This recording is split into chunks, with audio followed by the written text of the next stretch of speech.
Chapter 1. Striving relentlessly without regret. On the court, Lu Yu exerted himself to the utmost, running tirelessly and defending fervently. Drops of sweat cascaded from his forehead, yet they did little to disrupt his unwavering focus. He was determined to seize the opportunity. After several exchanges, the ball finally found its way into his hands. Without a trace of hesitation, the countless hours of practice materialized into a flawless shooting motion. Beyond the three-point line, the basketball traced a perfect arc through the air before swishing through the net. This marked Lu Yu's third successful three-pointer of the match. He felt exceptionally good today. Sparse cheers erupted from the sidelines. The preseason audience was modest, but the Hornets' matchup against the Rockets afforded Lu Yu a moment in the spotlight, largely thanks to Yao Ming's presence. The Chinese fans who flocked to support Yao were more than willing to cheer for him as well. Yet, the greatest source of courage for Lu Yu remained that most familiar voice. He was not in this battle alone. The Rockets did not place much significance on this preseason match in the second half. Yao and McGrady mostly observed from the sidelines. Under the leadership of Chris Paul, the Hornets successfully turned the game around to secure victory. Even as a lesser-known player, Lu Yu contributed to this triumph. Congratulations, Lu Yu, on your victory. Please select an opponent from whom you wish to absorb basketball experience. Lu Yu momentarily disregarded the notification, as he was still caught up in the aftermath of the game. Today was exceptional. Zhang Nishang, who had been cheering him on from the sidelines, rushed over. I will only get better, Lu Yu replied with confidence. As per usual, Lu Yu engaged in additional practice post-game. Zhang Nishang accompanied him, sketching on her laptop while watching him train. The purity in her eyes, reminiscent of a starry sky, had not changed since childhood. Suddenly, Lu Yu's phone, resting in his training bag, rang. Zhang Nishang glanced at it and exclaimed, "It's someone from the team." Upon seeing the name Jeff Ball on the screen, Lu Yu felt a sudden wave of anxiety. However, he quickly regained his composure as he pressed the answer button. "Mr. Ball, Lu, are you still training? I really like you, kid," came the cheerful voice of Jeff Ball, the team's manager. This seemed promising. Indeed, Ball informed Lu Yu that he had successfully secured one of the final 2 roster spots for the season. Lu Yu was officially a member of the New Orleans Hornets for the upcoming season. After politely expressing his gratitude to the general manager, Lu Yu set down the phone, unable to contain his excitement. I did it. I am now an NBA player." They embraced, and Zhang Nishang shared in his joy. "Brother Yu, I knew you could do it. You can succeed at anything you set your mind to." Zhang Nishang's blind faith in him was unwavering. Yet in this life, Lu Yu vowed never to disappoint his closest companion again. Indeed, Lu Yu was a reborn soul. He and Zhang Nishang had grown up together, sharing innocent childhood days in China before pursuing their studies in America. They had promised never to part ways after graduation. Whoever achieved success in their career would have the other as their assistant. In his previous life, after failing to be drafted into the NBA, Lu Yu had succumbed to despair. He failed to fulfill his commitments, yet Zhang Nishang remained steadfastly by his side. However, after their return to the homeland and subsequent marriage, their lives deteriorated, and the stars in Zhang Nishang's eyes faded away. This decline was unexpected, as both families were well off. Yet, the close-knit families once thriving in the marketplace found themselves in decline due to the shifting tides of time. Lu Yu felt a deep sense of regret. Given the chance to start anew, Lu Yu vowed to embrace a different way of living. Initially, he intended to abandon basketball to support Zhang Nishang in building her career, earning a good living, and leading a fulfilling life. However, unexpectedly, Lu Yu awakened to the basketball winner system in this life. Since he could pursue his aspirations without regret, he decided to give his all. Despite not being selected, Lu Yu did not surrender. He continually honed his skills and sought opportunities. Fortune favored the diligent, and Lu Yu received an offer from the New Orleans Hornets. Though it was merely a $500,000 minimum salary contract, he understood that every journey begins with a single step, and he felt content. He had fulfilled his dream from a previous life by becoming an NBA player that he chose Tracy McGrady. While the Rockets boasted several superior players compared to Lu Yu, he seized the opportunity to absorb basketball experience from an all-star. With 2 all-stars on the Rockets, Yao Ming dominated the interior, while McGrady suited Lu Yu's role as an outside player by absorbing Tracy McGrady's basketball experience. Lu Yu enhanced his mid-range shooting by 2, speed by 2, and strength by 1. After assimilating the opponent's basketball experience, Lu Yu needed only a period of training to seamlessly integrate these enhanced skills into his gameplay. This was one of the reasons he was motivated to train diligently. The sensation of becoming stronger was exhilarating. Indeed, the NBA is a realm where the strong abound. To enhance attributes by 5 points in a single absorption is truly delightful. The The basketball winner system's most distinctive feature is the ability to absorb opponents' basketball experience and grow stronger after victories. With each win, one can absorb up to 3 attribute enhancements. Attributes are randomized, yet the likelihood of absorbing stronger attributes increases with the opponent's skill level.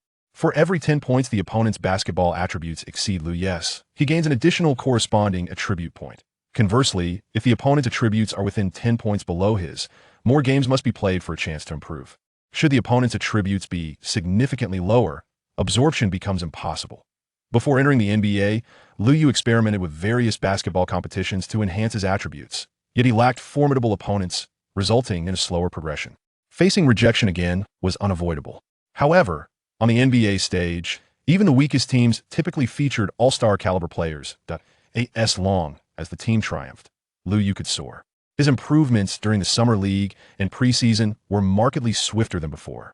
Not only did he encounter potential NBA prospects, but even competing against borderline NBA players provided ample opportunities to absorb basketball attributes, far surpassing his college experiences. Generally, a player with attributes above 60 has the potential to become a borderline NBA player. Once one surpasses a score of 65, there exists the potential to become a rotational player. A score of 70 signifies the possibility of stepping into a starting role. Achieving 75 denotes the necessity of being a quality starter on the verge of all-star recognition. Scores of 80 and above are indicative of all-star caliber, while 85 represents a formidable all-star. A score exceeding 90 denotes a superstar configuration, and those reaching 95 are undoubtedly historical superstars. After a summer of dedicated effort, Liu's basketball attributes have reached a stage worthy of attention. Strength, 67, speed, 69, three-point shooting, 71, mid-range shooting, 70, inside scoring, 65, drive, 66, dunking, 67, ball handling, 65, passing, 65, stealing, 65, blocking, 65, defense, 70, rebounding, 65, stability, 70. Chapter 2. A well of training motivation. George Shinn, the owner of the Charlotte Hornets, stands as the least affluent proprietor in the NBA, without exception. With assets amounting to $100 million, his wealth may not even rival that of certain players. In 2004, the league's decision to relocate the Hornets to the Western Conference left a team that had already reached the playoffs in the East languishing at the bottom of the Western standings. If misfortune were not enough, the team's arena suffered damage from a hurricane, and the owner found it challenging to envision a promising future. However, fortune smiled upon them with the selection of Chris Paul, whose arrival revitalized the previously unheralded David West. Their synergy, both inside and outside the arc, revealed that playoff contention in the West was not as distant as it once seemed. Thus, George Shinn resolved to strive once more. Last season, the Hornets made a bold move by signing and subsequently trading for the sharpshooter Peja Stojakovic, and they acquired the formidable interior presence of Tyson Chandler. Unfortunately, due to injuries and other adversities, they still failed to secure a playoff berth. This season, the Hornets, now fervent with ambition, made a resurgence. They signed 3D player Morris Peterson to a 4-year contract, completing the final piece of their starting lineup. Should their efforts falter once more, George Shinn would consider stepping away from the game. However, Peterson, while an asset, appeared less impressive compared to the eminent All-Stars and notable former All-Stars occupying other starting positions. Additionally, with Peja lacking in defensive prowess, the Hornets prudently secured several supplementary wing players for added insurance. Their criteria emphasized tenacious defense and the ability to create space for the team's star players beyond the three-point line. Liu, with his 3D attributes, emerged as one of these additions. Once the roster for the new season was finalized, the Hornets embarked on intensive preparations for the regular season. As an edge player on the team, Liu dedicated himself wholeheartedly to each training session, aiming to leave a favorable impression on head coach Byron Scott. Renowned for his deference to star players, Scott maintains stringent expectations for role players. Among the training exercises, Liu particularly relished the 5-on-5 scrimmages, as the competitive nature of these matchups also served as a testing ground for skill. Recognition. In comparison to his opponents, Liu's prior basketball attributes were significantly influenced by his teammates. The disparity between the Hornets starters and bench players was pronounced within the league, comprising unproven rookies, the quietly diligent second-round picks, undrafted players like Liu, and aging veterans nearing retirement. Essentially, this was a congregation of minimum salary players. Within the team, there exists a certain stability, particularly with the 3D player, Russell Butler. The Hornets initially aimed to economize by having him start, only to realize that this approach was unfeasible. He is diligent, yet his physicality falls short. Other substitutes, such as Paul's backup, Pargo, are diminutive and lack a comprehensive court vision, merely capable of shooting the occasional basket.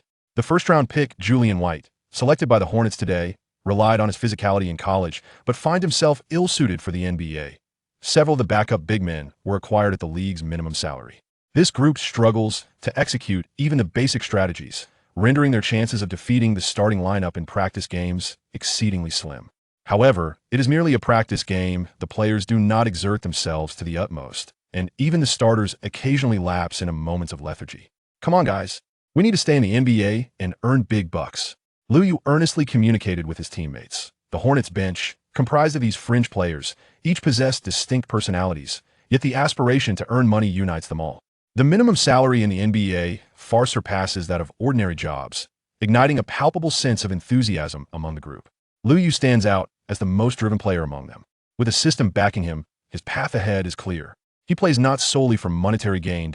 As Paul orchestrated the play, calling for a screen, Lou Yu switched onto the team's leading star. Though he lacked Paul's speed, he responded to the defensive read with unwavering determination. However, a mere shift in rhythm from Paul rendered Lou Yu's efforts futile. After making a shot, Paul could not help but taunt, "With defense like yours, you barely serve as a viable practice partner." Lou Yu remained silent, swiftly inbounding the ball. After Pargo seized the ball, he advanced rapidly, capitalizing on the starter's momentary disarray to score. Lou promptly approached Paul, saying, "Do you truly wish to grant us fringe players an opportunity? If so, can you maintain control against stronger teams?" The audacity of this rookie to offer such a retort was surprising. Infuriated, Paul began to target him during the game, nitpicking at every misstep. Yet, Lou Yu's resolve only intensified, pushing him to exert even greater effort. For these substitutes, mere determination was insufficient. They also required a stroke of luck. Yet, with increased effort, luck would inevitably favor them. When Lou Yu, Pargo, and Butler all found their rhythm, they finally clinched a victory. Congratulations, Lou Yu, on securing the win. Please select an opponent player from whom to absorb basketball experience. Upon receiving the system's notification, a childlike smile illuminated Lou Yu's face. The joy of reaping rewards after exerting oneself was truly exhilarating. After practice, Lou Yu approached Paul. "Boss, I wish to enhance my offensive and defensive capabilities. I aspire to contribute to the team. Will you teach me?" Paul held a favorable impression of Lou Yu, the diligent rookie who dared to engage in banter. He maintained high standards for his teammates and did not shy away from criticism. If a teammate hesitated to confront him due to fear, Paul would be disappointed. However, he regarded Lou Yu's boldness with respect. Naturally, he would not hesitate to critique if Lou Yu faltered. "Rookie, do not aim too high too soon. First, focus on your defensive choices and shooting. I will share some key insights with you. There are relevant videos available from the coach. You may borrow them to review." The guidance from all-star players was taken seriously by Lou Yu. Consequently, he also chose to absorb Paul's basketball expertise. In fact, Lou Yu had a prior sequence for acquiring basketball knowledge. The primary focus was on three-point shooting, defense, and consistency. He understood that to remain in the NBA, he must cultivate his unique attributes.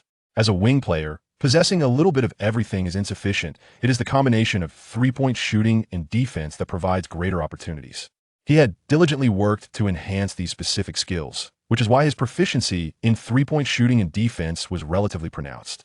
Meanwhile, his other attributes became more balanced and average, resulting in a well-rounded but less specialized skill set as improvement in statistics becomes increasingly challenging over time. Before entering the NBA, it was difficult for Lou Yu to further develop his 3-and-D skills. In the absence of alternatives, enhancing his basketball statistics was not a loss, which is how he arrived at his current state. The secondary focus was on physical attributes such as strength and speed, with other aspects taking a back seat. Given Lou Yu's order of preference, he had a rare opportunity to absorb the basketball experience from the team's core players. It seemed that selecting Pedro would most likely enhance his three-point ability. Opting for West or Chandler, on the other hand, might improve his physical attributes. However, Lou Yu found his initial judgment somewhat incompatible upon arriving in the NBA. Choosing a player like Pedro might only yield an increase of 2 or 3 points in attributes. It was more advantageous to select the strongest players. Additionally, Paul possessed commendable physical attributes, so choosing him did not necessarily mean acquiring less valuable point guard skills. Undoubtedly, Paul's cost-effectiveness was the highest. Thus, after a brief analysis, Liu no longer hesitated and decided to absorb Chris Paul's basketball experience, resulting in an increase of 3 in ball handling, 3 in passing, and 3 in stealing. Chapter 3. The Right Moment. During the team's training sessions, Liu exhibited significant progress. Paul was quite pleased and acknowledged Liu's dedication and eagerness to learn. Head coach Byron Scott also regarded him with a favorable eye, believing Liu was a young talent with untapped potential. However, despite his commendable performance in practice, Liu remained an undrafted rookie. When it came to official games, he continued to be a relatively lower choice for the team. The teammates he faced in scrimmages became competitors in actual matches. The Hornets' backup wings were not particularly strong, lacking either shooting ability or adequate defense. Liu stood out among them. His main competitors, aside from the starting player Peterson, were Butler and this year's 13th pick, Julian White. The seasoned Rasul Butler brought experience, while White possessed impressive wingspan and developmental potential. Furthermore, the Hornets occasionally employed a dual guard strategy, so Liu also needed to compete with Janiero Pargo and Bobby Jackson. Coach, I'm capable of fulfilling all the responsibilities assigned by the team. Liu proactively communicated with Scott. He was confident that, given the opportunity, he could showcase his abilities. However, mere words would not suffice. He needed to perform exceptionally in the games. Time swiftly passed, and by the end of October, the NBA regular season was set to commence. That it was time to reveal whether he was a true contender. In their inaugural match of the new season, the Hornets faced the visiting Kings on their home court. The starting lineup for the Hornets had long been established and is unlikely to undergo any alterations in the near term. The current Kings have not undergone significant changes since Page's departure 2 years ago. The team has not embarked on a complete rebuild, and their chances of entering the playoffs in the Western Conference remain rather slim. In the season opener, the Kings were without their 2 key backcourt players, Mike Bibby and Ron Artest, leaving the team's perimeter play reliant solely on Kevin Martin, a player the franchise has diligently nurtured over the years. However, the slender scoring ability of Kevin Martin is insufficient to sustain a playoff-caliber team, and the Kings will soon find themselves on the path to a thorough reconstruction. The Hornets were fortunate to encounter a team with such an incomplete roster in their season opener. Liu has joined the Hornets and garnered considerable attention domestically. However, with Yao Ming currently at the peak of his career and Yi Jianlian making a high-profile entrance into the league as the 6th overall pick, Liu, as an undrafted player, has not received the same level of recognition. In a few years, when the NBA is devoid of Chinese players, such a situation will undoubtedly generate immense buzz. For now, the lack of widespread anticipation allows Liu to progress at a measured pace, gradually making his mark. The fervor he cultivates independently will be the most authentic. Liu exuded confidence, yet he felt a tinge of nervousness today. He yearned to take the court. During warm-ups, he exhibited an extraordinary enthusiasm. Sitting on the bench, Liu vocally encouraged his teammates, amplifying his presence. Earning money is not to be scorned. As the match commenced, the Kings swiftly scored through coordinated teamwork. However, the Hornets promptly retaliated with a pick-and-roll executed by Paul and David West. A maestro of organization like Paul, equipped with a shooting capability, along with an inside pick-and-roll, serves as a formidable weapon on any court. Conversely, Parker, an attacking guard with slightly less shooting prowess, and Duncan's pick-and-roll during their prime years was nearly an insurmountable tactic in the league.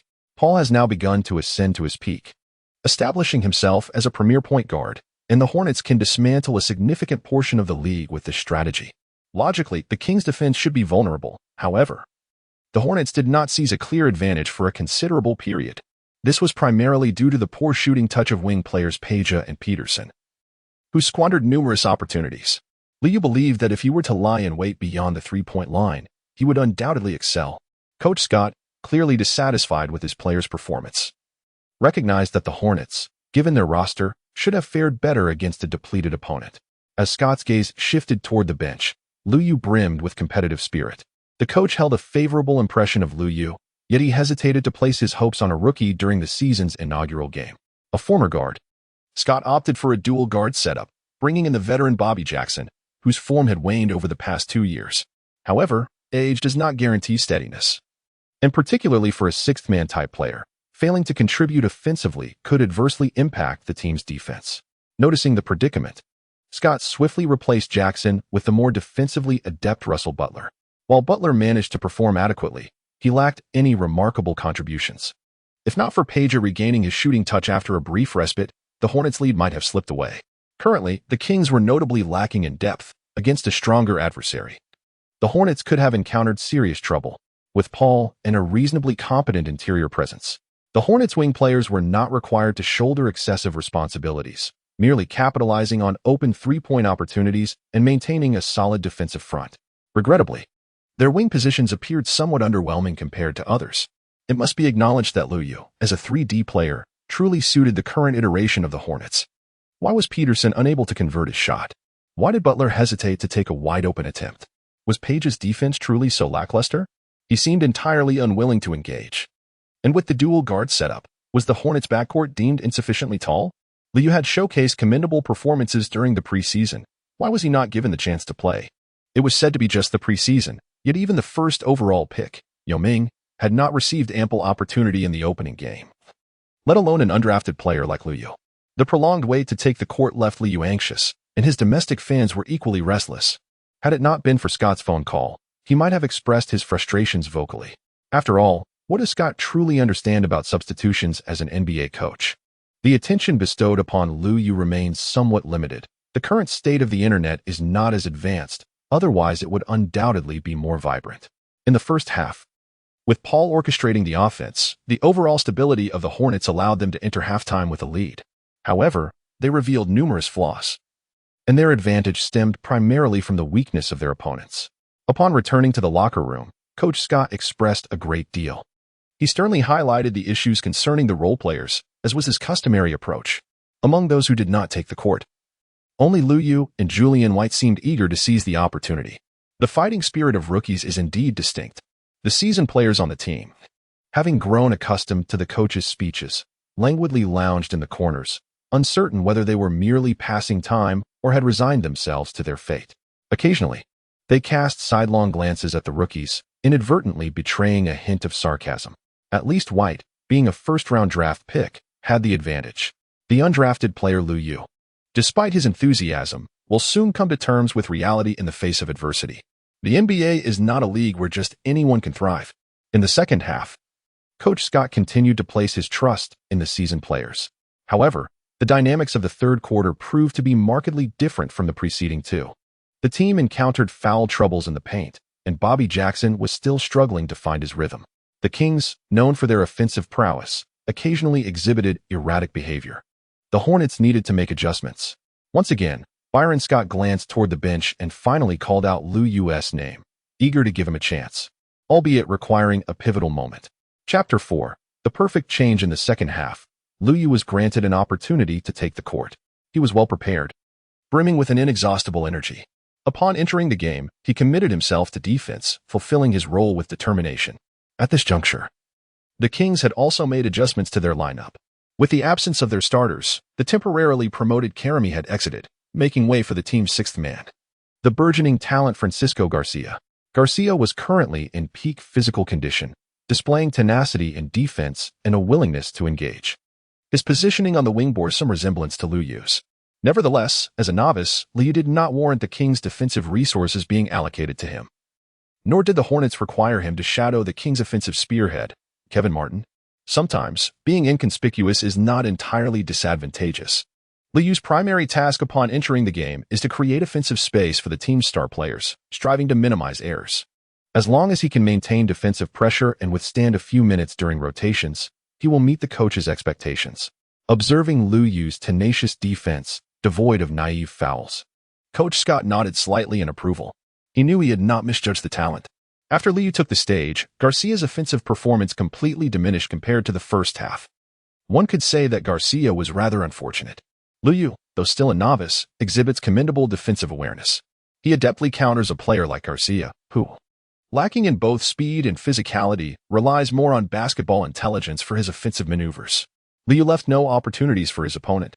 Meanwhile, Garcia was tasked with providing help defense on the perimeter for the Kings, which hindered his ability to fully concentrate on Lu Yu. Consequently, Lu Yu swiftly seized his chance.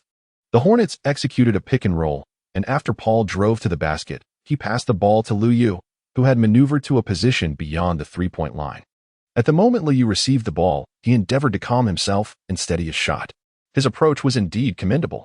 After entering the court, he exerted himself to run diligently, and adjustments to his shooting were certainly necessary. However, It was precisely due to his excessive caution that his attempt fell short.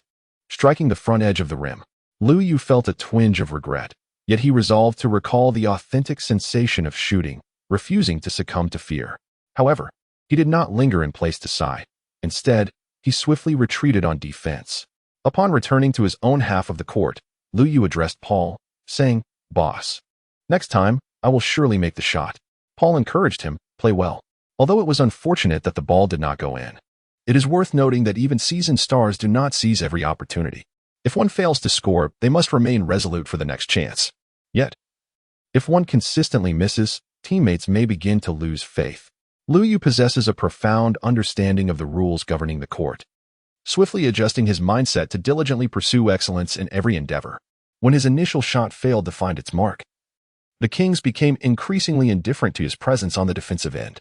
They presumed that this unknown rookie had merely seized the opportunity due to his commendable defensive attitude, lacking any offensive prowess. Otherwise, he would not remain so inconspicuous. Shortly thereafter, Liu found himself presented with another opportunity. With a masterful organizer on the team, Liu adeptly maneuvered into an advantageous position, prompting Paul to deliver the pass. This time, Liu refrained from overthinking. Instead, he rose for the shot as naturally as he had during practice. Liu watched as the basketball gracefully descended into the hoop. The crowd erupted with jubilant cheers. Yet at that moment, it seemed to him that all he could hear was the delightful sound of the ball brushing against the net. Liu swung his fist emphatically, marking his inaugural official score in the NBA. He accomplished it. The fans who had specifically followed Liu erupted in excitement, fully aware of his potential. Capable of both offense and defense, Liu undoubtedly stands as the finest player on the Hornets' wing. After sinking that shot, he realized his own capabilities. His demeanor on the court gradually transformed into one of composure. He seamlessly integrated into the tactical framework of the Hornets. Initially, the Kings dismissed the rookie as a mere fluke after just one basket. Yet, it wasn't long before Liu Yu struck again with a three-pointer, compelling the Kings to take notice of him. Liu Yu, having drawn the opponent's defense, refrained from scoring himself, yet his teammates on the Hornets thrived considerably. Notably, another wing player, whether it be Peja or Butler, found it much easier to seize scoring opportunities. The Hornets' offense suddenly came to life. With the ability to sink three-pointers from the wings, the Kings hesitated to tighten their defense, allowing Paul and West to score with greater ease. The Kings, exhausted from their defensive efforts, felt the repercussions on their offensive play as well. In just half a quarter, the Hornets expanded their lead to double digits. Subsequently, Peterson, upon entering the game, found his rhythm, and by the final quarter, the Hornets had surged ahead by 20 points. In the closing half of the game, the Kings conceded, and Liu was granted another opportunity to play. However, in this battle of substitutes, the game devolved into a chaotic affair for both teams. Liu Yu also discovered that if he played in the same manner as when he was part of the starting lineup, even if opportunities arose, it would be exceedingly difficult for him to receive the ball. This challenge can be attributed to two primary reasons. Firstly, all players on the court are substitutes, each striving to showcase their individual talents. Most bench players possess a limited understanding of what constitutes good performance, often prioritizing their own scoring over team dynamics. Secondly, aside from Paul, the maestro of organization, the other guards on the Hornets exhibit a lackluster understanding of playmaking, rendering them unable to deliver timely passes to teammates who create opportunities. Liu Yu swiftly adjusted his playing style, opting for a more self-centered approach. Scoring may not encompass the entirety of performance, yet it is the most readily observable aspect. When confronted with a bench lineup, his ball control and passing were, in fact, quite commendable. Liu exerted himself with even greater determination. Among a cohort of players striving to showcase their talents, only through superior performance can one truly stand out. He capitalized on his commendable mid-range shooting to achieve double-digit scoring. By the conclusion of the match, he had amassed 2 rebounds, 2 assists, and 1 steal.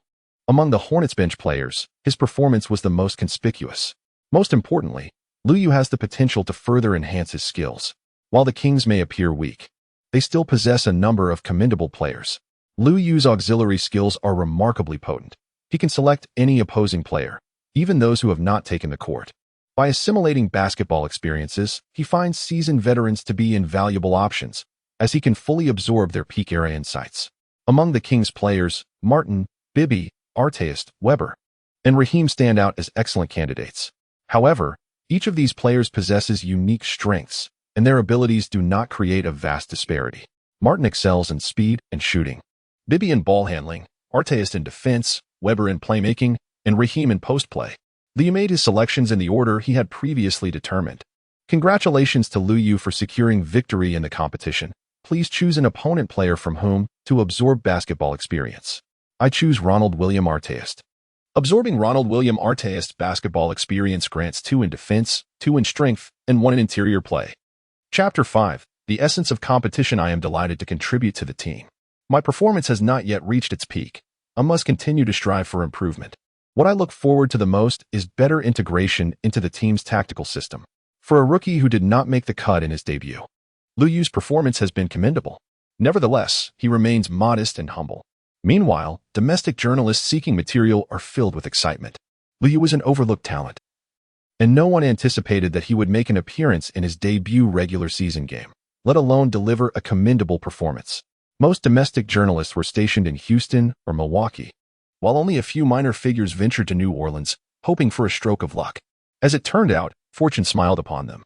Liu has emerged as an unexpected asset on the bench for the Hornets, eliciting considerable excitement among them.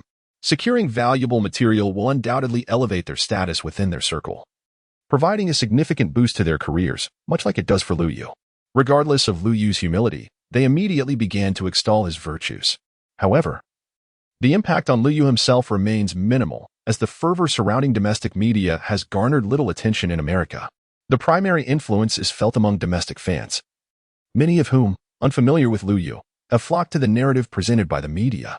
The sight of yet another domestic player making a mark on the NBA stage has left them in awe. Liu has suddenly garnered numerous domestic fans. This situation presents both advantages and disadvantages. Should Liu's performance falter, the fans who flocked in response may not be true supporters, potentially leading to a backlash. On the other hand, increased attention elevates commercial value, causing Liu's worth to soar rapidly. Liu does not possess the temperament of one who covertly navigates through life. Rather, he aspires to enhance his prowess before making a mark. However, should he garner considerable attention prematurely, he remains indifferent to it. Athletes ought to let their abilities speak for themselves and not overly concern themselves with the unprofessional commentary proliferating across media and social networks. Moreover, Liu has glimpsed the future, a more vibrant internet realm, and perceives the current media's quest for relevance as rather trivial. Furthermore, any form of notoriety, whether positive or negative, holds commercial value. One must adopt a broader perspective. In contrast to the anonymity of his peers, he refuses to be disingenuous after benefiting from a favorable situation. The NBA is a commercial league, and the income of players is intrinsically linked to their visibility. Whether others choose to praise or criticize should not weigh heavily on one's mind. The crux lies in Liu's relentless pursuit of improvement, which empowers him to transform unwarranted adulation into undeniable reality. His teammates are unaware that the media has already heralded him as the foremost wingman for the Hornets. However, as he seizes his opportunity to showcase unexpected brilliance, those in competition with him immediately sense a palpable increase in pressure. During practice, Liu also feels the competitive tension emanating from his teammates. He does not shrink away, but rather embraces the challenge with enthusiasm. Consequently, his teammates perceive that Liu seems to have grown even stronger. It can only be said that the instincts of professional players remain remarkably acute. Liu, through diligent practice, swiftly transformed his enhanced basketball skills into tangible prowess. In the contest for the wing position with the Hornets, he has grown increasingly formidable. His remarkable evolution may instill a sense of unease among his competitors. However, the team's head coach, Scott, along with his fellow teammates, can only express their astonishment. The Hornets have reached a critical juncture this season, where the urgency for results has become paramount. The stronger Liu becomes, the more he will benefit the team. And consequently, both the head coach and the star players will be increasingly delighted. This implies that Liu will continue to receive opportunities in the future. Provided he maintains consistent performance, his position within the team can solidify. Should he manage to deliver surprises, the Hornets would not hesitate to grant him additional chances to showcase his talents. In a team constrained by finances, there is a hope that hidden gems can be unearthed from affordable prospects. However, Liu's competitors may wish for his upcoming performance to falter, as this would afford them the opportunity to prolong their stay in the NBA while earning their dollars. A single commendable performance is hardly remarkable, as many transient players in the NBA exhibit similar feats. He is merely an individual of modest talent, and sustaining such performance is unlikely. Some teammates believe that, given the opportunity, they too could excel. It is merely a matter of seizing chances. What could be so difficult? As long as the coach grants me time, I can achieve even greater heights. Liu had indeed noticed some clues, yet he remained indifferent. Equipped with the basketball grand winner system, his aspirations had transcended those of an ordinary player. The Hornets were quickly approaching their second home game of the new season, where they would face the youthful Trail Blazers. Last season, the Trail Blazers had selected the exceptionally talented young players Brandon Roy and LaMarcus Aldridge, effectively completing their rebuilding process. This season, they had also acquired the prodigious Greg Oden, seemingly poised for takeoff. Unfortunately, Oden, who had outshone Durant to become the first overall pick, was sidelined before the season even commenced.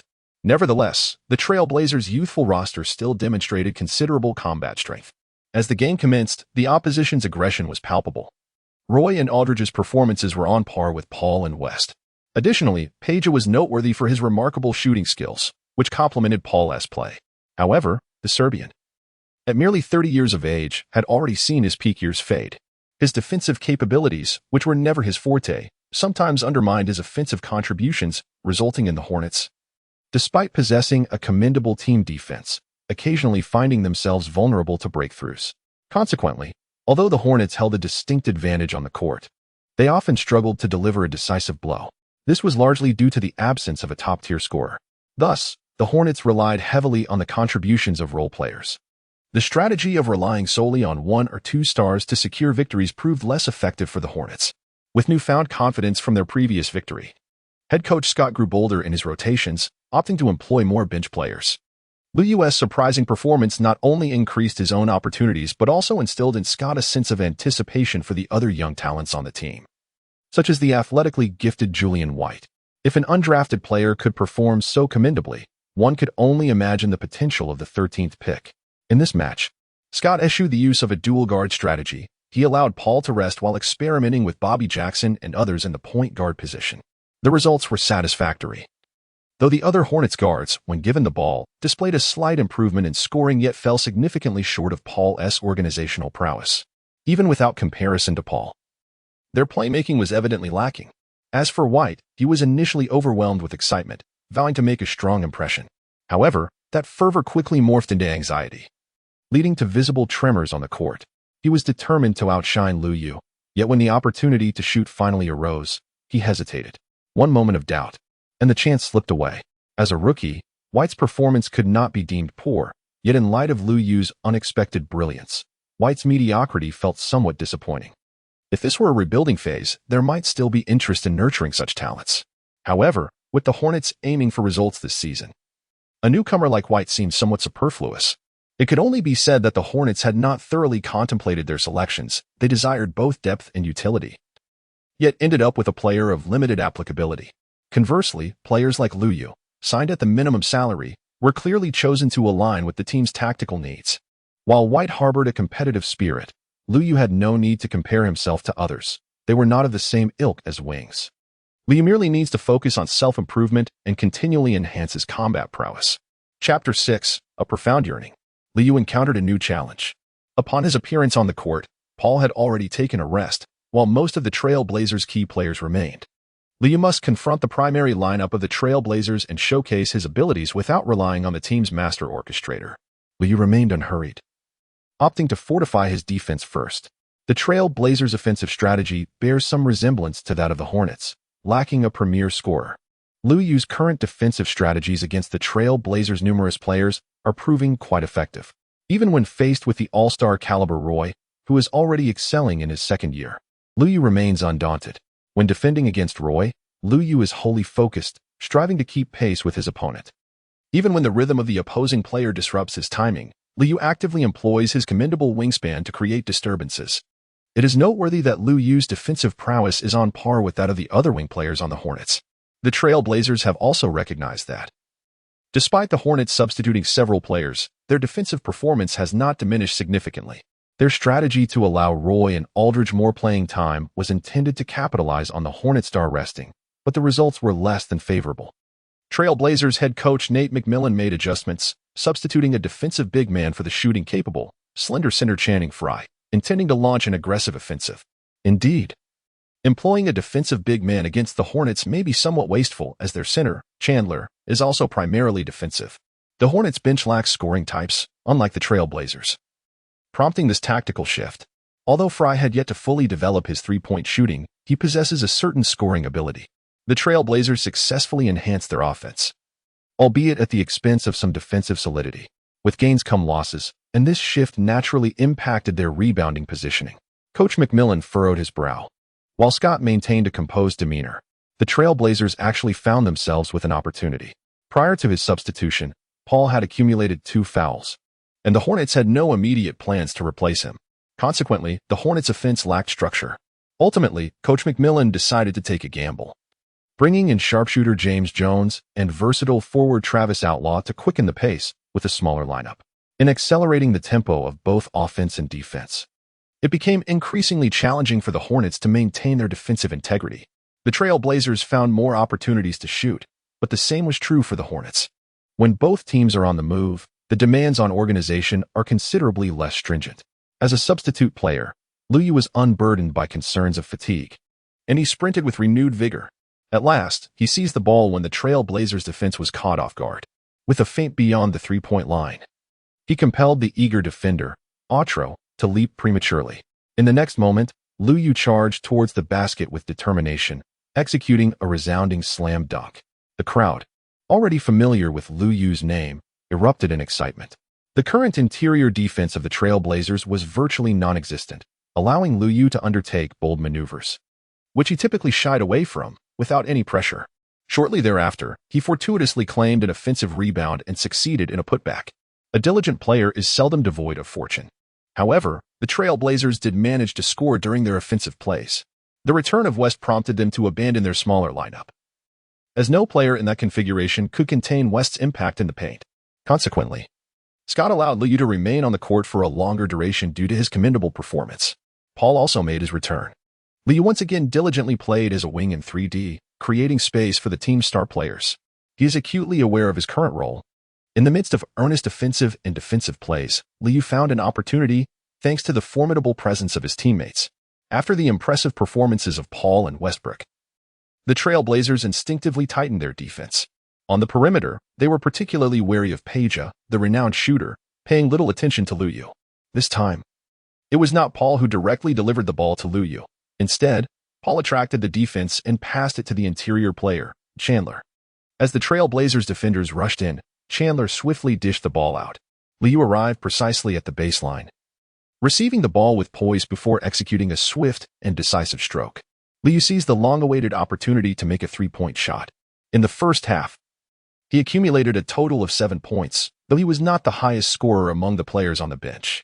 As the Trail Blazers opted to accelerate their pace and engage in a fast-paced offensive strategy, the seasoned veteran Bobby Jackson, known for his prowess in chaotic situations, scored even more.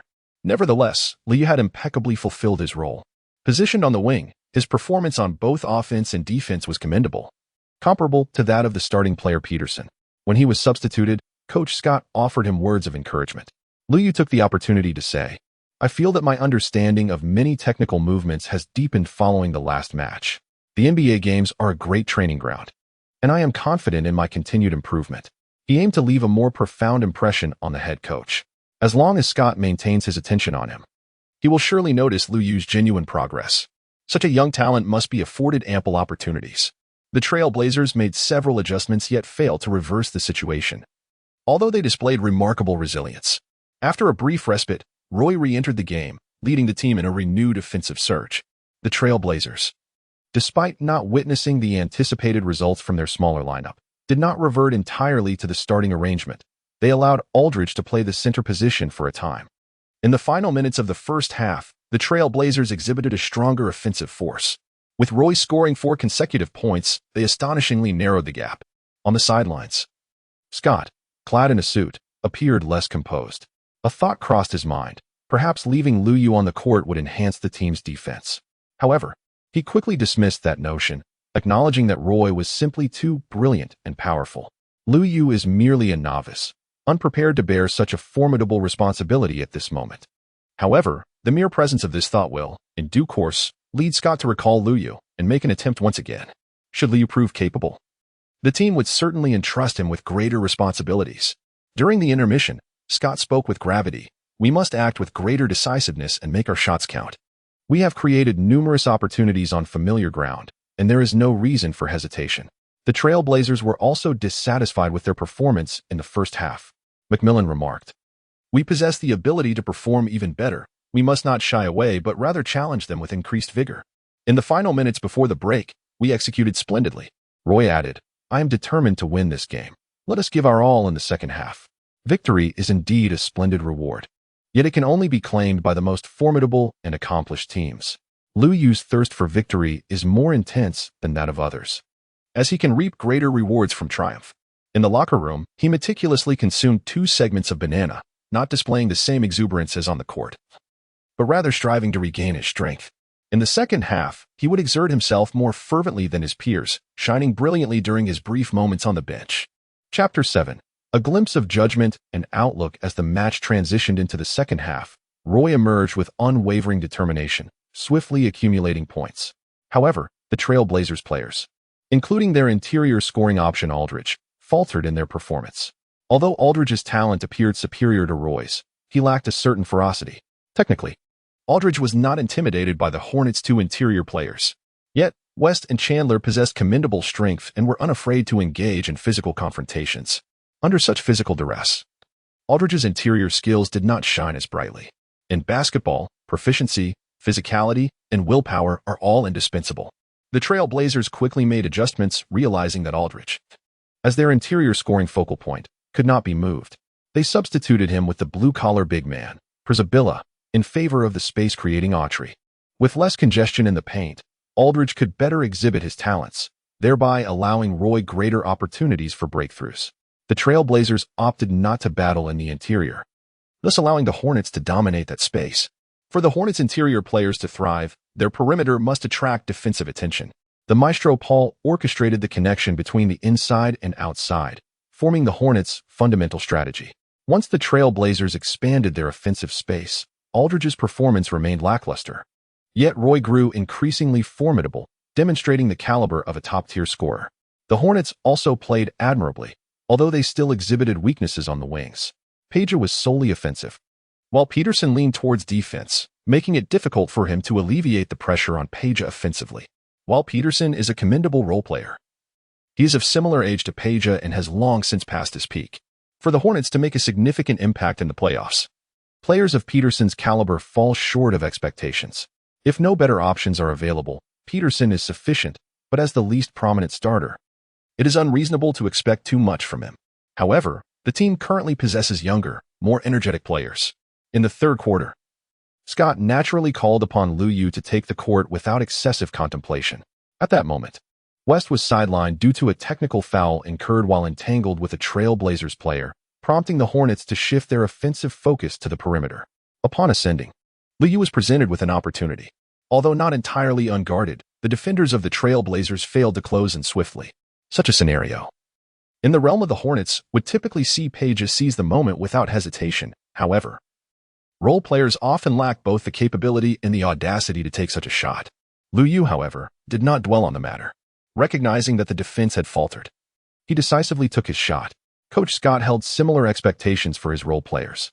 Naturally, if one fails to score, indiscriminate attempts would invite criticism, leading to diminished playing opportunities. Therefore, the imperative to act decisively is not a trivial task. It demands both skill and a courageous heart. Lu Yu, having been granted a second chance at life, no longer harbors fear. With a decisive three-point shot, he effortlessly maintained his rhythm from the first half, finding the net once more. His shooting prowess is undeniable.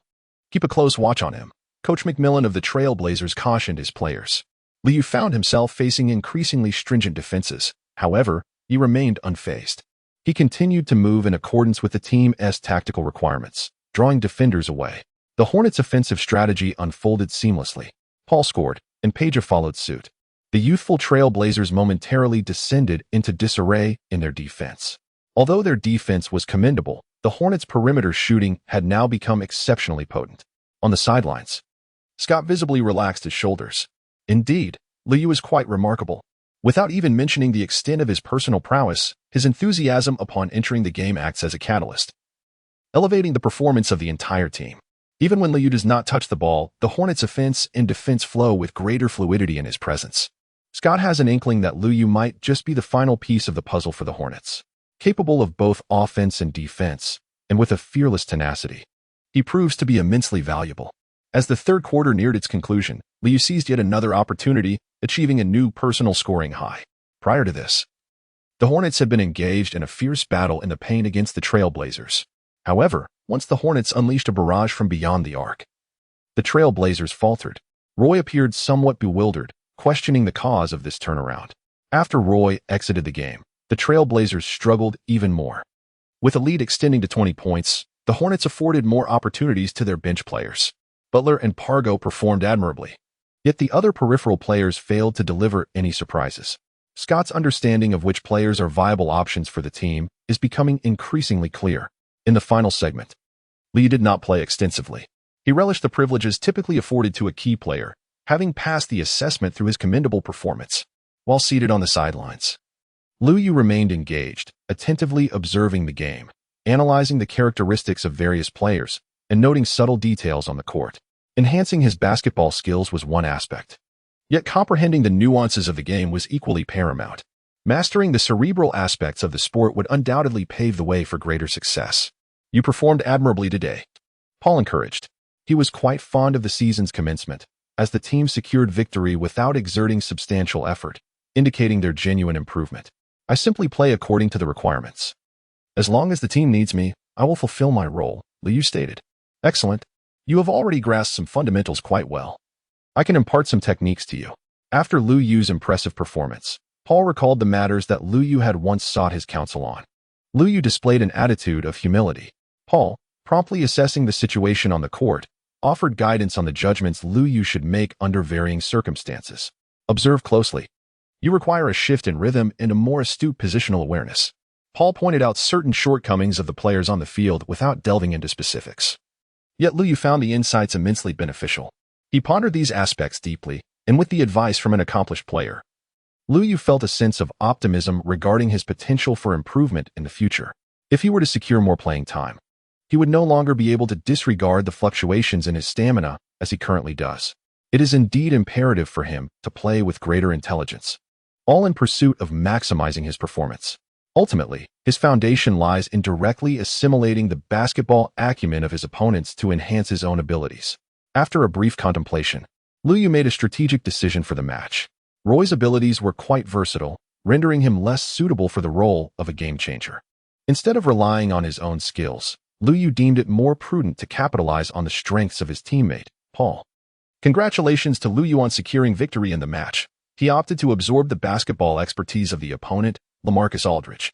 By assimilating LaMarcus Aldridge's basketball knowledge, Liu gained 2 in mid-range shooting, 2 in driving to the basket, and 2 in stability. A total of 6 points, a commendable enhancement. Liu felt a surge of joy. Perhaps he should also consider improving his rebounding skills. The team lacked substitutes, and he might find himself playing as a power forward. With Chandler available to absorb basketball experience, winning against the starting lineup would prove challenging, and it seemed that choosing Paul would yield the best results.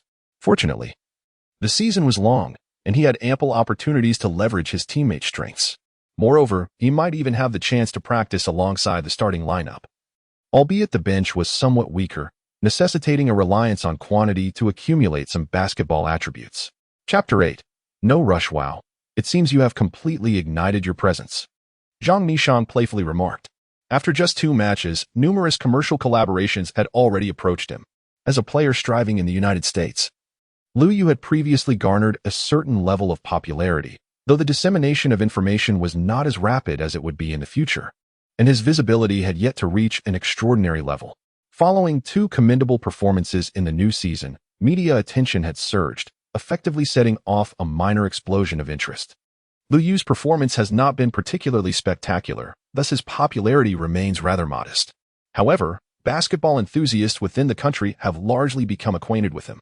Many fans in New Orleans are also aware that the team has a promising young talent to look forward to. Concurrently, with an eye on future developments, Liu has enlisted Zhang Nishang to assist in managing his social media presence. While the results are not immediately apparent, numerous business opportunities have begun to present themselves. As Liu diligently works to enhance his skills, Zhang Nishang has successfully obtained a certification as a sports agent. The training was conducted through a reputable institution, and the financial transactions proceeded smoothly. For a player of considerable talent, the choice of a renowned agent holds little significance. The paramount concern is to have someone trustworthy by their side. After all, while wealth may be inexhaustible, peace of mind is of greater importance. Should the workload increase, they may consider hiring additional professionals for assistance. Currently, Zhang Nishang is managing various affairs for Liu Yu, and in her spare time, she engages in online design work, finding it more enjoyable than conventional employment. However, most of the so-called business collaborations that have approached them are rather chaotic, with many simply taking a chance to see if they can inexpensively promote someone with a bit of buzz. Liu Yu and his companion encountered brands they had never heard of, some even lacking a brand identity altogether. The internet indeed fosters an environment of inclusivity, where a variety of ideas flourish. Liu found some of these brands rather intriguing. However, he regarded it merely as a source of amusement and had no intention of compromising his worth to collaborate with them. Prominent brands do exist, and it is the sneaker companies that seek out players like him, who are relatively unknown. In fact, Liu has previously engaged with sneaker brands.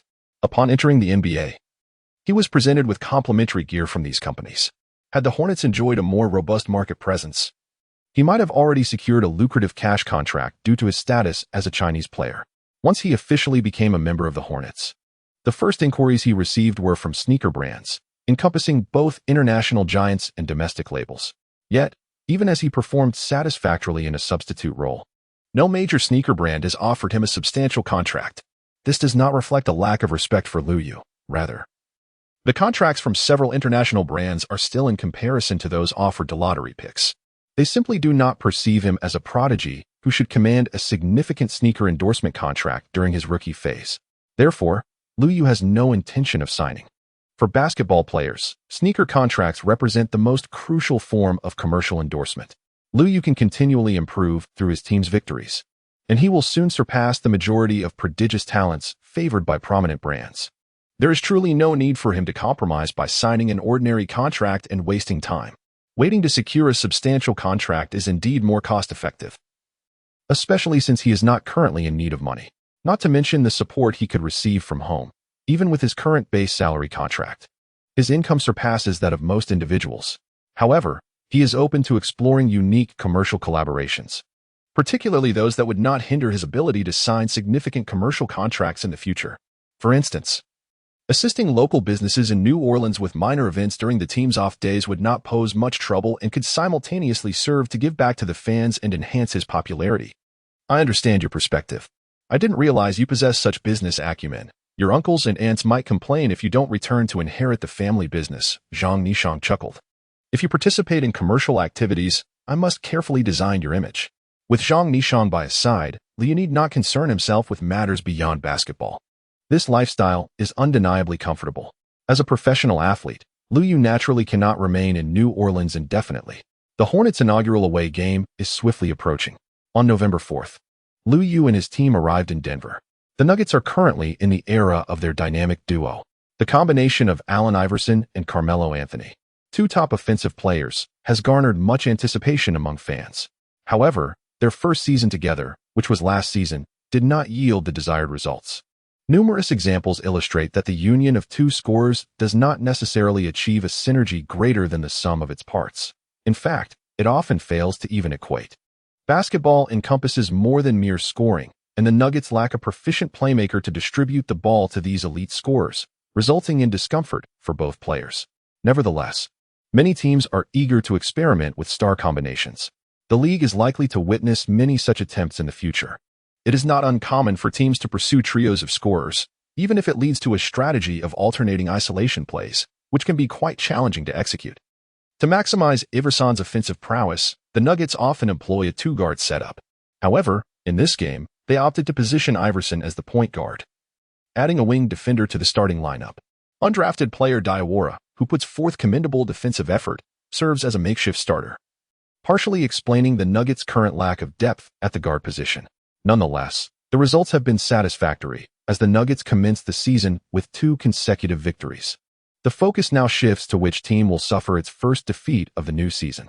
Once the game commenced, the Hornets, as the visiting team, struggled to maintain the fluidity they had exhibited in their previous 2 matches.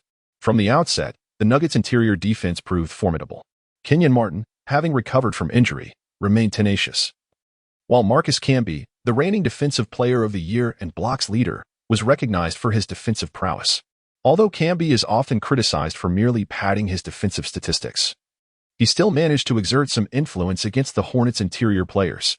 However, Chris Paul found himself challenged by the once dominant Iverson, who, despite being past his prime, still kept pace with Paul's rhythm. Paul's dilemma lies in his inability to assert himself as a scorer when needed. He excels as a facilitator but lacks the edge of a top-tier scorer. The Hornets' pick-and-roll strategy encountered difficulties, necessitating a breakthrough from beyond the arc. At this juncture, Peja Stojakovic faltered. In his prime, Stojakovic thrived in supplementary roles but struggled to become a pivotal figure. Peterson was no match for Anthony, once basking in glory at home. The seemingly elite Hornets appeared to revert to the ordinary upon arriving in the mile-high city. Head coach Scott wore a grim expression. Despite the Nuggets being a team with a potent offense but weak defense, the Hornets created more scoring opportunities. Yet, no one stepped up to convert. Moreover, although the Nuggets lineup may not be entirely complete, their bench is certainly not lacking in talent. Could it be that the team's fortune has reached an end? Scott instinctively glanced towards the bench.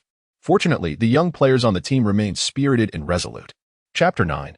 Once again, a catalyst: strength, 69, speed, 69, three-point shooting, 71. Mid-range shooting, 72, inside scoring, 66, post-play, 68, dunking, 67, ball handling, 68, passing, 68, stealing, 68, blocking, 65, defense, 72, rebounding, 65. Consistency, 72. Lou Yu's prowess has significantly improved since his inception into the team, yet it still falls short of being formidable. Nevertheless, as a wing player, his dimensions and attributes are commendable. With even a slight enhancement in strength and speed, he could more effectively leverage his height and wingspan. Dissatisfied with the performance of the starting lineup, the Hornets opted for a complete overhaul of the wings, while also introducing a blue-collar player into the interior for physical play. Paul, too, played only for a while longer before yielding the court to Bobby Jackson. Given Paul's indecisiveness on the court, Jackson's assertive demeanor as a sixth man seemed far more advantageous. Upon his exit, Paul expressed some discontent, as he was rather displeased with his performance that day. Yet, even the most formidable all-star caliber players cannot consistently deliver excellence. The game continues. Upon Lou Yu's ascent, Scott instructed him and Russell Butler to contain Anthony. Should Anthony penetrate with the ball, the two would converge upon him. If Iverson were to drive in, the interior defense would provide support. The objective remained clear: to prevent the dynamic duo from the Golden State Warriors from finding their rhythm, ensuring they were kept at bay from comfortable shooting opportunities. As a novice, Lou still only needs to assist in defending against the opposing team's star players. The Denver player he is matched against possesses little offensive capability. However, it must be noted, upon the entrance of Lou Yu and Butler, the Hornets' wing defense markedly improved. The moment Lou Yu took to the court, domestic fans erupted in joy. Lou Yu displayed remarkable tenacity, successfully guarding against Anthony. It was high time for Lou Yu to be on the floor. His performance exuded fervor. However, it must be acknowledged that he struggled to contain Anthony.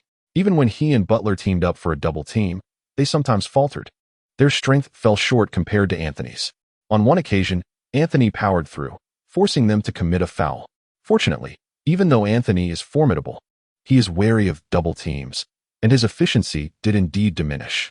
The primary issue lay in the starting lineup, where Page's defensive contributions were somewhat lacking. Yet the team relied on his offensive prowess.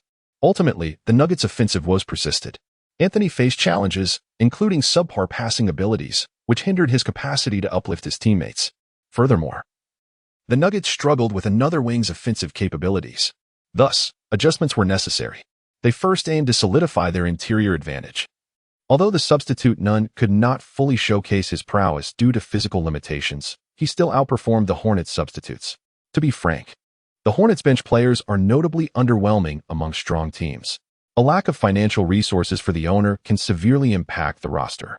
Liu recalled with certainty that in a short while, Nani would undergo a procedure to become a solitary warrior. He felt a twinge of sympathy. Yet he first extended his empathy towards the team's bench players, who were met with a disheartening start. In an effort to counter the Hornets' double team, the Nuggets introduced a diminutive guard aimed at liberating Iverson and augmenting the team's offensive prowess from the perimeter. However, this adjustment rendered their defense even more vulnerable.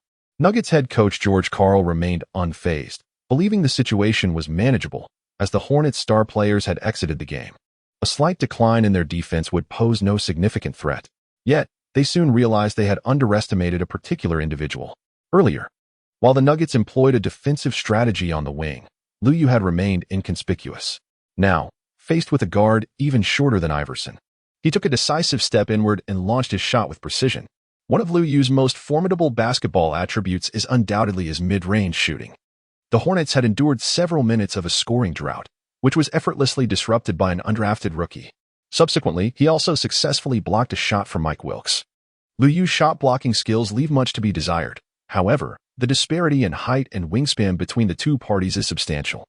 This fellow seems to believe that once he surpasses Luyu by a step, the issue is resolved, failing to consider the extensive reach that Luyu's long arms can cover. After Luyu blossomed, the Hornets gradually regained their offensive prowess. Bobby Jackson also made a three-pointer. At this juncture, the Nuggets implemented more rotations. The Nuggets bench still possessed some depth. The Lithuanian forward, Kliza, who came off the bench, exhibited impressive strength, proving challenging for both Luyu and Butler. Fortunately, the Hornets had already rediscovered their rhythm on the offensive end. Luyu seized the opportunity to confront the Nuggets shooting guard, infuriating his opponent to the point of committing a foul. Luyu remained unfazed, effortlessly sinking both free throws from the line. In the realm of professional sports, defensive vulnerabilities are ruthlessly exploited. Ultimately, George Karl was compelled to substitute players. He had not anticipated that Luyu, a 3D player, possessed the ability to orchestrate plays with the ball in hand. Meanwhile, the Hornets saw the return of Paul and West, opting for a relatively smaller lineup. By foregoing a traditional center, the Hornets could adopt a more perimeter-oriented offensive strategy. Conversely, the Nuggets center, Camby, lacked offensive prowess, rendering them incapable of mounting a counter. Typically, the Hornets' perimeter offense, particularly on the wings, was not heavily reliant on such tactics. However, with Luyu emerging and the team in need of points, it was a strategy worth exploring. Upon entering the game, Paul patted Luyu's arm, signaling the way to play.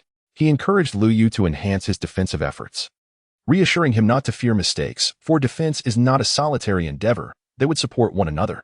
Immediately after entering, Paul delivered a perfectly timed pass to Luyu. Luyu seized the opportunity along the baseline, then drove to the basket, drawing a foul from Nene. Upon receiving increased playing time, Luyu has begun to experience a distinct sensation.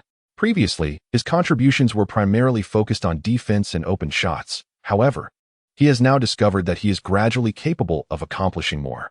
Nevertheless, following physical confrontations in the paint, his performance was somewhat affected, as he only succeeded in converting one of 2 free throw attempts.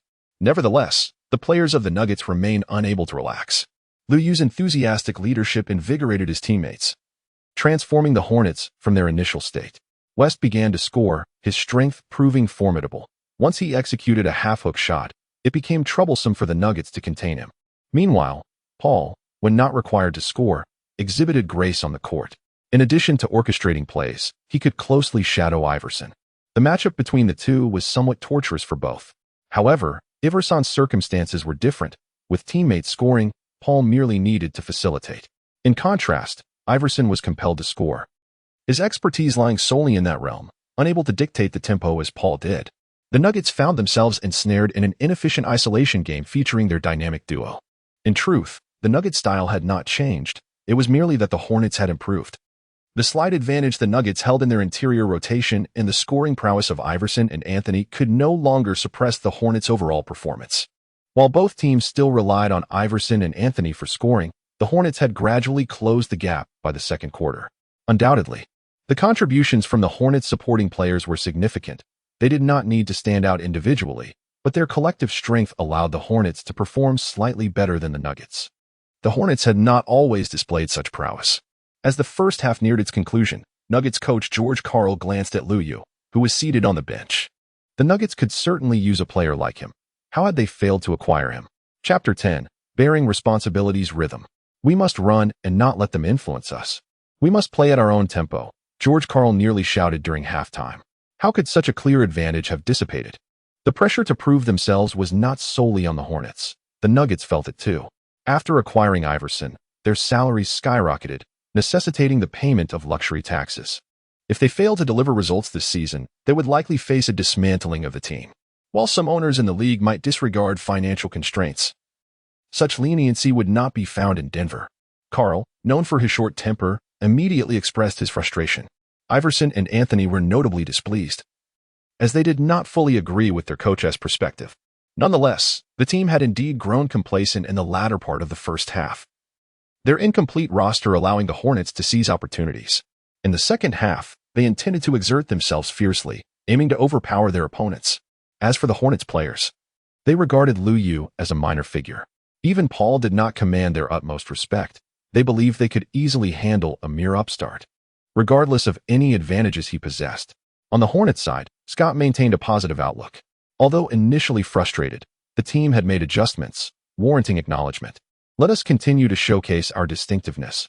We are the superior team, he encouraged them. However, aside from the coach, others from the Hornets also stepped forward to voice their opinions. Paul shared his thoughts on the first half of the game, directly pointing out the shortcomings of his teammates. His competitive spirit is quite strong. Facing off against Iverson was not particularly enjoyable for him, and his tone naturally became more intense.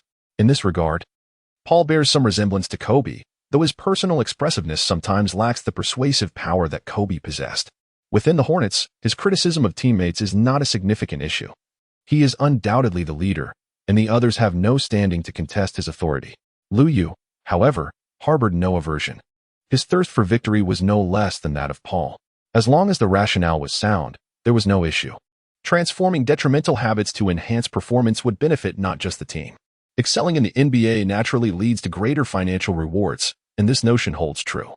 As the third quarter commenced, both teams were brimming with determination. Each side focused intently on containing the opposing team's key players. The offensive prowess of Paul and West, neither of whom were top-tier stars, inevitably suffered. The same could be said for Iverson and Anthony, particularly the latter, who struggled more against double teams. Each player's response varied slightly, yet the primary strategy remained to pass the ball to open teammates. Paul excelled in this regard, while Iverson occasionally exhibited a sharper instinct for exploiting defensive weaknesses to score. In contrast, Anthony's more forceful style lacked the same level of finesse. West, aware of his limitations, would promptly pass the ball, integrating seamlessly into the Hornets' team strategy. Anthony, however, was less inclined to do so, causing the ball to stagnate in his hands on numerous occasions. Throughout his career, Anthony has shown a reluctance to sacrifice his individual style for the sake of team dynamics. Yet, this is the essence of Anthony. To harness his offensive strength, one must embrace his distinctive traits. It is worth noting that Anthony is not the only star who shuns team tactics. His shortcomings lie not solely in this aspect, but rather in his defensive performance, which has not been as commendable. His offensive capabilities are limited to finishing plays rather than facilitating for teammates, and his inability to lead defensively diminishes his persuasive impact. Had he been stronger, tactics might have adapted to accommodate him, but alas, he has not reached that level. When both team stars find themselves with limited opportunities to shine, attention inevitably shifts to the contributions of other players. In this regard, the Hornets fared slightly better, even when Paul struggled to score. His ability to engage and elevate his teammates remained top-notch. The Nuggets faced a significant dilemma when their two primary scorers faltered. In a scenario where reliance on role players becomes paramount, the Nuggets ultimately succumbed. Page continued to feel off his game, yet the impact was negligible. Peterson found his rhythm in the second half, largely due to the Nuggets' defensive oversight. Playing alongside a master facilitator, role players often find themselves in fortunate positions, assured that opportunities will arise. With shooters on the perimeter, Chandler also seized opportunities in the paint. Paul and West drew defensive attention, thereby granting others easier chances to score. Centers who thrive on easy baskets certainly favor playing alongside Paul, as even lurking beneath the basket can lead to emphatic dunks. Moments later, the team-oriented approach triumphed over the star-centric model, allowing the Hornets to reclaim the lead. The Nuggets found themselves at a loss, resorting to interior rotations to maintain defensive intensity, effectively separating offense from defense. Ultimately, it all came down to the stars. In the final quarter, the star-driven approach proved more reliable, provided they remained on the court without rest. Lu Yu also witnessed that, despite the regular season just commencing, the seasoned Iverson, no longer in his youth, astonishingly played the entire second half.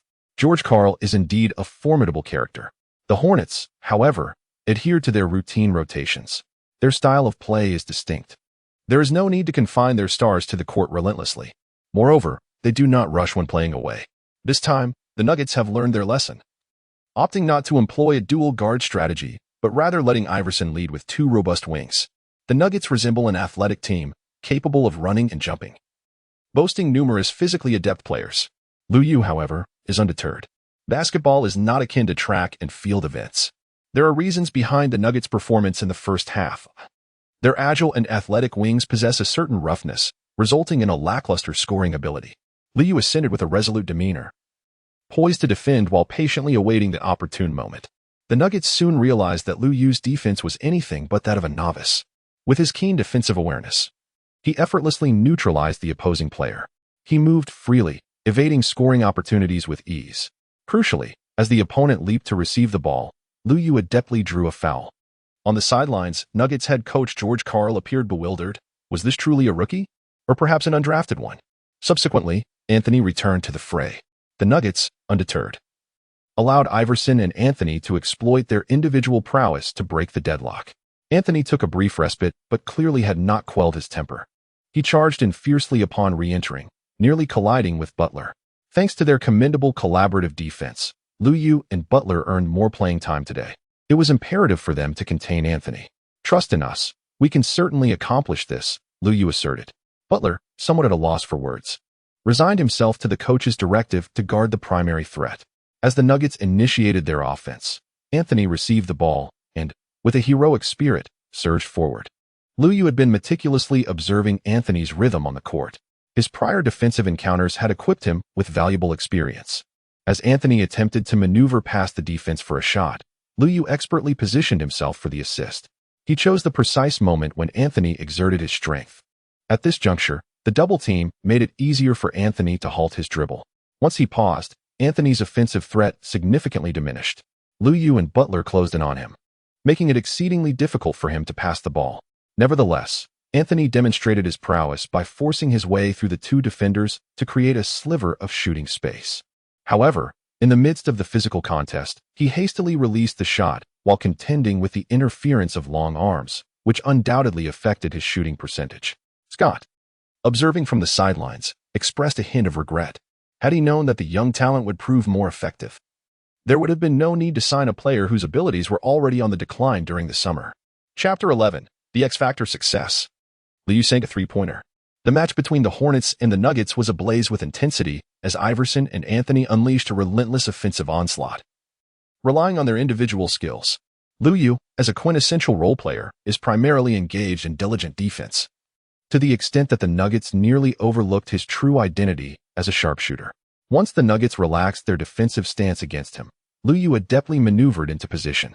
Beyond the three-point line, he received a pass from West and seized the opportunity. The Nuggets role players have largely struggled to score.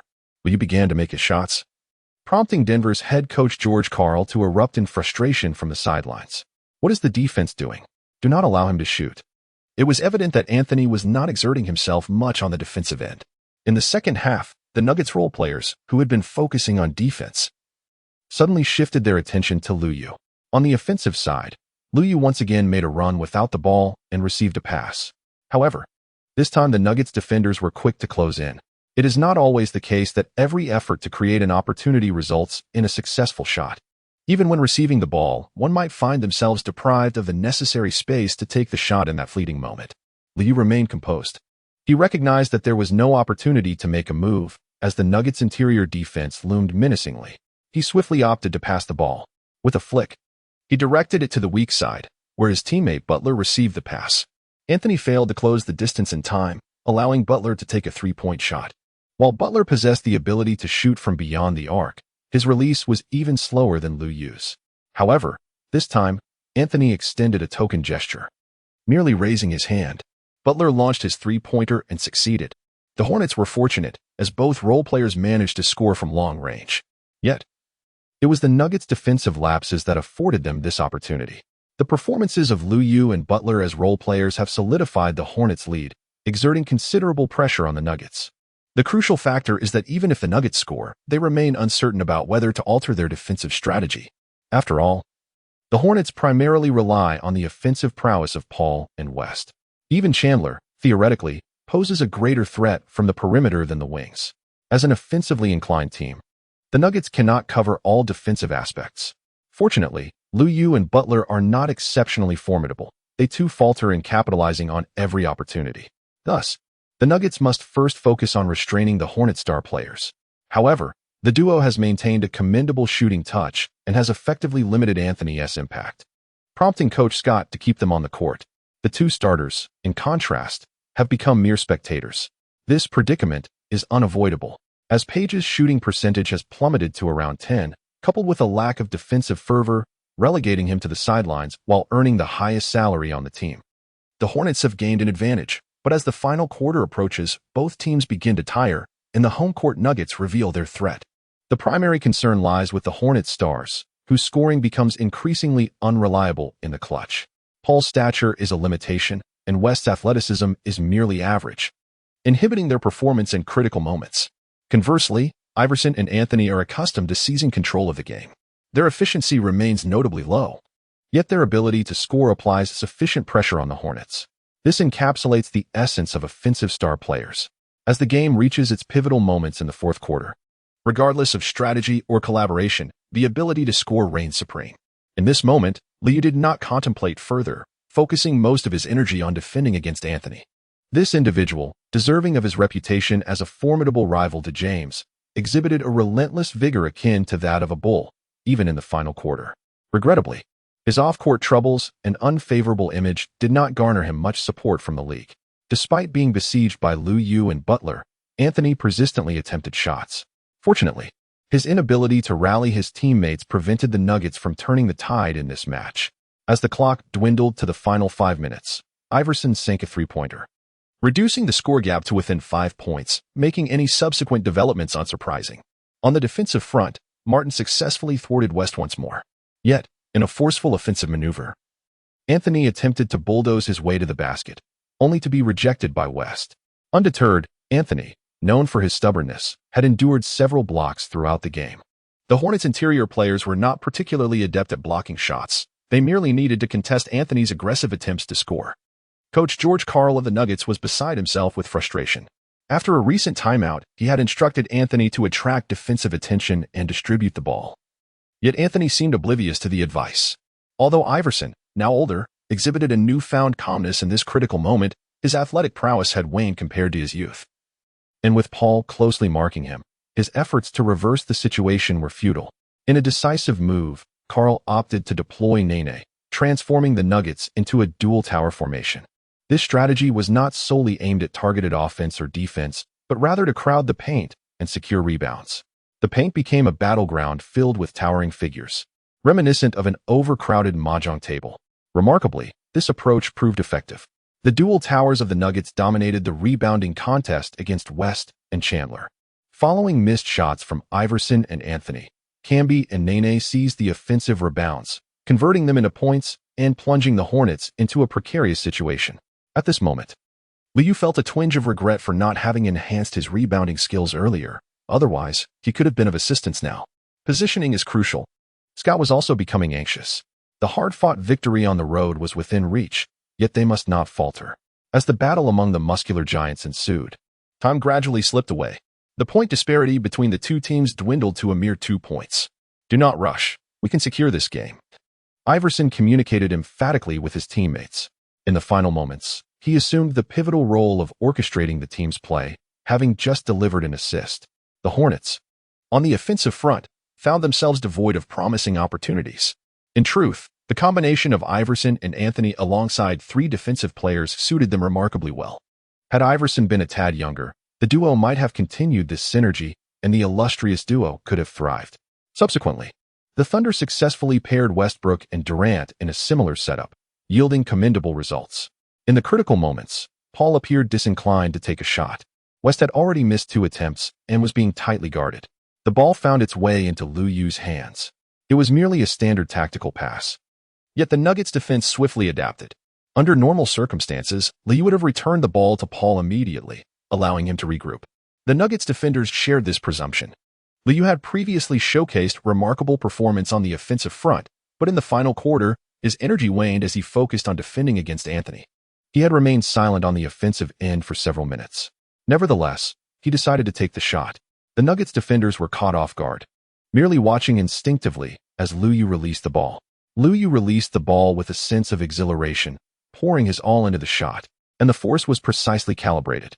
As he witnessed the ball gracefully descend into the hoop, a jubilant roar escaped his lips. The 2-point deficit burgeoned into a 5-point lead, casting a shadow of despair over the Nuggets players. "Allow me." Anthony boldly stepped forward, only to miss his 3-point attempt. Chapter 12. A new surprise Liu. A crucial 3-pointer. A true display of composure under pressure, the Hornets have indeed struck gold. In this pivotal moment, remaining on the court and showcasing exceptional performance, Liu proved that he was not merely a fleeting phenomenon. Liu holds a significant position in the Hornets. In the final moments of the game, the Nuggets dared not afford Liu any opportunity. Liu did not feel compelled to force anything. The team did not require him to always step up. He continued to fulfill the defensive duties assigned to him with commendable diligence. The Nuggets ultimately failed to turn the game around, largely due to their stars' ineffective isolation plays. In the final 2 minutes, Anthony did not score at all. The Nuggets' attempts at 3-pointers also fell short. Paul maintained firm control over the game's tempo, leaving the Nuggets with no choice but to resort to foul tactics as the game drew to a close.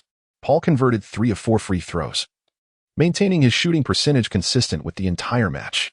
This was sufficient for the Hornets to secure their 3rd consecutive victory to begin the season. After an increasingly impressive performance, Liu attended a press conference for the first time. He remained quite humble, as he was still regarded as the younger member of the team. "I am delighted to be able to contribute to the team. I truly relish the feeling of striving for victory. The Hornets are a remarkable team, and I feel fortunate to be a part of it." Head coach Scott did not hesitate to praise Liu. "Liu can make crucial shots. I am not at all surprised. He has worked diligently to achieve this during practice, and he possesses the potential to become an outstanding player. Most importantly, he has his own goals and a strong desire for victory. He will strive to excel." When considering which players' experiences to absorb, Liu contemplated Camby. However, he was unsure if he could glean defensive insights or abilities such as shot blocking, which were not priorities for enhancement during his time with the Hornets. Iverson's advice, in part, overlapped with Paul's.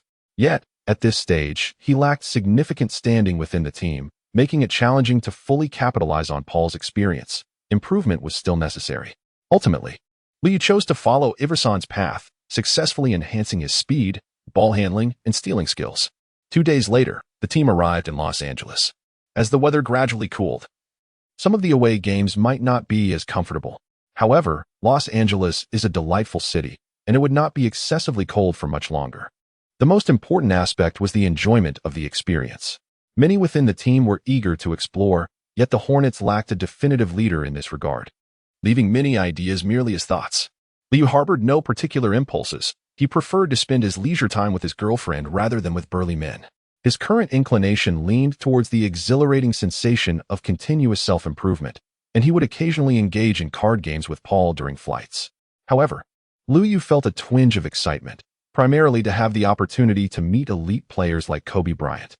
This season marked the closest Paul had come to the Most Valuable Player award, yet he ultimately fell short against Kobe. Midway through the season, the Lakers had acquired the All-Star center Pau Gasol, solidifying their status as a premier team in the league.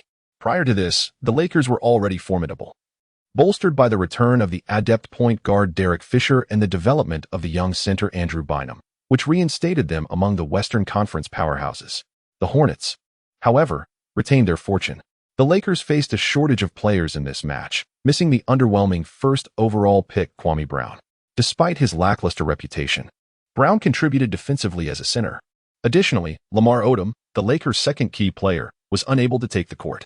Before Gasol's arrival, Odom had been pivotal in the Lakers' triangle offense. The Lakers' lack of interior presence allowed David West to start strong. A team without a robust frontcourt struggles to contend against the Hornets. Once the interior opened up, the opposing defense had to contract, creating opportunities from the perimeter. Peja Stojakovic felt significantly better than he had 2 days prior. The Lakers were now favoring an offensive strategy, with no one closely guarding the supporting players. A star of Kobe's caliber would not expend excessive energy on defense to shadow a shooter. The Lakers' other wings were not particularly impressive. Starting forward Luke Walton had decent basketball IQ but lacked mobility. The Lakers' championship aspirations were not solely reliant on the addition of Gasol to their front court. They also fortified their wings with players like Trevor Ariza and Ron Artest. Presently, the Lakers could dominate weaker teams offensively, yet they were still somewhat lacking in their ability to match up against a strong team like the Hornets.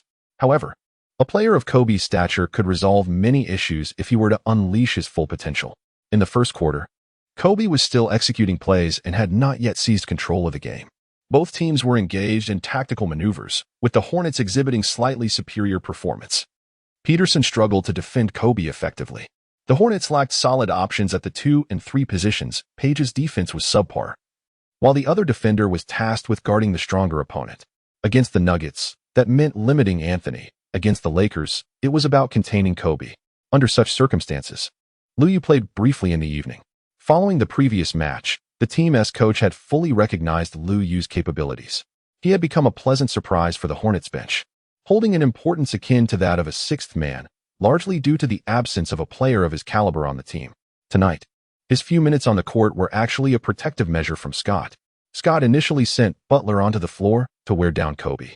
Tonight's strategy against Kobe involved Peterson, Butler, and Liu working in tandem. Yet, Liu's potential and shooting stability distinguished him, leading Scott to instinctively position him on the offensive side. Unless he was on the court alongside Page, in which case Liu's defensive responsibilities were somewhat eased. His current performance on both ends of the court was not yet remarkable, but as he continued to improve, Scott might alter his perspective and assign him greater responsibilities. In the matchup between the starting units of the Hornets and the Lakers, the more complete Hornets appeared superior. However, the ensuing battle among the benches showcased the Lakers' greater depth. Bynum significantly outperformed the Hornets' marginal backup centers. Jordan Farmar, Vladimir Radmanovi, and Sasha Vuja were also adequate. The Hornets, on the other hand, heavily relied on Paul's playmaking. When Paul took a breather, the team's performance became disorganized, with few players possessing scoring ability. The Lakers sensed an opportunity to reclaim their advantage. Then, an unexpected development occurred. Liu entered the game. As a team with aspirations in the West, the Lakers had taken note of the Hornets' performance in the new season, and their coaching staff was aware of Liu's presence. Liu's shooting left a lasting impression. Prior to the commencement of the match, Lakers coach Phil Jackson advised his players to prevent Liu, a 3D player, from taking easy three-point shots. Lakers substitute Sasha Vujacic paid considerable attention to Liu. However, his defensive awareness was lacking and his footwork was rather mediocre. He closely monitored Liu's three-point attempts, yet Liu's skills extended beyond just that. How splendid! Liu's mid-range shot following a breakthrough was exquisite.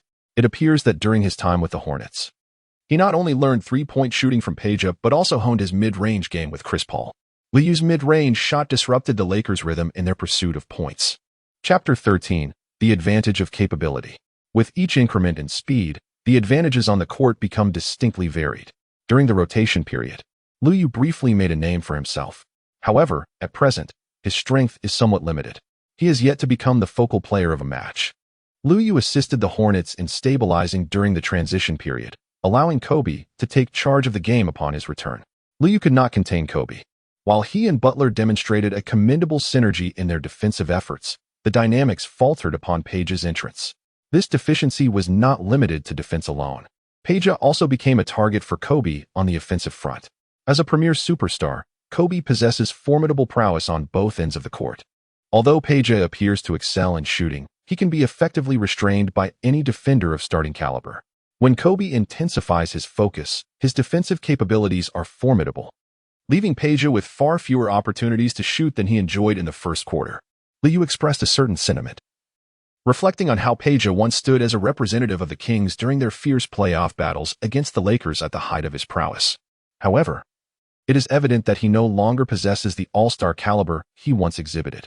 As a shooter with limited offensive methods, he has been relegated to the role of a third or even fourth option, merely scavenging for opportunities without the ability to shoulder the burden of crucial scoring. Fortunately, Page's ability to draw the Lakers' perimeter defense remains commendable. Ultimately, the Hornets boast a stronger presence in the paint. The Lakers opted to keep Bynum on the court, and the young center can effectively contain one of the Hornets' interior players, yet both Walton and Radmanovi find it challenging to withstand the other. Basketball tends to favor offense. And in a scenario where neither team can completely neutralize the other, the focus shifts to offensive efficiency. In this regard, the Lakers seem to possess a slight edge. The Hornets' dominance in the paint becomes a liability when it comes to defense. The Lakers field a lineup featuring one big man and four smaller players, all capable of launching three-pointers. This strategy allows them to draw the Hornets' interior defense outwards, complicating matters for both Kobe's drives to the basket and the Lakers' power forward's long-range shots. Following a three-pointer from the Lakers' makeshift power forward, they closed the gap in the score. The Lakers, too, executed a series of plays. And by the time the Hornets sought to capitalize on their inside advantage for offensive rebounds, the first half was drawing to a close. Although the Hornets should have had the upper hand against the current Lakers, they failed to establish their control in the first half. When the moment arose for their stars to step up and score, Paul and West fell short when compared to Kobe. During halftime, Coach Scott appeared somewhat displeased, resolutely stating, "We must play with greater determination. We must improve our rebounding. Our interior defense cannot allow them such ease of entry." Liu engaged in conversation with Paul below, expressing that as long as he was not facing Kobe, he felt confident in scoring against the Lakers' other wings. Liu previously found greater comfort playing alongside the main roster. However, as time progressed, merely adhering to tactical routines hindered the full expression of his inherent advantages. The role players on the Lakers' wing are not particularly formidable.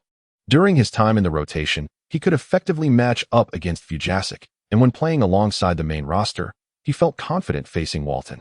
Conversely, within the Hornets' primary lineup, opportunities for him to showcase his abilities were limited. Thus, in this match, Liu shone brighter while playing with the bench unit. Differences in capability and opponents inevitably altered his experience on the court. Liu hopes that Paul can place his trust in him, enabling him to create a formidable threat from the perimeter, thereby aiding the team in expanding their space on the court. Paul acknowledges the tenacity of the younger player, appreciating such spirited determination. He then advises Liu not to take things for granted, emphasizing that in the second half, he must adhere to his directives. After all, Paul is the true commander of the team, and he will determine what Liu is capable of contributing. It is not only Liu, a novice, who must heed this. Even all-star players collaborating with him would find Paul more inclined to trust his own judgment. Liu did not start the game and remained seated during the second half. However, he had fully calmed his mind and began to observe the proceedings with great earnestness. This was, in fact, quite intriguing. By gaining a clear understanding of the dynamics on the court and the distinct characteristics and states of the various players, he would find it much easier to contribute meaningfully once he entered the game. Therefore, it was not monotonous in the least. The Lakers, upon taking the court in the third quarter, swiftly reclaimed the lead. Compared to the first half, Kobe exhibited a heightened sense of aggression. It was evident that both the Hornets and the Lakers were dissatisfied with their earlier performances. This is Los Angeles. The visiting Western Conference newcomers cannot be allowed to run rampant. In the face of Kobe's formidable presence, Paul was unable to respond directly with scoring, a notable shortcoming on his part. His only recourse was to orchestrate the team's offense with greater composure. The Hornets continued to leverage their interior advantage to establish their offense, subsequently blending inside and outside plays to execute a fluid team attack. Page showcased commendable shooting form today, serving as a crucial element in the Hornets' inside-out strategy. Should Kobe focus his offensive efforts elsewhere, Page would find opportunities to capitalize on. Although Walton possessed a commendable basketball IQ, his physical limitations prevented him from fully containing Page. Unfortunately, the Hornets' starting player, Peterson, was unable to provide substantial offensive support. Defensively, he, along with Liu and Butler, struggled to restrain Kobe. What was expected to be a third quarter of heightened intensity quickly devolved into an offensive showdown between the two teams. With the score oscillating back and forth, neither side able to seize complete control. The Hornets were the first to seek change. They were unable to transform their advantages into a decisive lead, should the game extend into the final quarter. It was conceivable that Kobe could leverage his individual prowess to clinch victory.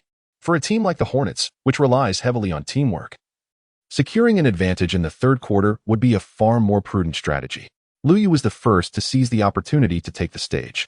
The first half has already demonstrated that he is the most dependable player on the Hornets bench. Upon entering the court, Liu failed to effectively guard against Kobe. Liu had clearly followed in Kobe's footsteps, yet as Kobe changed direction and accelerated, Liu's rhythm faltered slightly, and his attempt to reach out resulted in a foul. Liu Yu felt somewhat frustrated. Encountering the league's top stars left him feeling powerless. I must reclaim my position, Liu Yu vowed silently. In comparison to the other wings of the Hornets, his overall abilities were superior. On the offensive end, upon receiving the ball, he executed a swift hesitation dribble and drove inside. His performance in the first half had indeed made an impression on the Lakers, prompting the defending players to rush in to obstruct him. Liu Yu promptly distributed the ball. Although he did not pass it directly to an open teammate, Paul seized the opportunity and delivered it to Peja, who was in an advantageous position. Without hesitation, Paul passed the ball, allowing Peja to take a comfortable shot. The three-pointer found its mark. While Liu Yu's statistics did not reflect any increase, his involvement created an opportunity for the team. It matters little whether the fans comprehend this. What is crucial is that Coach Scott certainly recognized Liu Yu's advantage on the wing. When he steps onto the court, he fulfills his responsibilities effectively, providing the team with additional strategic options. Meanwhile, the team's lottery pick, White, appeared somewhat dejected. He yearned to showcase his abilities. Yet the reality upon entering the game was that he fell short of expectations. Liu Yu's current competitors are now the seasoned veterans of the team. With Liu Yu taking the court, the Lakers find themselves in a quandary. They once again opted for a lineup of 1 big and 4 small players. However, this time the Hornets were well prepared. Chapter 14. A crucial moment. The Lakers' strategy of employing 1 big and 4 small players not only exposes their interior defense but also weakens their perimeter defense. This lineup primarily focuses on offense. As long as there is a threat from beyond the arc, the inherent weaknesses of this configuration become less significant. Nevertheless, the Lakers' three-point shooting in the second half was not as effective. The defensive intensity they encountered was relatively consistent. The issue lay solely with their shooting rhythm. Hence, prior to the Warriors' championship victory, many believed that relying solely on shooting could not secure a title due to the multitude of variables involved. The halftime break can significantly influence the shooting touch of role players. Yet, what ultimately placed the Lakers in a precarious position was their defensive shortcomings. Upon Liu Yu's arrival, the Hornets exhibited a heightened aggression in their offensive endeavors. Liu Yu is not significantly stronger than Peterson at present. The primary difference lies in his youth and vigor, which impart a distinctly different impression to his opponents. Liu Yu exhibits remarkable intelligence on the court, with each incremental improvement in his skill. His threat level escalates by 2 or 3-fold. In the final minutes of the third quarter, the Hornets orchestrated a brief surge in their offensive play. Liu Yu managed to score just a single basket, yet Peja erupted with brilliance. This exemplifies the impact of an exceptional shooter.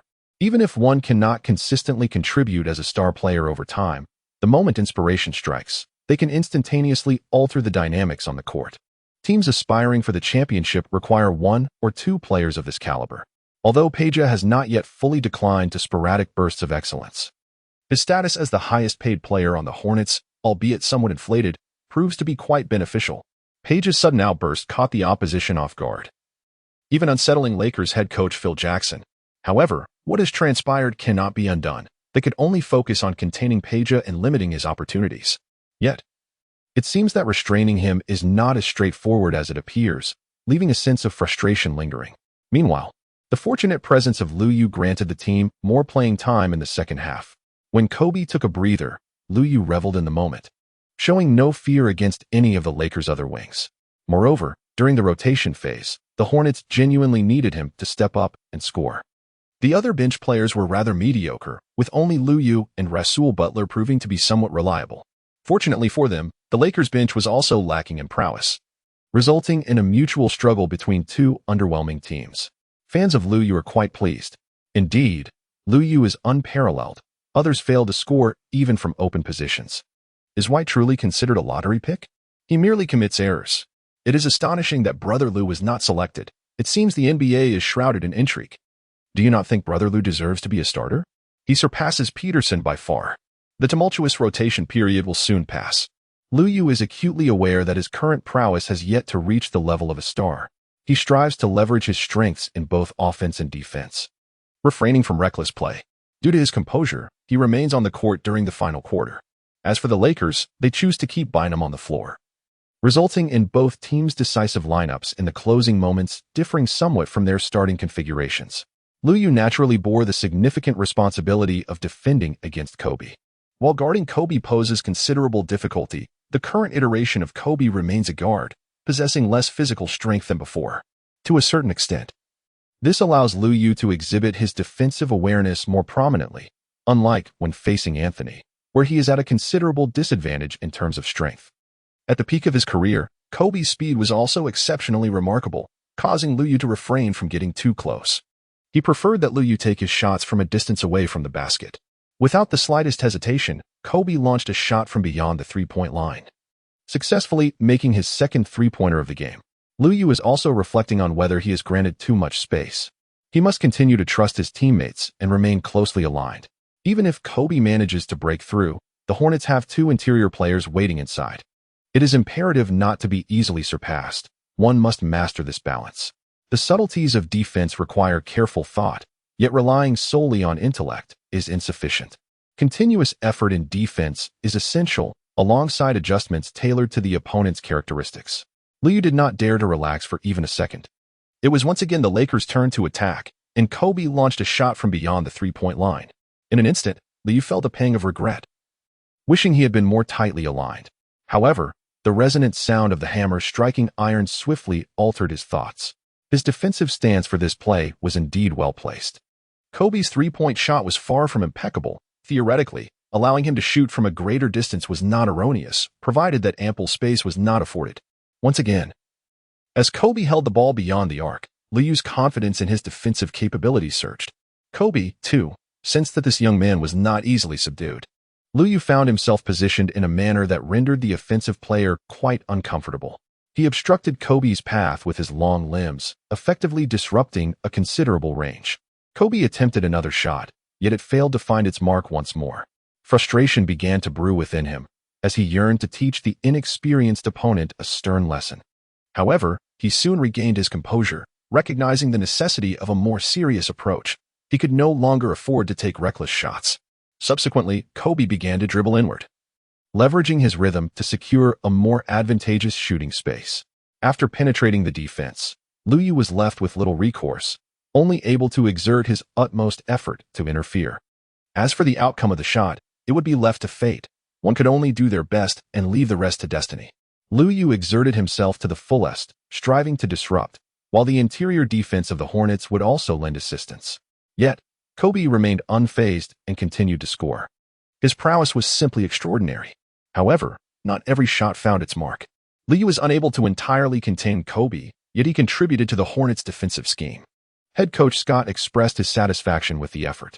The Hornets faced considerable difficulty in defending against Kobe, but their focus remained primarily on him. In the final moments, the Lakers abandoned their triangle offense, allowing Kobe to seize control of the game, while the Hornets lacked a player capable of taking over.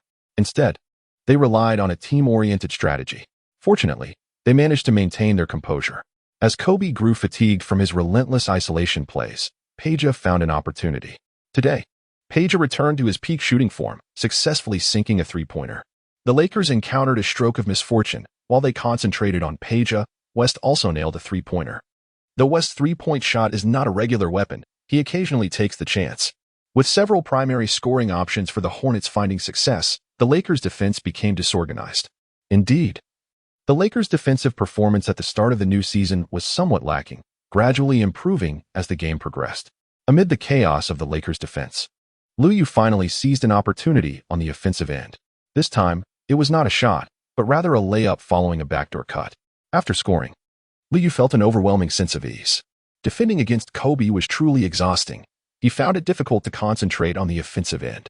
However, when the opportunity arose and he seized it, the exhilaration was unparalleled. Lu Yu felt that his stamina had significantly recovered. Perhaps it was merely an illusion. Yet his fighting spirit had undeniably grown more fervent. "I will guard you," Lu Yu declared to Kobe. "Get lost." With the score trailing and time running short, Kobe's temper flared. Lu Yu remained unfazed, perceiving the trash talk as encouragement. Even with a fiery spirit, one cannot guard against certain outcomes. However, Kobe was unable to achieve an extraordinary performance. With time dwindling, Fisher's three-point attempt also fell short. Paul glanced at the clock and began to regulate the tempo. Lu Yu followed in Kobe's footsteps, denying the three-point shots. A fourth consecutive victory was within reach. Chapter 15, Weaknesses. Congratulations to Lu Yu for securing the win. Please select an opponent player from whom to absorb basketball experience. I choose Kobe Bryant. absorbing Kobe Bryant's basketball wisdom grants mid-range shooting 2, defense 2, and stability 2. Without hesitation, Liu Yu naturally chose Kobe, continuing his streak of good fortune in the game, acquiring attributes that he desperately needed. The following day, Liu Yu faced his first away back-to-back game. His stamina was undoubtedly affected, not merely from playing but also due to the challenges of resting away from home. However, being young and vigorous, Liu Yu was less impacted than Peja, who struggled to find his shooting rhythm. Defensively, he was overwhelmed by the younger players. Webster from the Trail Blazers played against Peja as if he were an all-star. In fact, during team practices, Peja had often found himself in similarly awkward situations, as his teammates, including Liu Yu and Butler, could easily contain him. Fortunately, Peja had matured since his more reckless days abroad. Otherwise, the star's pride might have incited discord within the team. In this match, the Hornets nearly faced disaster due to Peja's struggles. Thankfully, once Liu Yu stepped onto the court, the Trail Blazers wing players quickly reverted to mediocrity, and even Roy could not unsettle Liu Yu. With an enhanced defense, Liu Yu proved to be invaluable. This game allowed me to integrate my elevated combat capabilities seamlessly. In the final quarter, Liu Yu remained on the court, replacing the completely off-form Peja as the team's third offensive option. His mid-range shooting had developed a certain finesse. The combination of three-point shots and mid-range capabilities significantly heightened his threat from the perimeter. In the last 2 minutes of the game, Liu Yu made a crucial shot to tie the score. He then assisted Paul in double-teaming Roy, causing a turnover for the opposing team. The Hornets turned the tide, securing victory against the Trail Blazers once more. Liu Yu has chosen to absorb the experiences of Aldridge, who is focusing on improving his rebounding skills through physical play and dominating the paint. With the Hornets' recent victories, Liu Yu has garnered an increasingly devoted fan base. Meanwhile, as the highest-paid player on the team, Peja has faced external criticism for his inconsistency. Peja asserts that as long as the team secures victories, nothing else holds significance. Our team is currently ranked among the top in the Western Conference. If we can maintain this momentum, I will feel immensely honored. Head coach Scott also expressed his unwavering faith in Peja, stating, "I have never doubted him. Peja is a crucial component of our team, and I know that when he is willing, he can accurately deliver the ball into the basket from any position beyond the arc." However, it is evident that Peja's performance has been erratic, failing to meet the Hornets' expectations. For a team like the Hornets, securing a substantial contract is no trivial matter. Yet, lamentation at this juncture serves little purpose. In light of Peja's limitations, Liu has emerged, infusing the team with fresh strategies. In a team striving for success, Liu has quickly ascended to the role of the sixth man, frequently remaining on the court during critical moments. It is his relentless growth that has won over the coach, and the Hornets genuinely require a player of his caliber on the wing. Nevertheless, Liu Yu's emergence only delayed the inevitable first defeat of the season. After enduring a challenging away game, the Hornets returned home only to lose their undefeated status. This was no surprise, as they were bested by the formidable Spurs. It can be said that the Spurs have a certain advantage over the Hornets. With their exceptional defense, they easily contained the unpredictable Peja. Moreover, they effectively restricted the scoring opportunities of the Hornets' interior player, West. Despite West's strength and mid-range shooting ability, he found himself unable to cope with Duncan. Liu Yu is also of no assistance. Liu Yu harbored a fervent desire to secure victory. As a top-tier player in the league, Duncan was undoubtedly a source of invaluable experience for him. Regrettably, Liu Yu's current prowess was insufficient to lead his team to a comeback. Two of the Hornets' primary scoring threats were effectively neutralized, and without his teammates' contributions, Paul found it challenging to shine. Even the peak form of Parker proved to be a significant challenge for Paul. Examining the statistics, Paul's efficiency was not lacking. However, as the acknowledged leader of the team, if he could not even contend with one of the Spurs' key players, winning would inherently become a daunting task. This defeat illuminated for Liu Yu that the Hornets faced substantial offensive issues.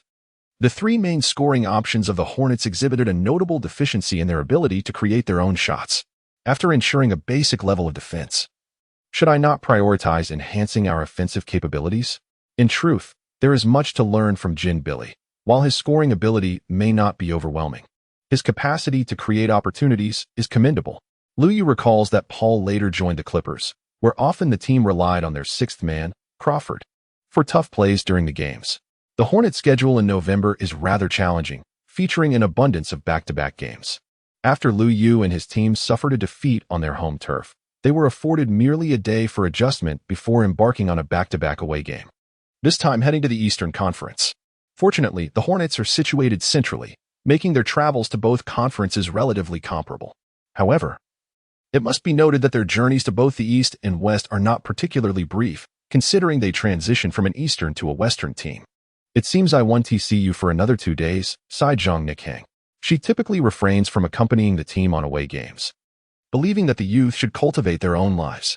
Cherish this relatively carefree time while you can, Liu remarked with a hint of jest. Having recently graduated and not yet tethered by employment or family, this truly is a leisurely phase.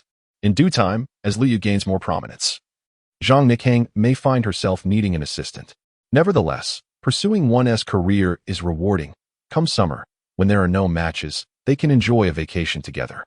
Let us rally our spirits. We cannot afford another defeat, Paul urged the team. Rest assured, I am fully prepared, Liu responded with enthusiasm. The team they were about to face was not without its strengths, yet its weaknesses were also quite apparent. The Hornets, while a formidable team, lacked star-level defensive capabilities, a trait even more pronounced in the 76ers. The 76ers rely heavily on defense within the Eastern Conference, yet they are not among the elite defensive teams. Lacking a stalwart like Duncan, the league currently places considerable emphasis on defense, and many strong teams excel in this aspect. While the Hornets may not be the pinnacle in either offense or defense, they are a well-rounded squad. They felt confident in facing a team like the 76ers, known for their mediocre defensive prowess. Following the departure of Allen Iverson, the team's leader became Andre Iguodala. Though Iguodala possesses impressive physical attributes and a well-rounded skill set, he does not quite reach the level of a top-tier leader. The current roster of the 76ers is primarily composed of homegrown young talent, with the lone veteran being Miller, acquired from the Nuggets. Yet, among the 76ers, Iguodala stands out as a leading figure, despite being merely average. Players like Willie Green, Lewis Williams, DeLimbert, and Kyle Korver seem rather unremarkable. Surprisingly, this seemingly lackluster opponent managed to maintain an early lead against the Hornets, indicating that the Western powerhouses are not as formidable as presumed. Chapter 16. The positioning of players after entering the game. Liu found himself at ease against Korver, relishing the opportunity to exploit opponents with average athleticism and weaker defensive capabilities. Korver has since bulked up and now can be regarded as a reasonably astute, albeit limited, shooter. In truth, the Philadelphia 76ers bench is not particularly lacking in talent. The Hornets gained an advantage during the rotation period, not solely due to Liu Yu's commendable performance. Although he did play well, the Hornets' backup guards lack organizational skills and defensive prowess, while the 76ers exhibit even more pronounced deficiencies in these areas. Future iterations of Lou Williams may well be the quintessential sixth man, yet the current version is merely a short guard with limited court vision, inconsistent shooting, and subpar defense, possessing only a modicum of scoring ability. By contrast, Pargo appears to be the more stable option. The 76ers' relatively disorganized bench, despite some potential, pales in comparison to the Hornets' bench, which displays a semblance of strength befitting a contending team. Much of this evaluation hinges on the context of comparison. Following a lead in the rotation, the 76ers starters returned to the court without any momentum to mount a comeback. Crucially, Andre Iguodala, the team's leader, exhibited no urgency, refraining from taking shots, resulting in the Hornets steadily extending their lead. Iguodala is a shrewd basketball player with a commendable business acumen, yet this very trait sometimes dampens his competitive fire. After years of development with the 76ers, the relationship ended on a sour note. Subsequently, the 76ers seemed to lose enthusiasm for nurturing such indecisive players, leading to several seasons of stagnation. In the absence of motivation among the 76ers players, the Hornets quickly shifted to a developmental mode in the second half, allowing all players to see the court. However, those who struggled continued to falter. For fringe players, seizing opportunities is a daunting challenge, as their status as marginal players stems from their inherent lack of strength. The 76ers lack standout talent, leaving Liu in a quandary regarding whom he should absorb basketball wisdom from. Should it be Iguodala or Korver? Previously, Liu would have unhesitatingly chosen Iguodala, as it would have provided a greater chance to enhance his defensive skills. However, having already made some strides in that area, further improvement now poses a significant challenge, necessitating careful consideration. Liu believes that his foremost priority is to enhance his overall statistics. Regardless of what aspect he improves, the more, the better. However, He is uncertain which player would yield the most significant enhancements. He feels that selecting Iguodala would only marginally elevate his abilities by a mere point. Ultimately, for the sake of three-point shooting, Liu opted for Korver. Unfortunately, Korver only augmented 2 of his basketball statistics, three-point shooting by 2 points and mid-range shooting by 1.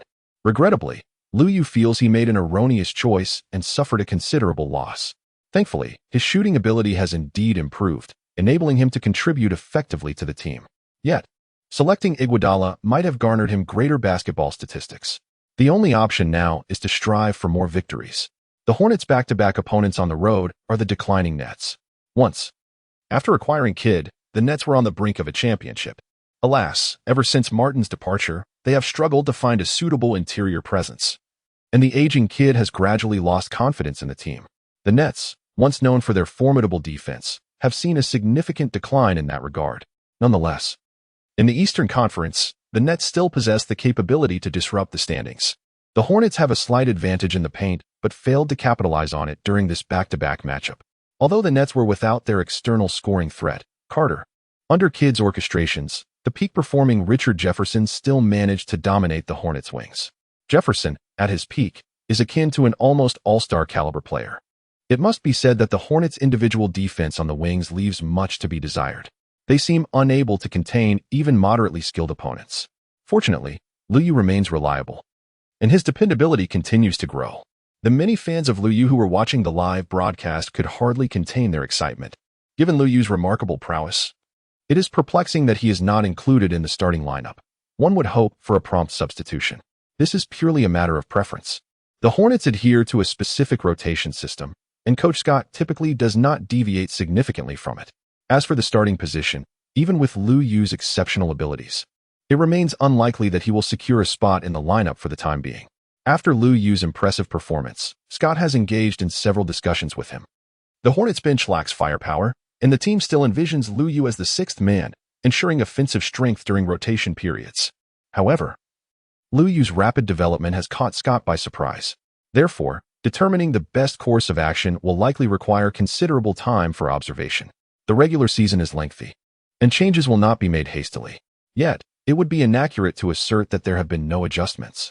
The team frequently allows Liu to remain on the court in the final quarter, acknowledging his prowess. After Liu took the court, Jefferson had yet to exit. His primary responsibility was defense.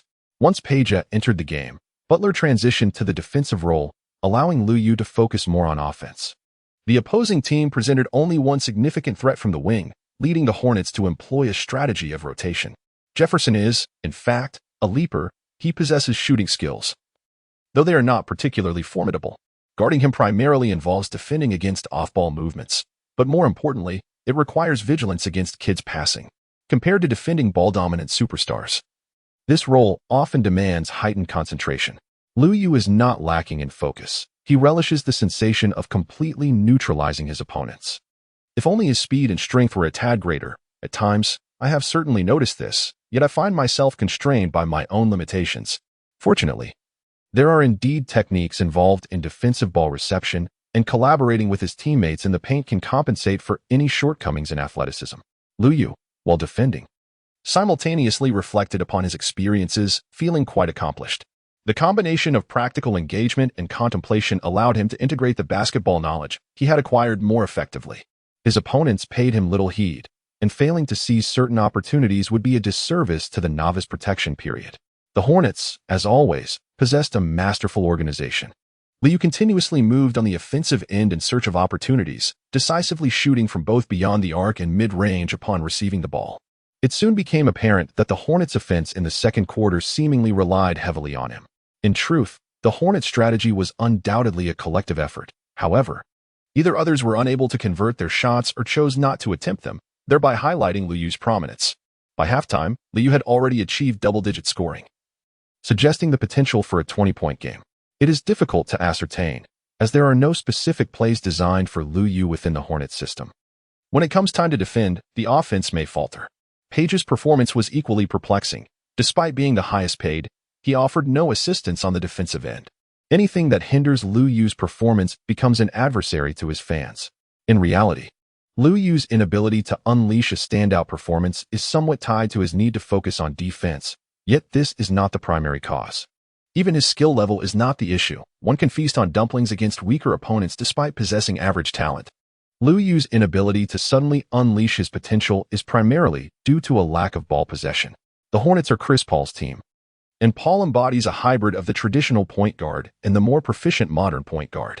He possesses the ability to score while controlling the ball, whereas Jason Kidd aligns more closely with the traditional point guard archetype. Paul's extended ball handling time is indicative of a dominant playmaker's style. The majority of the Hornets' ball control resides with Paul, who also needs to consider the contributions of other star players, leaving Liu with scant opportunities to showcase his talent. Unless he becomes significantly stronger and can make an impact without the ball in his hands, his chances of shining remain limited. After all, he has yet to play a sufficient number of games. Perhaps his moment has not yet arrived. In Chapter 17, different choices under similar circumstances. Liu played with great fluency during the second quarter against the Nets. However, upon returning to the locker room at halftime, he felt a slight weakness in his legs. As a rookie, he had never experienced such an intense schedule of games before. Thus, it was only early in the new season that he began to feel the strain of physical fatigue. He mused that he must diligently work on his stamina. Nevertheless, Liu did not harbor excessive worries. With his basketball skills improving, his physical condition was evolving towards that of a professional athlete. As the team secures more victories, his energy would undoubtedly be revitalized. I understand everyone is fatigued, but if we focus on our defense, we will soon return to New Orleans victorious, Scott encouraged his players. The team had enjoyed a promising start to the season, and he was filled with ambition. Meanwhile, Nets head coach Frank expressed dissatisfaction with his team's performance in the first half. Where are we? Are you unfamiliar with the court's basket? Be more decisive with your shots. Frank's face flushed with a deep crimson hue, revealing his genuine displeasure. He yearned to prove his worth in the presence of Scott. Despite having taken the helm of the Nets for quite some time, the team's performance had undoubtedly flourished under Scott's leadership. Each encounter between Kidd and Scott stirred a complex array of emotions within Kidd. Once, they were both celebrated heroes of the Nets. Yet tactical disagreements had led to a rift that ultimately resulted in Scott's departure. Following that incident, Scott adopted a coaching style that catered to star players. As the third quarter commenced, Kidd rallied his teammates, igniting their collective spirit. After securing a rebound, he orchestrated a swift, fast break, seamlessly converting it into points. Paul, clearly taken aback by Kidd's resolve, was unaware of the historical animosities that colored their rivalry. Both excelled defensively among guards, yet their styles diverged significantly. Kidd, robust, yet somewhat aged, lacked the quickness of Paul, who thrived on speed in his offensive maneuvers. Nevertheless, Kidd's strength proved formidable, with Paul struggling to withstand his advances. While Kidd may not have relied on brute force like Darren, his stature as a tall guard afforded him a distinct advantage. Kidd initiated the plays, yet it was Jefferson who ultimately capitalized on them with remarkable efficiency. During halftime, Scott had already emphasized the necessity of defending against Jefferson, yet the Hornets starters comprehended the strategy. Even if their physicality faltered, Jefferson had evolved into one of the league's premier offensive wings, with Kidd facilitating his ascent to a stellar average of over 20 points per game. Although Jefferson's performance waned after departing from Kidd's guidance, he nevertheless possessed unique attributes that allowed him to excel in the right positions and moments. Peja and Peterson were once again overwhelmed, and the Nets seized the lead. Kidd's ability to transition between fast and slow tempos surpassed that of Paul, indicating his superiority in enhancing his teammates' performance. However, Kidd's individual offensive prowess could not rival that of Paul. Scott understood Kidd well, knowing that the key lay in containing Jefferson. If that was achieved, Kidd's efforts would be in vain. The youthful Kidd might have devised strategies, but the current Kidd, skilled in support, could only assist. The relentless battle continued. Liu and Butler replaced the bewildered starter who had been struck. Subsequently, the duo executed their roles with precision, one closely guarding Jefferson while the other attentively monitored Kidd's passing. In this match, the Nets were devoid of Carter, leaving Jefferson as the sole scoring threat, and two could easily manage what one could not. The Hornets had previously employed a similar strategy, but Page's physical limitations hindered their effectiveness. With Liu and Butler on the court, Jefferson's performance dramatically diminished. The reason Jefferson has not ascended to all-star status is that he does not rely on his guards for assistance. He struggles to resolve issues independently. Furthermore, on the defensive end, he is merely average. When Liu was tasked with containing Jefferson, he still had the energy to contribute offensively. In comparison to facing elite players like Kobe, restraining Jefferson proved to be a relatively manageable endeavor.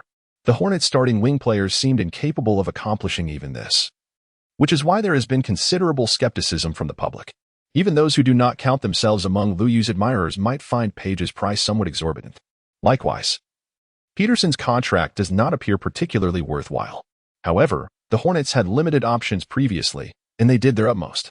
As the second half commenced, it became evident that Liu's scoring would not come as easily. One reason was that Paul sought to reclaim his rhythm, noticeably increasing his attempts.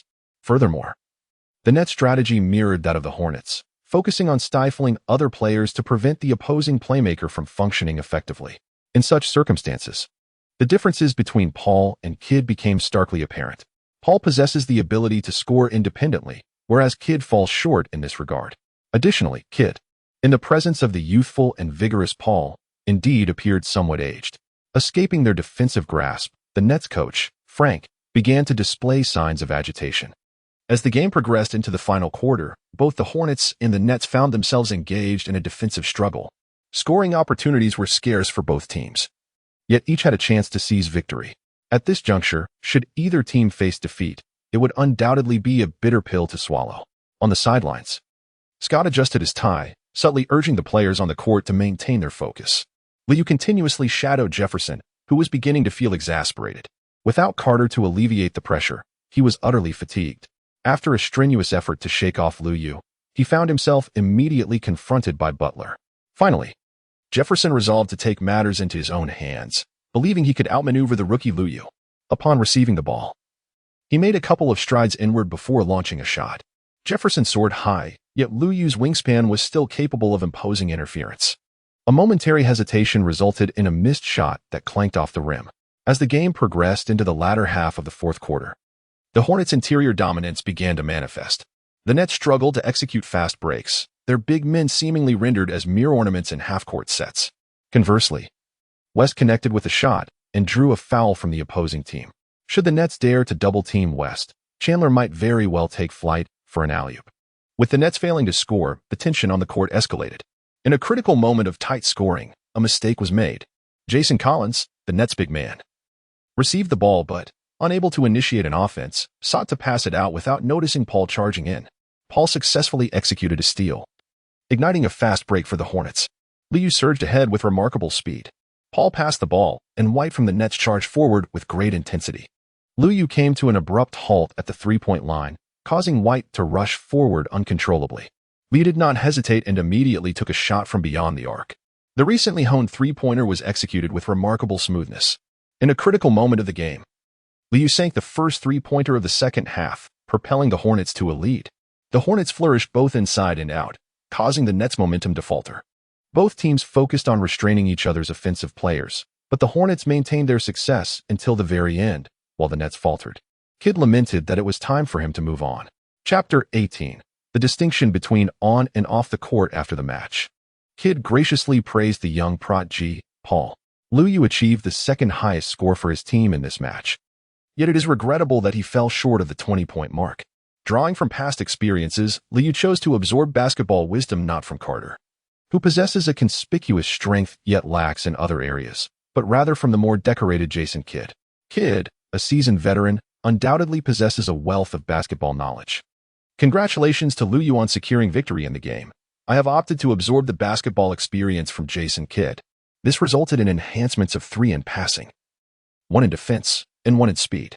Upon returning to New Orleans, Liu once again absorbed the basketball experience from Chris Paul, gaining skills in ball handling, stealing, and speed.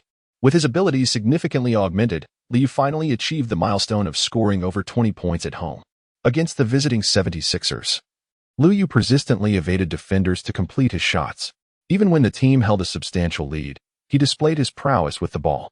His enhanced ball handling and swifter pace allowed for exquisite breakthroughs, culminating in impressive mid-range shots. Ultimately, Liu scored 24 points, setting a new season high. With his increasingly commendable performance, Liu began to eclipse the popularity of Yi Jianlian with the Bucks. In another victory against the 76ers, Liu remained steadfast in his choice of player to absorb basketball experience. selecting Andre Iguodala. Iguodala provided him with marginal boosts in dunking, interior play, and strength, albeit each enhancement was modest. Regrettably, the defensive skills Liu had hoped to acquire were not absorbed this time.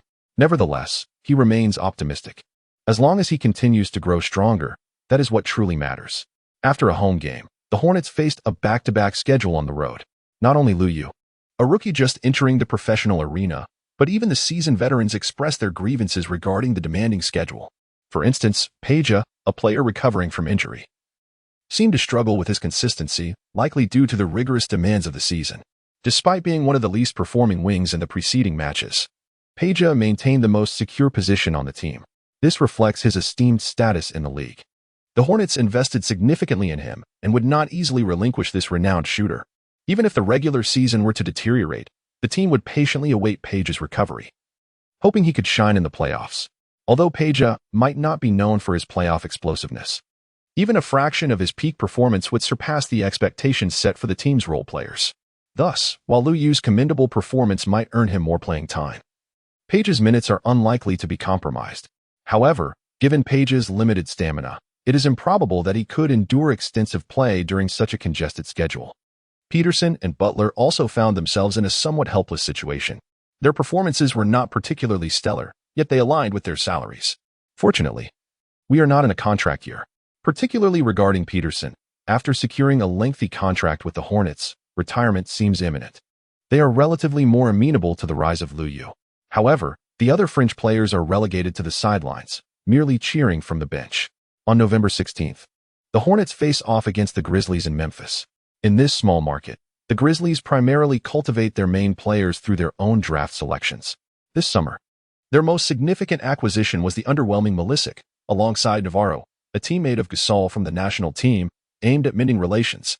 Yet, despite these efforts, the team's performance remains dismal, compelling them to trade Paul Gasol for a complete rebuild. The discord between Gasol and the team arose from an injury sustained while representing his country at the World Championships, where Spain triumphed, while the Grizzlies found themselves distanced from the playoffs. For a franchise struggling to attract star players, this situation is untenable.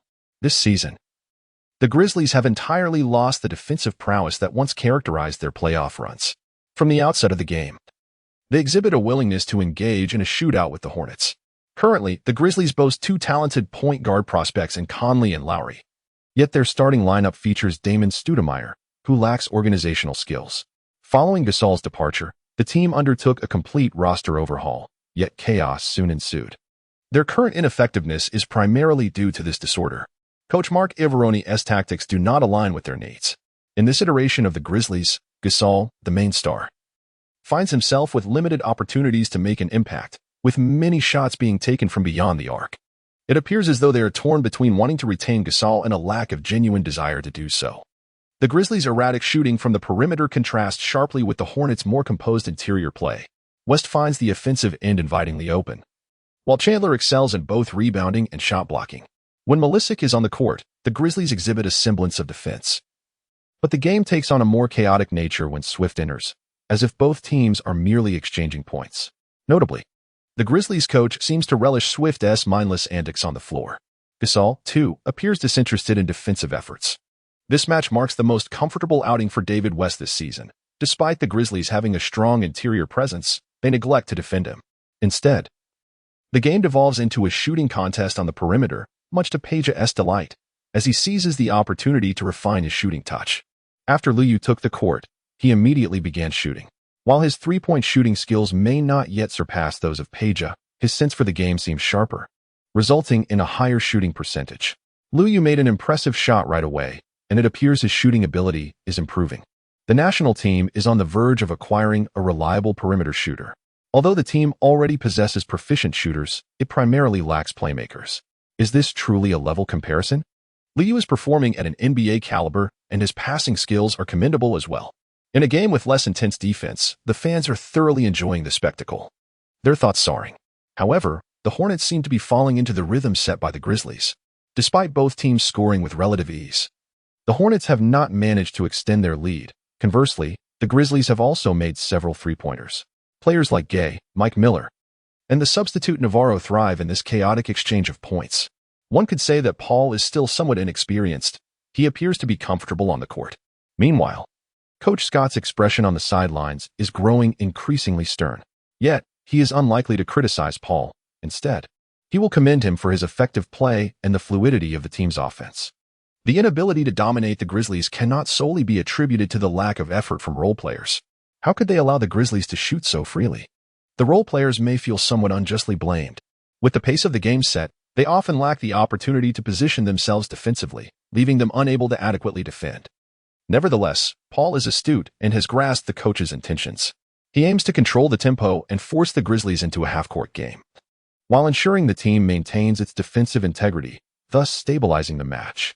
Lu Yu, who previously scored over 20 points, continues to perform well off the bench in this game. Yet he remains largely unnoticed. Even though he has gained considerable popularity domestically, with his market value rising daily, he is still perceived merely as a role player on the court. Perhaps he will attract more attention when facing playoff contenders in the Western Conference. But players like those on the Grizzlies hardly regard him with concern. Lu Yu remains unfazed. His sole focus is on securing victory. Chapter 19. As expected, on the court, many strategies may not yield immediate results, and at times, they may even lead to awkward situations due to unforeseen circumstances. During the third quarter, Paul endeavored to slow down the pace of the game. Consequently, the player who excelled the most after establishing the formation was none other than Pau Gasol from the opposing team. The Hornets once again revealed their most significant flaw, the inadequacy of their players' ability to creatively resolve challenges. In this regard, they fall short compared to their counterparts, Gasol and Rudy Gay. However, it is worth noting that the Hornets possess superior team tactics. The issue arises when opportunities are created but players fail to capitalize on them. When employing team strategies in offense, such dilemmas can occur, especially during scoring droughts when no one steps up. Scott has now discerned the solution. It is time to bring Lu Yu onto the court. Lu Yu may not be able to alter the situation entirely, yet he is undoubtedly far more effective than the rather unremarkable Peterson. Furthermore, during this period, Lu Yu's defensive skills have been steadily improving, instilling confidence in Scott when he takes to the field. After Lu Yu took the court, his defensive performance against Gay was commendable. Gay possesses remarkable physical attributes and is renowned for his seemingly unguardable shooting. However, he is not an all-star player. His basketball IQ is relatively low. His offensive approach is rather one-dimensional, and he does not particularly favor physical confrontations. Thus, Lu Yu's defensive style effectively counters such players. On the offensive end, Lu Yu demonstrated remarkable agility and movement. Nevertheless, it was only after Butler's entry into the game that Lu Yu began to score. With Butler on the floor, the defensive pressure on Lu Yu significantly diminished. Furthermore, whether partnered with Butler or Peterson, he found himself with increased opportunities to shoot. In contrast, when teaming up with Peja, his teammates tended to favor passing the ball to Peja due to habitual tactical preferences. Lu Yu, the rookie of the team, is experiencing rapid growth. Yet his teammates have yet to acclimate to his presence. Currently, Scott has not assigned any specific offensive strategies for Lu Yu. Nevertheless, Lu Yu's shooting attempts have surpassed those of Chandler, establishing him as the team's fourth scoring option. When Paul takes a breather, Jackson struggles to maintain the rhythm, causing the pace of the game to quicken for both teams. "Trust me, I can make the shot," Lu Yu persistently communicates with his teammates. Soon, he receives a pass from Butler and successfully sinks a three-pointer. A couple of possessions later, he confidently holds the ball and makes another successful shot. Lu Yu currently performs better when playing against weaker teams alongside the substitute lineup. However, when facing stronger opponents, it is essential to align with the main roster. The disparity in performance against different adversaries is quite significant. As Lu Yu scored, the Hornets regained their advantage. The Grizzlies, however, seemed indifferent to defense and opted for a small ball lineup featuring one tall player and four smaller ones. Lowry, Navarro, Miller, Gay, and Gasol launched a full-scale offensive.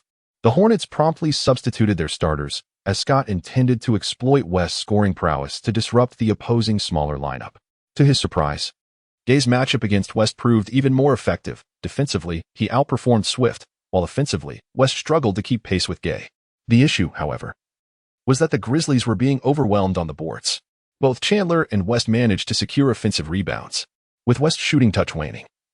Lu Yu seized every opportunity on the offensive end.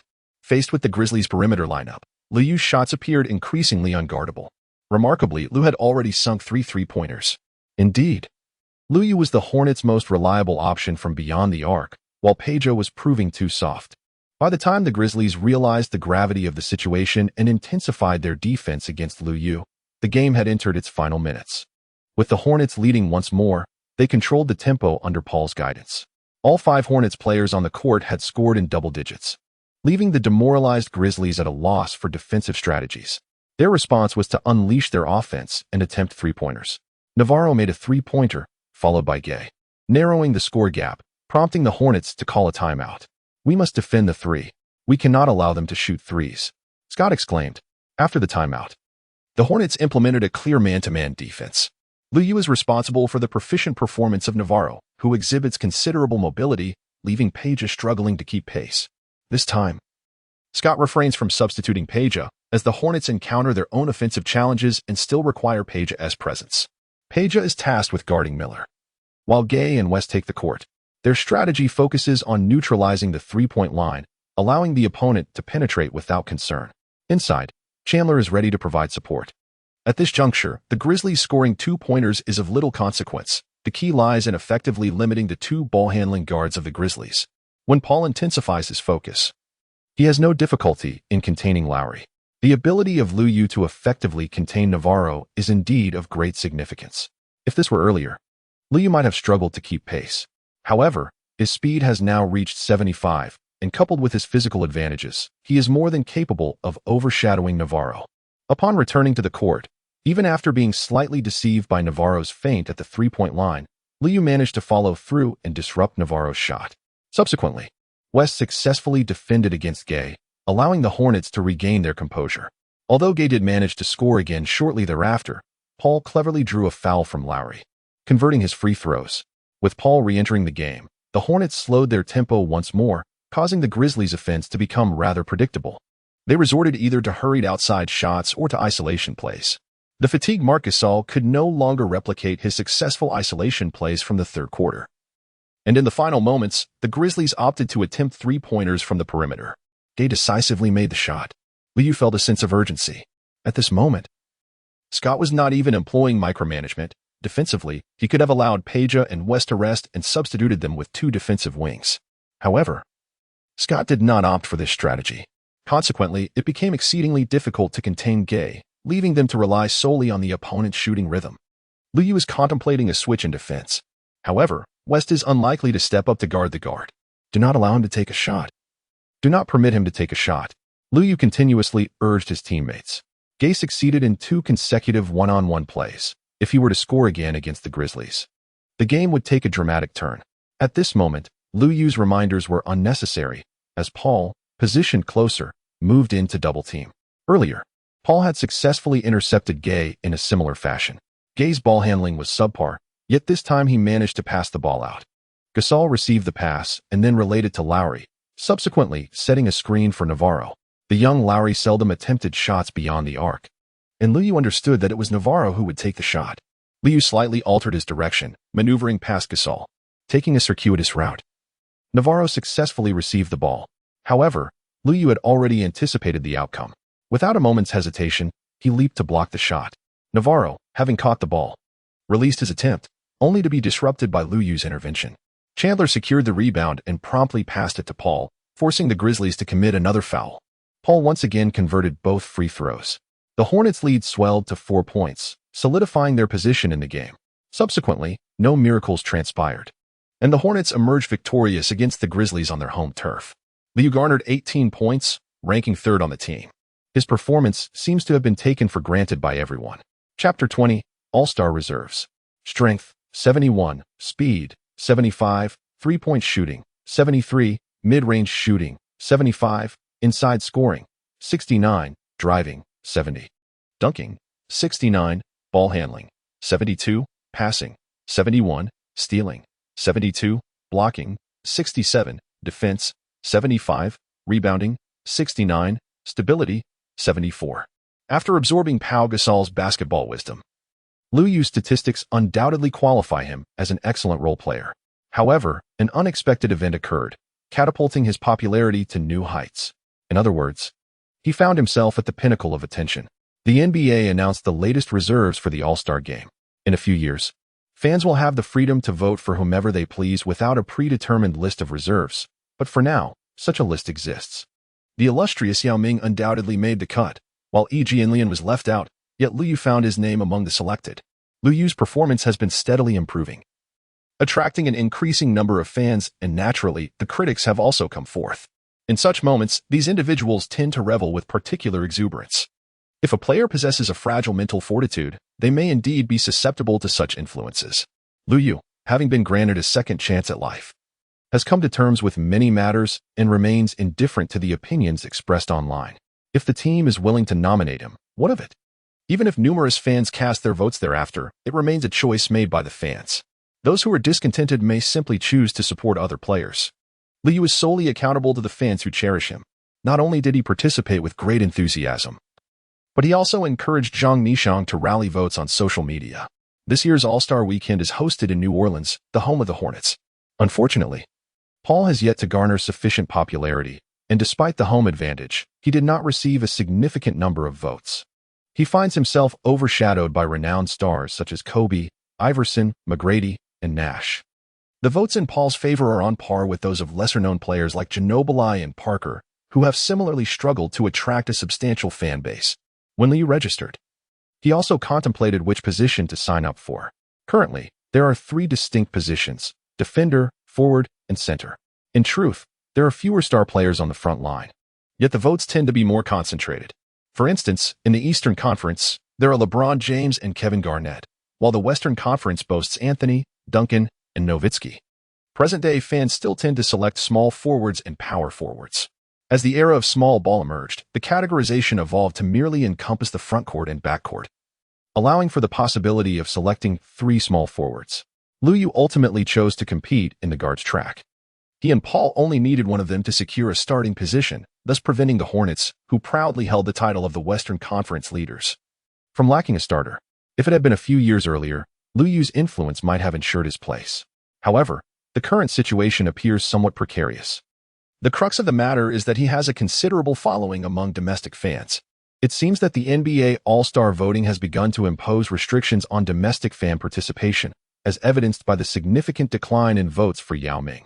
Over time, these limitations have intensified, rendering fan opinions merely a fraction of the decision-making process regarding starting positions. Additionally, there are domestic fans who do not harbor the same fervor for the All-Star voting.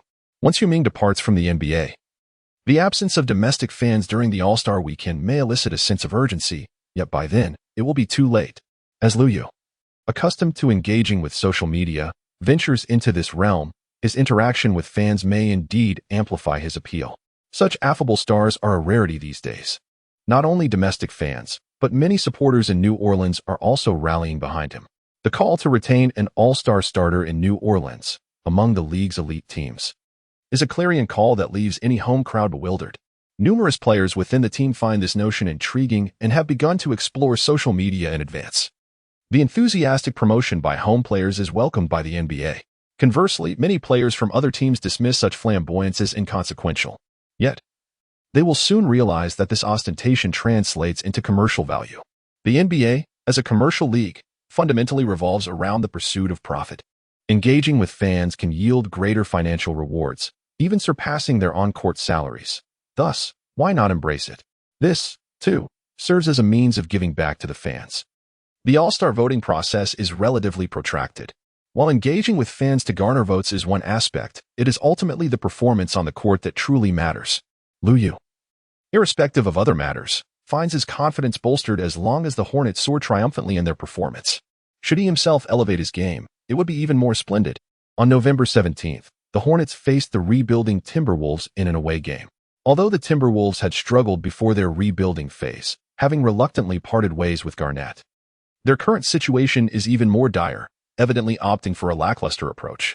It seems that numerous teams have chosen a similar path this season, such as the Supersonics and the Heat, possibly due to genuine deficiencies in their competitive strength. It is likely that soon, several teams will concede this season entirely. However, the Hornets have encountered their own challenges, as Paul is sidelined with a minor injury. In his stead, the previously underutilized Pargo stepped into the starting role. The Hornets' initial performance was less than stellar, partly attributed to the Timberwolves' Al Jefferson, who exhibited commendable prowess in the paint.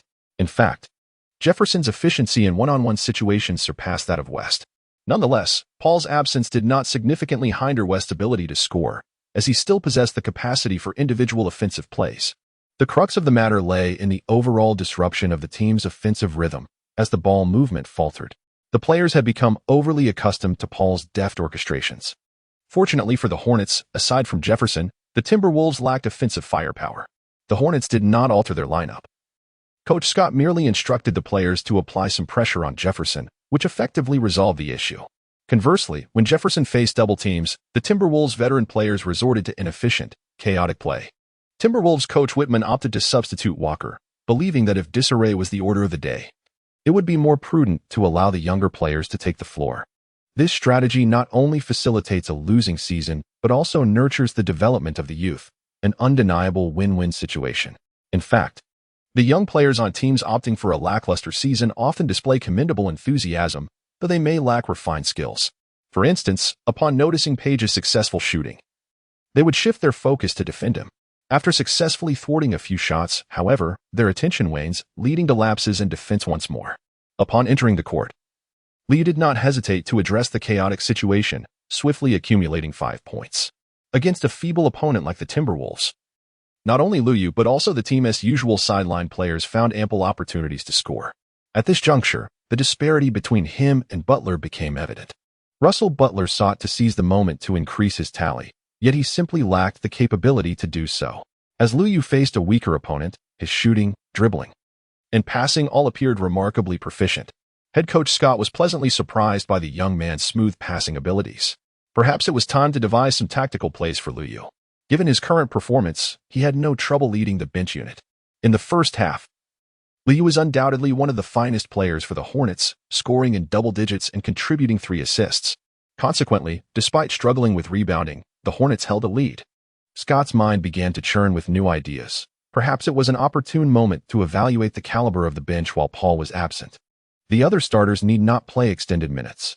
After all, considering the Timberwolves' lackluster performance, the Hornets would likely not suffer a loss by allowing their reserves more playing time. Chapter 21. The experience of a ball-dominant core. Liu struck again, and his mid-range shot seemed almost picturesque. The Timberwolves had even substituted 2 players to guard Liu, yet they remained unable to contain him. The Hornets' start to the second half was less than stellar, prompting Scott to decisively substitute Liu back into the game. With Liu showcasing his passing prowess, the Hornets reverted to a dual guard setup, with Liu, who possessed both height and reach advantages, taking the place of one of the guards. This combination left the Timberwolves at a loss for defensive strategies.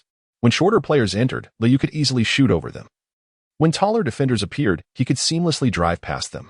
Liu is not as defenseless as one might presume. Rather, the players of the Timberwolves are woefully inadequate. Many among their current roster are likely to exit the league after a mere few seasons. The team has merely acquired a few aging veterans who seldom see the court. Otherwise, they would struggle to meet the minimum salary threshold. In the NBA, surpassing the luxury tax line incurs additional costs, and failing to meet the minimum salary threshold compels the owner to contribute financially as well. Thus, it can be said that Liu often finds himself up against players who teeter on the periphery of the league.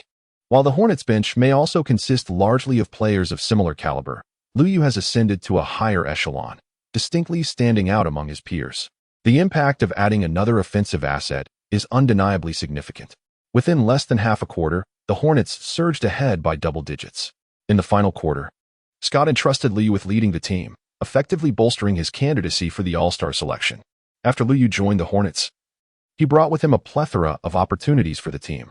Owner Sheen took a particular interest in Liu, while Scott, being astute, sensed that Liu was on the verge of blossoming into a star, and thus believed he would make an excellent coach.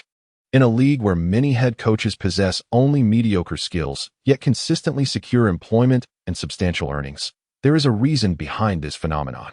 In a nation where a letter of recommendation can shape one's entire life, the intricacies of human relations are paramount.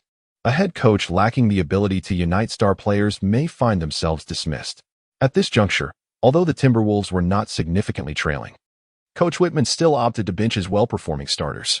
This individual, too, excelled at fostering a lackluster atmosphere. Consequently, Liu truly experienced the essence of being the primary ball handler. When both his teammates and opponents were lacking in prowess, he emerged as the genuine star player on the court. Lu Yu immediately seized control of the game with his scoring prowess, while also proving to be a formidable presence on the defensive end. His seamless integration of offense and defense begs the question, is he not worthy of all-star recognition? Just moments ago, we were discussing his starting position. And now the conversation has escalated to all-star status. Is it erroneous to assert that Lu Yu deserves both a starting role and an all-star nod? Indeed. Let us all rally to cast our votes for Lu. The outcome is hardly in doubt. Once the Hornets increased Lu Yu's ball-handling responsibilities, their lead expanded significantly. Lu Yu has once again surpassed the 20-point mark. Impressive. Perhaps he might even achieve a triple-double today, though his teammates could be providing a lackluster performance. As the Hornets built a substantial lead, the Timberwolves players became increasingly disorganized, each consumed by personal aspirations, neglecting both defense and team cohesion. Such is the nature of a rebuilding team, particularly one lacking in promising talent. Many players on the Timberwolves find themselves in this environment merely to secure more playing time. If they fail to capitalize on this opportunity to secure a contract, they risk fading from the NBA entirely, despite their relatively modest salaries. Leaving the league could mean earning a mere fraction of what they currently make. The world of professional sports is undeniably harsh, while stars reap substantial rewards. Those on the lower end struggle to make ends meet. Lu Yu possesses a profound understanding of his opponents, thus seizing the opportunity to enhance his statistics. With Paul absent, the coach entrusted him with the ball, a rare chance indeed, even if he eventually reaches all-star caliber. Opportunities to share the court with Paul will be few and far between. Lu Yu sought a screen at the three-point line and promptly took the shot. He felt confident. And indeed, he scored. He summoned a teammate to provide a screen, not without offering some incentive. Should he find himself without an opportunity? The towering player setting the screen would roll down, allowing for a timely pass. Assists would accumulate just the same, akin to statistical padding. As long as the team secured victory, it is indeed easier for a primary ball handler to amass statistics. With the ball in hand, creating opportunities becomes a simpler endeavor. The caveat, however, lies in possessing the requisite skill. Against a competent team like the Timberwolves, Lu Yu would not be able to play in such a manner. Today, he likely won't exceed 30 points, yet he has already achieved the highest score on the court, proving to be unstoppable. Lu Yu had not originally entertained such an idea. But since the situation had nearly reached its conclusion, he decided to seize the opportunity. The young players of the Forest Wolves advanced defensively. Lu Yu scored excessively, causing the opposing players to feel embarrassed. Lu Yu smiled faintly and suddenly lifted the young man's arm upward. The youth, lacking experience, was overly eager in extending his hand so readily. Lu Yu insisted on teaching the other party a lesson. Remarkably, Brother Deng's skills proved to be exceptionally effective. Such extraordinary techniques left the referee utterly bewildered. Wait a moment, it seems that Brother Deng has yet to enter the league. Lu Yu believed it best not to employ it excessively, unless in crucial moments that required unlocking the situation. Lu Yu's free throw technique is remarkably steady. Subsequently, he took 2 consecutive shots, ultimately making a basket and elevating his score to a personal best of 31 points. In the closing moments of the game, Scott substituted the accomplished Lu Yu. Despite the skepticism from numerous critics, Lu Yu delivered a performance that truly exemplified all-star caliber statistics. In addition to his scoring, Lu Yu also recorded 7 rebounds, 7 assists, and 3 steals. Regrettably, he was unable to secure any blocks from the perimeter. Perhaps he will seize the opportunity to complete his stat line next time. After the game, the standout performer, Lu Yu, attended the press conference alongside the head coach. Naturally, reporters inquired about the all-star topic, which has become quite the sensation. Lu Yu chuckled and remarked, "My friends, we are currently the best team in the West.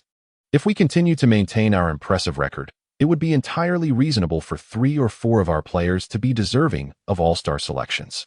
He continued, "Being part of such a formidable team and learning from an exceptionally talented coach in the league naturally inspires me to strive for excellence. I have been diligently working to improve myself." Scott beamed with delight, acknowledging Lu Yu's rapid development on the court as well as his eloquence. He stated, "Our players are exceptional. If they do not garner sufficient votes from the fans, I am confident that the coaches will still recognize their talents. Lu Yu's performance is undoubtedly commendable, and we are fortunate to have him. If I were a fan, I would certainly cast my vote for him. Paul's injury is not a concern. He will be returning shortly. He is on the path to becoming one of the league's finest players and will lead our team to earn the respect we truly deserve. Winning brings immense joy, and both Minter and Prot-G are thriving in their success. However, for Liu Yu, the focus remains on enhancing his skills. Even a struggling team can offer valuable basketball experience. Chapter 22, the powerful role player. The Timberwolves have a seasoned shot-blocking king in Theo Ratliff. Yet it appears that his prowess lies solely in shot blocking. Ultimately, Liu opted for Al Jefferson. Liu has enhanced his strength, interior presence, and rebounding capabilities. Yet his fortune did not favor him upon returning to his home court. Paul is set to remain sidelined for another game, and their adversaries are no longer a struggling team, but rather the formidable Magic. During the summer, the Magic secured Rashard Lewis through a lucrative sign-and-trade deal, demonstrating their willingness to invest heavily, as Lewis is indeed well-suited to complement Dwight Howard. As the new season unfolds, the Magic have also grown stronger. In this match, Liu Yu continued to excel, scoring over 20 points and outshining the Magic's wings.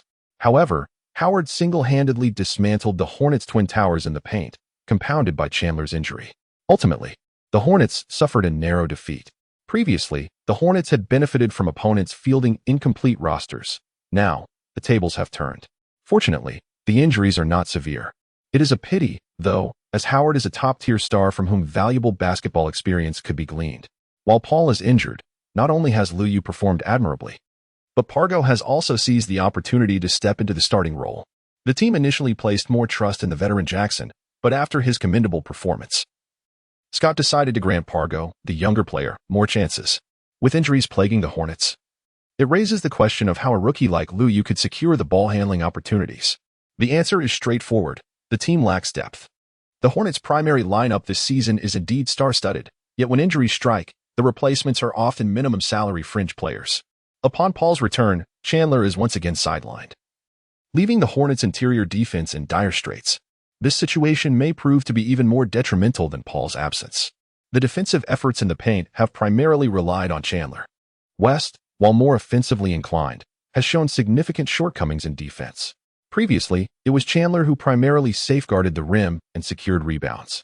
Consequently, the team fell to the Pacers, who had seemingly abandoned their defensive strategy following a coaching change, revealing a marked decline in their competitive spirit this season.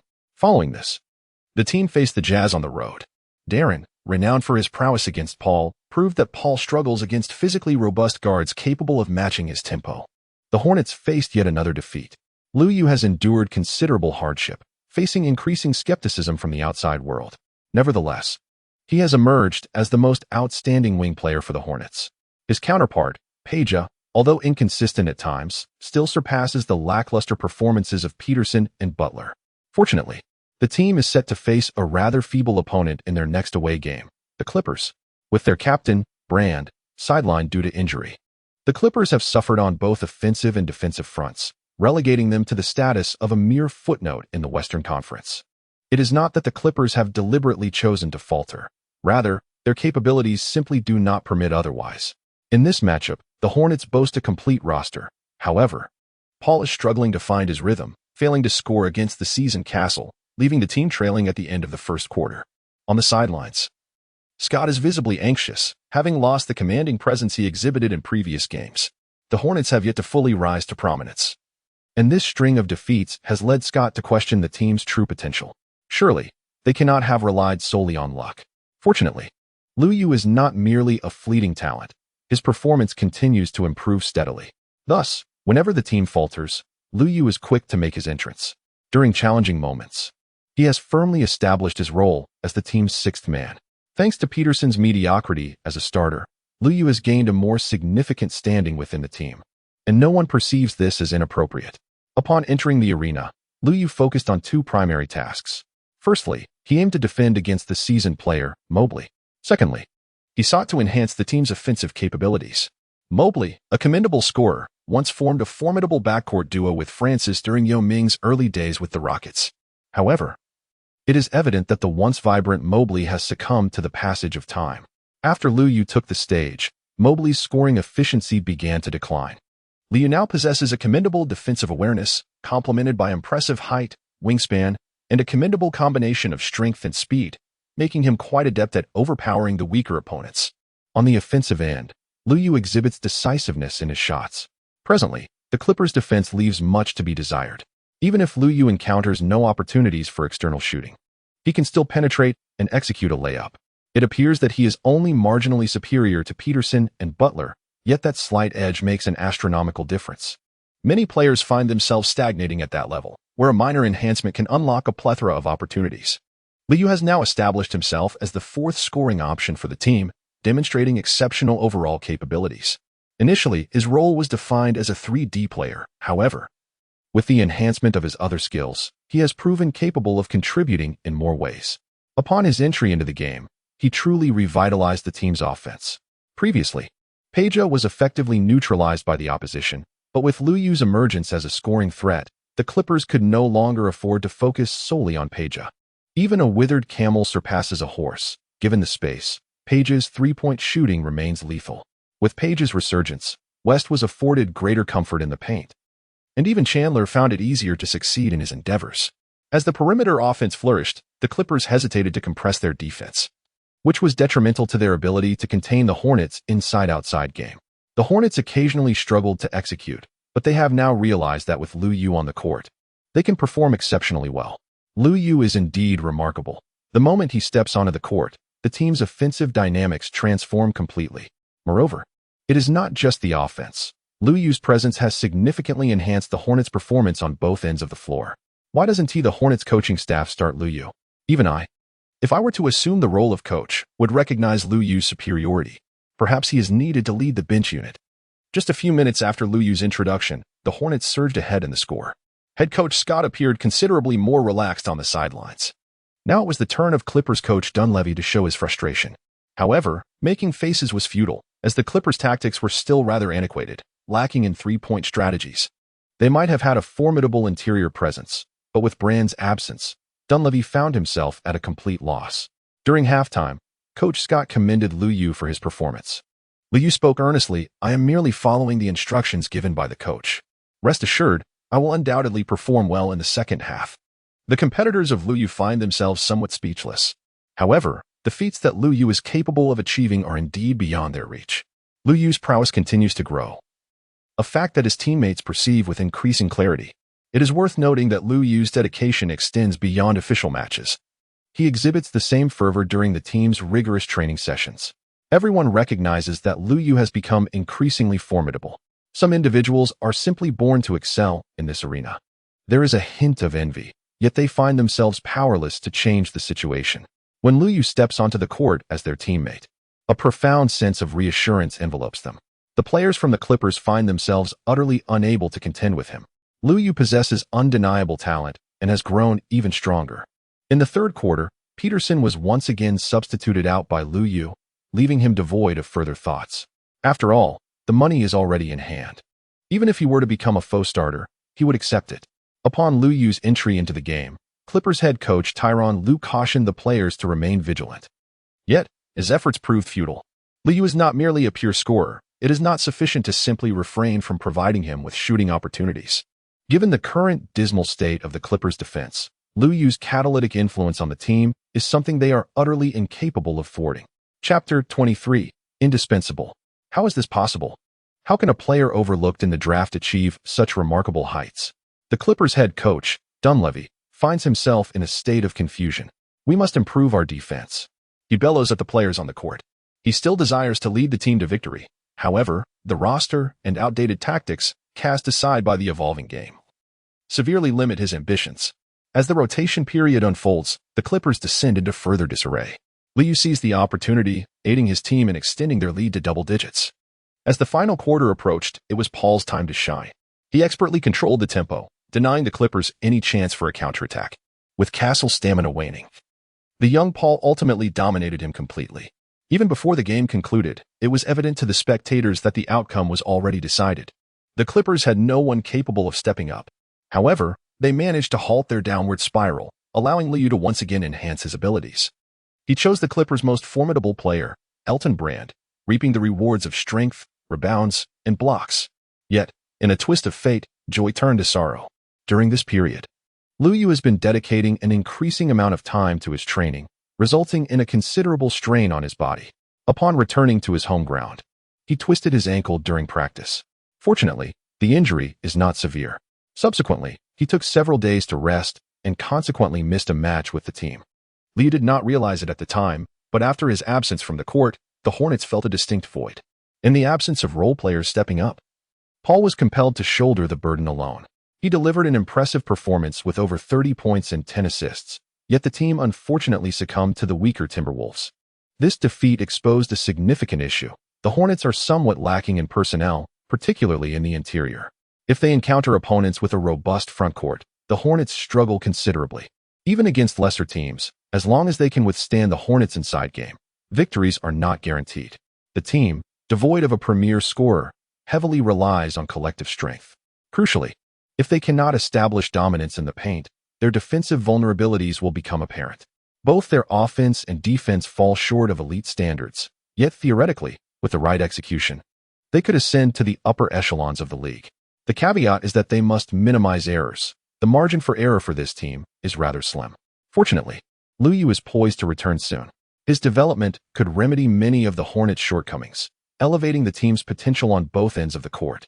By late November, the Hornets found themselves in Atlanta. The Hawks had endured several dismal seasons, but this year, they seemed poised for a resurgence. Much of this transformation is attributed to a rookie. After selecting Al Horford, they finally secured a reliable presence in the paint. Although Horford may not be the towering figure who dominates the interior, his basketball intelligence and overall energy significantly enhanced the team on both offense and defense. With a dependable big man, the Hawks' all-star perimeter player Joe Johnson can finally perform with confidence, while the explosive forward Josh Smith can also play more comfortably. The Hawks now appear to be just one capable facilitator away, and they are actively pursuing trades. From the outset of the game, the Hornets felt the maturity of Horford's contributions. Chandler surprisingly found himself at a disadvantage, allowing the Hawks to take an early lead. Fortunately, Paul's advantages at the point guard position remained evident, while Smith's defensive skills in the paint were lacking. With Paul's tempo management, the Hornets gradually stabilized their performance. The primary issue for the Hornets in this game was their offense. Defensively, they executed well, particularly in their efforts to contain Joe Johnson's isolation plays. However, their wings struggled to penetrate the combination of Johnson and Marvin Williams. Peja is currently in a position where he can only dominate against weaker competition. When faced with defensively adept wings, he finds it challenging to make an impact. The Hornets opted to substitute Peterson. Role players who excel only in defense are insufficient. They must also create opportunities for the star players through offensive contributions. Peja's current situation is somewhat precarious. Yet, with someone to draw defensive attention, Peja can swiftly transform into a formidable three-point threat. Presently, Liu is perfectly suited to fulfill this role. Thus, he can take to the court earlier and remain on the floor during critical moments in the fourth quarter. Were it not for the team's indecision regarding his position as a sixth man, he would undoubtedly be the most fitting starting wing for the Hornets. Regardless, Liu remains unperturbed by the designation of sixth man, as long as he is afforded sufficient time to showcase his abilities and assist the team in securing victories. He has no qualms. Upon entering the game, Liu, much like Peterson, dedicated considerable effort to defending Joe Johnson.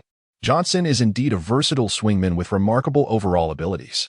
His one-on-one skills are undeniably commendable. He possesses exceptional ball handling and shooting finesse.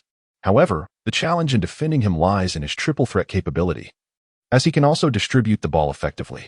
Nevertheless, when it comes to scoring, he does not rank among the elite, primarily due to his less-than-stellar athleticism.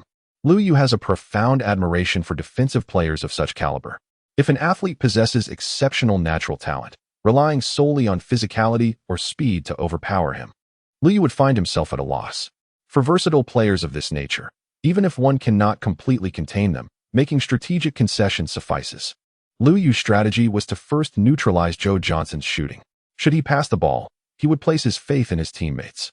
Given the relatively weaker offensive capabilities of the other Hawks players, trusting his teammates was a judicious choice. Peterson, in this respect, performed commendably as well. Coach Scott anticipated Liu's contributions on the offensive front. Soon enough, an opportunity presented itself to Liu. The Hawks were primarily focused on countering the Hornets' interior offense, which left some openings on the perimeter. However, with Peja being effectively contained, the other wings were unable to capitalize on those chances. Liu, however, was entirely different. Upon receiving the opportunity for a three-point shot, he executed a meticulously honed shooting motion without the slightest hesitation. He resembled a cold-blooded assassin, striking with lethal precision.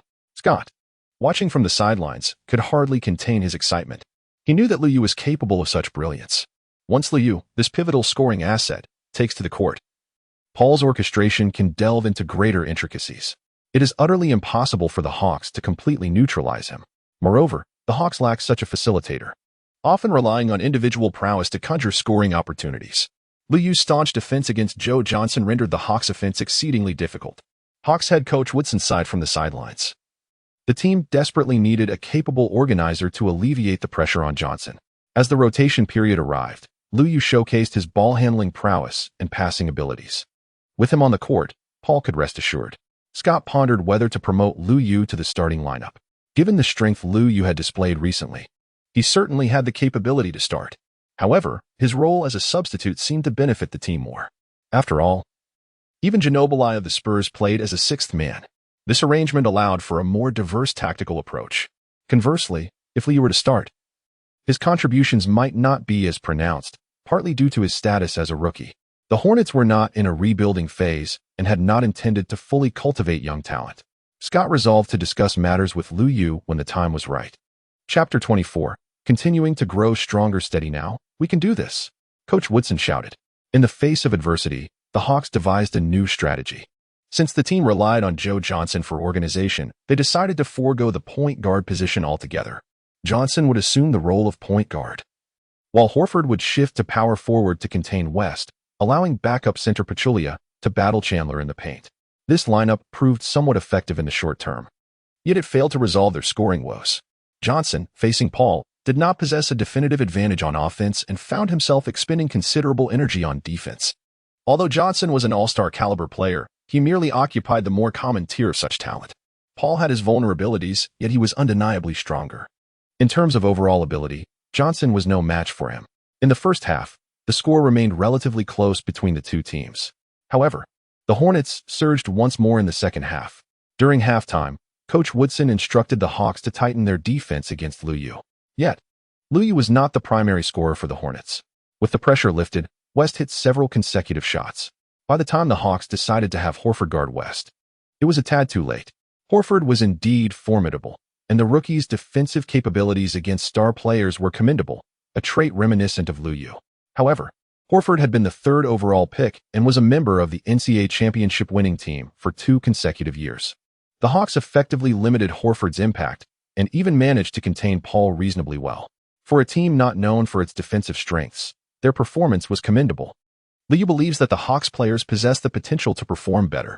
However, their defensive strategies have yet to reach an optimal level. Nonetheless, even with improved defense in the second half, their underlying issues regarding success remained unaddressed. Paul excels at managing such opponents. When facing adversaries lacking explosive scoring capabilities, Paul demonstrates remarkable control over the game. Despite still being youthful, he exhibits the savvy of a seasoned veteran on the court in this regard. Thus, even with a slight deficit, the Hawks found themselves in considerable discomfort. When the game reached critical moments, their options were limited. They could only rely on Joe Johnson to create plays. In the final quarter, Liu Yu primarily defended Johnson, with support in the paint. Liu Yu simply needed to assertively contest the shots. Particularly when he recognized the opposing team's need for three-pointers, Liu Yu effectively sealed off the perimeter. His impressive wingspan provided significant disruption to Johnson's attempts. In the clutch moments, Johnson's frantic three-point attempts all missed the mark. Conversely, Josh Smith managed to sink a three-pointer, though it bore little significance. Once they gained the upper hand, the Hornets confidently secured their victory. Liu Yu not only excelled in defending against the opposing star player, but also scored 18 points, showcasing a commendable level of consistency. Congratulations to Liu Yu on securing victory in the match. Please select an opponent player from whom to absorb basketball experience. I choose Joe Johnson. By assimilating Joe Johnson's basketball expertise, mid-range shooting increases by 1, three-point shooting by 1, and stability by 1. The enhancement of basketball metrics is commendable, albeit somewhat modest. This cannot solely be attributed to Joe Johnson, as Liu Yu's prowess continues to grow, significantly boosting his basketball metrics at once becomes increasingly challenging. Perhaps after another victory, even a mere 3 points in basketball metrics may prove unattainable. Upon returning from the away game, Liu Yu and Zhang Nishang spent a delightful day out. indulging in some delectable treats to unwind. Earlier, during a period of rest, Liu Yu had accepted a commercial engagement at a shopping mall. After taxes, a sum of $100,000 had already been credited, allowing both to enjoy a lavish outing. Such commercial endeavors come with little concern. Thus, accepting a lower fee is not an issue. Of course, while the price may appear modest, it is still quite reasonable, considering it was merely for attending an event. Regarding commercial endorsements, Liu Yu advised Zhang Nishang to refrain from engaging too much for the time being. It is prudent to first assess the outcome of the All-Star weekend. Should he secure a spot in the All-Star game, Liu Yu's market value is bound to soar. However, if he does not qualify, it remains inconsequential. His current form guarantees participation in the rookie game. That is only one facet. The more crucial aspect is his steadily rising capability, as maintaining a steady trajectory will yield greater rewards. In truth, Liu Yu is not overly concerned about the rates for commercial endorsements. He merely wishes to avoid being at a disadvantage, lest it reflect poorly on him. Many are left wondering where Liu Yu derives his confidence. Some brands believe they have extended a fair offer, yet since Liu Yu remains unyielding, they can only watch and wait. Liu Yu is currently enjoying considerable popularity. Yet can he truly ascend to the status of a genuine all-star? Zhang Nishang harbored considerable faith in Liu Yu. Her understanding of professional basketball was rather limited. She merely believed that if other star players could achieve greatness, so could Liu Yu. Moreover, her indifference towards monetary matters rendered her less anxious about gains and losses. Thus, there was no immediate need for Liu Yu to engage in commercial endeavors, allowing Zhang Nishang the freedom to pursue her own interests. In fact, she had cultivated her own social media presence, showcasing her design creations. Both individuals were content with their current lives, relishing in happiness. As December arrived, the Hornets prepared to host the Mavericks. Following last season's shocking defeat, the Mavericks found it challenging to recover in the current season. Particularly affected was their head coach, the young and ambitious Johnson, who had begun to exhibit signs of insecurity. Despite still being a formidable team in the Western Conference, the Mavericks lacked the fervor necessary to seize the championship title. The team was now seeking transformation, hoping to enhance their strength through trades. Presently, their future star sixth man, Terry, was still starting. The young duo of Harris and Terry formed the team's backcourt, enabling a faster-paced offense, albeit with defensive vulnerabilities. The Mavericks bore some resemblance to the current Hornets, both being well-rounded teams that did not lean heavily towards offense or defense. The distinction lay in the Mavericks possessing a premier scorer in Nowitzki, yet lacking a sufficiently skilled facilitator. This game fell within Paul's comfort zone. He adeptly handled the Mavericks' youthful guard, Harris, who, while not devoid of talent, struggled with rhythm and relied solely on speed. He was ill-suited to be the primary playmaker alongside Nowitzki. However, the Mavericks' most pressing issue was their lackluster individual defense, with their starter, Josh Howard, being somewhat competent. While even the defensively minded Dampier struggled. Dampier's slowness hindered him. He could hold his ground in the low post, but faltered against less formidable interior players, failing to adequately contain even a simple center like Chandler. Disregarding individual defense, the overall defensive performance of the Mavericks was not entirely abysmal. However, they struggled with pick-and-roll defense, which the Hornets exploited effectively. The Hornets started strong, and even with the team's promising beginning, Liu Yu was granted an opportunity to enter the game sooner than expected. His status within the team had transformed significantly since the onset of the season. Considering factors such as salary and contract, he might only rank as the fifth most crucial player on the Hornets, though fortunately, the court accommodates 5 positions. Chapter 25. A clash of titans. The expression on Mavericks head coach Johnson's face was particularly grave. He maintained strict expectations, and with the team's shaky start, he frequently reminded the players from the sidelines. Under his stewardship, the Mavericks had placed considerable emphasis on their defense. In this match, their defensive efforts were commendable. Dampier, however, exhibited mobility issues and was swiftly substituted. The younger Diop proved to be far more effective in this regard. Nevertheless, the Mavericks starting backcourt was somewhat undersized. When Beria entered during rotations, the team exhibited a 3-guard dynamic. Despite achieving defensive positioning, their effectiveness against the adequately sized wing defenders of the Hornets remained subpar. For instance, Peja could be contained by ordinary-sized defenders, but smaller players proved ineffective. Unfortunately, the Mavericks also lacked wing defenders. Their summer strategy had involved recruiting several veterans. But aside from Stackhouse, the others were sidelined due to injuries. Just as the Mavericks resolved to neutralize Peja, Liu made his entrance. Liu came forward decisively and struck 2 blows. Liu is capable of playing the shooting guard position, yet a shorter shooting guard would undoubtedly struggle to defend against his mid-range shots. When Liu and Peja are on the court, it marks the zenith of the Hornets' offensive prowess from the wings. In contrast, when he partners with the other 2 wings, the team's defensive capabilities are significantly enhanced. With an increase in strength, Liu is now capable of defending against physically imposing wings like Josh Howard. The current Liu is no longer an easy target on the forward line. It has become quite challenging to overpower him. To regain control, we must contain him, Johnson exclaimed. The players on the court found themselves in a predicament. They had truly given their utmost effort. Liu, this novice, surpasses expectations by a considerable margin. He is not merely a boastful jester of fleeting fame. He possesses genuine prowess. Liu, a seemingly overlooked novice, remains an enigma to those who have yet to witness his prowess firsthand. Merely observing recorded footage, one might perceive him as a mere role player with modest defensive skills and shooting ability, coasting along amidst the commendable roster of the Hornets. However, encountering him in reality reveals the formidable tenacity he possesses on both ends of the court. His teammates on the Hornets have come to appreciate this depth of his capabilities even more profoundly. The true terror of Liu lies in the rapidity of his advancement. He continuously absorbs basketball techniques on both offense and defense, relentlessly growing stronger. He is an exceptionally gifted player, having previously lacked such specialized training. Others may not recognize it, but Liu exudes an aura of potential, sufficiently diligent and inherently talented.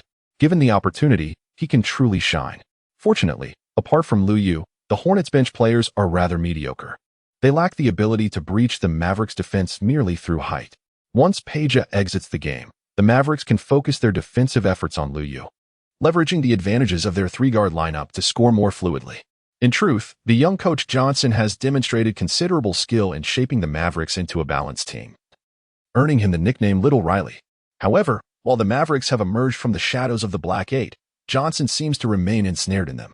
Young coaches often lack experience with adversity. Combined with the absence of a veteran's historical stature, yet possessing their temperament, it proves challenging to navigate the league. As the second quarter progresses, the starters gradually return.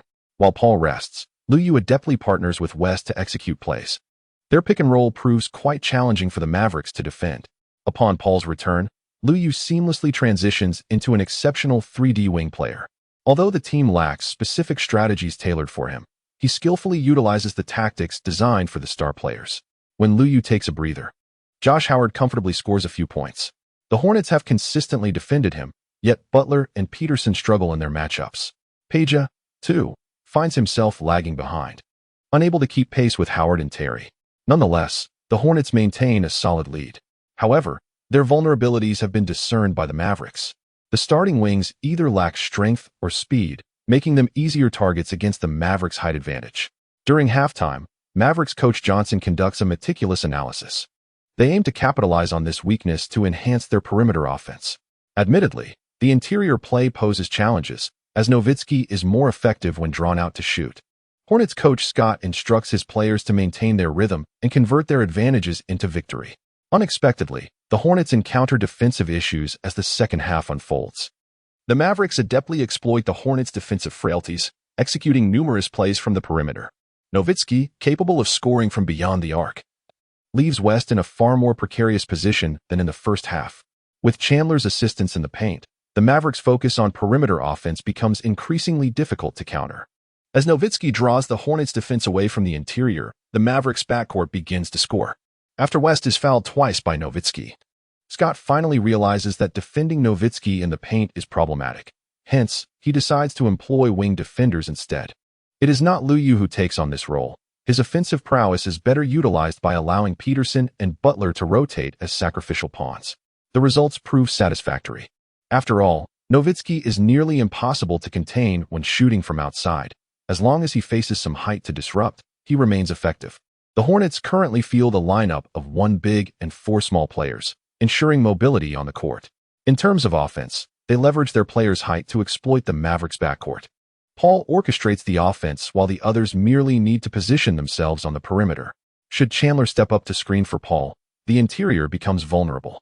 Paul can penetrate, drawing the Mavericks' defense inward. thus creating opportunities for the Hornets on the outside. With multiple shooters available, their strategies can be significantly diversified. It is no wonder that the NBA is trending towards a fast-paced small ball strategy. Beyond the influence of rules, it also stems from the evolution of role players. While top-tier stars remain paramount, the increasing number of effective role players grants teams a broader array of tactical options. The only caveat is that opportunities must be converted. Otherwise, it may be wiser to simplify tactics, focusing on a few reliable scoring avenues. Upon Lu Yu's entry into the game, the Hornets demonstrated their capacity to execute a more cohesive team strategy. With Paul, Peja, and Lu Yu, they exhibited considerable confidence from beyond the arc. Lu Yu and Peja can leverage their height to seize opportunities for shots, while the Mavericks face considerable challenges on the defensive end. The Mavericks initiate adjustments, leading the game to evolve beyond mere offensive efficiency. Both teams' defenses remain intact, demonstrating their expertise. Fans are captivated by the star players. I maintain that Lu Yu's presence on the court will catalyze a transformation for the Hornets. Thus, it is evident that Lu Yu possesses all-star caliber, albeit his contributions as a substitute for the Hornets may not be as pronounced. Why was there previously a lack of awareness regarding Lu Yu's prowess? It is simply because the team did not provide him with the opportunity, or perhaps Lu Yu's humble demeanor led him to avoid contention, relegating him to the role of a supporting player. Should a team be willing to position Lu Yu as a tactical centerpiece, his statistics would rival those of any player. Remarkable. Lu Yu's potent shooting defies logic. Isn't Paul an excellent facilitator? He should promptly pass the ball to Lu Yu. If the Hornets allow Lu Yu to take charge offensively, victory in this match is assured. Chapter 26. The Unforeseen Variables. Lu Yu attentively perceived Terry's dribbling rhythm, and as the latter prepared to take a shot, he made every effort to close in and contest the attempt. Lu Yu felt he had inadvertently interfered. Yet Terry still managed to score. Turning back, Lu Yu received the ball and directly pushed past Terry to make contact. Having faltered on the defensive end, he was determined to redeem himself on offense. With enhanced skill comes a certain confidence. The game between the Hornets and the Mavericks had reached its final quarter, and Mavericks' third offensive option, Terry, suddenly found his rhythm. Terry, affected by his height, exhibited a somewhat erratic playing style. When he was on fire, his offensive prowess rivaled that of all-star players. Although the Hornets assigned Lu Yu to contain him, they could not completely stifle his performance. Fortunately, Terry's height and weight were disadvantages on the defensive end. In the final quarter, the Mavericks opted for a smaller lineup to contend with the Hornets, featuring Bass and Nowitzki in the paint, thus lacking a true center. This decision would undoubtedly impact their rebounding, but it rendered their offense even more threatening. Bass possessed a mid-range shot. When he moved away from the paint, Nowitzki had ample space for isolation plays. As for defense, Chandler lacked low-post capabilities, making the Mavericks' absence of a traditional center less consequential. The Hornets' interior could create advantages, but they struggled to decisively overpower their opponents. They still needed a combination of inside and outside play. While limiting Nowitzki proved somewhat challenging, the Hornets managed reasonably well. Unexpectedly, Terry erupted from beyond the arc. The Hornets' closing lineup consisted of 4 star players alongside Lu Yu. The player Lu Yu's defensive assignment on the wing is contingent upon which Dallas Mavericks player exhibits a favorable shooting touch. Throughout the course of the match, he has matched up against Howard, Stackhouse, and Terry.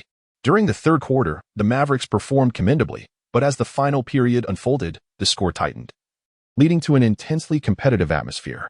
Midway through the fourth quarter, the two teams were locked in a tie. The Hornets' predicament lies in their excessive fouling. Lu Yu is performing adequately, primarily due to the contributions of the two interior players and Paul. However, the real challenge lies in the need for defensive support in the paint, where Paul can exert some control. Yet, during critical moments, Paul tends to falter. Unlike when he previously dominated against Harris, his struggle in clutch situations may be one of the weaknesses of his star status. This is influenced not only by his height, but also by his inclination towards playmaking. At this moment, Lu Yu raises his hand, signaling for the ball. Chandler, having secured an offensive rebound, initially intends to make a strong move, but upon noticing Lu Yu at the side, he passes the ball over to him. Lu Yu obtained the ball, and with a subtle shift in rhythm, he caught the defender off guard, subsequently launching the ball with his long arms to score. Each basket in critical moments holds immense significance. With someone on the team capable of making such shots, his teammates feel a profound sense of reassurance. Upon recognizing Lu Yu's exceptional ability, Paul began directing his passes in Lu Yu's direction. Naturally, The Mavericks assigned Howard to defend Lu Yu. Howard, being a standout defender on the Mavericks wing, posed a formidable challenge, making it impossible for Lu Yu to execute his shots as directly as he could against Terry. Lu Yu nudged slightly, yet he did not manage to displace the opponent. He promptly shifted his body to the side, surveying the positions of his teammates. Howard, with an aggressive demeanor, extended his arm, attempting to halt Lu Yu's dribble. Lu Yu sighed inwardly. He truly wished to refrain from employing this tactic, yet in critical moments, one cannot afford to be overly cautious. As Howard's arm pressed forward, Lu Yu swiftly pivoted once more. In this instance, he did not protect the ball but instead seized Howard's arm directly. It was yet another instance of the future's cunning maneuver. Howard found himself unable to retract his hand in time. Lu Yu executed a shooting motion, and the referee's whistle pierced the air. The defensive and offensive players became entangled, undoubtedly infringing upon the cylinder. Howard vociferously protested his innocence. However, his less than attractive appearance garnered no sympathy from the referee. When defending Lu Yu once more, Howard exercised considerable caution. Yet, this very caution inadvertently afforded Lu Yu additional space to maneuver. Lu Yu suddenly changed direction and moved inward, distributing the ball to Peja. Peja faced Terry and took a shot, scoring effortlessly. The Mavericks sensed the dilemma. While they required Terry on the offensive end, they were somewhat at a disadvantage defensively. Consequently, they decided to substitute Harris out. After all, Harris was no match for Paul, and his defensive skills were lacking. Thus, Terry was shifted to the point guard position, and veteran Stackhouse was brought in. Although Stackhouse possessed a wealth of experience, age was not on his side. After just 2 possessions, Mavericks coach Johnson realized that Stackhouse might not be any more effective than Harris. Moreover, Terry struggled against Paul, who remained formidable. The Mavericks were better off utilizing their younger, swifter players, especially since Lu Yu had also demonstrated increased speed. As the clock dwindled to the final 3 minutes, the game transformed into a contest of offensive efficiency. The Mavericks resorted to star isolation plays, primarily relying on Nowitzki and Terry.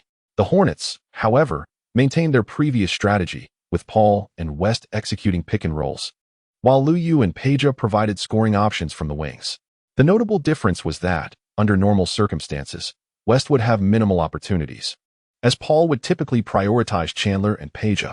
However, in this critical moment, Paul opted to focus on Lu Yu. As the game reached its final moments, the Mavericks' defense appeared disorganized. This confusion was hardly their fault. The emergence of Lu Yu is indeed unexpected, leaving them momentarily at a loss as to how to defend against it. Lu Yu is not merely proficient in shooting.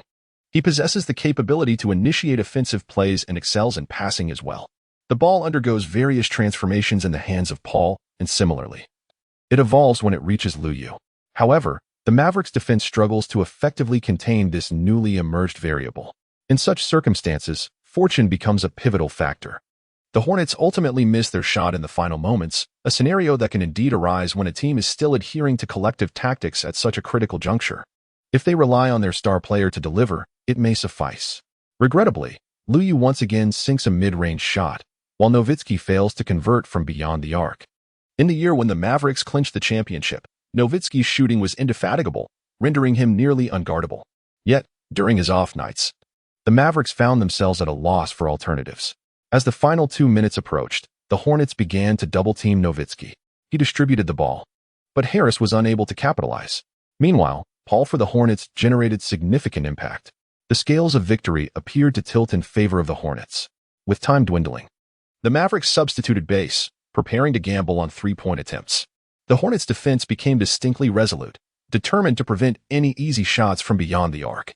In the final minute, Terry once again took the ball, attempting a difficult shot. Lu Yu decisively sealed off the pass. Terry acted swiftly, yet he was unable to block the shot.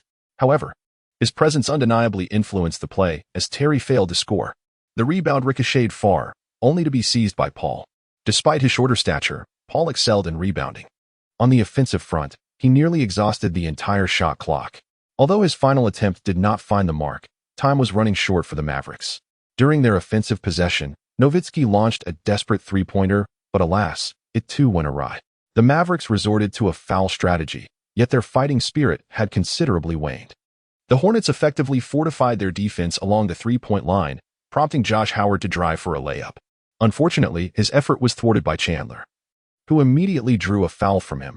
resulting in Chandler converting one of his 2 free throws. Subsequently, Stackhouse missed a three-pointer, sealing the fate of the game, with the Hornets triumphing 108-102 over the Mavericks. Chapter 27. Unforeseen starter having triumphed over the Mavericks, Lou Yu naturally sought to absorb Nowitzki's basketball wisdom. When encountering elite stars, hesitation is simply unwarranted. Lou Yu has successfully enhanced his mid-range shooting, three-point shooting, and overall stability on the basketball court. Compared to November, the Hornets' schedule in December is considerably more lenient. Following their match against the Mavericks, they enjoyed a few days of respite.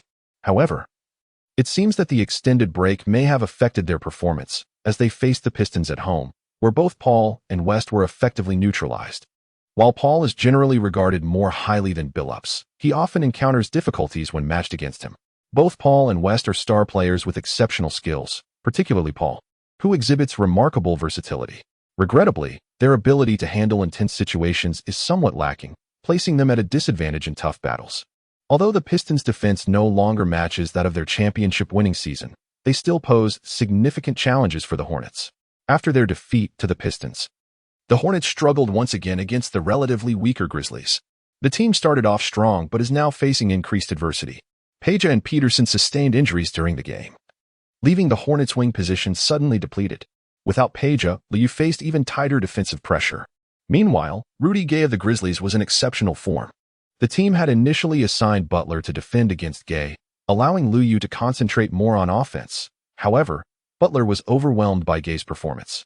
Liu, entrusted with a critical mission, showcased remarkable defensive prowess against Gay in the final quarter, aiding his team in a narrow victory over the Grizzlies.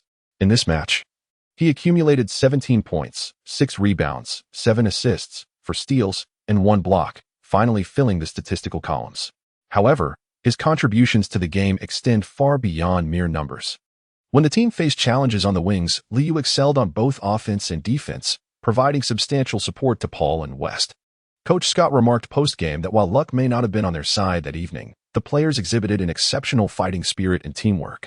He praised Liu highly, noting his energy and vibrancy, which greatly benefited the team. External evaluations of Liu have risen significantly. He is indeed a hidden gem from this draft class. Nevertheless, the prevailing sentiment still suggests he does not merit an all-star selection. This sentiment is not limited to him alone, due to the Hornets' recent fluctuations in performance. Both Paul and West seem to lack popular appeal, particularly in the United States. For Paul to lead the Hornets to success this season and contend for the MVP title against Kobe, he must garner more popularity. At present, much of the attention is directed towards Liu. With few domestic players in the NBA, local fans are inclined to support these few standout individuals, which accounts for Liu's elevated popularity. As Liu's performances improve, he is also beginning to attract an increasing number of fans from other avenues. With both starting players injured, Liu made his inaugural start in the NBA. He initially seized opportunities during practice to hone his skills. Unfortunately, the Hornets' lackluster bench did little to enhance his abilities. After several games, he only managed to improve his dunking by a single point. To truly elevate his game, he needs to triumph alongside the key players. On December 9th, Liu started against the Supersonics. Competing against the Supersonics is akin to facing a team on the verge of relocation as they transform into the Thunder each year. This Supersonics team is currently in a rebuilding phase. However, they were fortunate to select the budding superstar, Durant, whom they are committed to developing this season, seemingly indifferent to their win-loss record. Aside from Durant, the rookie Jeff Green shows some potential, while the other players remain rather unremarkable. Liu found himself matched up against the relatively inexperienced Durant. A sense of excitement coursed through him, for Durant was indeed a future top scorer of the league. What heightened the intrigue was their competitive dynamic. Among this rookie class, apart from Durant and Liu, the remaining players were rather lackluster. There were other potential talents, but only these two could truly deliver impressive statistics. Others, like the more consistent Horford, merely managed to scrape together double-digit scores. Although the external perception of Durant was not particularly favorable at present, the duel between these two young talents was certainly a point of interest. As the game commenced, Durant struggled with his shooting, while Liu effortlessly capitalized on a brilliant assist from Paul to score. Liu offered Durant a provocative smile. Seizing the moment while Durant had yet to find his rhythm, it was time to take advantage. Presently, Durant's defensive prowess resembled that of Gay, yet he lacked Gay's physical strength. Durant's role has shifted to that of a guard, using his height and wingspan to dominate his opponents. He frequently handles the ball, utilizing his interior height to drive through defenses. Nevertheless, Liu harbored no concerns on the defensive end. His sole task was to disrupt Durant's game. Should he be outmaneuvered, assistance would be readily available from the team's interior defense. As it stands, Durant is the sole formidable asset for the Supersonics, who lack a three-point threat, rendering them a truly weak team, deficient in both offensive and defensive capabilities. In a display of intent, although Liu Yu's attempts were fewer, he outscored Durant in the first quarter. Feeling the efficacy of his defense, Liu Yu actively engaged in physical confrontations with Durant. When he took a breather, he urged his teammates to focus on Durant. White, seizing the rare opportunity, put in significant effort against Durant without needing much encouragement from Liu Yu. When faced with a renowned rookie in the league, not only do contemporaneous newcomers strive to assert themselves, but even seasoned players like Butler, who have navigated a few seasons in the league, are eager to discern what makes Durant capable of assuming a leadership role and earning substantial rewards right upon entering the league. In such circumstances, Durant faced a formidable challenge. Nevertheless, he remained undeterred in his shooting attempts.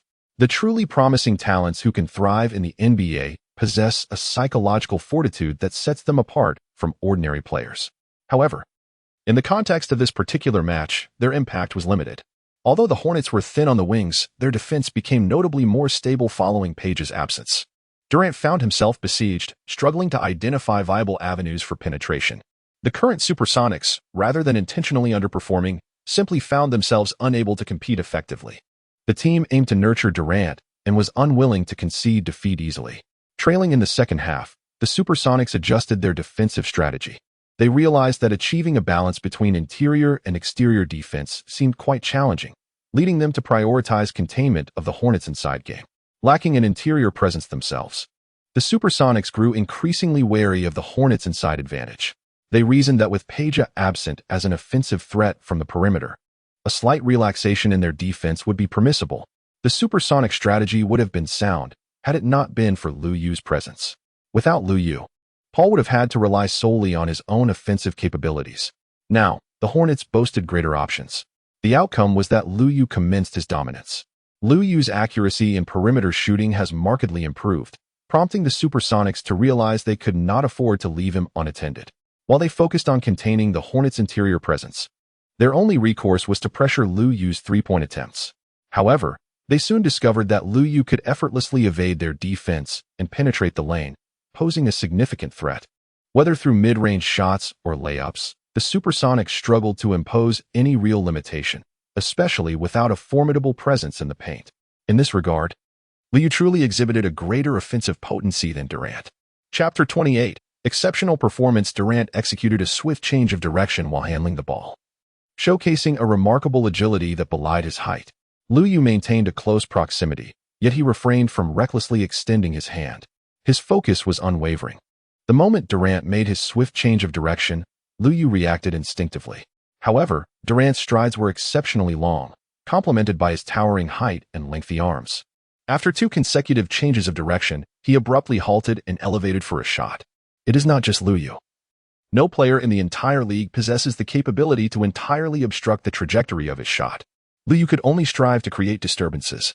However, Durant's height and wingspan surpassed Liu Yu's, and Liu Yu sensed that the opponent still had ample space to shoot.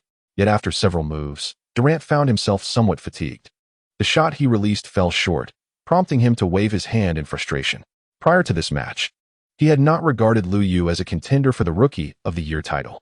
Setting aside their respective abilities, Durant was the undisputed leader of the team, wielding unlimited shooting rights, while Liu Yu merely played a supporting role for the Hornets, and his statistics would undoubtedly pale in comparison. Nevertheless, as the game unfolded, Liu Yu appeared to be more efficient on both ends of the court. A sense of unease began to creep into Durant's mind. He was determined to score, yet ultimately, Liu Yu thwarted his attempt. In truth, it was the Hornets' relentless pressure that had taken a toll on Durant's stamina. A basketball game is not merely a duel between two players. Yet, on this occasion, Liu Yu was indeed performing better. His teammates exhibited greater intelligence in their play. Was it truly the case that the second overall pick, having signed a lucrative contract, could be so easily outmatched? Why not attempt to defend against me on the other end? With Durant's energy waning, Liu Yu felt compelled to provoke further. In their direct confrontations, Liu Yu aimed not just to win, but to secure a decisive victory. Durant, however, was unyielding, retorting, "I have the talent to earn this money. You are merely a fortunate supporting player." Durant had signed a lucrative shoe contract during his rookie season, an achievement second only to LeBron James in history. Upon contemplating this, Liu Yu felt invigorated. Excelling in the NBA and earning substantial rewards is indeed within reach. "You are merely fortunate. I shall dominate you on both offensive and defensive fronts," Liu Yu remarked with a light chuckle. Durant, perturbed, promptly shifted to actively defend against Liu Yu. It must be acknowledged that Durant's defensive prowess imposes considerable pressure. He surpasses even his teammates who are supposedly more adept at defense. In truth, one-on-one defense heavily relies on a player's innate talent. Some athletes may not excel defensively simply because they do not allocate their energy toward that aspect. Durant's physical attributes are undeniably advantageous in defense. However, when it comes to help defense and the nuances of defensive techniques, skill and experience become paramount. Upon receiving the pass, Durant swiftly approached with great urgency. Liu was suddenly struck by inspiration, indulging in a bit of mischievous delight as he executed the signature foul-drawing maneuver reminiscent of Durant's future style, a grand, sweeping arm motion. The future trio of the Thunder each possessed their own unique techniques for drawing fouls. Durant, often referred to as the king of free throws, had mastered the grand sweep to perfection. However, today, in his eagerness to thwart Liu Yu, he inadvertently fell victim to his own maneuver, resulting in a foul. The referee's whistle pierced the air, leaving Durant feeling utterly aggrieved. "Liu Yu, this fellow, displays a lack of sportsmanship," he vociferously protested to the referee, yet to no avail.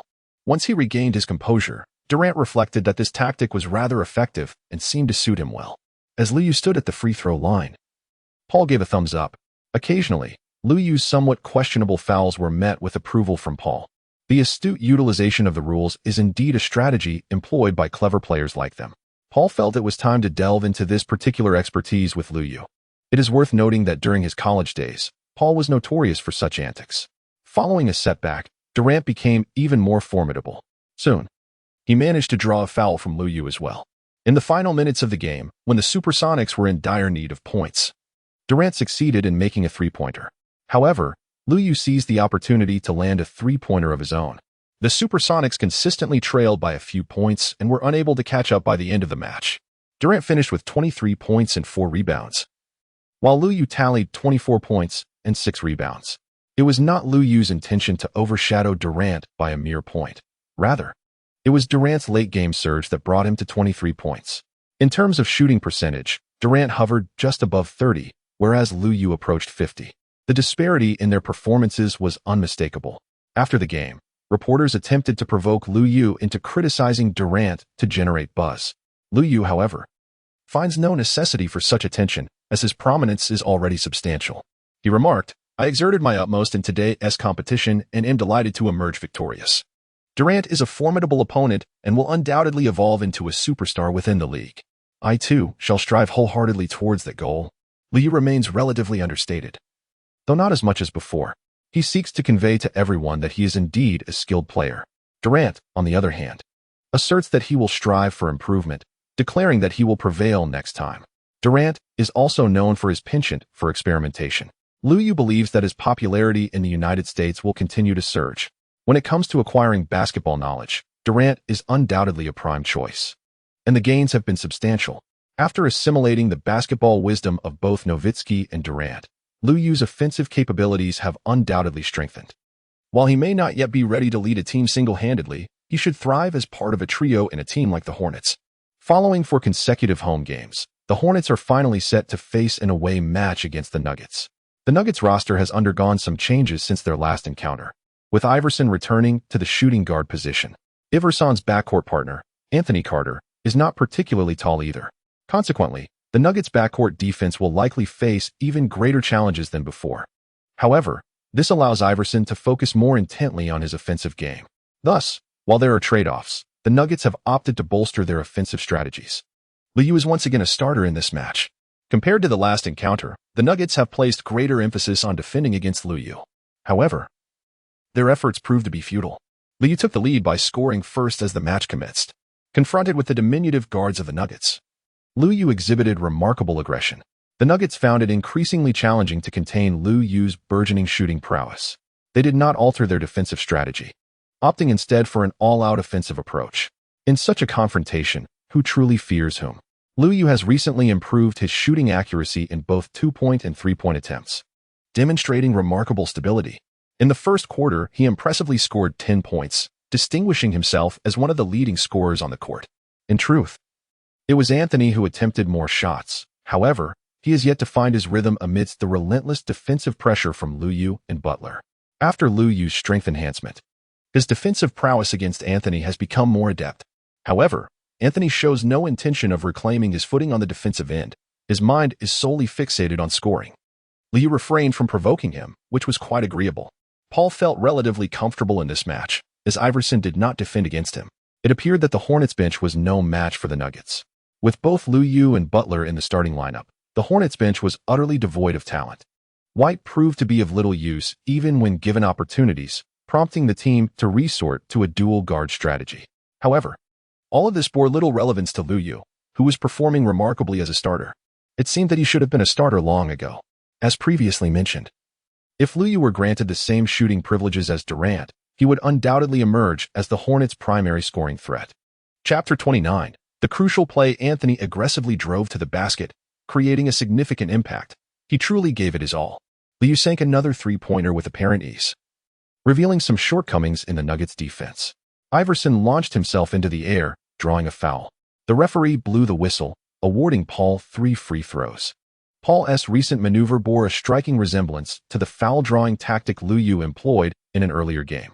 The score difference between the two teams was minimal, yet it felt as though the Nuggets were laboring excessively, while the Hornets' offense appeared markedly more fluid. Lu Yu had already made his 4th three-pointer. Surprisingly, even in Page's absence, the Hornets' offense remained impressively sharp. The Hornets performed better in the first half, though they were not without their vulnerabilities, having committed more fouls. Lu Yu managed to maintain control reasonably well, albeit with 2 fouls committed. The Denver Nuggets' offense is undeniably impressive. It is unrealistic to expect to contain them without incurring some cost. However, the Hornets fell short in their execution of the necessary measures. During halftime, the Nuggets devised a strategy to exploit the Hornets' foul issues, which certainly piqued Anthony's interest. Frustrated by his performance in the first half, Anthony was determined to make the Hornets players pay in the second half. He demanded the ball, intent on creating opportunities for scoring. The Hornets were undoubtedly aware of the fouling dilemma as well. During the intermission, they reviewed the finer details of the first half. "We can perform better," Paul asserted. "On the offensive end, we should maintain our previous rhythm. We can secure the victory." Nevertheless, problems persisted for the Hornets in the third quarter. Chandler's excessive fouling forced him to the sidelines, and the substitutes lacked the necessary prowess in the paint, rendering them ineffective on both ends of the court. After being stifled for nearly 3 quarters, Anthony finally erupted with a scoring spree. With Chandler absent from defensive support, Anthony found solace in breaking through the perimeter defense, allowing him to shoot with relative ease.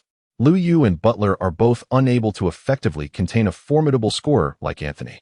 Even though Lu Yu's defensive skills have significantly improved, he still falls slightly short of being able to completely shut down a player of Anthony's caliber.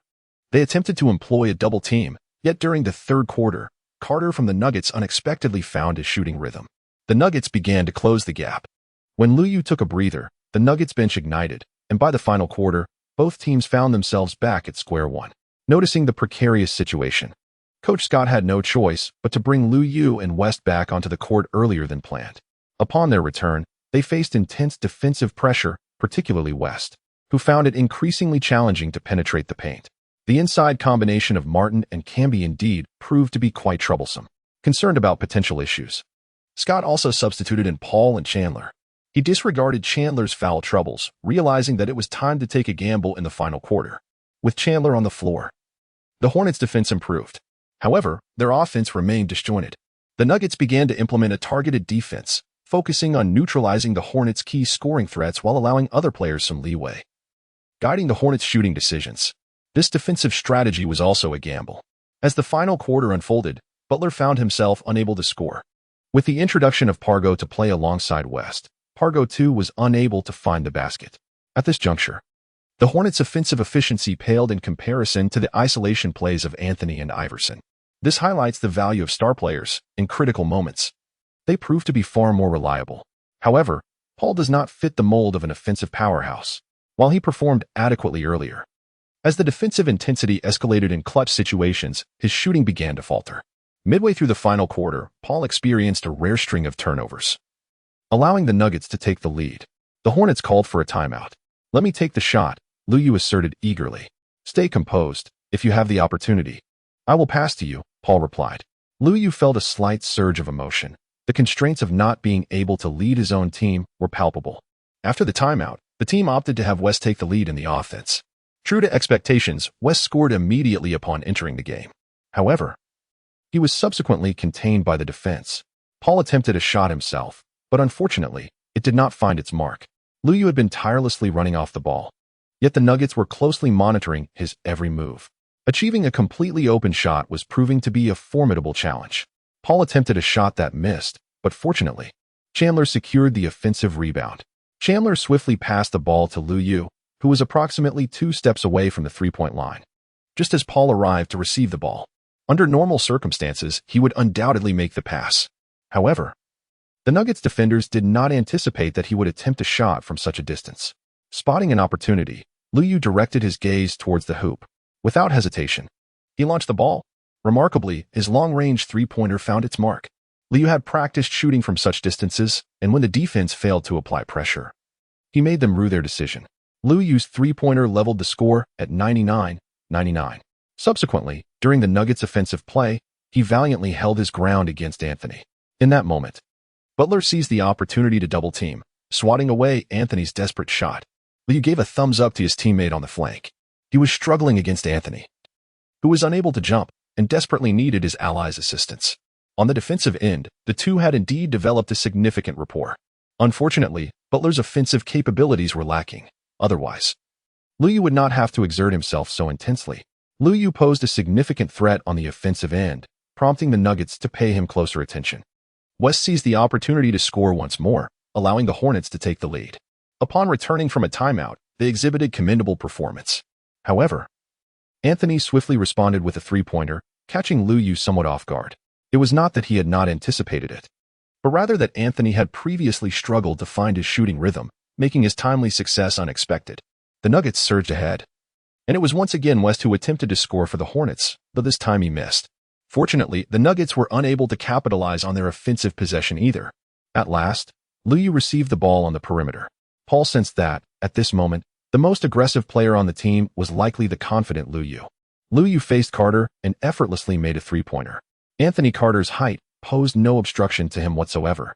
Lu Yu's fortune proved to be quite favorable, as he consistently scored with unwavering precision. Initially, Carter was assigned to defend Paul, but when the game reached its pivotal moments, Paul's successful shots prompted a switch to Iverson. Previously, Anthony had taken on the task of guarding Lu Yu, yet ultimately, he directed his focus toward offensive efforts, neglecting the tirelessly moving Lu Yu. Consequently, the Hornets regained their lead.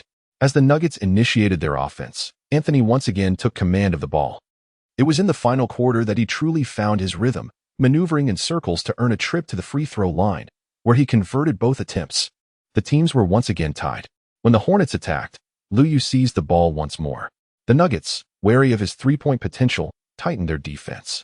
Unexpectedly, Lu Yu effortlessly penetrated the defense and elevated for a mid-range shot just before the help defense could arrive, successfully scoring. Upon returning, Anthony remained undeterred, continuing to drive aggressively. Unfortunately, this time the Hornets' double team arrived promptly, forcing Anthony to pass. However, the open shot taken by Anthony Carter failed to find the mark. The role players of the Nuggets had gone several minutes without attempting a shot. West secured the rebound and handed the ball to Paul. Glancing at the timer, it was evident that the moment once again belonged to him. Chapter 30. Is it still not enough? Congratulations to Lu Yu on securing victory in the match. Please select an opponent player from whom to absorb basketball experience. I choose Allen Iverson. Absorbing Allen Iverson's basketball experience yields an increase of 2 in speed, 2 in ball handling, and 2 in stealing. After gaining the lead on the road, Paul steadied the situation, denying the Nuggets any opportunity for a comeback. However, the game played in the high altitude of Denver was quite exhausting, and Lu Yu nearly depleted his energy reserves. 2 days later, during the away game against the Mavericks, Lu Yu did not continue as a starter. Peja and Peterson returned to the lineup. Scott took the time to speak with Liu Yu, indicating that his move to the bench was not due to a lack of skill. He had become an integral part of the team. For the sake of securing more victories, it would be more advantageous for him to temporarily assume the role of the sixth man. Liu Yu's ball handling skills are increasingly refined, making him a commendable choice for a bench role. Naturally, even as a starter, Liu Yu could coordinate rest periods with Paul, each leading the second unit in turn. The Hornets' decision to position Liu Yu as a substitute arises from multifaceted considerations. Firstly, the team indeed requires a formidable sixth man. Furthermore, Liu Yu has not yet secured a long-term contract. Should Liu Yu aspire to be a starter, Peterson could be sacrificed without hesitation. However, the team has committed to a lengthy contract with Peterson, and his skills are not easily utilized from the bench. If opportunities are not afforded to him, the contract could become burdensome. Fortunately, Liu Yu remains a rookie and is thus more amenable to such arrangements. Liu Yu expressed that the team's victory rate is of utmost priority, yet he aspires to receive more opportunities to contribute. He believes he can enhance the team's performance and provide additional offensive options during critical moments. Scott is encouraged by Liu Yu's determination and contemplates devising suitable strategies for him. Rest assured, the team will certainly allow you to showcase your full potential. Both parties reached an understanding, and Liu Yu returned to the bench, though the team's weight and performance would not diminish. Unfortunately, in this match, none of the players were in peak form. Players such as Liu Yu engaged in a fierce contest against the Nuggets. After a brief respite, Peja and Peterson have yet to regain their rhythm, resulting in the Hornets' defeat in Dallas. Upon the Hornets' return to New Orleans, the results of the first All-Star voting have already been announced. Fans of Liu Yu are somewhat disheartened, having ardently cast their votes, yet his tally remains disappointingly low. In fact, among the Western guards, he ranks just behind Kobe and McGrady. But it is evident that he has yet to meet the standard for a starting position. Paul has garnered nearly 200,000 more votes than his historical average. Yet he still lags behind. It is likely that there are constraints on domestic voting, as Liu speculates. After all, even Yao Ming received significantly fewer votes than Kobe. And he also trails behind players such as Anthony and Nowitzki. This is merely within the Western Conference. In the Eastern Conference, players like Garnett, James, and Howard have amassed even greater votes. Recently, the Hornets have faced minor injuries, and their fluctuating performance has undoubtedly impacted the players' all-star voting prospects. Liu Yu has already garnered significant support from the audience. Aside from Paul, West, who initially lacked popularity, has also risen to prominence. Naturally, Chandler has benefited from this as well. Domestic fans remain quite supportive. Although Jianlian did not make the initial list, he received votes from fans who opted for other players, positioning him as the fifth forward in the Eastern Conference.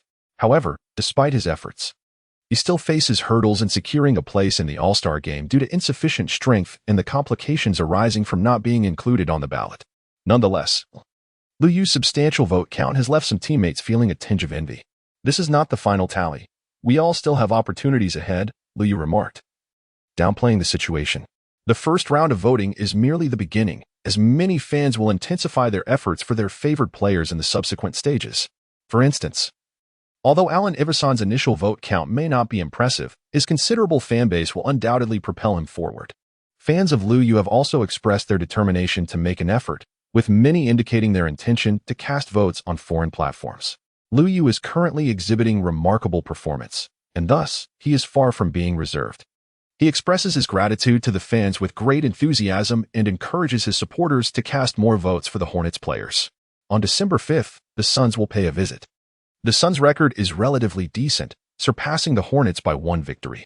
However, they have consistently struggled to advance beyond the Western Conference in the playoffs, and they are eager for a change. Consequently, they are likely to contemplate trading for O'Neal, which may lead to a decline in their performance. O'Neal's playing style does not harmonize with the Suns' fast-paced offense. If Nash is unable to maintain his speed, his defensive vulnerabilities will be magnified. Therefore, the Mavericks were initially indifferent towards him. While Nash is undeniably strong, players with evident weaknesses also require systemic support. Currently, the Suns continue to embrace their fast-paced playing style. Liu once again made his debut in the starting lineup. Due to Peja feeling somewhat sluggish and in need of rest, Liu was naturally chosen to start, as the team could not afford to have a lack of firepower on the wings. Otherwise, having him come off the bench would serve little purpose. Facing a team like the Suns, who do not prioritize defense, Lu Yu felt quite at ease. As the game commenced, he quickly helped his team secure the first points. With the All-Star voting and various developments, Lu Yu's fame has certainly risen. Logically, the Suns, as contenders for the Western Conference playoffs, should pay him considerable attention. However, once the Suns picked up their pace, their defensive focus waned significantly. Even though their starters, Bell and Marion, possess commendable individual defensive skills, the Suns' rapid tempo often leaves them unable to effectively position themselves for defense. Moreover, lacking a defensive system, offensive players hold the upper hand in basketball. In this match, Lu Yu not only showcased his shooting from beyond the arc, but also penetrated the defense to create scoring opportunities. Compared to individual defense, the Suns' help defense was notably lacking. In truth, Lu Yu far surpasses Peja. He is not merely a shooter. Lu Yu's offensive skills are truly multifaceted. His defensive capabilities also appear well-rounded. If he cannot secure a starting position in the All-Star game, it would be utterly unjust. If he is not even a starter, then what is the point of being an All-Star? Lu Yu has garnered significant fame, attracting numerous supporters as well as detractors. During her interactions with his fans, Zhang Nishang learned that many domestic fans organized themselves to cast votes for Lu Yu's competitors. These fans initially expressed disdain for players who relied on domestic popularity to secure a spot in the All-Star game, including some who directed their criticism towards Tracy McGrady. However, as Lu Yu's performance continued to improve, a portion of these fans began to shift their focus and criticism towards him as well. Upon realizing this, Lu Yu merely smiled. This is a testament to his growing influence. In the past, when he was obscure and unrecognized, not only was he not the target of criticism, but he was also unknown to all. Lu Yu's commendable mindset is vividly reflected on the court. His ability to seize opportunities surpasses that of the average player. In critical moments, he remains steadfast, never faltering. Rather, under moderate pressure, he becomes even more exhilarated, showcasing an enhanced performance. He truly feels that he is well suited for competitive sports. Lu Yu has once again sunk a three-pointer, achieving double-digit scoring in a single quarter, the highest in the game. He is now fully revealing his aggressive nature. A stunning drive and dunk. Oh, today Lu Yu is brimming with excitement, exhibiting a rare ferocity. He seems determined to prove that he is one of the finest players in the West, deserving of an All-Star accolade. Chapter 31. Rapid evolution. The Suns remained unfazed by Lu Yu's performance, continuing to play at their own pace. However, the score served as a reminder that the situation was becoming precarious. Young players often intimidate, and Paul excelled at containing Nash. As a playmaker, Nash lacked the aggressiveness that Iverson possessed when matched against Paul. Coupled with the Suns' rebounding deficit, the Hornets gradually gained the upper hand. Lu Yu played with remarkable ease, surprisingly untroubled by the Suns, who were indeed a formidable team. This was partly due to the minimal defensive pressure Lu Yu faced against the Suns. Unlike when he contended with another high-octane offensive team, the Nuggets. In an environment that demanded primarily offensive prowess, Lu Yu sank 5 three-pointers in the first half, amassing over 20 points. The Suns likely did not anticipate such a performance. By halftime, Suns coach D'Antoni began to emphasize the need for improved defense. The team had allowed Lu Yu too much comfort, necessitating adjustments for the second half. In truth, several players on the Suns wing were competent defenders. Both Rajabel and Marion were equipped with defensive skills, and Hill's defense was commendable as well. It was somewhat perplexing to find two solid defenders on a team known for its offensive strength and defensive weaknesses. Marion would need to guard West, while Bell would channel his intensity from defending Kobe to confront Lu Yu in the second half. As the third quarter commenced, the Suns adopted an aggressive approach, swiftly closing the gap with 2 three-pointers. Nash, facing Paul, found fewer opportunities but capitalized on them more effectively than in the first half. A troublesome Marion found his rhythm, leaving West struggling to keep up. The crucial factor was that Marion could defend West, putting the Hornets at a disadvantage. When the moment demanded Paul to step up and score, he faltered slightly. With Peja absent, it fell to Lu Yu to rise to the occasion. It must be noted that Bell was indeed tenacious. His strength was commendable, and his defensive judgment was remarkably astute. However, he still could not contain Lu Yu. Bell's athleticism was insufficient, and Lu Yu was undeterred by such a defender. In fact, Bell also struggled to contain Kobe, as his aggressive tactics garnered considerable attention.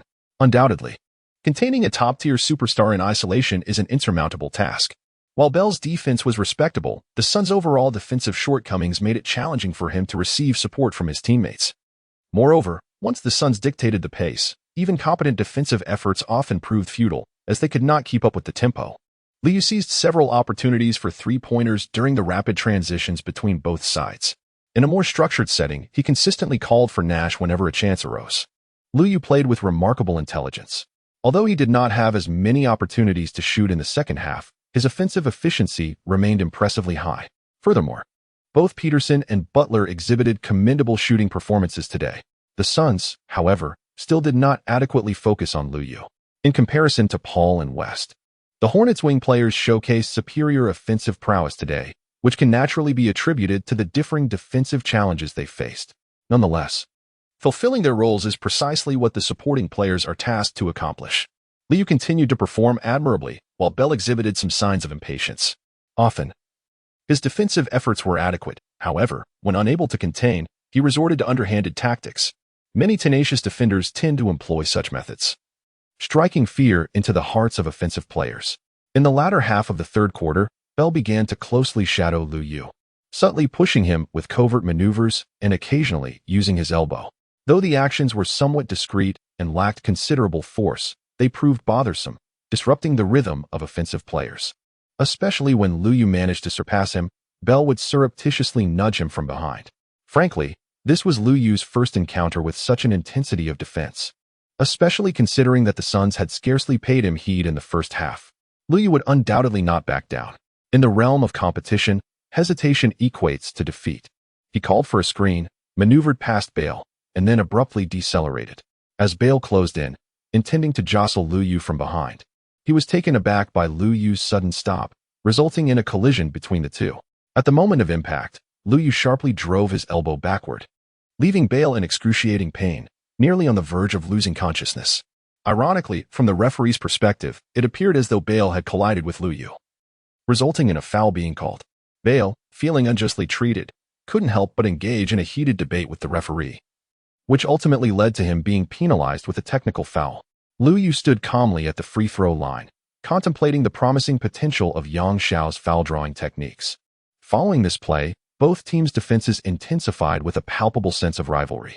As Liu became entangled with his opponent, his stamina waned, and his offensive precision diminished. This prolonged struggle led to an increase in fouls from both teams, causing the pace of the game to decelerate.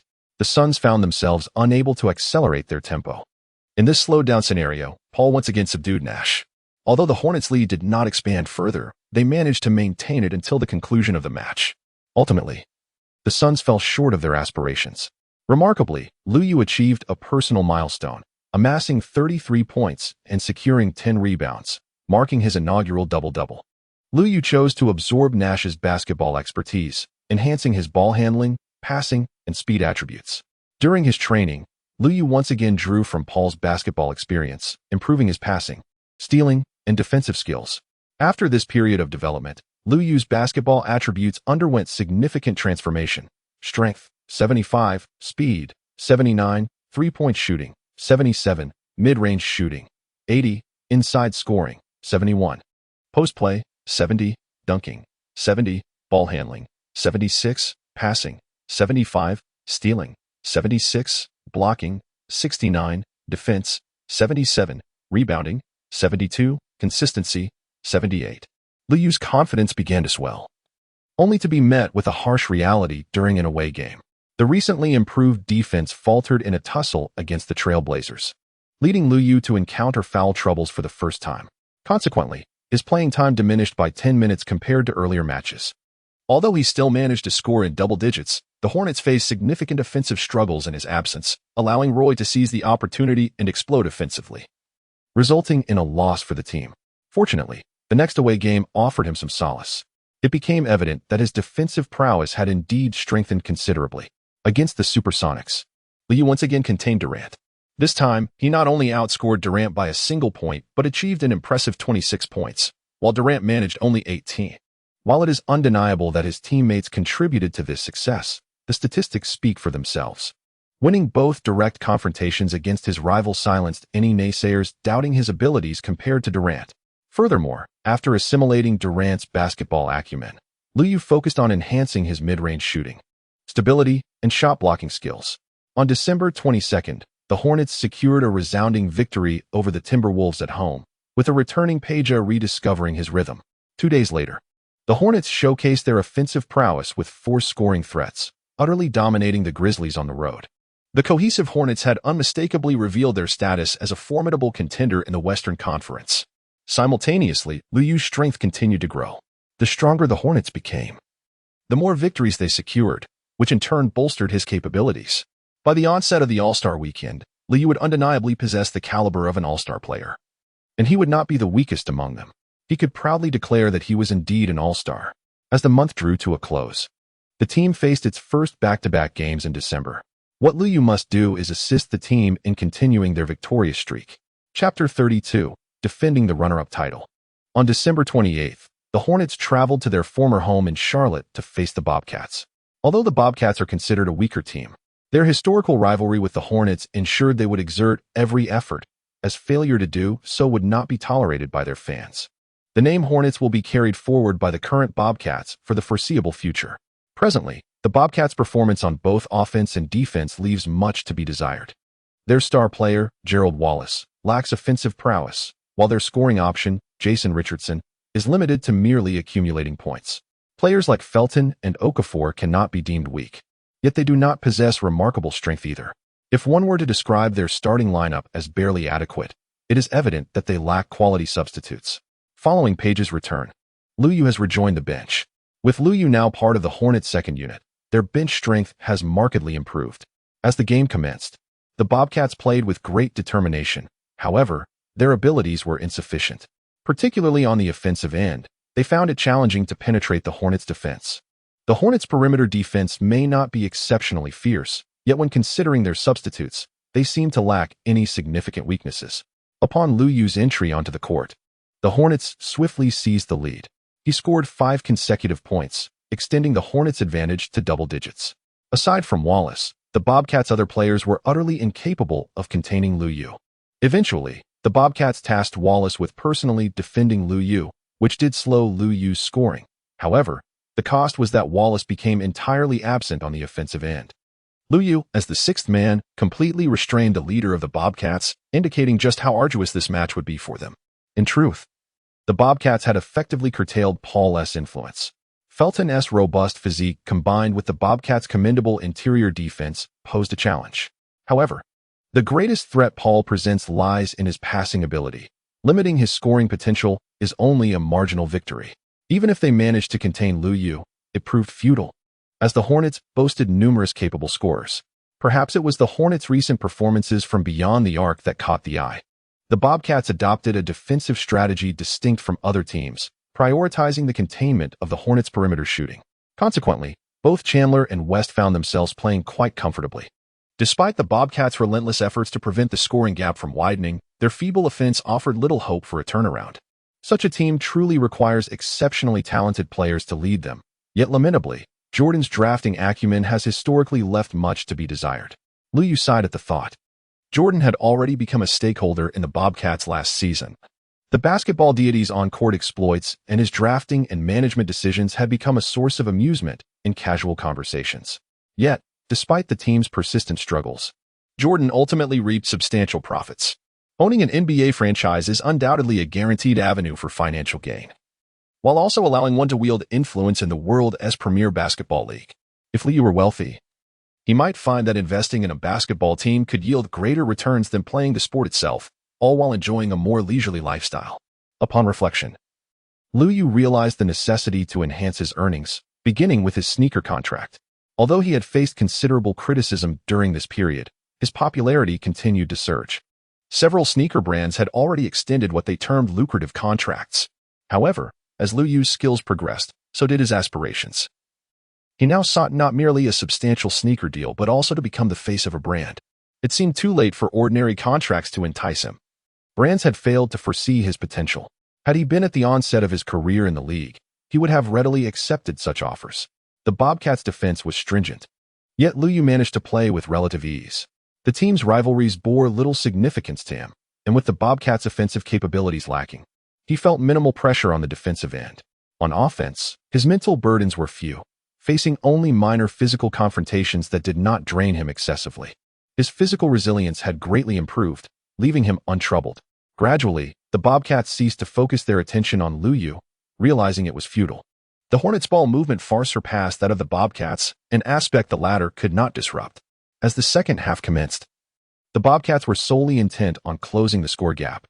Their three-point shooting improved slightly compared to the first half, but that was the extent of their progress. They exerted all their effort to penetrate the paint, managing to reclaim only a few points. Any hope of a comeback was utterly unrealistic. Even the initially boisterous home crowd had quieted down. Though their spirits remained dampened, the game was beyond their grasp. Congratulations to Liu on securing victory. Please select an opposing player from whom to absorb basketball experience. I choose Gerald Wallace. Absorbing Gerald Wallace's basketball experience grants 1 to defense, 1 to steals, and 1 to rebounds. Following their triumph over the Bobcats, the Hornets faced the Cavaliers in a back-to-back matchup, returning to their home court. Liu was quite exhilarated, for he was about to encounter the league's premier stars once again. This season, the Cavaliers had a rather inauspicious start. Their offense remained stagnant, relying solely on LeBron James as their singular strength. Big Z had aged another year, making it increasingly difficult for him to uphold the Cavaliers' interior defense. Larry Hughes, upon joining the Cavaliers, faced injuries and subsequently deteriorated in performance. Crucially, the team's scoring depended heavily on LeBron, who was also tasked with orchestrating the plays. Last year, the Cavaliers' defense was solid, leading to commendable performances. However, this season, their defensive capabilities had waned significantly, resulting in a decline in their record. Meanwhile, the Celtics had ascended to a trio of superstars, while the Cavaliers seemed to falter, and if no changes were made, it appeared they would merely serve as spectators in the upcoming playoffs. Presently, both the players and management of the Cavaliers were under immense pressure. Yet, after their journey to the finals last year, the team's ambitions had transformed. Most notably, LeBron's aspirations had evolved as well. Given the current state of the team, LeBron was far from pleased. The Hornets, however, were indifferent to LeBron's sentiments. Their sole focus was on securing victories. Liu had long conferred with his teammates on strategies to contain James, for the Cavaliers' strength primarily resided in him. Nevertheless, James proved to be more challenging to restrain than Durant, given his exceptional playmaking abilities and the superior caliber of his teammates compared to Durant's current associates. Although the Cavaliers were currently struggling with their record, they remained a formidable force in the Eastern Conference. Their defense, albeit somewhat lacking, still surpassed that of the Supersonics. The task at hand for Liu and his companions was indeed similar. Unfortunately, Liu could not take to the court as a starter. As the game commenced, James swiftly assisted Big Z in scoring. There was a resemblance between James and an amplified version of Paul, both possessing prolonged ball-handling skills. Yet James exhibited greater strength and aggression. The Hornets players found it arduous to defend against James individually, and double-teaming him was not the most effective strategy either. The optimal approach would involve someone challenging him up front, with additional support from the interior defense. The Hornets possessed the capability to implement this strategy. Despite the Cavaliers initially seizing the advantage, the Hornets soon outperformed them. The Cavaliers inexplicably neglected Peja at the outset, allowing him to sink 2 3-pointers. It was only after the Cavaliers focused their defense on Peja that they found themselves trailing in the game. The root of the issue lay in the Cavaliers' overemphasis on the Hornets' interior game. The combination of West and Chandler had indeed become quite formidable in recent years, particularly amidst the depletion of strong interior players. Moreover, the Cavaliers' offense was not executing effectively. Hughes seemed utterly ineffective, failing to showcase any offensive prowess against any Hornets defender. In truth, the Hornets' starting lineup displayed noticeable defensive vulnerabilities, yet the Cavaliers failed to capitalize on them. This season appeared to be a lost cause for the Cavaliers, Liu lamented. Although they could potentially engage in a 7-game battle against the Celtics' formidable trio in the playoffs, even the Hawks, with a winning percentage below 50, could also challenge the Celtics in a 7-game series. The so-called strong teams this season seemed to be merely superficial. Chapter 33, relatively easily secured. Upon Liu's entry onto the court, he assumed the role of the primary defender against James for the Hornets. At this moment, James appeared to be patiently orchestrating plays, seemingly lacking any desire to attack. Liu did not provoke his opponent. James, who has been navigating the league for several years, is distinctly different from the rookie Durant. Liu's confrontation with top basketball stars is driven by the desire to absorb their profound experience in the sport rather than a yearning for a fervent showdown. He is no child, and the NBA is a commercial league. Upon Liu Yu's arrival, James sensed that this Hornets' sixth man was quite exceptional, possessing remarkable defensive acumen. He remained unperturbed. Even in the face of a deficit, he patiently assessed the situation. In fact, with Gibson's entry, the Cavaliers' offense improved somewhat. Although Gibson, as a point guard, lacked organizational skills, his proficiency in three-point shooting made him a suitable complement to James. If he could also provide solid defense, he would be an ideal fit. A dominant ball handler like James favors 3 and D players, regardless of their position on the court. James now believes that having Liu Yu on the Cavaliers would be advantageous, as it would allow for a direct partnership on the wing. Comparatively, the Cavaliers' current bench is rather mediocre, with Gibson on the perimeter and Varejao in the paint. The team still lacks the caliber necessary for a championship run, depending heavily on the performance of their other starters. While their bench is not weak, what the Cavaliers truly require is a superstar of a higher caliber to alleviate some of James's burdens. Unfortunately, those willing to join are often past their prime or physically diminished. Regarding the draft, the Cavaliers cannot be deemed poor, yet they are not particularly strong either. At least, they cannot rely on the draft to procure substantial assistance for James. The team's tactics seem to be somewhat aimless. James remains calm, and Liu Yu is even more patient. While defending James, he endeavors to showcase his abilities on the offensive end. When matched against James, Liu Yu dutifully plays his role as a 3 and D player, seizing opportunities to capitalize on assists. However, if other Cavaliers players defend him, Liu Yu takes the initiative to drive and set up mid-range shots. After Liu Yu took the court, he astonishingly outscored even James. This can primarily be attributed to James's limited attempts in the first half. Whenever he penetrated into the Hornets' paint, he was met with double teams, prompting him to pass the ball. Beyond the three-point line, he refrained from impulsively attempting shots. James seems to have prioritized efficiency to the point of being overly cautious. Thus, even if he secures the title of scoring champion, his style feels distinct from that of other prolific scorers in the league. He does not embody the archetype of an elite scorer whose sole focus is the basket. In this iteration of James, he can occasionally be more challenging to defend, yet at times, he is also easier to guard. If he refrains from shooting frequently, Liu Yu would be pleased. After all, the Cavaliers roster, reliant on James's passing, cannot generate a lethal offensive surge. Liu Yu is well acquainted with this sensation, especially when his teammates were not performing at their best, a predicament that Paul found himself in. However, when pressed, James could take matters into his own hands, whereas Paul might not necessarily achieve the same outcome. Why does it seem that Liu Yu is performing even better than James? The Cavaliers' record is dismal, yet James garners an abundance of all-star votes. Is this truly justifiable? James has experienced the finals, which undoubtedly alters the circumstances. Indeed, the future belongs to him. As the second quarter drew to a close, James displayed his astuteness, directing his focus towards Peja. Nevertheless, his resolve remained rather tentative. Liu Yu felt a tinge of disappointment. The star player was not as direct as he had hoped. Yet, such is the nature of competitive sports, playing intelligently is not a flaw. The Hornets secured a lead in the first half, continuing to limit James and focusing on defending their specific three-point threats. During halftime, Liu Yu engaged in discussions, his stamina having significantly improved, making him more acclimated to professional play.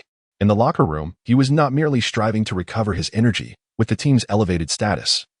He was eager to express his opinions. He was particularly motivated to win this game, aware that the Hornets had the capacity to dominate a single-core team. Thus, they needed to exert themselves. Moreover, Liu Yu sensed that James was not in optimal form today. "We must energize ourselves. We must fight," urged Cavaliers head coach Mike Brown, feeling that the team's poor start to the season stemmed not only from a lack of fighting spirit but also from the players' morale issues. Yet, the team's leader, James, remained somewhat subdued. As the third quarter commenced, James attempted a shot but missed, clearly not in his best form, perhaps due to a lack of attempts earlier. After gauging his shooting touch, he began to facilitate plays. However, the Cavaliers' starting players were underwhelming in their offensive efforts. James's reluctance to shoulder responsibility was unacceptable. Coach Mike Brown quickly made adjustments, bringing Gibson and Varejao into the game. Yet the Cavaliers' offense remained lackluster.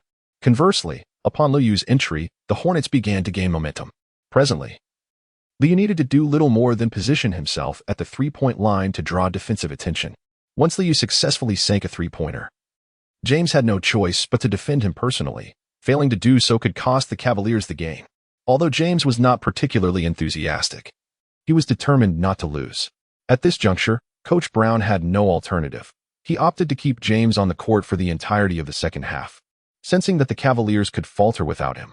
James's defense posed a challenge for Lu Yu, given his superior physical attributes in terms of strength and speed. Nevertheless, Lu Yu remained unperturbed, focusing on occupying James to create space for his teammates in the paint. West and Chandler would naturally capitalize on this advantage. Meanwhile, the Cavaliers struggled with their slower players, Big Z lacking stamina, Gooden's defense faltering, and Varejao still in the process of maturing. They simply could not contain the Hornets' offensive prowess. As the final quarter approached, James found himself compelled to take matters into his own hands offensively, as his most reliable ally, Big Z, was fatigued. Fortunately, James finally found his shooting touch, successfully making a shot from beyond the arc. Yet, this success was limited to that single occasion. Lu Yu subsequently devoted himself entirely to thwarting James's three-point attempts. He harbored no fear of being outmaneuvered by James. Even if he did not contest James's perimeter shots, he could not prevent the opponent's incursions. Of course, the pivotal factor was the presence of support defense in the paint. Chandler had consistently kept a watchful eye on James. While Chandler may not have been the most adept interior defender against James, he certainly performed admirably. During the Mavericks championship victory in the future, Chandler also exhibited commendable prowess. James's greatest apprehension lay in being besieged from both front and back. With Lu Yu and Chandler on the court, James is unable to fully take control of the game. Unless the best shooting period and the peak physical condition of James converge, his impact remains limited.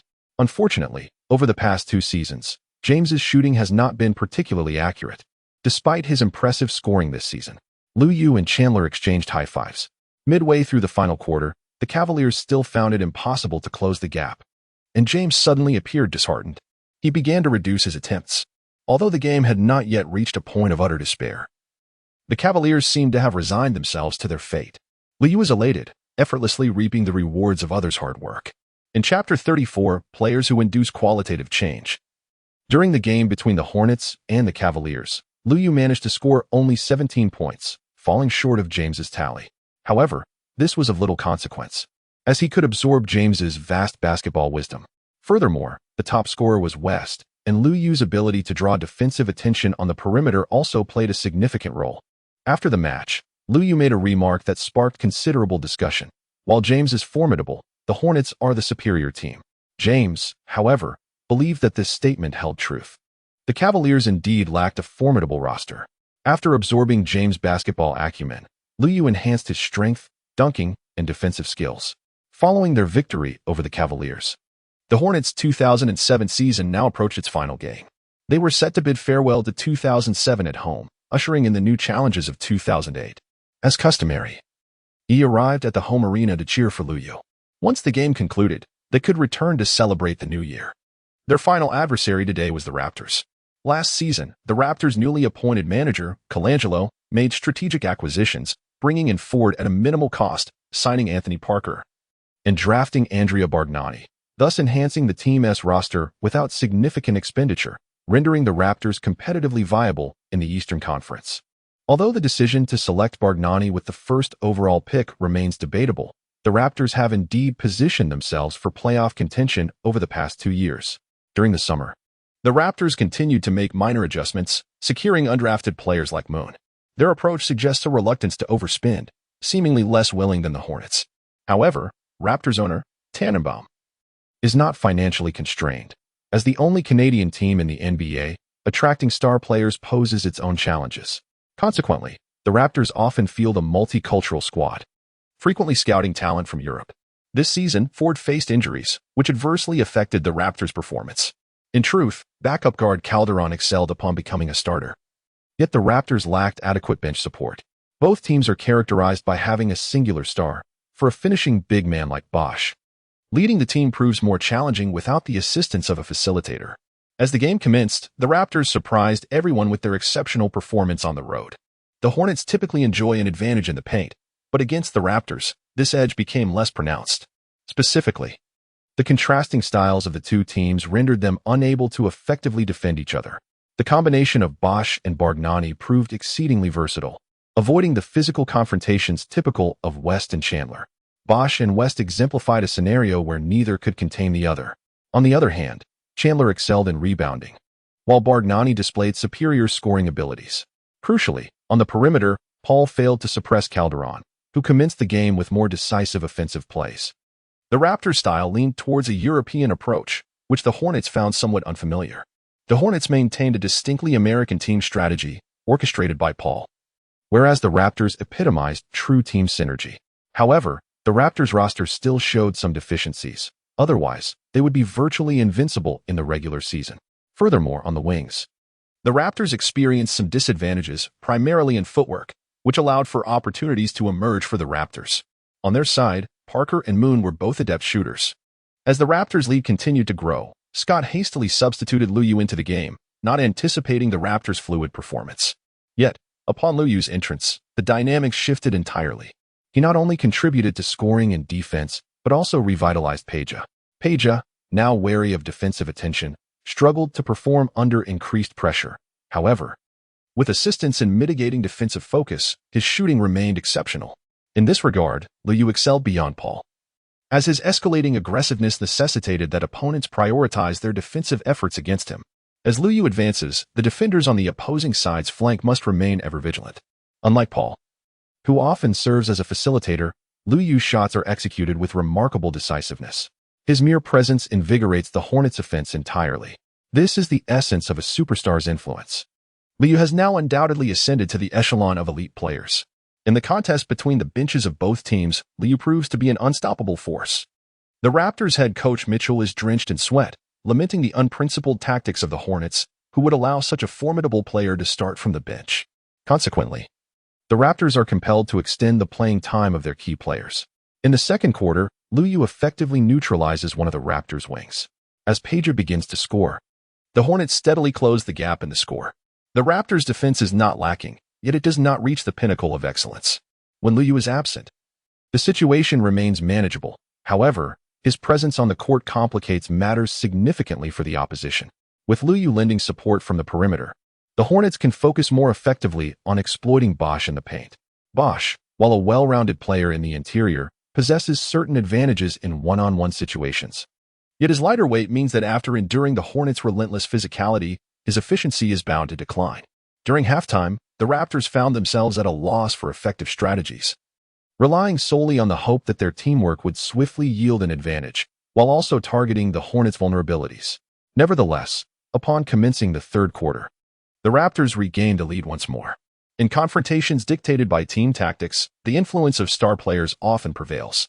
For the Hornets, only West exhibited a clear advantage.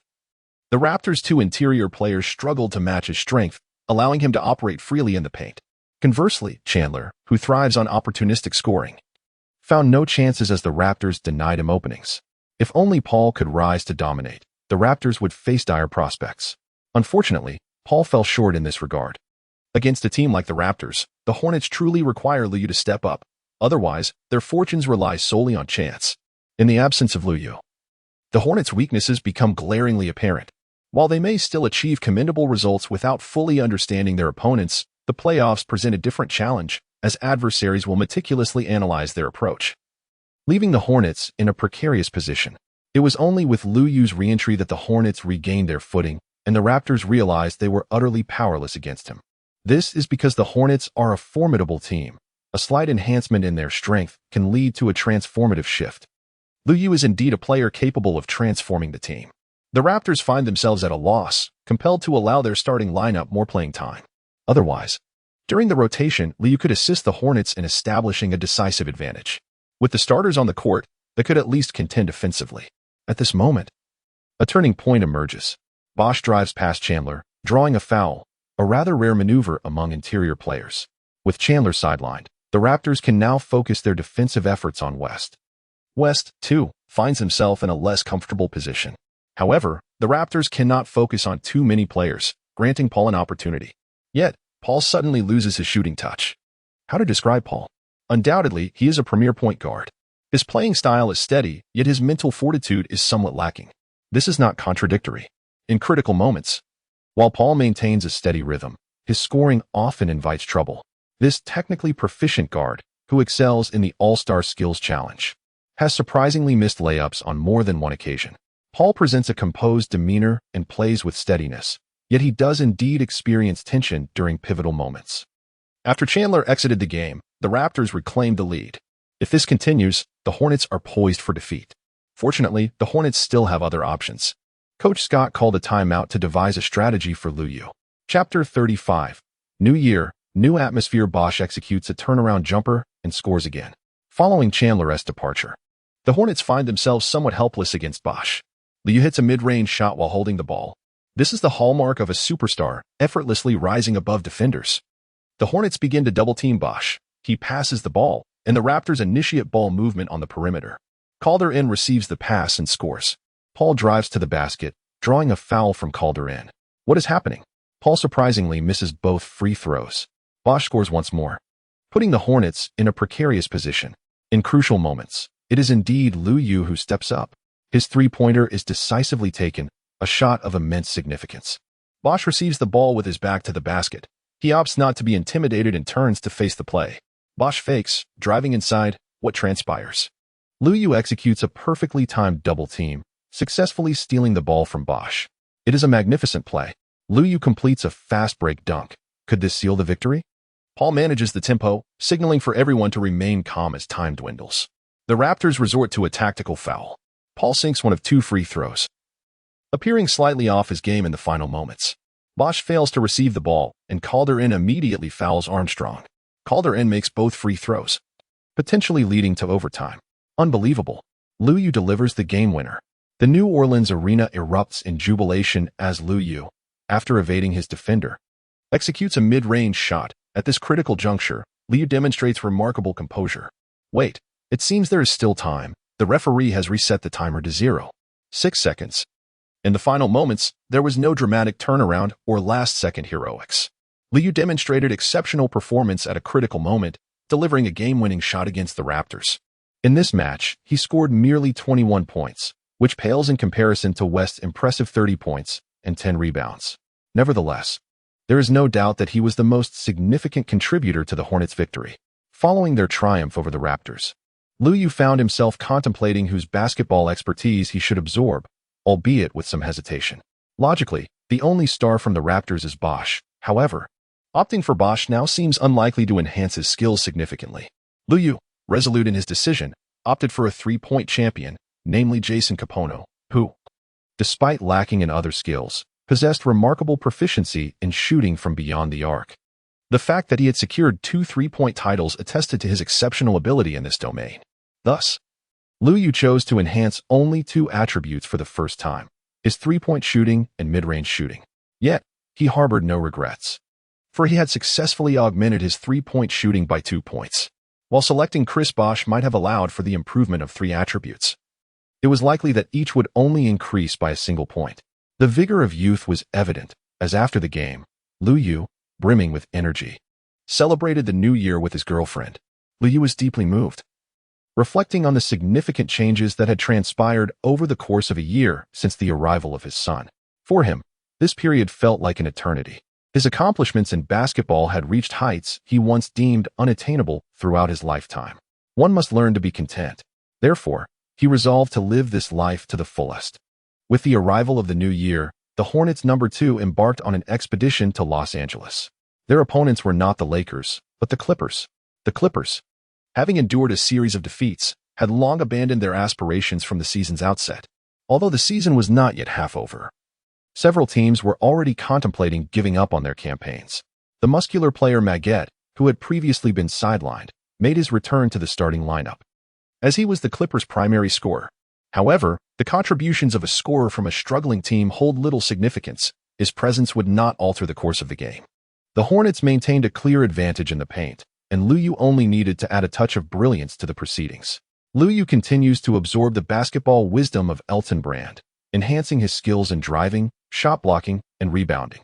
The Hornets are set to face a challenging back-to-back on the road, with their first opponent being the Golden State Warriors. The Warriors, having achieved a remarkable upset in the previous season, did not progress far in the playoffs.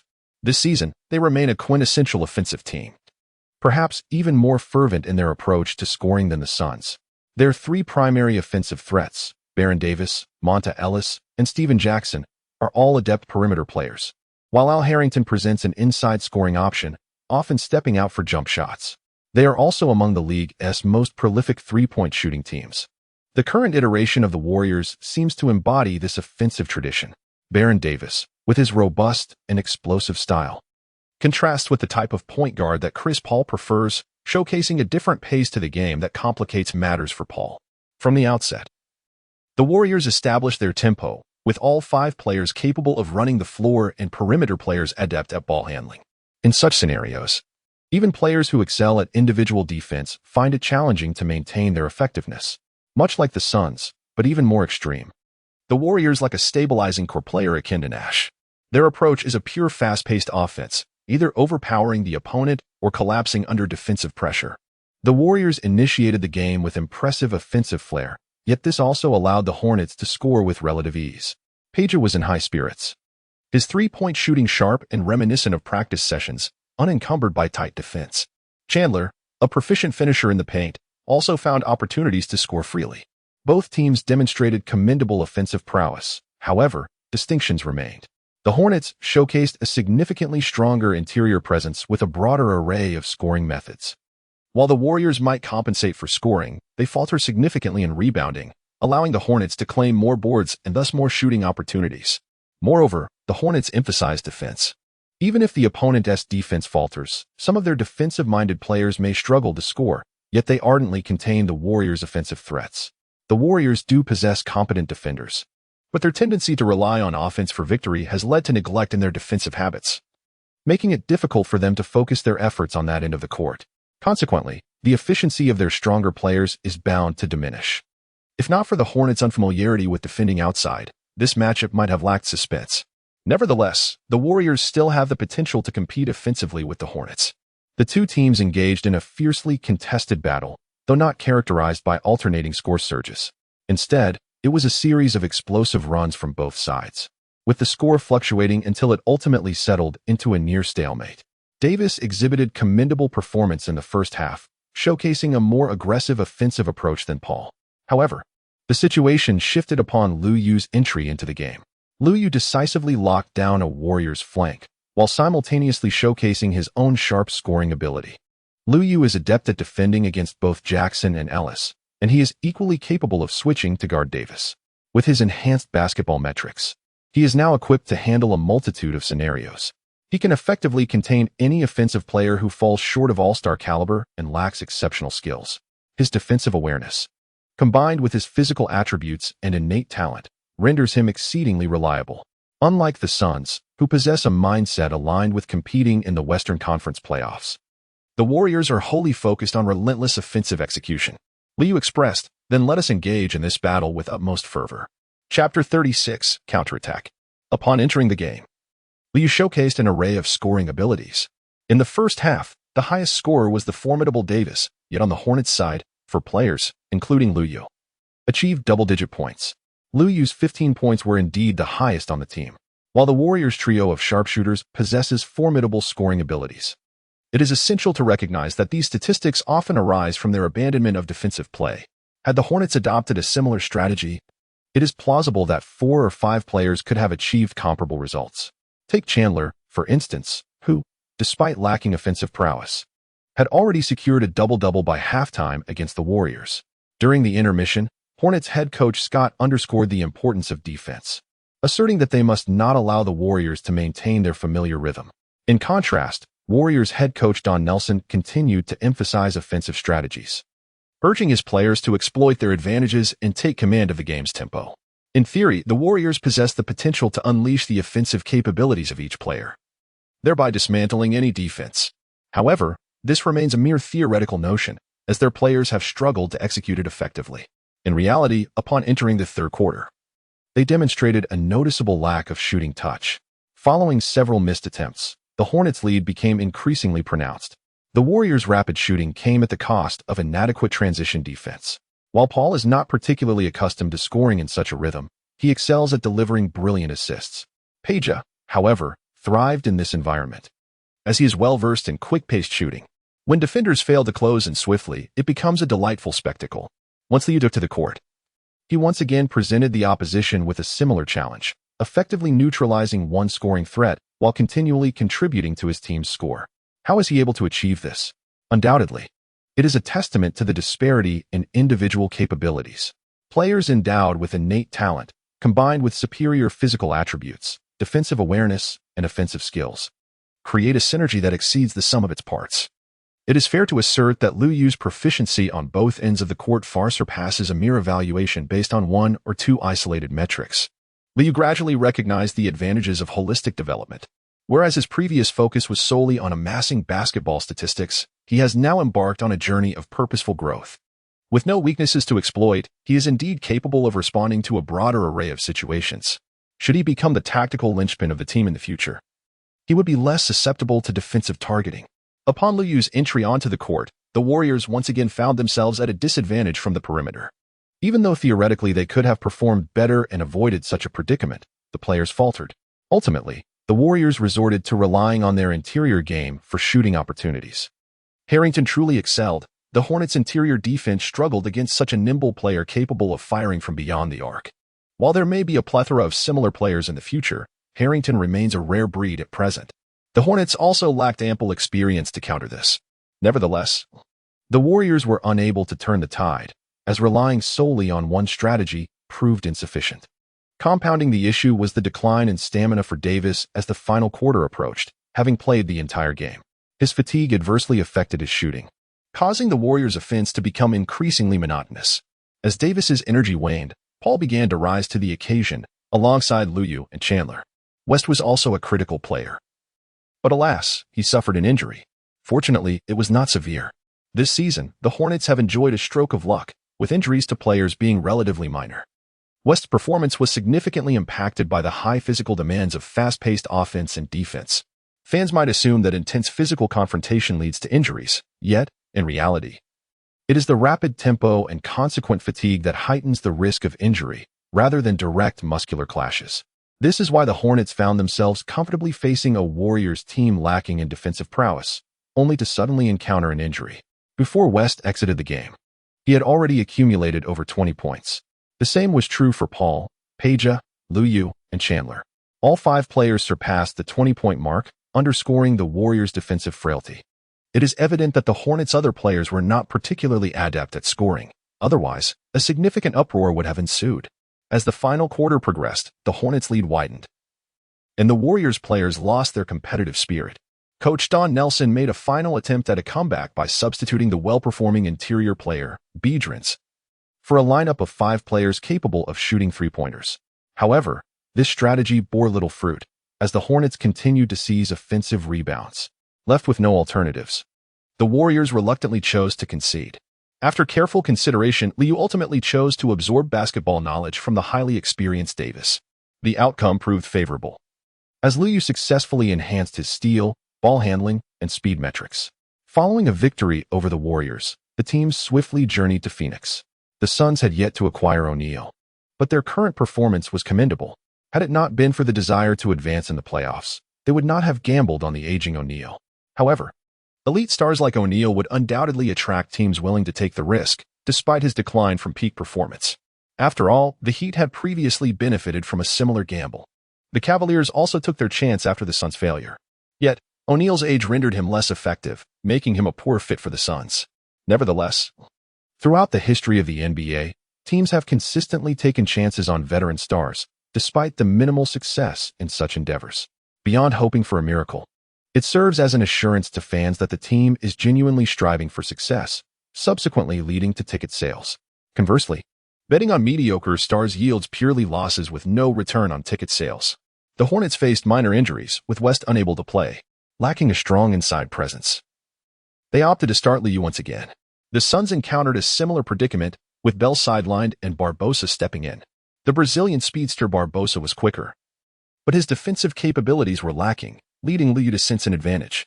Of course, Peja might also be a factor. He was growing stronger, and the Suns might assign Hill to guard him. The defensive benefits previously enjoyed by Liu were becoming increasingly elusive. In this game, Liu started strong, immediately sinking a three-pointer. Without West, the Hornets lacked an inside advantage and had no choice but to engage the Suns in an outside shooting contest. The two teams launched into an offensive showdown. From the outset, Peja's mobility was exploited by the Suns, while the Suns' dual guards became a lucrative target for the Hornets. Despite the Hornets losing their inside advantage, they did not suffer unduly, as the Suns' current lineup was effectively one big man supported by four smaller players. Stoudemire was not the type to excel in low-post play, and with the Hornets adopting a similar strategy, Stoudemire found it challenging to make an impact. Currently, the Hornets, aside from Peja, could keep pace with the Suns. With increased tempo, the Suns found themselves lacking options. With Bell absent, they could not afford to defend Liu Yu as tightly as they had previously. They were left with only an offensive strategy. In this regard, Barbosa performed better than Bell. However, in such conditions, Liu Yu was unstoppable. Surprisingly, Paul found himself overshadowed by Nash. Experience proved invaluable. Fortunately, in this less critical defensive contest, other role players for the Hornets stepped up. The NBA is a realm of constant upheaval, where heroes emerge amidst the chaos. Chapter 37, the strongest scoring threat from the perimeter. Every player who enters the NBA is the protagonist of their own narrative.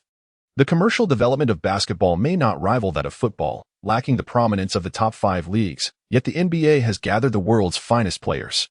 Bell's absence further weakened the Suns' defense, allowing previously underperforming Hornets players to seize their moment in the spotlight. After entering the game, Pargo performed admirably. The Suns' bench also featured a versatile player like Dia. Their starting players were also performing well. Yet, it was evident that the Hornets were executing a dazzling offensive display. With Paul's performance being mediocre, others stepped up to fill the gap. The Hornets attempted more three-pointers than the Suns, with Liu boasting the highest shooting percentage. Suns head coach D'Antoni contemplated addressing his team but hesitated. The current situation left the team with limited options. Some strategies were not their forte. The key was that Nash was in excellent form, ensuring the Suns remained competitive. If this continued, victory seemed plausible. He needed to trust his players. However, D'Antoni's gaze returned to Liu Yu, who appeared even stronger and more intriguing than before. With such a player under his guidance, tactical options would certainly expand. When the team faced challenges, Nash peaked in performance, delivering precise assists while leading in scoring. Paul, perhaps taken aback, found himself outshined. Yet, Nash's dual focus on scoring and playmaking proved challenging. Previously, Marion had fared well against West, but with West absent, replacing him with a defensive wing left Marion's contributions limited. In the prime of his career, and having been an all-star last season, Marion's offensive prowess was showing signs of decline. As the first half drew to a close, Nash sank a three-pointer, followed shortly by Stoudemire, granting the Suns a lead. Stoudemire rarely shot from beyond the arc, yet it seemed he was eager to practice. However, he soon abandoned that approach. The Hornets did not allow the Suns to bask in their lead as they returned from the break. Liu Yu responded with a three-pointer, even while still under defensive pressure. It was all about Liu Yu. In the absence of West, one can truly discern who serves as the stabilizing force beyond the arc for the Hornets. Paul, you must pass the ball to Liu Yu more frequently. Fans of Liu Yu are elated. Today, in the absence of any interior offensive from the Hornets, Liu Yu emerged as the team's primary scoring asset. Liu Yu did not disappoint the expectations placed upon him. With the Sun barely concerned about defense, Pargo managed to savor a delightful dumpling, and Liu Yu naturally exhibited the prowess of a top-tier scorer. Whether executing long-range shots or penetrating the basket, his agility was unparalleled. Furthermore, he contributed significantly in both rebounds and assists. During halftime, D'Antoni commended the players, stating that the game unfolded in a rhythm familiar to them, and victory was within reach. Scott also encouraged the team, remarking that their lineup was younger and more vibrant, alleviating any concerns. Let us secure the victory and return home triumphantly. Both coaches refrained from delving into intricate tactics. In the first half, both teams exhibited commendable performances, leaving it to the second half to determine who could maintain their composure. In the third quarter, Nash emerged as the tactical linchpin, showcasing a superior performance. However, the supporting cast of the Suns fell short compared to the Hornets. Stoudemire's contribution today was rather unremarkable.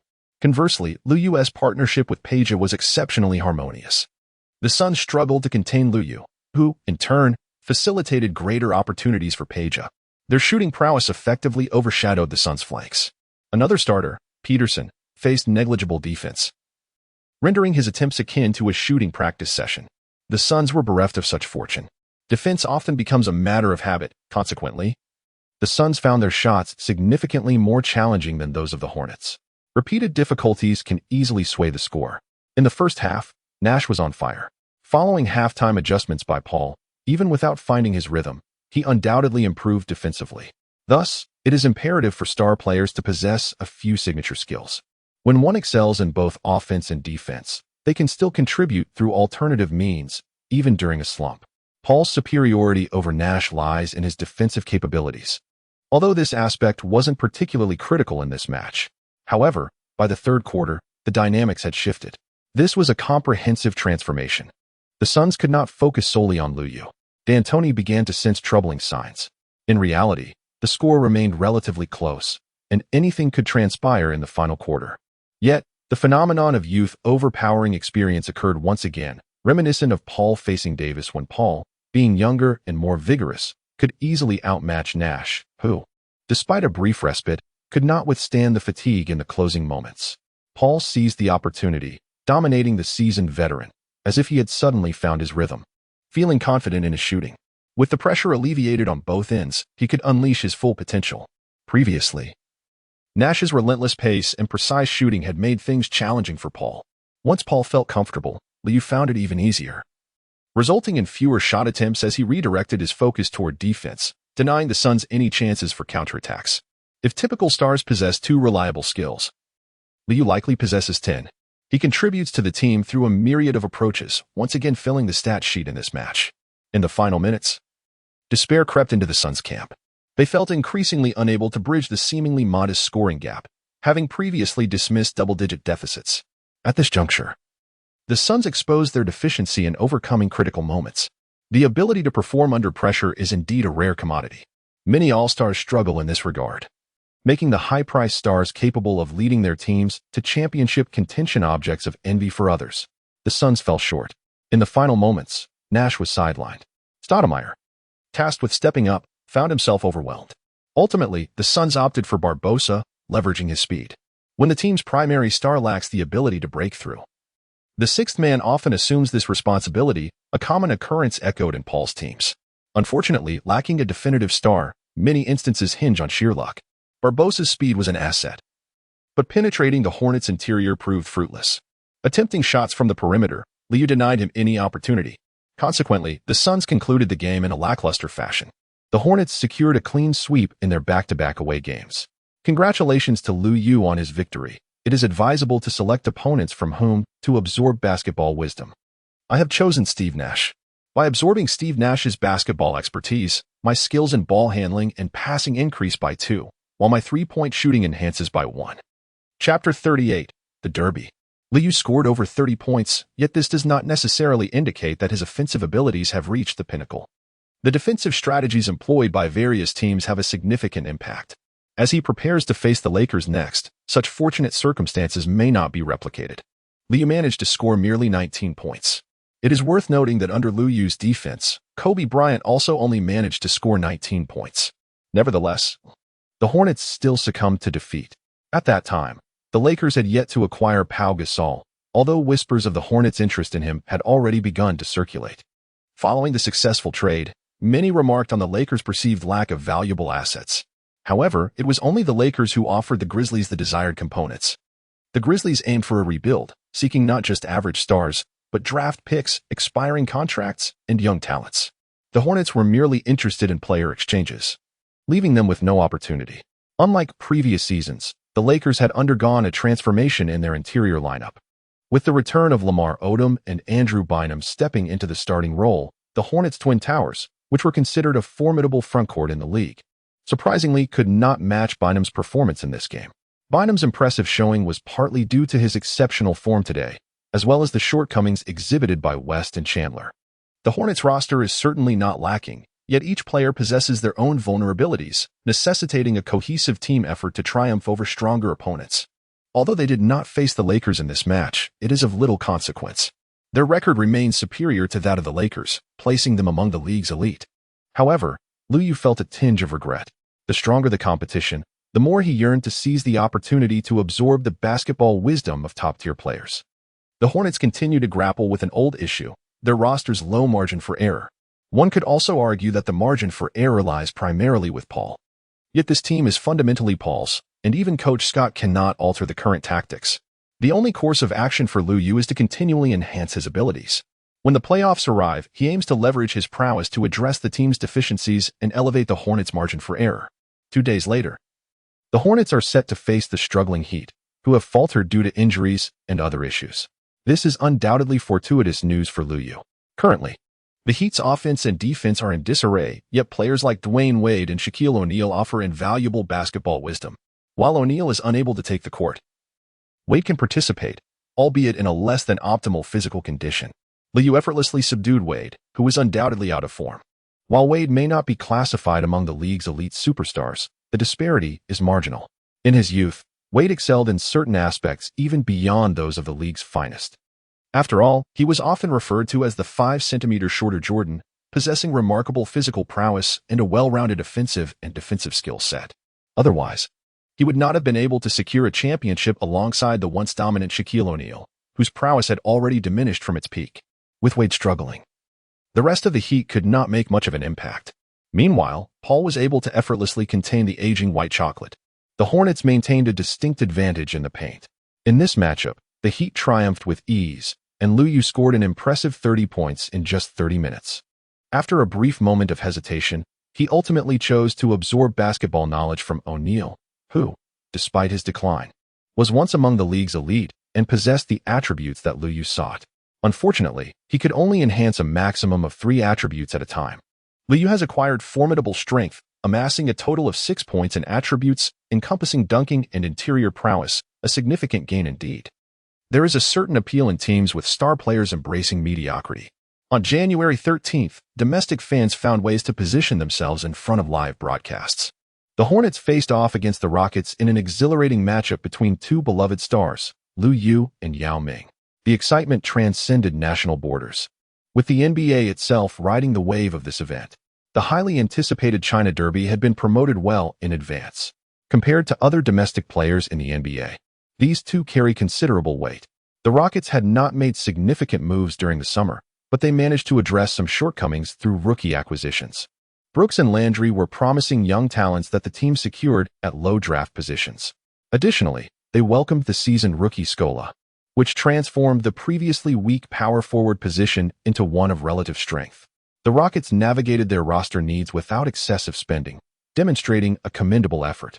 However, their reluctance to invest financially limited the team's competitive potential. The core duo of Yao and McGrady had been plagued by injuries since the previous 2 seasons, resulting in lackluster team performance. Compounding the issue was McGrady's noticeable decline in prowess, prompting the newly appointed head coach Adelman to gradually shift the tactical focus towards Yao Ming. This transition inevitably brought about challenges. The Rockets lacked the resolve to undertake a complete rebuild, instead placing their hopes on serendipity. Without a willingness to spend or the courage to overhaul the roster, the current iteration of the Rockets was destined to falter in the playoffs. Against the Rockets, the Hornets found their interior advantage diminished. However, they were not intimidated by Yao Ming's presence in the paint. With McGrady sidelined due to injury, the Rockets struggled to penetrate the Hornets' defensive scheme, relying solely on low-post offense. Although the Rockets claimed to possess a dual-core strategy, McGrady had always been the focal point. The primary reason being that Yao Ming functioned more as a finishing option rather than a tactical centerpiece. Upon entering the NBA, you had added weight to combat heavy interior players like Shaquille O'Neal, evolving into a formidable low-post scorer.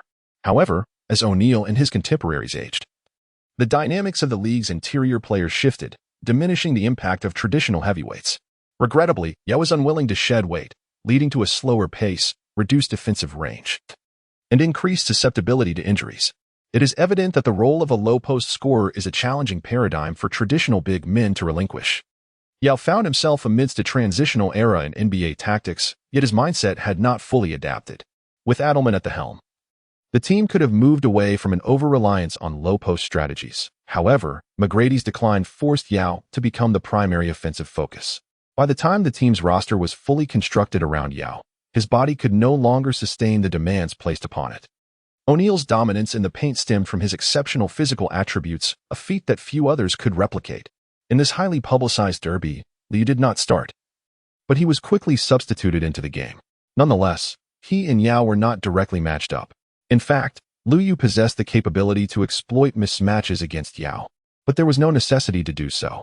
Once the game commenced, Yao found it relatively easy to engage with Chandler. while Chandler's defensive acumen shone through. It was primarily due to his ability to assist rather than his individual strength. Despite his agility and decent power, he could not effectively contain Yao. Unfortunately for the Rockets, they could not defend against West, resulting in both teams trading baskets in the paint. If the Rockets' potent interior players struggled to gain an advantage, the situation was even bleaker for their perimeter game. The street ball maestro Alston was no match for Paul. With McGrady absent, Liu could afford to conserve energy on defense, allowing him to be aggressive offensively. The Rockets' wing defense, led by Battier, was commendable, yet when combined with Head, it fell short. Liu is not particularly intimidated by defenders like Battier, who rely on judgment. At most, he can simply highlight other players on the Rockets. However, the more pressing concern is the inadequacy of the Rockets' offense. Chapter 39, with Heat. Even with McGrady, the Rockets' offense falters. One can only imagine the struggle in the absence of a strong point. Adelman excels at refining a team's offensive strategies. Yet a head coach can only work with the ingredients at hand. The renowned Princeton offense, which Adelman is famous for, is one that McGrady is reluctant to embrace. Yao's lack of speed further hampers the Rockets' ability to accelerate their game. Yao serves as a finishing point, yet his passing does not align well with this strategy, leading to a compromise from Coach Adelman. He cannot afford to oppose his star players, especially when there are two of them. Consequently, the Rockets' offensive performance this season has been lackluster. Fortunately, their defense has not yet deteriorated, allowing them to remain competitive in the Western Conference. Currently, the Rockets' defensive strategy relies heavily on controlling the pace of the game through team defense. However, when faced with players possessing superior individual skills, this approach proves less effective. The key players from both teams have engaged in a fiercely contested battle during the preceding period. Upon Liu Yu's entrance onto the court, the Hornets immediately gained a notable advantage. He is now recognized as one of the most formidable sixth men in the league, and his presence elevates the Hornets' overall combat effectiveness. Not only have the Hornets' competitors taken notice of Liu Yu, but any team cannot help but acknowledge his prowess. However, mere recognition does not equate to containment. The Rockets, lacking sufficient wing players, find it challenging to limit Liu Yu's impact. Nevertheless, once this year's rookies mature and a solid wing player is integrated into their roster, the Rockets lineup will be considerably enhanced. The upcoming season promises a commendable roster for the Rockets, although the durability of their stars remains a concern. Currently, they have yet to utilize Scola as a starter. Their bench comprises Scola, Landry, Brooks, and Bonzi Wells, which is unexpectedly commendable. In this match, they also performed admirably, albeit without the same level of visibility as Liu Yu. Many fans who struggle to comprehend the intricacies of the tactics find joy in witnessing the scoring prowess of Liu Yu and Yao Ming. It is evident to me that among the two teams, the strongest presence in the paint belongs to Yao, while Liu Yu reigns supreme beyond the arc. Unfortunately, they are not on the same team. Otherwise, a championship would be assured. It seems that they may unite in the national team. Alas, the national squad could still use some improvement. I hope that Liu Yu's inclusion will lead to remarkable achievements.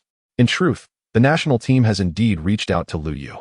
However, Liu Yu is still engaged in the regular season, and given that he is not part of the domestic basketball circle, many matters remain unsettled.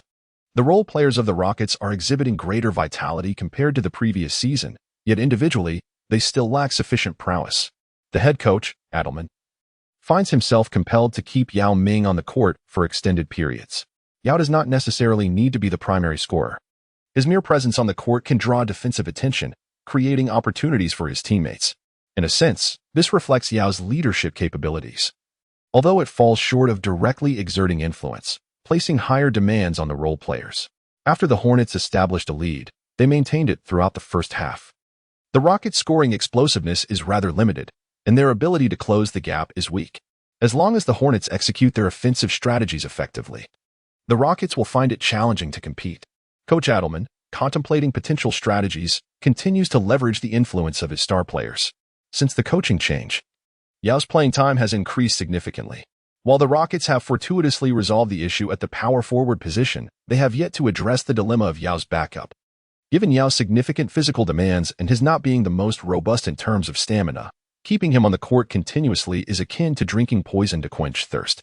Yao's performance in the second quarter did not match that of the first, yet Liu Yu remained largely unchanged. With the enhancement of his overall abilities, Liu Yu's endurance has also improved. In the waning moments of the first half, West secured an offensive rebound and passed it to Lu Yu, who successfully converted a two-point shot, solidifying the Hornets' advantage. As they approached halftime, the Rockets were on high alert. Adelman hoped to exploit Yao's strengths to penetrate the Hornets' interior defense. It is well understood that the Hornets also lack effective substitutes in the paint. Seizing the opportunity to capitalize on their interior could grant them the upper hand. The Hornets have little to discuss. The Rockets possess a singular strength. They should focus on exhausting Yao Ming. As long as Yao's threat in the paint diminishes, the Hornets are unlikely to falter in their perimeter confrontations. Both teams have clear objectives. It ultimately hinges on the players' execution and tenacity on the court. The Rockets exhibit commendable execution, with Yao Ming immediately imposing on Chandler. It was only after winning the championship that Chandler was recognized as a stalwart of interior defense. At present, he is merely an athletic, somewhat rough player whose forte lies in defense. Yao Ming proves too much for him to handle. Before long, Chandler finds himself in foul trouble. The Hornets' backup big men undoubtedly pale in comparison to Chandler. Yao swiftly becomes the standout player of the third quarter, unstoppable in the paint. The Rockets target Chandler while meticulously guarding West. Although West maintains a reasonable efficiency, the Rockets struggle to contain him, though his opportunities for shots dwindle. Meanwhile, on the perimeter, Paul and Page seem to falter. Scott adeptly substitutes in Lu Yu. With stars on the bench, many issues can be efficiently resolved. Once Lu Yu took the court, the Rockets had already caught up in points. Their scoring was not particularly high. Rather, it was the Hornets who struggled to find the basket. The Hornets were lacking a strong presence on the floor, rendering them somewhat vulnerable against a well-defending team. However, after Lu Yu's arrival, the Rockets' strategy began to falter. Lu Yu's prowess with the ball against the Rockets' diminutive guards seems almost effortless, unless the Rockets resort to double-teaming. However, should such a strategy be employed, Lu Yu's passing ability is exceptional. Both Paul and Page are unrelenting when presented with open shots, as they are far from ordinary players. Thus, Lu Yu's presence poses significant challenges for the Rockets' defense. The Rockets find themselves compelled to compete with the Hornets on both offensive and defensive efficiency. In the third quarter, the Rockets performed admirably, but that was where their success plateaued. In the second half, Yao Ming hesitated to take a breather, instead opting to push Chandler off the court. Yet fatigue soon became evident in the final quarter. While he remained a formidable threat in the low post, his efficiency waned. As the Rockets' offensive effectiveness diminished, the Hornets only seemed to improve. Remarkably, Lu Yu scored again. It felt as though both he and Big Yao were destined to eclipse the 30-point mark today. The Rockets appeared to be relentless in their insistence on keeping Yao on the court, despite his evident exhaustion. Paul, pass the ball to Lu Yu already. Why dribble so much? This derby has been nothing short of thrilling, with both players delivering commendable performances. Indeed, victory is secondary. What matters is that Brother Lu and Brother Yao shine. Let's rally to vote for them. We wish to see them both start in the All-Star game. The official promotion of the derby is certainly justified, and the engagement from fans of this match is commendable. It matters not if the fans lack understanding, for their enthusiasm elevates the excitement and enhances the league's revenue. As the game reaches its decisive moments, the Hornets reclaim the lead, yet the score remains tight. In the final minutes, anything could transpire. Chapter 40, The True All-Star. Remarkably, Big Yao scores again, prompting the Rockets to pass him the ball. Alas, a turnover occurs. He is simply too fatigued. Lu Yu charges in for a thunderous dunk. That is the momentum we need. Yao passes to Hade, yet he misses again. His earlier shots lack precision. Why is he still on the court in such critical moments? Lu Yu swiftly maneuvers to create an opportunity for a 2-1, showcasing his tenacity. It ultimately comes down to Yao. After he nets 2 points, the Rockets still have a chance to secure victory. Paul also makes a crucial shot, demonstrating his steadiness during these pivotal moments. As Yao Ming's jump shot failed to find its mark, Lu Yu secured the defensive rebound, leaving the Rockets with precious little time. In a strategic gamble, the Rockets opted for a lineup of 3 guards and 1 center alongside 4 smaller players. Unfortunately, even with Tracy McGrady present, a last-minute comeback would have remained a mere statistical improbability. The current diminutive players lacked the capability to execute such a feat. Paul expertly orchestrated the game's tempo, compelling the Rockets to resort to tactical fouling. Today, Paul's free throw performance was impeccable, as he converted each attempt flawlessly. Subsequently, Lu Yu emphatically blocked Hade's desperate 3-point attempt, sealing the outcome of the match. In this instance, Lu Yu chose to absorb the basketball wisdom imparted by Yao Ming. While McGrady might possess a more comprehensive skill set, Lu Yu was intent on addressing his own deficiencies. This endeavor was advantageous, as it would undoubtedly enhance his powerful basketball attributes. By emulating Yao Ming, Liu Yu augmented his proficiency in post plays, interior scoring, and mid-range shooting. He felt confident that he could now exploit many perimeter players in the low post. In the end, Liu fell short of scoring 30 points, finishing with 29. However, amidst the fervent atmosphere, his fan base appeared to swell significantly, and his commercial value soared visibly. Numerous businesses began to invest wholeheartedly in his burgeoning popularity. Upon returning to New Orleans, the team was set to face the Supersonics. A matchup Liu relished, as it provided an opportunity to confront Kevin Durant once again. With his enhanced skills, limiting Durant became considerably more manageable. He found himself somewhat disdainful of the Supersonics' apparent weakness, with Durant as the sole player from whom he could glean basketball insights. As they met once more, Durant was also determined to prove himself. Despite the Supersonics' lackluster record, Durant was enjoying his newfound role as the team's star player, a gratifying experience indeed.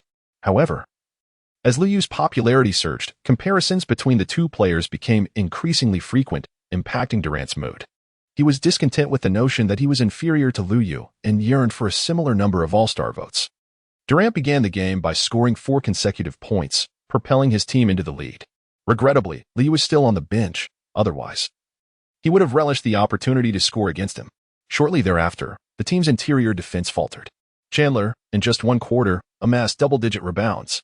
In actuality, Chandler was not particularly known for his rebounding prowess. Rather, the Supersonics lacked depth in their frontcourt.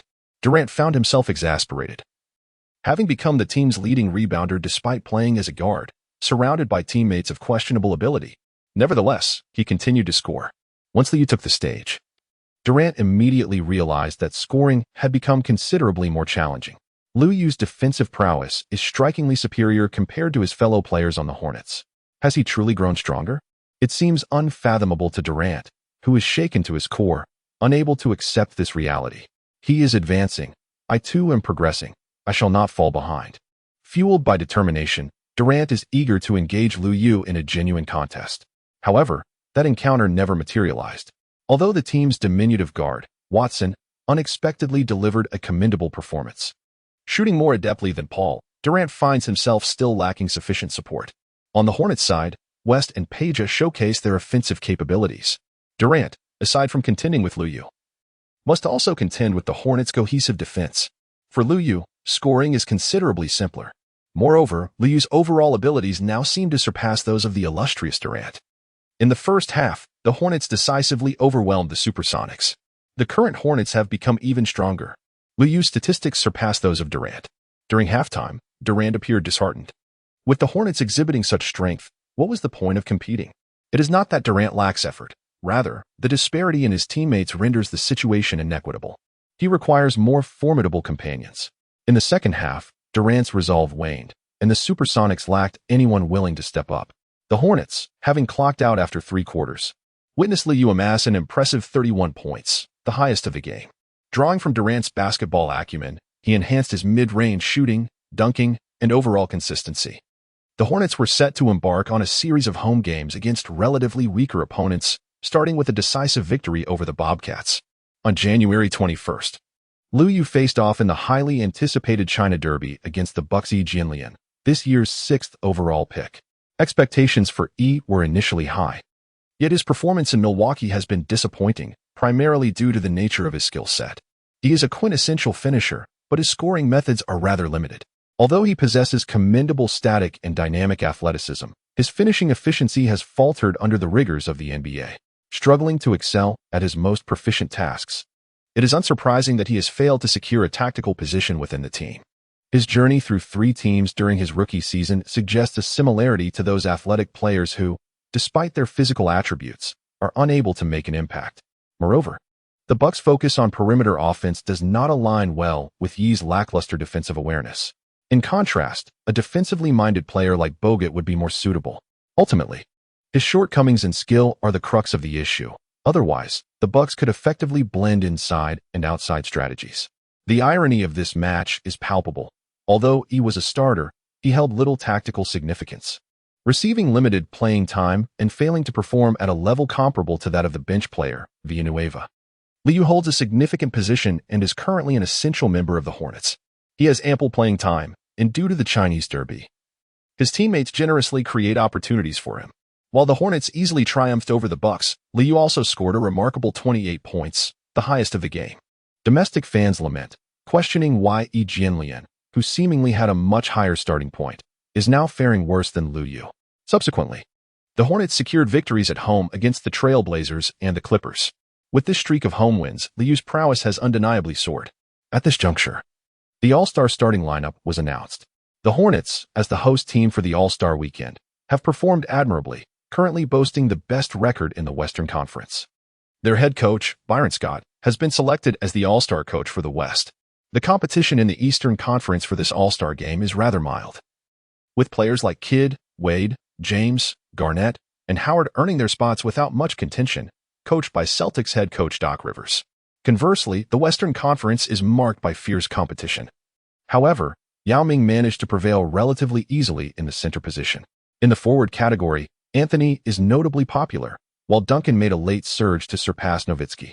West, however, lacks the same level of popularity, finishing only fourth despite Liu's support. The guard position features the highest number of popular players, yet Kobe stands out distinctly, with Liu unable to catch up. In another spot, Iverson initially emerged prominently, followed by a fierce battle among Iverson, Liu, McGrady, Nash, and Paul. Ultimately, it was Liu, demonstrating outstanding performance amidst the Hornets' winning streak, who successfully broke through. Chapter 41. Star Solo Performances. In truth, Liu harbored hopes of starting alongside Paul, as it would prevent any discord with the team leader. Unfortunately, some of Liu's fans deliberately refrained from voting for Paul, believing he had not been providing enough passes to Liu. While the Bucks have their share of non-passers, the Hornets certainly faced the same issue. How could a master facilitator like Paul be questioned regarding his passing? This is entirely a matter of perspective. Fan rivalries are commonplace. As Paul's popularity continues to rise, conflicts between the fans of Liu and Paul may become inevitable. Liu does not possess an abundance of ball control. Rather, it is primarily a matter of tactical distribution. Paul serves as the team's leader and tactical linchpin, inherently commanding a greater share of possession. From Paul's perspective, his assists to Liu undoubtedly merit a perfect score. However, even if Liu's admirers faithfully cast their votes for Paul, it is improbable that the two could commence as starters together, as they cannot outshine Kobe. As the home team, the Hornets rejoice at having representatives in the starting lineup. Yet it remains somewhat awkward when it is not their leader, Paul. Given Paul's competitive nature, it is natural for him to feel some discontent. Nevertheless, he is acutely aware that a significant portion of his votes have been garnered through Liu's influence, which may understandably cause him some irritation. Liu was acutely aware of the advantages he had gained from the support of the fans, and prior to the announcement of the All-Star voting results, the team had afforded him numerous opportunities. Therefore, upon the revelation of the All-Star starting lineup, in a gesture of gratitude towards his teammates, he generously purchased gifts for the entire team and treated them to a meal. It is said that kindness begets kindness. Although the Hornets were singularly focused on their championship aspirations, fostering harmonious relationships among players remained paramount. As Liu's prowess continued to develop, he found himself with increased opportunities to excel during the team's 5-on-5 practices, thereby enhancing his skills. Unbeknownst to him, he had surpassed the typical player in nearly every basketball metric. His contributions to the team had likely eclipsed those of an ordinary all-star. Strength, 80. Speed, 82. Three-point shooting, 81. Mid-range shooting, 85. Inside scoring, 77. Post play, 78. Dunking, 77. Ball handling, 81. Passing, 80. Stealing, 81. Blocking, 74. Defense, 82. Rebounding, 77. Stability, 81. On January 26th, the Hornets ventured to San Antonio. The Spurs, a perennial powerhouse in the Western Conference, remained remarkably consistent.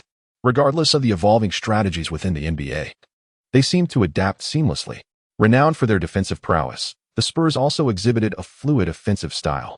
Although Popovich expressed disdain for the three-point shot, it became a staple in their arsenal following a slight decline in Duncan's offensive threat. Presently, the Spurs faced a singular dilemma. Their wings had grown somewhat aged. Bowen, who had diligently performed the gritty tasks for several seasons, was now in the twilight of his career. While he still exhibited a robust demeanor, his agility and physicality had diminished compared to previous years. Finley, who had transitioned from the Mavericks to the Spurs in recent seasons, had also shown signs of aging. Consequently, the defensive capabilities of the Spurs wings had been compromised, rendering them increasingly reliant on Duncan as the defensive cornerstone. Naturally, the Spurs boasted a team defense that ranked among the best in the league, making it difficult for ordinary stars to exploit their weaknesses. Nonetheless, Lu Yu felt emboldened to test his mettle against the seasoned veteran.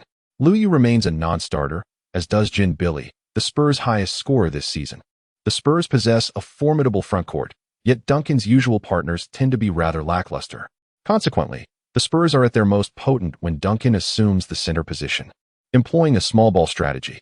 Of course, the power forward position may not necessarily be diminutive, but it certainly accommodates players capable of shooting from distance.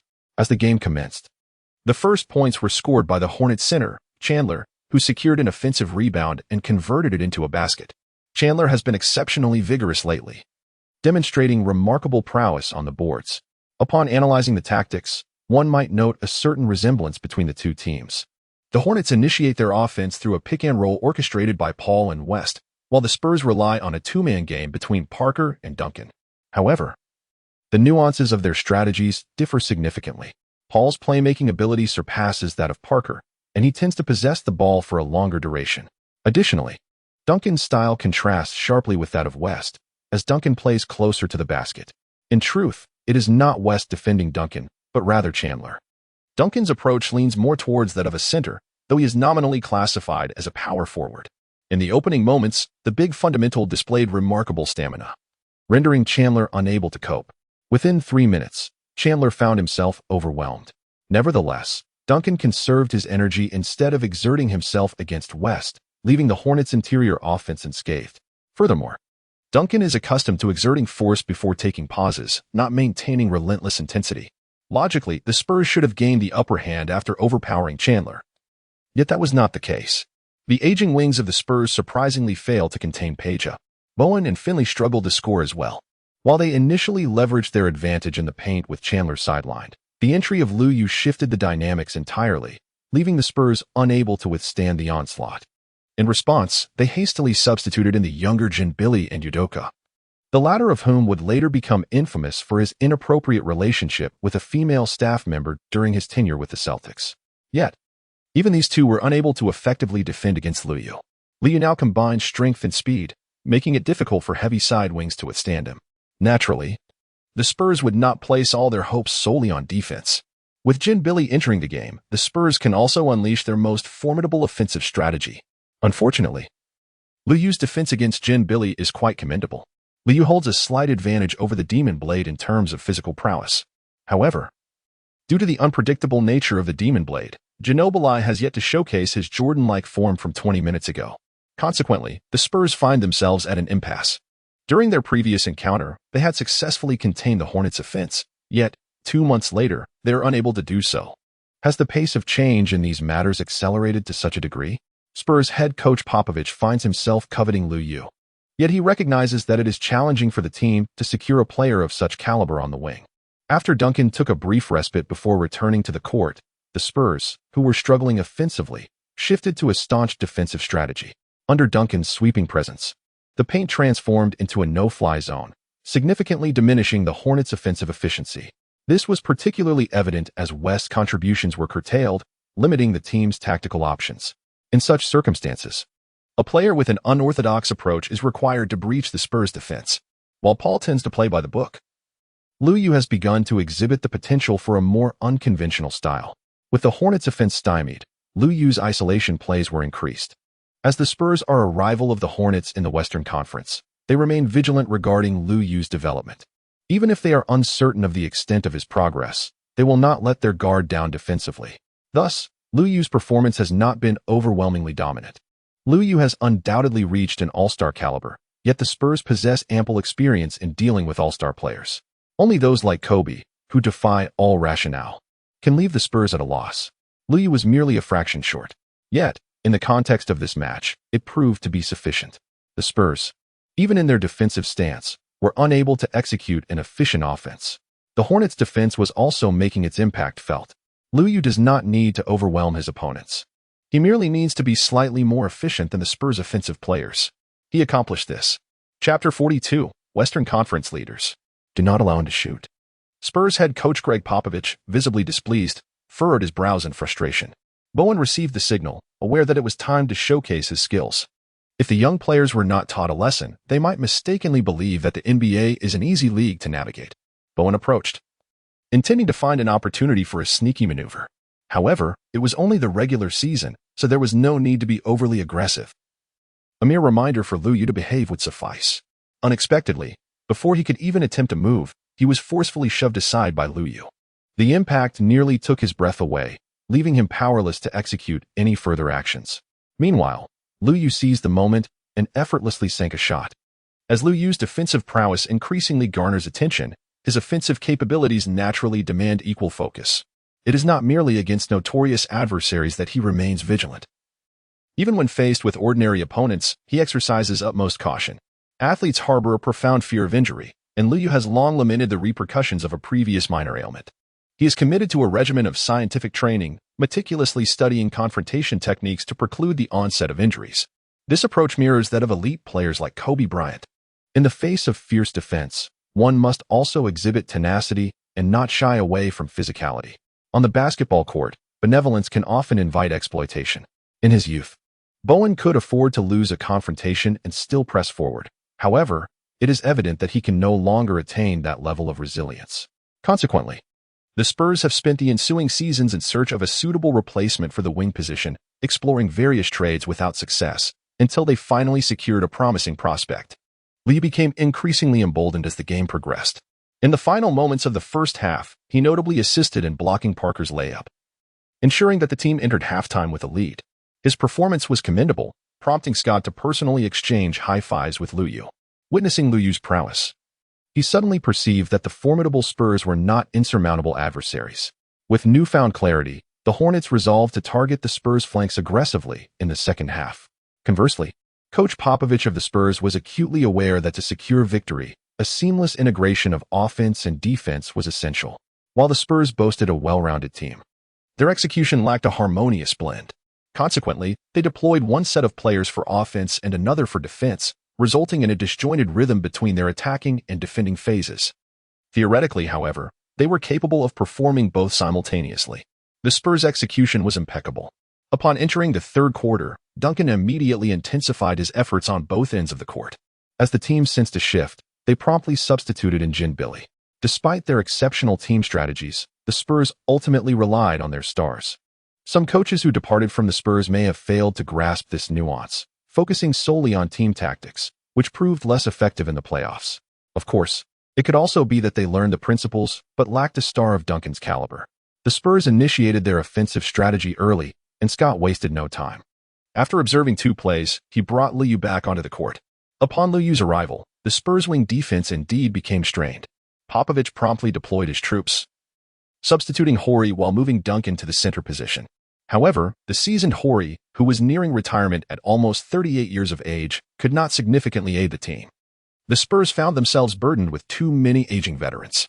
Duncan, tirelessly laboring on both ends of the court, felt the swift decline of his stamina. Observing Duncan's dwindling effectiveness, Popovich furrowed his brow in concern. After a brief contemplation, he made a decisive choice. Duncan was taken off the court. It was merely a regular season game, and Popovich felt he had seen enough. Whatever the outcome, it was best to leave it to fate. The team reserved their hidden talents for the playoffs, as they traditionally aimed to win when possible, but readily conceded when not. The stakes of regular season victories held little significance for them. If faced with an overwhelmingly formidable opponent, they would not hesitate to surrender early. Popovich, ever astute, had a keen sense of strategy. With Duncan on the bench, the Spurs attempted to test the waters with 3-point shots. Should fortune favor them with an unexpected victory, they would gladly accept it. Alas, fortune did not smile upon them. With Duncan absent, the Spurs' interior defense crumbled against the Hornets' twin towers. Within mere minutes, the Hornets effectively combined their inside and outside game, extending their lead to double digits. In the final quarter, the Spurs made no substantial effort to resist. The intense battle of the first half concluded abruptly, with the Hornets triumphing over the Spurs by a commanding margin of 20 points. Liu Yu also had the opportunity to absorb the basketball experience of Duncan. When encountering top-tier stars, one should not hesitate. Liu Yu has gained enhancements in strength, defense, and shot blocking.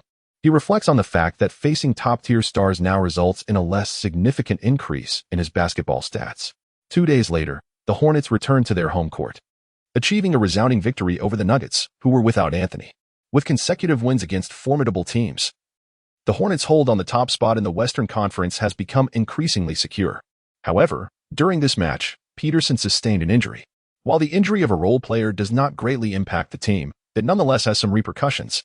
By the end of the month, the Hornets' 9-game winning streak came to an unexpected halt as they fell to the Warriors, who erupted with three-point shooting. In early February, the Hornets faced a similar scenario against the Kings, who also displayed a remarkable three-point performance. This incident revealed certain defensive shortcomings for the Hornets. They struggled to contain teams with extreme offensive capabilities, particularly in the paint, where Page's footwork posed issues.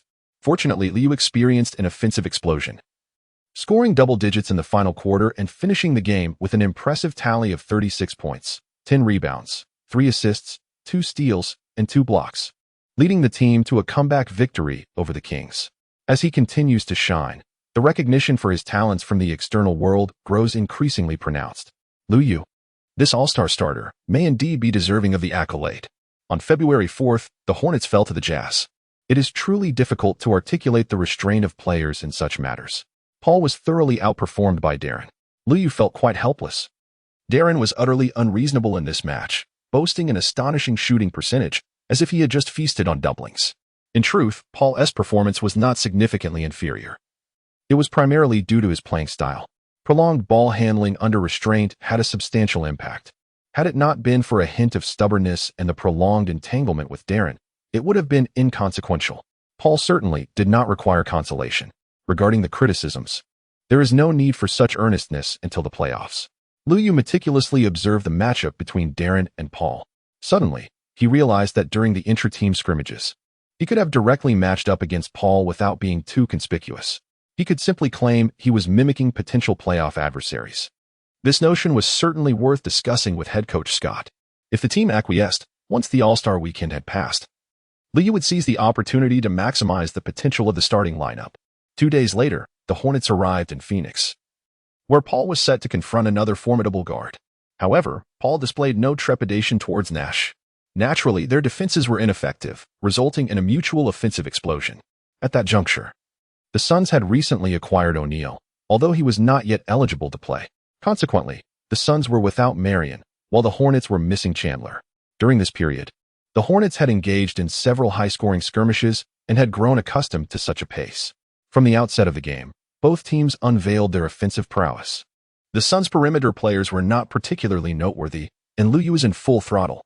Chapter 43. The interior can also withstand. Liu's three-point shooting felt increasingly reliable.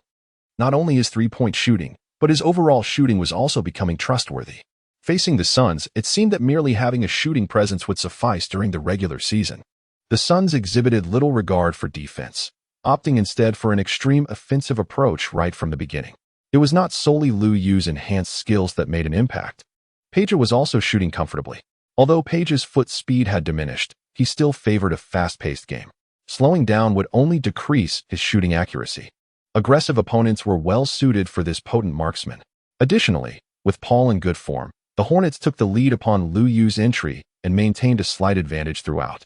The reason was simple. The Hornets' shooting percentage was marginally higher, a disparity created by Liu and Page. The Suns, being a fast-paced team, rarely made tactical adjustments during the game. To do so would risk disrupting their rhythm. By halftime, realizing they were trailing, head coach D'Antoni began to contemplate adjustments. However, considering previous strategies seemed futile. The Suns, characterized by high offensive output and low defensive prowess, could find themselves trailing by 10 points one moment, only to regain a 10-point lead moments later.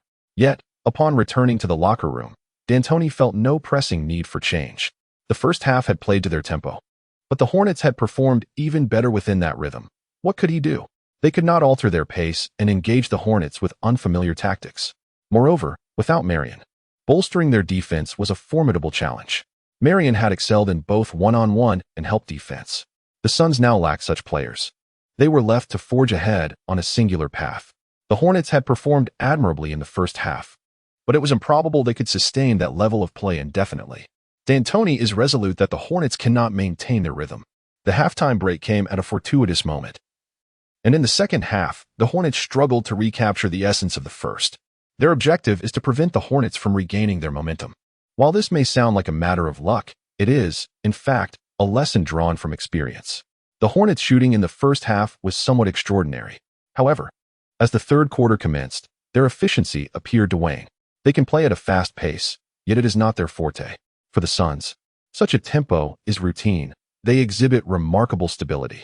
Nash and Stoudemire consistently found the net, allowing the Suns to swiftly reclaim the lead. A deficit of fewer than 10 points is merely a matter of a few possessions for the Suns, and those possessions transpire rapidly. Yet, tactical tempo is one aspect, while player dynamics are another. The Hornets merely substituted Liu, and the Suns struggled to adjust. Currently, Nash is matched against Paul. And if Stoudemire's impact is comparable to West's, who can offset Liu's influence on the court, the Suns possess no such player. Furthermore, upon Liu's entry, Peja predictably found his rhythm. While Peja may not be the optimal partner for Liu serves as the perfect catalyst for Peja. The Suns currently lack an effective defensive strategy. They can only respond on the offensive end. If his teammates falter, Nash takes it upon himself. Fortunately, Nash has been feeling quite proficient offensively in this game, maintaining a steady shooting percentage. Paul's attempts to contain him have proven ineffectual, primarily due to Chandler's absence, which has weakened the Hornets' pick-and-roll defense. Moreover, their interior defense is inadequate. While West can score, his defensive contributions leave much to be desired. Under these circumstances, the Hornets have no choice but to avoid forcing a slower pace. They must strive for efficiency, seeking to identify who can perform most admirably in critical moments. Lee did not concern himself too much. His objective was to effectively neutralize one of the opponent's scoring threats while striving to enhance his own offensive performance. Meanwhile, the Suns' head coach, D'Antoni, stood on the sidelines, feeling somewhat helpless. Liu finds himself in a rather difficult situation. However, Liu is indeed quite valuable. He greatly envies Scott's fortunate luck in discovering an all-star player from the undrafted pool. When Liu unleashed his prowess, the Suns managed to hold their ground, albeit precariously. However, when Nash took a moment to rest, the Suns faltered instantaneously. This was a matter of stamina. Paul's endurance surpassed that of Nash's. Thus, if they could not contain Nash, it would suffice to allow him a few more minutes on the court. The other guards on the team lacked the organizational skills that Nash possessed. Therefore, no matter how formidable a superstar may be, their presence on the court is paramount. The most invaluable trait of elite players may very well be their resilience. Upon Nash's return, the Suns regained their composure, underscoring his significance to the team. Nonetheless, D'Antoni had his system in place. Substituting a guard merely meant a slight dip in performance. Scott exemplified a coach reliant on star power. Once a star departed, the team's fortunes could plummet dramatically. After the Suns re-established their steadiness, it was the Hornets' turn to retaliate. The Hornets' bench players in the paint were woefully inadequate, and their frequent fouls left them vulnerable inside. After careful consideration, Scott opted for a lineup featuring one big man and 4 smaller players. West moved to the center position, accompanied by 3 wings. Currently, the Suns' 2 big men, Dia and Stoudemire, initiated their attacks from the perimeter, positioning their wings for superior defensive footwork, albeit struggling somewhat in physical confrontations. Lee proactively positioned himself closer to the interior on the defensive end. His overall basketball prowess has significantly improved. And when facing teams lacking towering players in the low post, venturing into the paint is hardly a challenge. In contemporary basketball, the power forward often assumes a wing role. The Suns were utterly unprepared for Liu's capability to defend the interior. In a moment of oversight, Dior fell victim to Liu's steal. Following the theft, Liu immediately launched a long pass to initiate a fast break, leaving the Suns' defense unable to respond. Can Liu truly dominate the paint? His rebounding has undeniably shown marked improvement. Liu embodies tenacity, excelling in any position he occupies. Remarkably, Liu executed a stunning help defense, blocking Barbosa with an impressive display of skill. Fans were astounded, and the opponents were equally taken aback. Liu's defensive prowess in the paint surpasses that of previous perimeter players. Though he may be slightly shorter in stature, his impressive wingspan compensates for this deficiency. Coupled with his swift agility and keen defensive awareness, the Suns find themselves utterly unprepared. Crucially, on the offensive end, Liu is capable of challenging any defender from the Suns. When defenders fail to closely mark him, he exhibits remarkable decisiveness in his 3-point shooting. Conversely, If they apply too much pressure, he can effortlessly maneuver past them. His mid-range jump shots following a drive are nothing short of exquisite. Liu Yu's passing skills are exceptionally remarkable. Before the Suns had the opportunity to commit a foul, Liu Yu had already assisted in consolidating their lead.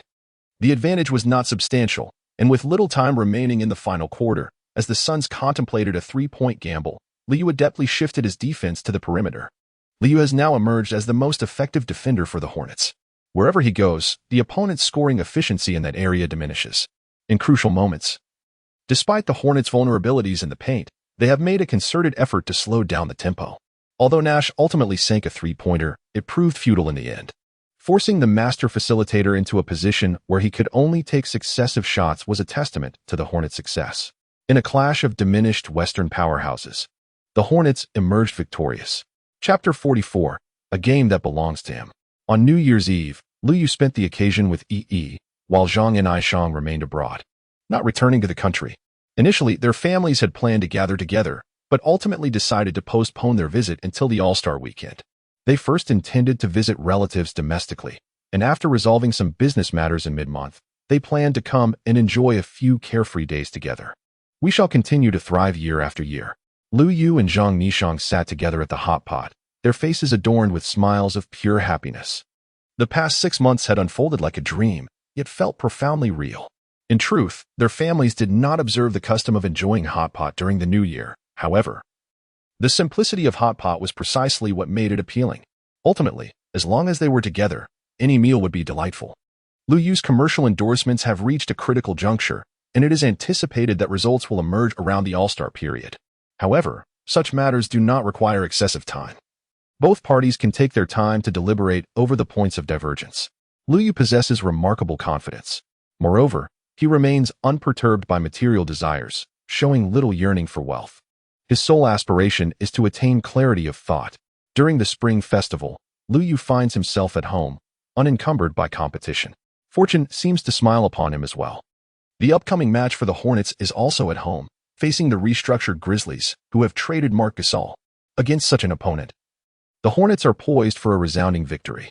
They have adeptly mastered the art of handling seemingly easy challenges. However, Liu Yu recognizes the necessity of bringing in new players to enrich his basketball experience. After much deliberation, Liu Yu ultimately chose Guy. Yet he gained nothing aside from a mere 1-point increase in his dunking ability. Liu Yu felt a tinge of disappointment, yet he swiftly reconciled himself to the reality. His strength had been steadily increasing, rendering the typical all-stars incapable of significantly enhancing his prowess. The mere acquisition of experience sufficed. He understood that he might encounter moments devoid of gains in the future and resolved to maintain a balanced mindset. 3 days later, the Hornets decisively triumphed over the struggling Bulls, who had recently undergone a coaching change. The Bulls currently lacked a core player, with their most formidable scorer being the sixth man, Ben Gordon. What should have been a robust defense this season had utterly faltered, particularly following the coaching shift, as the team had seemingly liberated itself from restraint. Fortunately, as Liu Yu sought to absorb basketball wisdom, the Bulls still presented suitable candidates for his learning. Ben Wallace remained with the Bulls, serving as an inspirational model of a player who overcame being undrafted to become an all-star. In their final game before the All-Star weekend, the Hornets secured victory against the Bucks on the road. Subsequently, they would not play again for another week. The All-Star weekend was set to take place at the Hornets' home ground, the New Orleans Arena. Due to their impressive record, both Chris Paul and David West earned selections to the Western Conference All-Star reserves. The head coach, accompanied by 3 players, would partake in the home All-Star game, marking a moment of pride. Liu Yu, in addition to participating in the All-Star game, is also set to compete in the Rookie Challenge. His teammate for this event will be Yi Jianlian. While this year's roster may not be exceptionally strong, it boasts a balance of both interior and perimeter players, including himself and Kevin Garnett. From this perspective, it appears that the sophomore team may be somewhat ordinary. Historically, however, the sophomore team has enjoyed significant victories, with the MVP being the Cavaliers' role player, Gibson. Furthermore, within the team, Paul will partake in the skills challenge, while Peja is slated to participate in the three-point contest. After his parents arrived in New Orleans, Liu took them on a day of exploration. The subsequent arrangements will be handled by Zhang Nishang. As the host, Liu also treated Yao Ming and Yi Jianlian to a meal. During the dinner, the group engaged in conversation, and Liu, with a hint of humor, shared some heartfelt thoughts. Liu advised Yi Jianlian to practice shooting more diligently and to learn from Bosch. He then informed Yao Ming that in order to advance further in the playoffs, it is essential to shed some weight to prevent injuries.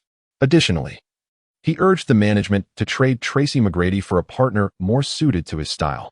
However, it was evident that both were merely using such remarks as a form of banter. Yao Ming vehemently disagreed with Liu Yu's sentiments and insisted that Yi Jianlian should focus on gaining weight to better penetrate the paint, which is indeed a valid perspective. Albeit somewhat antiquated, the exchange yielded little in terms of results, yet it did foster a greater familiarity among them. Liu Yu is destined to join the national team in the future, which provides him with early exposure. In comparison, Yi Jianlian speaks less, but maintains a more relaxed demeanor.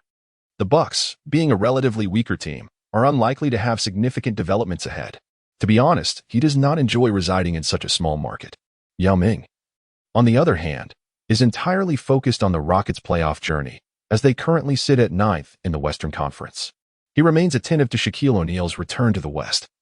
Yet Liu Yu understands that the current O'Neal can no longer exert any influence on the dynamics of the Western Conference.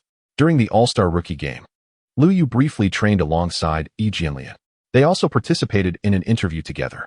When asked about his thoughts on the rookie game, Yi Jianlian remarked, "This is fundamentally a showcase. We are here to perform. As long as we fully express our skills and energy, bringing enjoyment to the audience, that is what truly matters." This sentiment is also a perspective imparted to him by Yao Ming. Liu Yu, however, was markedly different. He boldly declared, "I aim to win. Basketball, being a competitive sport, demands victory in every contest." Within the second-year team, there exist individuals whose basketball acumen is worthy of consideration. In pursuit of triumph, Liu Yu engaged with first-year players during training, aspiring to foster a unified mindset to decisively challenge the seasoned members of the second-year team. As the host, Liu Yu undoubtedly possesses certain advantages, particularly as the coach is one of his own, being an assistant coach of the team. The rookie team indeed harbors a number of ambitious individuals. For instance, Durant is not one to yield to his second-year counterparts. Horford, too, is accustomed to the fierce competition for championships. Veteran newcomers like Navarro and Scola, seasoned professionals, naturally play the game in their own established manner. Additionally, there are some less prominent players who, having made their way to this All-Star weekend, will undoubtedly strive to showcase their talents. Conley has also expressed his willingness to collaborate. The starting lineup of the rookie team is quite commendable, featuring Conley from the Grizzlies, host Liu Yu, Durant from the Supersonics, Scola from the Rockets, and Horford from the Hawks. Liu Yu has already ascended to the status of an All-Star, and it is anticipated that Durant and Horford will also achieve this esteemed accolade in the future. Conley emerges as a guard capable of securing a lucrative contract. Among the second-year players, there are promising All-Star candidates, with the Trail Blazers Roy poised to participate in the All-Star game alongside Liu Yu. Moreover, the Celtics Rondo and the Trail Blazers Aldridge are expected to attain All-Star recognition in due course. The opposing team features two other starters, Gay and Bargnani, while Gibson, who was originally in contention for the MVP award, finds himself in a substitute role. Among the starters for the second-year team, Aldridge and Gay exhibit noteworthy potential. Liu Yu, unconcerned with the trivialities, had already exchanged pleasantries with his coach and teammates. He intended to treat them to a late-night snack. Thus, victory was destined to belong to him. The host, a second-year team triumphing over the fledgling first-year rookies, held little allure. "We aim to dominate them, to create a sensational spectacle." On the sidelines, Liu Yu's family radiated joy, and numerous celebrated NBA stars gathered to witness the event. The match commenced, and Horford won the jump ball, albeit with excessive vigor, granting the second-year team the first offensive opportunity. Last year's first overall pick, Bargnani, made a bold drive and executed a resounding dunk. The atmosphere was relaxed and buoyant. Liu Yu's face was adorned with a radiant smile, yet he was poised to unleash a flurry of points. In the rookie match, the defense was rather lax, allowing him to dominate the court. As Conley dribbled past half-court, Liu Yu swiftly moved to receive the ball. Aside from Durant, the first-year starters harbored little ambition. They were all eager to grant Liu Yu, the local favorite, the spotlight he deserved. After receiving the pass, Liu Yu effortlessly sank a three-pointer. His game was about to commence. Chapter 45, A Lack of Sportsmanship. "Gentlemen, let's play with style and show those rookies how it's done," Guy remarked with a smile. Rondo understood the cue and delivered a precise pass, assisting Guy in executing an aerial dunk. Meanwhile, on the freshman side, Durant, without a second thought, charged in and drew a foul. The second-year veteran seemed rather unsporting, committing a foul against him. Liu provocatively exclaimed, "We ought to dominate them." Making it clear that we are the finest cohort, they must learn to show us respect. Our defense should not be timid. We must defend with conviction, otherwise they might think we are intimidated. Each player had their own perspective, and some even found Liu Yu's assertions to be quite reasonable. Regardless of how others fared, Liu Yu seized the opportunity to score relentlessly while the defense was lax. Durant shared a similar mindset, eager to showcase his talents. As the match progressed, Liu Yu sank 2 three-pointers, propelling his freshman team into the lead. The seasoned players of the sophomore team were somewhat bewildered, taken aback by the audacity of the youth. While Gay contemplated how to turn the tide, Roy and Aldridge began to collaborate seamlessly, reminiscent of their regular season synergy. Both scored methodically, prompting Gay to realize that dealing with the unruly novices was paramount. Thus, the two teams embarked on a scoring duel. In this scenario, last year's top pick, Bargnani, found himself somewhat outpaced. Meanwhile, the point guards from both teams remained steady, shunning the spotlight in favor of orchestrating plays. On the freshman team, Scola also struggled to keep up with the tempo. As a veteran rookie, his footwork appeared sluggish, and he displayed little interest in the rookie game. Shortly thereafter, Jianlian was granted the opportunity to take the court. Liu extended his care towards his fellow townsman. After skillfully maneuvering with the ball, he unexpectedly passed it, delivering the basketball perfectly into the hands of Jianlian. He immediately took off for a powerful dunk, eliciting cheers from numerous spectators along the sidelines. When it came to finishing, Yi's explosive power was unmistakably on par with that of his African counterparts. However, his release was somewhat slow, and the intensified defense of the regular season made it increasingly difficult for him to find numerous straightforward scoring opportunities. Fortunately, as this was a rookie game, Liu Yu exhibited his exceptional prowess as a facilitator. The distinction between Liu Yu and Durant lies not only in scoring, but also in Liu's occasional exquisite assists. Horford, positioned in the paint, finds great comfort in finishing plays. It must be said that Horford is indeed a commendable presence in the interior, rarely failing to convert opportunities. The dynamic connection between Liu Yu and Jianlian is quite striking. Upon Yi's entry onto the court, one feels that he is a more fitting choice than Scola. A few more dunks would certainly elevate the game. Jianlian is not as lacking as some might suggest. If only he were given the ball more often, he would thrive as a Hornet. There is an unexpected anticipation for the national team, especially with Liu Yu potentially teaming up with Yao Ming in the official matches. Ultimately, Liu Yu's prowess is undeniable. Have you not noticed that no one can effectively defend against him? It seems that Liu Yu is on the verge of a triple-double today, as he evidently operates on a level above the rest.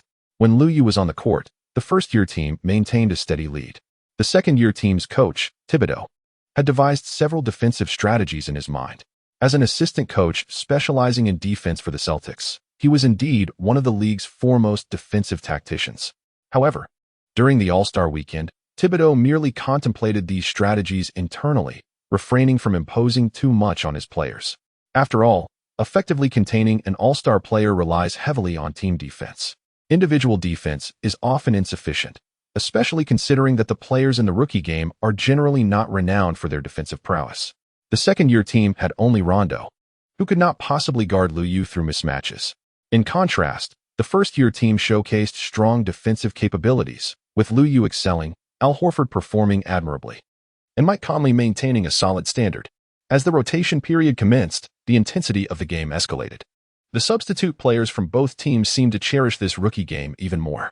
For the second-year team, Gibson and Farmar entered the game, both focused on scoring. On the first-year team, Navarro was equally unrestrained. Initially, the score remained tied, with the first-year team still in the lead. However, as the game progressed, Gibson sank consecutive three-pointers, allowing the second-year team to take the lead. Liu Yu let out a sigh. He had already warned his teammates to keep an eye on that young lad. Regrettably, during the All-Star game, the atmosphere was markedly different, and they inadvertently afforded Gibson an opportunity. However, it mattered little, for once Liu Yu took to the court, he would resolve all matters. If the sophomore team intended to grant Gibson more playing time, Liu Yu would personally ensure this individual was contained. Curiously, the sophomore team opted to give more play time to Aldridge instead. Not merely a few additional minutes, but it seemed he had been integrated into the regular rotation. The freshman team sensed that the sophomore squad was not adhering to the usual protocols, which consequently granted Lu Yu even more time on the floor. Initially, Hornets assistant coach Walker had expressed concern that Lu Yu would prefer to participate in the main event rather than the rookie showcase, and had specifically discussed this with him. In the end, however, Lu Yu was determined to lead his team to victory. Lu Yu only needs victory to suffice, however. Walker believes that Lu Yu desires to secure an MVP award. As a compatriot, it is only fitting to support this aspiration. This is indeed the correct mindset, as one can only assume a supporting role in the main competition for the time being. Darryl Walker expresses his understanding. Upon entering the arena, Lu Yu immediately made a striking entrance by executing a powerful dunk over Aldridge. Indeed, he truly embodies the spirit of an all-star game. It seems he doesn't exhibit such explosive energy during the regular season. However, after Lu Yu departed, the rookie team faltered significantly. Durant still fell somewhat short, which left Lu Yu feeling a tad discontented. Indeed, Lu Yu expressed his determination to secure victory. Yet, it is merely an all-star game. Is such fervor truly necessary? This exemplifies the spirit of competition. If one does not aspire to win in basketball, what is the point? Do the others not wish to triumph? It is simply a matter of lacking the requisite skill, is it not? Upon entering the arena, Lu Yu immediately took to defending Gibson. Unfazed, Gibson attempted a three-pointer, seemingly indifferent to the defense. To his astonishment, he was met with a resounding volleyball-style block. Gibson was taken aback. In an all-star game where players typically engage in a mutual display of goodwill, what was the opposing team attempting to prove? It was none other than Lu Yu, who had already earned a starting position in the all-star game. Even as a fully fledged all-star, he refused to allow a rookie to showcase their talents, which was utterly infuriating. Enraged, Gibson resolved to thwart Lu Yu's efforts. However, he soon realized that he was utterly incapable of containing Lu Yu. The stark disparity in their weight and height rendered his defense virtually transparent in the face of Lu Yu's prowess. It was truly exasperating. Lu Yu is not only a remarkable scorer, he also possesses the ability to promptly deliver the ball to his teammates when opportunities arise, particularly when chances present themselves near the basket. His tenacity in securing rebounds is equally fierce. Furthermore, he shows no mercy in executing steals and blocks against his opponents. He is truly a multifaceted player, utterly unstoppable. By halftime, the freshman team had amassed 70 points, leading the sophomore team by a margin of 10 points. Lu Yu single-handedly scored 30 points, a feat that most players would struggle to achieve throughout the entire game. Durant watched with envious eyes, yearning for such a moment of glory himself. Chapter 46. Unstoppable. The second-year players felt quite displeased during the halftime break. While many acknowledged that the All-Star weekend was meant for entertainment, the losing side still bore the weight of disappointment, especially for the veterans of the rookie game. Losing to the newcomers would surely become fodder for light-hearted banter among peers. However, it was not the kind of jest that would be perpetually recounted. The rookie game lacked such influence. Nevertheless, a loss would undeniably be awkward. The crux of the matter was that Lu Yu's brilliance could not be allowed to shine unchecked. Indeed, they needed to teach that rookie a lesson. If someone of Lu Yu's caliber could not be contained during the rookie game, chances for the others would likely diminish in the future. Thibodeau felt a sense of relief upon hearing the players discuss defense, even if the situation was not entirely as it seemed. As the coach of the second-year team, he imparted valuable advice to the players. It appeared that only Gay could effectively limit Lu Yu. Among the starters, he seemed to be the only one capable of matching Lu Yu's prowess. The bench players seemed similarly inadequate.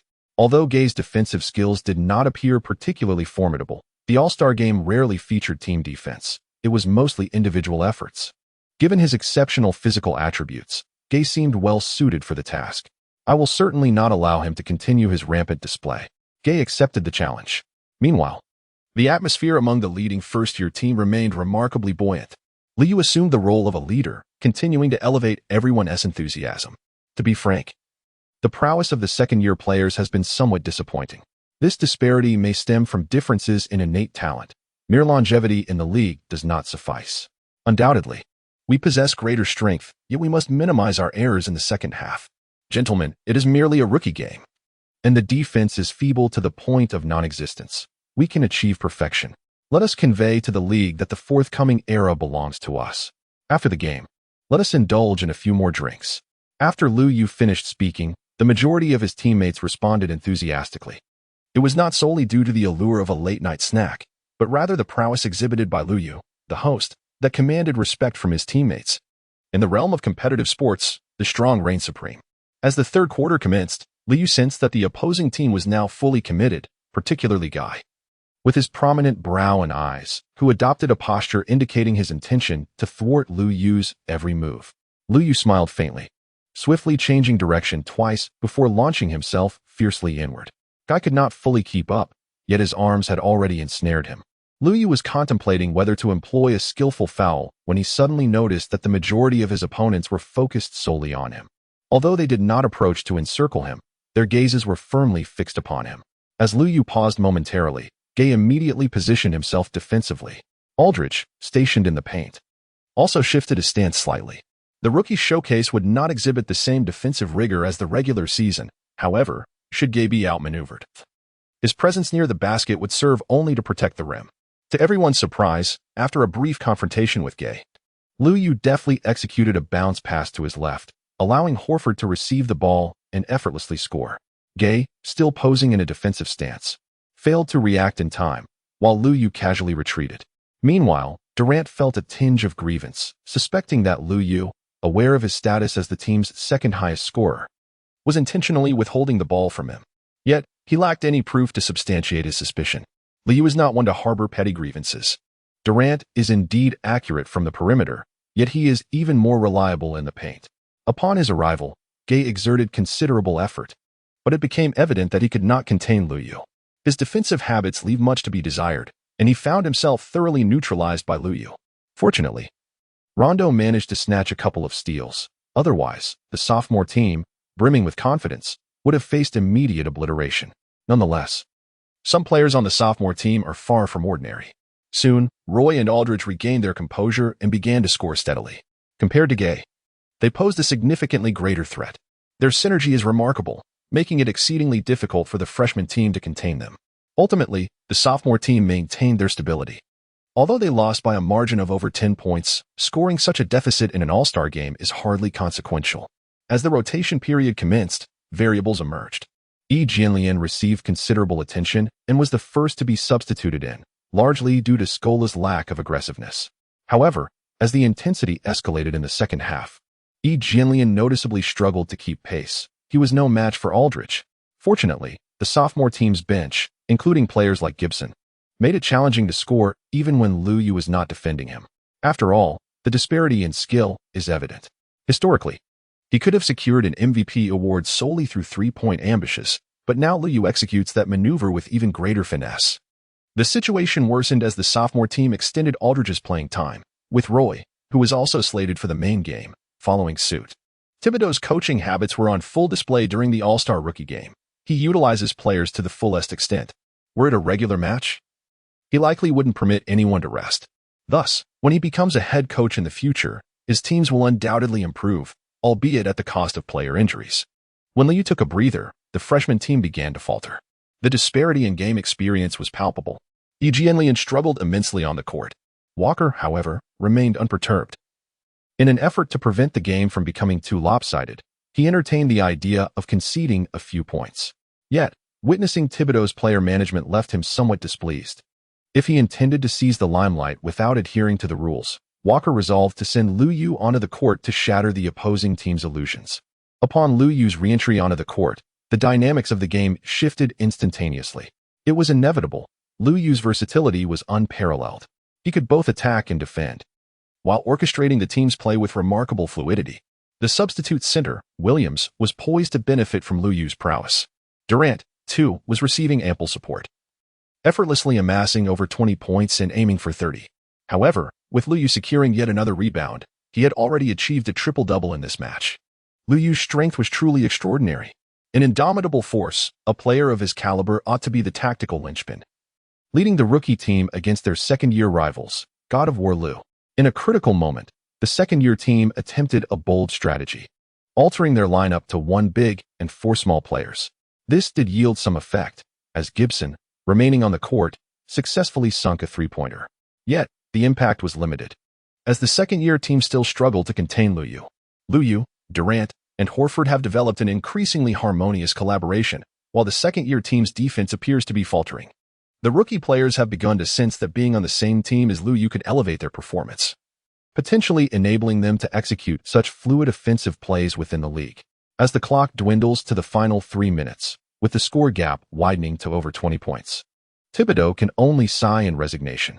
Consequently, the game culminates amidst a cacophony of cheers and laughter, filled with spectacular dunks and long-range three-pointers. Liu Yu scored 45 points, along with 12 assists, 11 rebounds, for steals, and 2 blocks. Chapter 47, The Affluent. Liu Yu, with an indisputable performance, clinched the MVP title at the rookie game. While it may not be a significant accolade, Liu Yu was nonetheless elated. It was not solely about enhancing his skills.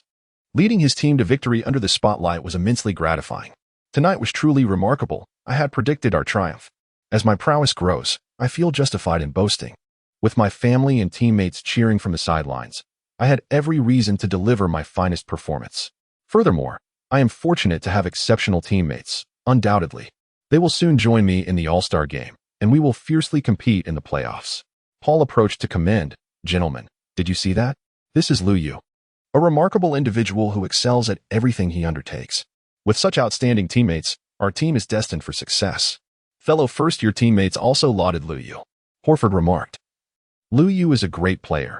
I knew he was strong, but I did not anticipate his extraordinary performance. Winning the game alongside him and witnessing his display was a source of great joy for me. Jianlian commented on the rookie game, saying it was lively. The fans were enthusiastic, and it felt refreshing. Initially, I was a bit nervous, but Liu Yu's passing quickly helped me integrate into the game, and I thoroughly enjoyed it. As a teammate, I could truly appreciate Liu Yu's versatility and strength. I will remember this match. Yuming also offered his insights, stating, they performed better than I did at that time. Particularly Liu Yu. His impressive strength and adaptability to the All-Star competition left a lasting impression. After the victory, Liu Yu realized that once he became an All-Star, the choice of whom to learn from in basketball experience felt somewhat lacking in intrigue. Ultimately, he selected Rondo. Despite Rondo's abilities overlapping significantly with Paul's, however, any opportunity for growth should not be overlooked. After Liu Yu secured the MVP title at the All-Star Rookie Game, he promptly announced his commercial endorsement for a footwear brand. Much of the discussion had already taken place, though the brand was initially somewhat hesitant. Now, witnessing Liu Yu navigate the All-Star stage with such ease, surpassing many domestic players in his adaptability to the NBA, it is likely he will prove to be an excellent asset in the realm of shoe sales. Liu Yu ultimately opted for a domestic brand. At present, domestic brands are also signing endorsement deals within the NBA, marking a time of ambitious advancement. Other domestic players tend to gravitate towards internationally renowned brands, reflecting a lack of resolve from domestic brands to secure endorsements. Coincidentally, Liu Yu emerged at this moment. He possesses both talent and charisma, eagerly engaging with fans and holding significant commercial value. In fact, subsequently, both international and domestic brands offered lucrative salaries. Liu Yu's demand is to serve as the face of the brand. While comparisons to renowned athletes are not necessary, it is imperative that his endorsement fee does not fall below that of other young stars. Ultimately, the decisive factor lies in the allocation of shares. Liu Yu previously tentatively introduced this concept. However, international major brands were rather reluctant. They perceived that Liu Yu had yet to reach that level, and any willingness to offer substantial endorsement fees was primarily driven by an interest in the domestic market. Domestic brands had their aspirations but also considered it somewhat risky. It was not until Liu Yu delivered an outstanding performance during the All-Star weekend that they eagerly seized the opportunity. In reality, owning shares does not imply possessing equity in the brand itself. Major brands would not gamble in such a manner. There have been successful precedents in this regard, such as the development of a sub-brand with shared equity, exemplified by the collaboration between Michael Jordan and Nike. Subsequently, domestic sports stars are likely to adopt a similar approach, with the current partnership with Liu Yu being a proactive step. With high-priced endorsements coupled with profit sharing, Liu Yu swiftly ascended to the ranks of the affluent within the league. Soon, he successfully negotiated several endorsements in other sectors. Although not as extravagant as a sneaker contract, these deals still amount to several $1 million annually. This represents a short-term commercial endorsement strategy, exchanging popularity for monetary gain, ensuring that none incur a loss. With newfound wealth, Liu Yu naturally displays generosity in hosting gatherings. As a successful individual, he is also in a position to offer substantial advice regarding his family's business endeavors. Liu Yu also intended to invest in some promising industries domestically. leaving the management to his parents. They currently engage in businesses with little potential, allowing for a gradual transition. On the second day of All-Star Weekend, he primarily spent time enjoying the festivities with his family and girlfriend. The Hornets, lacking in heritage, did not even have a team for the mixed shooting contest. However, this event lacked much excitement, primarily serving to connect the Women's Basketball League with retired veterans, showcasing interaction and camaraderie.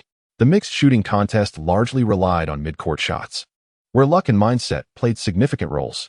The reigning champion, Bosch, had yet to participate, while Duncan, accompanied by his future female assistant coach Hammond, successfully secured the championship for the Spurs. As the three-point contest approached, Liu had teammates to support him.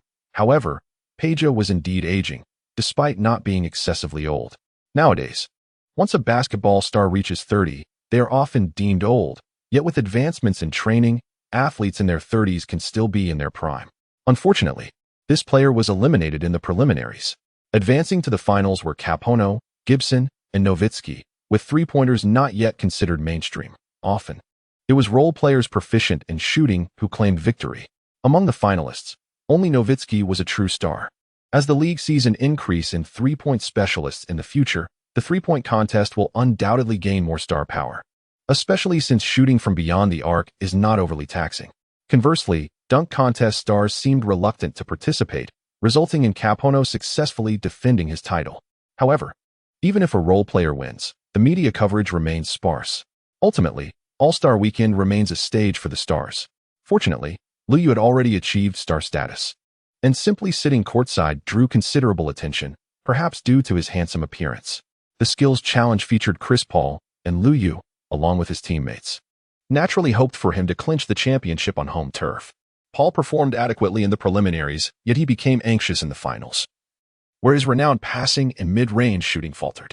Consequently, Darren effortlessly claimed the title. Darren truly excelled at overshadowing Paul, particularly during All-Star Weekend. Before the event, Paul had boasted that this contest was of immense significance for a guard, serving as a comprehensive assessment of one's abilities. As a crucial component of the All-Star game, he expressed his desire to lift the trophy at home for the first time. Ultimately, he was left embarrassed, failing to deliver as Liu had. Paul could only force a smile, stating, "Everyone thoroughly enjoyed the festivities of All-Star Weekend." Liu refrained from offering consolation, for Paul, a man of unwavering ambition throughout his life, would find comfort to be counterproductive.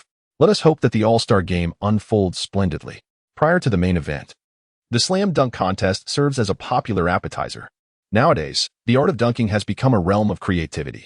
The NBA boasts many dunking prodigies, yet few possess the technical finesse to execute aesthetically pleasing dunks. When the elite are absent, the competition resorts to clever gimmicks. This year's dunk contest culminated in a public vote. While judges' scores may reflect personal preferences, audience votes hinge entirely on popularity. In this contest, only the charismatic Dwight Howard stood out, rendering the outcome predictable. Howard's votes overwhelmingly eclipsed his rivals, leading Liu to quip that once he garners sufficient popularity, clinching a dunk contest title would likely not pose a challenge. Chapter 48. The main event, the All-Star Weekend, commenced with mere appetizers. Yet the true feast for fans lies within the All-Star game itself. It is during this event that spectators are treated to the spectacle of numerous stars competing on the same stage. Presently, the allure of Western Conference stars is waning. The only veteran star generating significant appeal is Kobe Bryant. Players like Duncan and Nowitzki have never been paragons of popularity, and the younger generation has yet to ascend. Conversely, the Eastern Conference's new generation of stars, including LeBron James, Dwight Howard, and Dwayne Wade, are gaining traction, while Kevin Garnett's arrival in the East has also sparked a surge in his popularity. Ironically, the most illustrious star in the West, Kobe, expressed reluctance to participate this year. He had previously requested to withdraw from the All-Star game, citing injury as his reason. In truth, Kobe has always played through minor ailments and approached the All-Star game with utmost seriousness. His presence typically enhances the West's chances of victory. Yet this season, Kobe's focus has shifted entirely away from the All-Star game, especially after the Lakers acquired Pau Gasol. With the championship in his sights, Kobe's sole ambition now revolves around securing that elusive title. Following the dissolution of the Shaq and Kobe partnership, Shaquille O'Neal has already claimed a championship, a fact that surely weighs heavily on the fiercely competitive Kobe. with the team's potential to contend for the championship this season. His interest in the All-Star game has diminished considerably. Of course, his hand injury plays a role as well. Kobe wishes to seize the All-Star weekend for much-needed rest. However, should he take the court, he would undoubtedly give his all, leading him to consider foregoing participation altogether. For other stars, their absence may go unnoticed by the league, however. For a player of Kobe's stature, the league cannot simply allow him to opt out. The All-Star weekend relies on the allure of its star players to captivate fans. It would be inconceivable for the event to proceed without Kobe. Should the impact be diminished, the league would indeed incur substantial financial losses. Therefore, Kobe decided to participate. However, he had made it clear that he would merely make a brief appearance as a starter. The Western Conference has already faced the loss of a formidable player before the games even commenced. After all, there are not many stars willing to exert themselves fully during the All-Star game, and even fewer possess the ability to influence both offensive and defensive plays. Nonetheless, this situation has conveniently opened up a position for Paul, the host, to take on a more significant role. Hornets coach Scala was still quite eager to extend this respect to Kobe. As the final day of the All-Star weekend arrived, the main event commenced. The Western Conference starters included Kobe, Lou, Anthony, Duncan, and Yao Ming. The Eastern Conference starters comprised Kidd, Wade, James, Bosh, and Howard. Due to an injury, Ticket King Garnett was unable to play in the All-Star game, leading to Bosh stepping in as a starter. Thus, the future trio of the Heat made their appearance in this manner. Liu's performance in the All-Star game stands in stark contrast to that of the rookie showcase. Here, he cannot assume the role of a leader. From the very beginning, he has exhibited remarkable humility. The representative of the host team can only be the star player, Paul. Were it not for his sudden acquisition of a significant endorsement, he might feel somewhat out of place among this group. Currently, he finds himself in a similar situation, as he has become more lucrative than many of the All-Stars. However, this does not pose a problem. In this game, he is not required to be a leader, as he has the backing of the head coach. Scott undoubtedly hopes for a victory for the Western Conference and desires that his few disciples perform admirably. The All-Star game features renowned players, and regardless of their desire to compete, they will engage in cordial exchanges.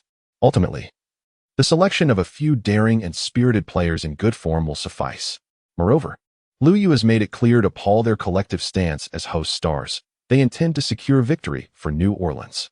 Yet, due to the fierce competition in the Western playoffs, some established stars exhibit a lack of enthusiasm. In contrast, the younger players are eager and look forward to a spirited contest against their Eastern counterparts. Amidst the cheers of the crowd, the game commenced. The Western Conference initiated the offense, with Liu showing respect to his predecessors. Kobe merely went through the motions, as Liu hoped to facilitate a couple of plays for him. However, Kobe displayed a distinct lack of interest, opting instead to pass to the two inside players. With Yao Ming and Duncan in the paint, one would expect them to easily handle Bosh and Howard. Yet, for reasons unknown, both failed to capitalize on their opportunities. Conversely, after securing the rebound, the Eastern Conference swiftly transitioned to a fast break, orchestrated by Kidd. Accompanied by Jefferson, who is not an all-star, Kidd executed a rapid offensive maneuver. If it had been Wade and LeBron, it would have been impossible to halt their advance. Kidd delivered a brilliant assist, allowing LeBron to take off for a thunderous dunk, giving the Eastern Conference an effortless lead. After fulfilling his introductory role, Kobe departed, granting Paul an opportunity. As the leader of the Hornets, Paul is a newcomer in the All-Star arena. Upon entering, he primarily distributes the ball to his fellow players. Yet, Paul's passing remains exceptional, creating immediate scoring chances. However, Yao and Duncan seem somewhat disinterested. The Stone Buddha appears relaxed, lacking ambition, while Yao attempts to showcase his skills but lacks the talent, resulting in an awkward display. On the defensive end, the slower movement of the taller players puts them at a disadvantage. After all, they cannot exert the same effort in the All-Star game as they do during the regular season in terms of relentless rim protection. Liu also passed the ball to Yao Ming. However, to be candid, during the All-Star game, their collaboration felt less harmonious than that with Yi Jianlian. At the very least, Yi Jianlian can initiate explosive dunks after receiving the ball. Nevertheless, the fans were quite gracious, continually cheering after the two connected. The interior advantage did not materialize, as the most prolific scorer from the West was Anthony. He is indeed a highly active star in the All-Star arena. Yet he found himself pitted against LeBron James. In a direct comparison, Anthony's efficiency fell slightly short. Consequently, the West found itself trailing. Chris, we cannot allow this to continue. As the hosts, we must elevate the intensity of the West.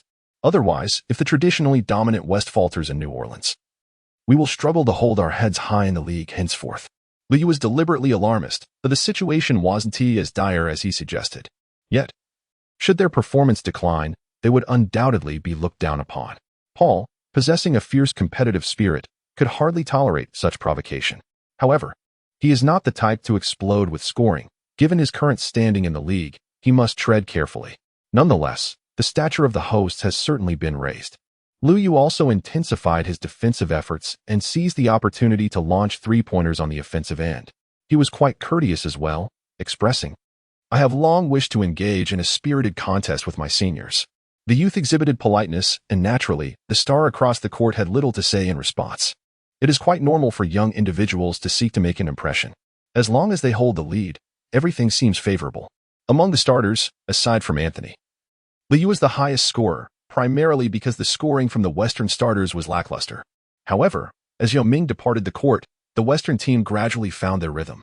It was not that he was underperforming. Rather, his current weight hindered his ability to keep pace with the fast tempo of the All-Star game. His thoughts seemed to wander. Conversely, the Western bench players displayed a bit more enthusiasm. Roy and Stoudemire played with great effort. Nowitzki was also more active than Duncan, yet still lacked the vibrancy of the younger players. Even West's performance upon entering the game was somewhat subdued. He struggled to showcase his strengths within the fast-paced environment. Moreover, in the context of the All-Star game, his abilities did not stand out. Comparatively, Boozer, who also played at a high level, seemed to adapt more effectively. Under these circumstances, the Western team lagged behind in the first quarter.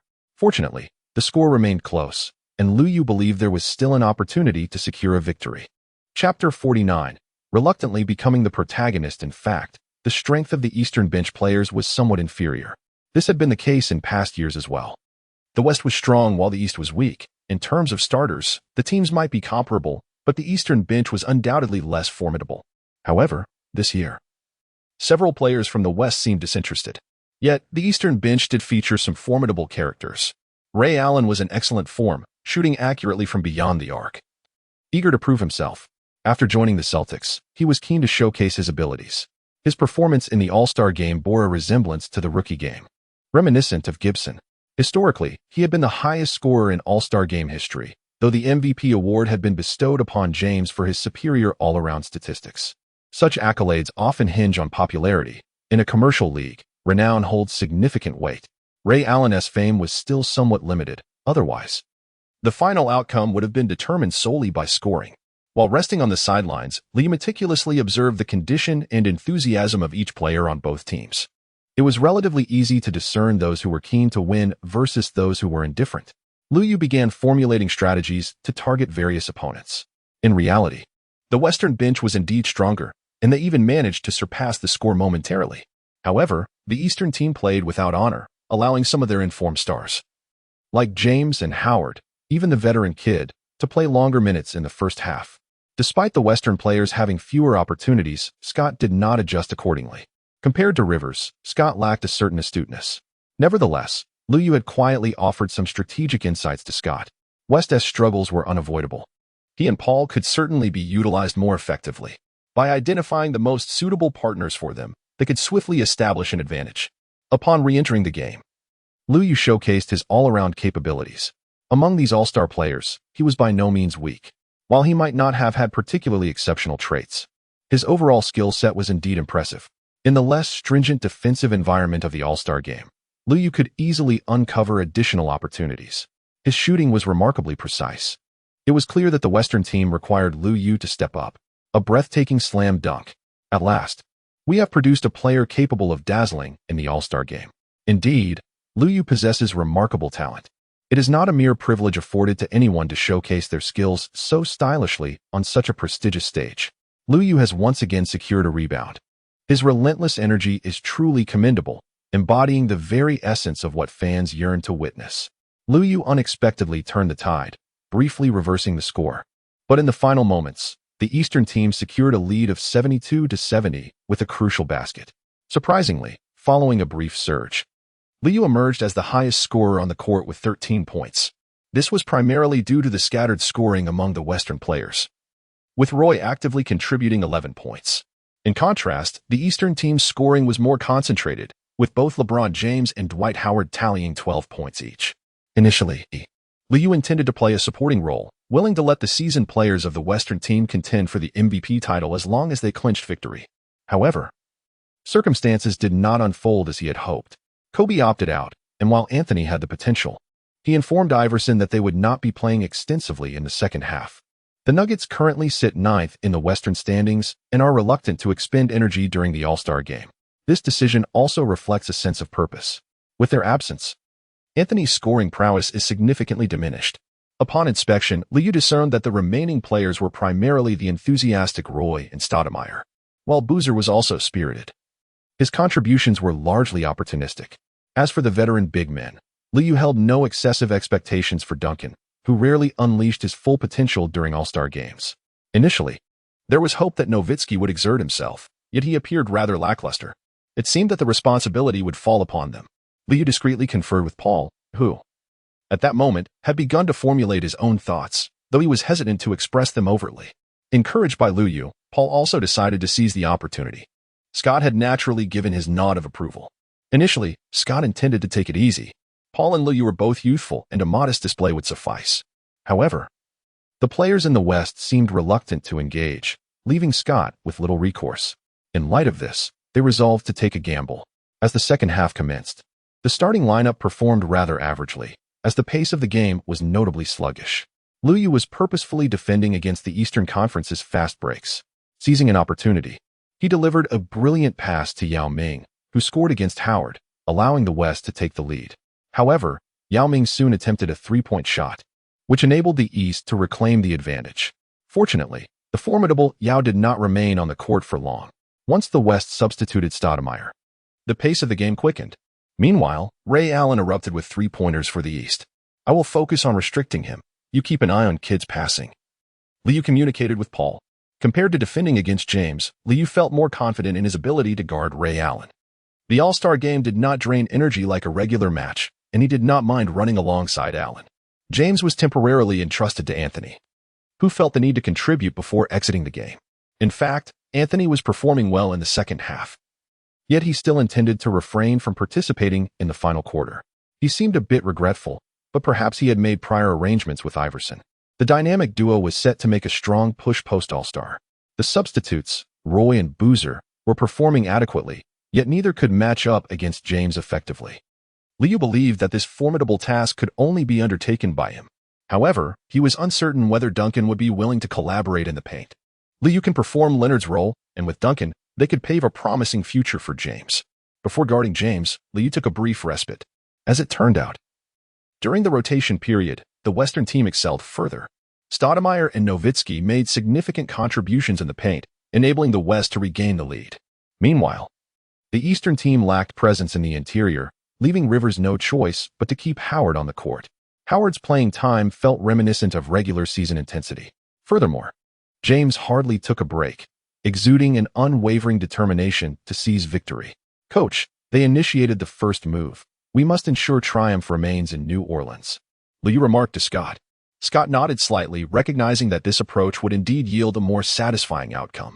Consequently, Paul, Liu, and the notably enthusiastic Roy, among others, were granted extended playing time. After Liu took the court, he immediately disrupted Ray Allen's three-point attempts. However, his next duty was to guard LeBron James. "Ray Allen is yours. We shall emerge victorious in this match," Liu assured Roy. They exchanged a fist bump, both feeling that the Western Conference was on the cusp of a new era. Compared to facing rookies, Roy found solace in teaming up with Liu during the All-Star game. In critical moments, the perimeter primarily rested upon the shoulders of Paul, Roy, and Liu, while the interior featured a rotation of Duncan, Nowitzki, and Stoudemire. Meanwhile, the Eastern Conference, with a slightly weaker inside presence, compensated with an additional perimeter player, consisting of 5 starters alongside Ray Allen. After last year's devastating loss, the East now glimpsed a chance for victory. LeBron declared they must play aggressively and seize the win. Confidently, Ray Allen replied, "We triumphed last year, and we shall not falter this year." Last year, he was still part of the Western All-Stars, but this year introduced an added variable. Chapter 50, The All-Star Clutch Moment Spectacular. The connection between Paul and Stoudemire resulted in an electrifying alley-oop dunk. Paul had already secured a double-double in this match, establishing himself as one of the league's premier point guards. LeBron isolated against Liu Yu, who matched him stride for stride. In a fierce physical confrontation, Liu successfully defended the play. As the host, both Liu Yu and Paul's performances were outstanding.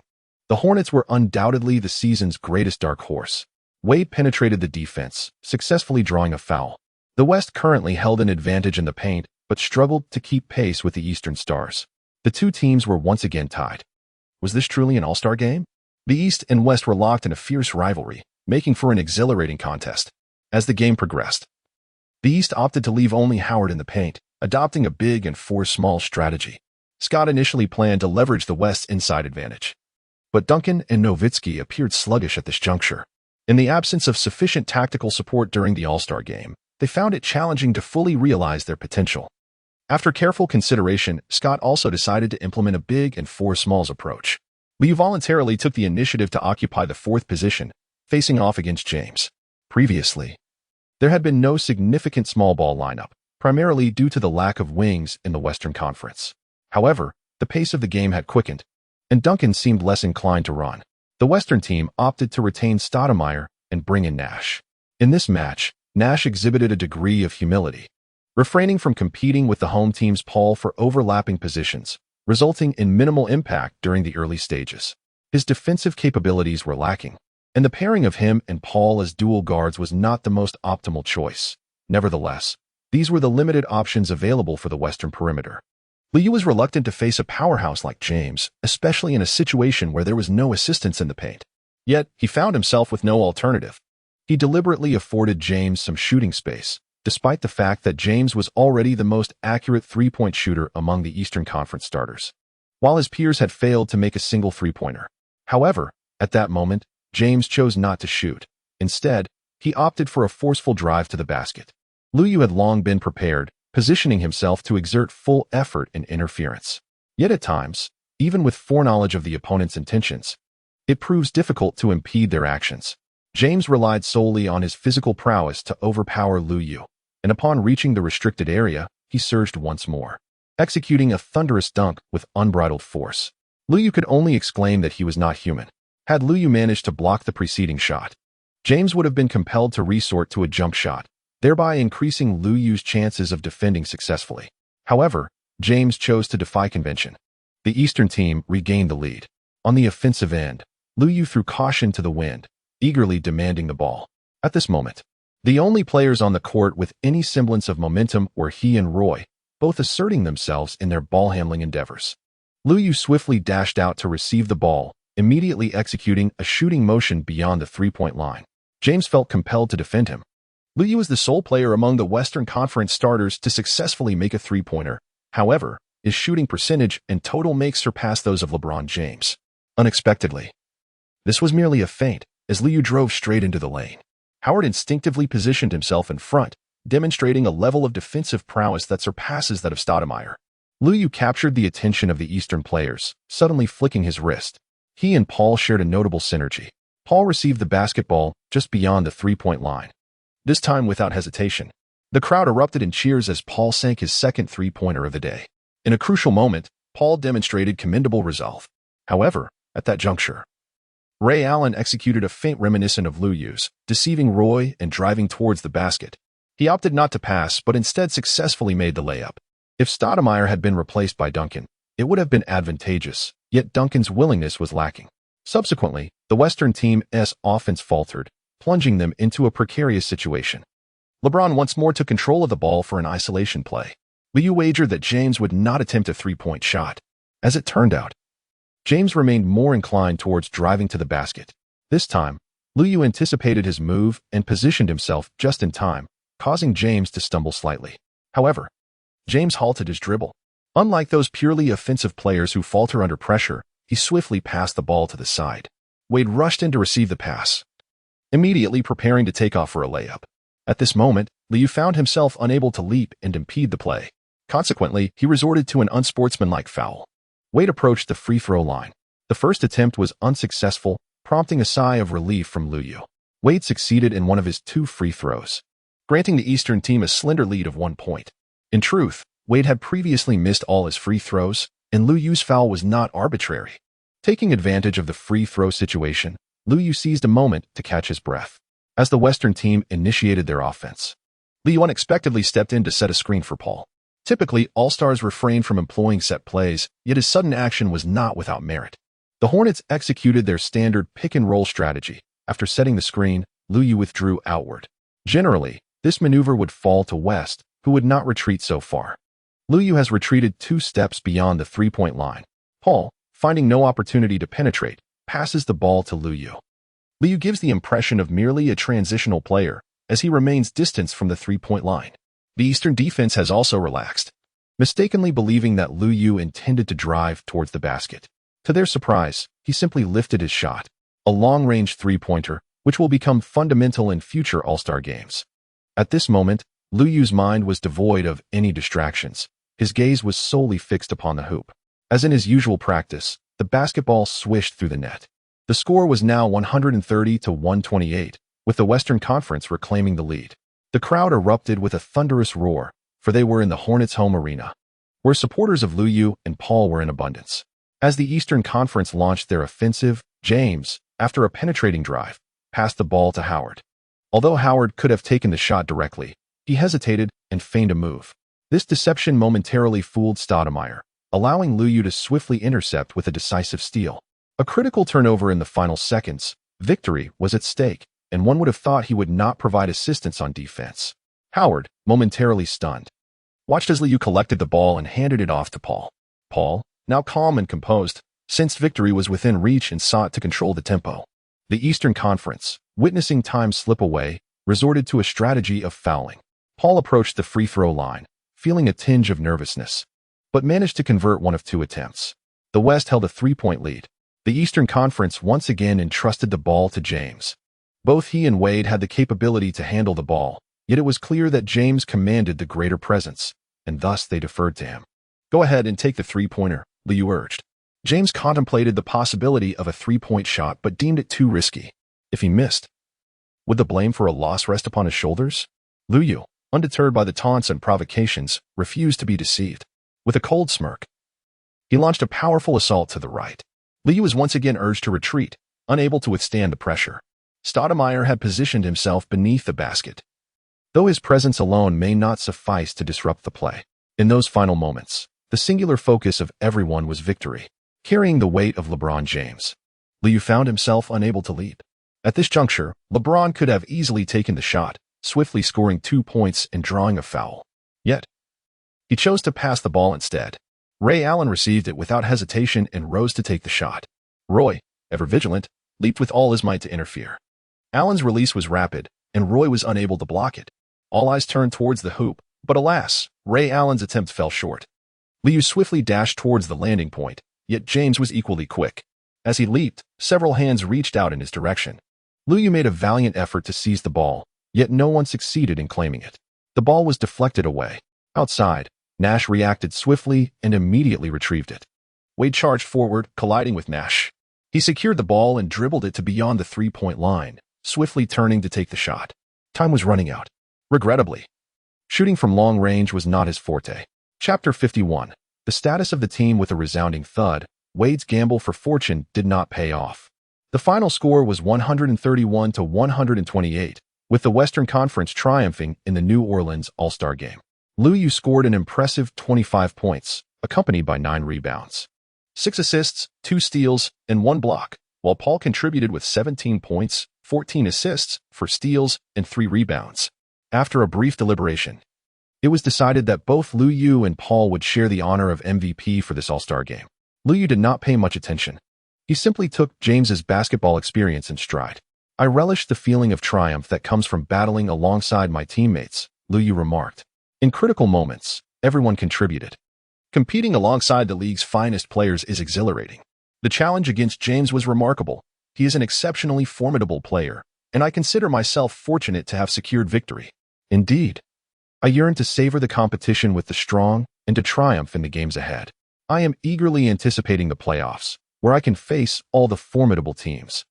Paul exclaimed. Above all, We managed to secure the victory for New Orleans, and I extend my gratitude for everyone's support. We possess a remarkable group of players. During the fourth quarter, everyone played with tremendous tenacity, which was pivotal to our success. Our focus now shifts to the Hornets. We will enter the playoffs and aim to showcase a different performance. The duo led their team to victory in the All-Star game. Even as the seasoned veterans in the West hesitated to exert themselves, garnering widespread acclaim post-match. The public has now affectionately dubbed them the Hornets' twin stars. Meanwhile, West jested that it was a film featuring 3 protagonists.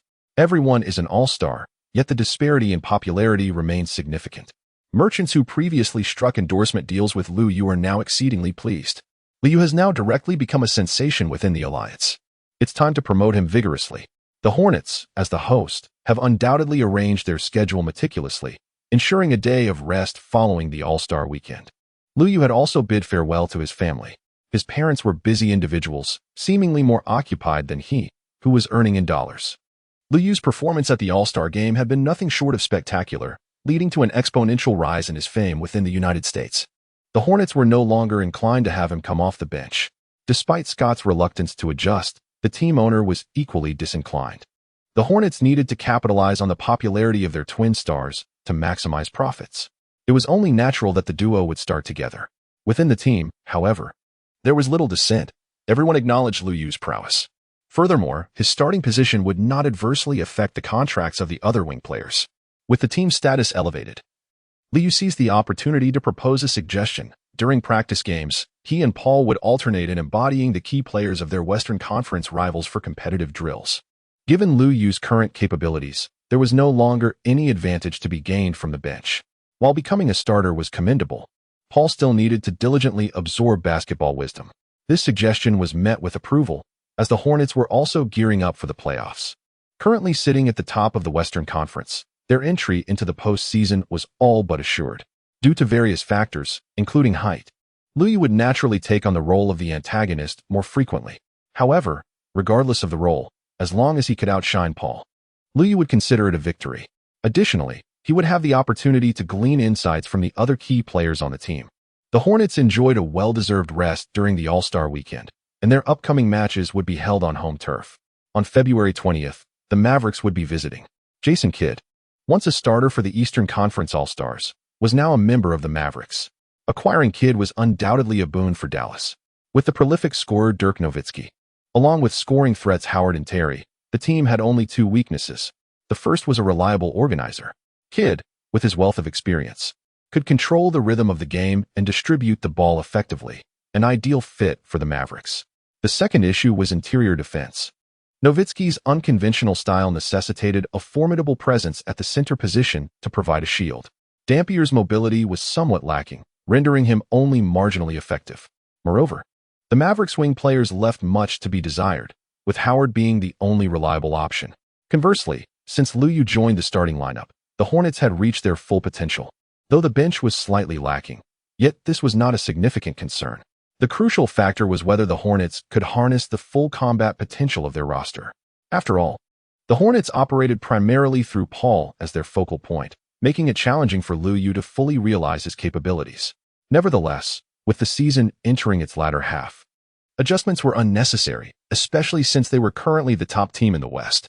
In the match, the visiting Mavericks scored first, but Liu Yu swiftly neutralized Howard, the Mavericks wing player. Having faced James in the All-Star game, dealing with someone like Josh Howard was hardly daunting. Paul was unperturbed by a heavier guard like Kidd, who had lost a step in speed. To effectively limit the young Paul, one needed to possess agility. Moreover, Kidd was still in the process of integrating with the Mavericks, not yet operating at full capacity. A versatile organizer, Kidd could adjust his pace, but having played fast previously, he now needed time to adapt with Dallas. The Hornets' primary challenge lay with Nowitzki. Their twin towers struggled to contain such a premier scorer. Conversely, the Mavericks found it equally difficult to contain West. Although West was not as formidable as Nowitzki, the Mavericks' defense against pick-and-rolls was lacking, a situation that Kidd's arrival would not rectify. This was an ongoing issue for the Mavericks' interior defense. The more pressing concern, however, was the wings. Howard was no match for Liu Yu, and Peja had been liberated. The Hornets regained the lead, thanks to the scoring contributions from Liu Yu and Peja.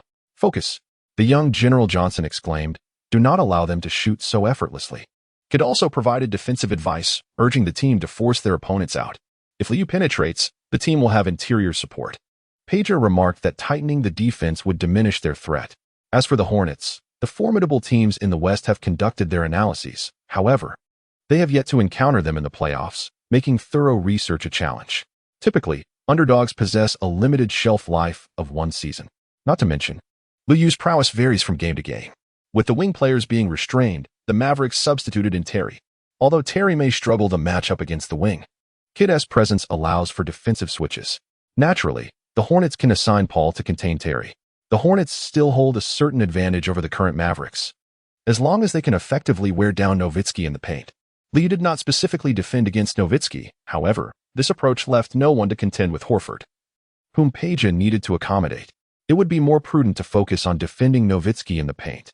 After all, while Nowitzki possesses formidable offensive skills, his speed is comparatively limited, allowing Chandler and West to alternate in their defensive efforts. In the first quarter, both teams showcased their respective strengths, resulting in a stalemate. Compared to previous encounters, the tactical focus of both sides had intensified. Following the All-Star weekend, matchups between strong teams within the same conference are essentially preliminary tests before the playoffs, and both sides approach these games with utmost seriousness.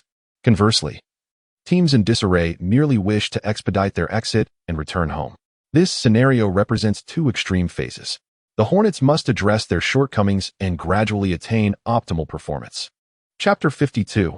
Ambition arises during the rotation period. Liu and Paul alternated in leading the bench unit. The Hornets' backup guard struggled with playmaking, so it would be best to refrain from attempting to organize plays. It seems Liu is more adept at managing this aspect, as the Hornets' bench lineup is not particularly capable. Even if the starting player Peterson were to transition to the bench, his impact would be minimal. Liu's strategy of employing substitutes to directly focus on offense aligns harmoniously with the rhythm of rotation periods in the game. The Mavericks bench boasts a certain strength, primarily due to the presence of Terry. However, Terry's contributions are limited to offense, lacking in defensive prowess. Whether faced with Paul or Liu, he often finds himself at a disadvantage. The prior iteration of the Hornets exhibited noticeable weaknesses, yet with Liu's development, they have truly evolved into a top-tier team. By the second quarter, as the starting lineup returned, the Hornets had established a solid lead. Nonetheless, during the clash of the starters, the Hornets encountered some minor issues. Specifically, Nowitzki showcased his individual skills, inflicting damage in the paint and affecting the Hornets' interior rotation. The team's interior substitutes indeed left much to be desired. In such circumstances, while the Hornets maintained their lead, it was not by a significant margin. The impact of elite players on the outcome of the game remains distinctly evident, Liu mused. When Nowitzki unleashed his prowess, Paul remained unflustered. This composed demeanor often serves a beneficial role, facilitating the control of the team's tempo. However, at times, such calmness can lead to the erosion of the team's advantages. It is a double-edged sword. In critical moments of the playoffs, when the team requires a star player to respond and reignite their competitive spirit, Paul's style may prove less effective. In the second half, it is imperative to effectively contain Nowitzki. Allowing him to perform as he pleases may suffice, even if he scores prolifically. It is unlikely that he alone can turn the tide of the game. Securing the top spot in the Western Conference and clinching victory during the All-Star weekend in New Orleans, the Hornets increasingly embody the essence of a formidable team. In the locker room, more players are now freely expressing their thoughts. Liu has also expressed his willingness to defend against Nowitzki if required. He is capable of occasionally stepping up to the power forward position, particularly when faced with a player of Nowitzki's outside shooting style.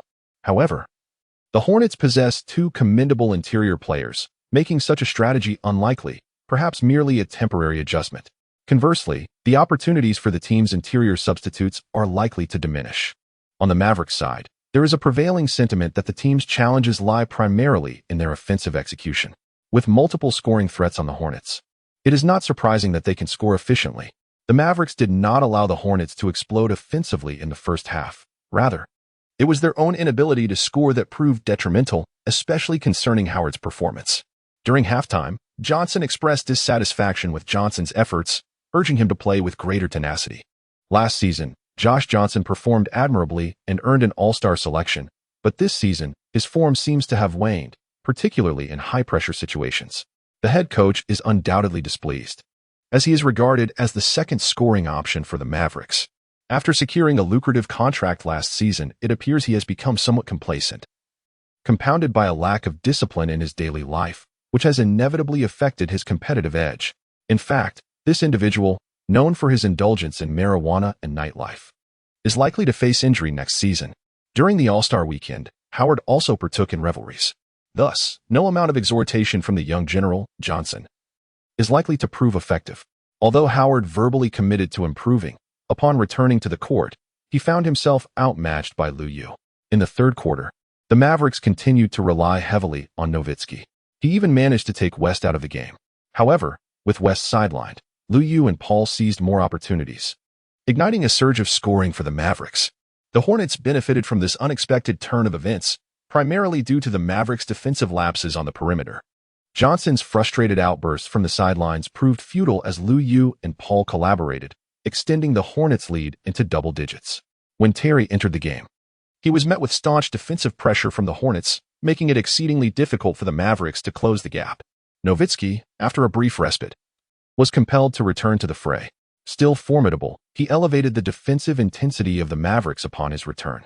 As the game progressed into the final quarter, Nowitzki remained vibrant and energetic. The Hornets, unrelenting, resorted to double-teaming him. In such a scenario, Dampier found some scoring opportunities, yet the Hornets remained unfazed. As long as the Mavericks role players struggled to hit their three-pointers, Dampier's contributions would not significantly impact the overall outcome. In the closing moments, the Mavericks reverted to their old strategy, alternating between Terry and Nowitzki in isolation plays. However, Terry struggled to execute effectively today. Apart from Nowitzki, the Hornets were able to neutralize nearly every scoring threat from the Mavericks. If Kidd does not swiftly adapt to the Mavericks system and assist in elevating their potential, it appears this season may follow a similar trajectory. After an intense first half, the second half concluded hastily, with the Hornets securing a comfortable victory over the Mavericks.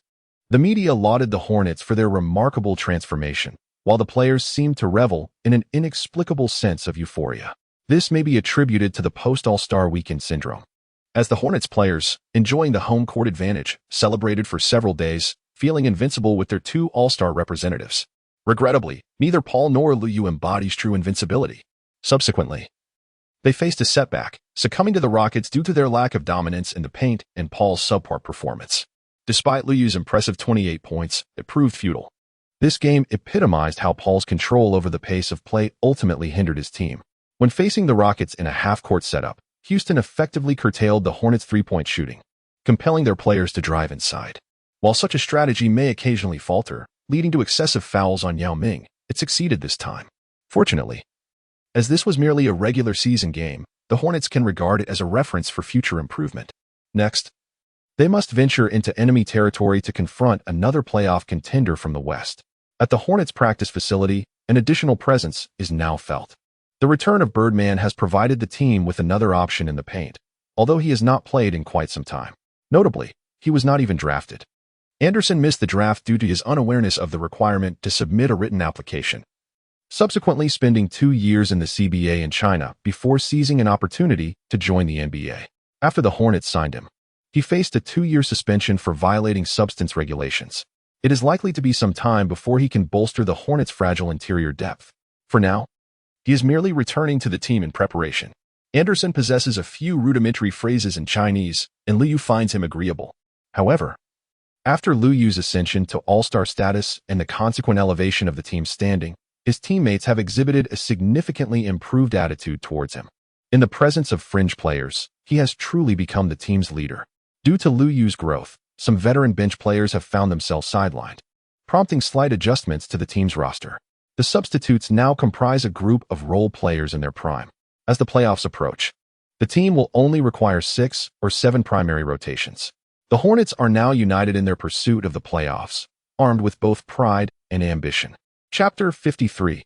Communication among teammates. On February 23rd, the Hornets traveled to San Antonio. In a bid to maintain their record, the Spurs elevated Jin Billy to the starting lineup. Jin Billy had frequently started in the past, only transitioning to a bench role due to age. His oscillation between starting and benching reflects the tactical flexibility of the Spurs.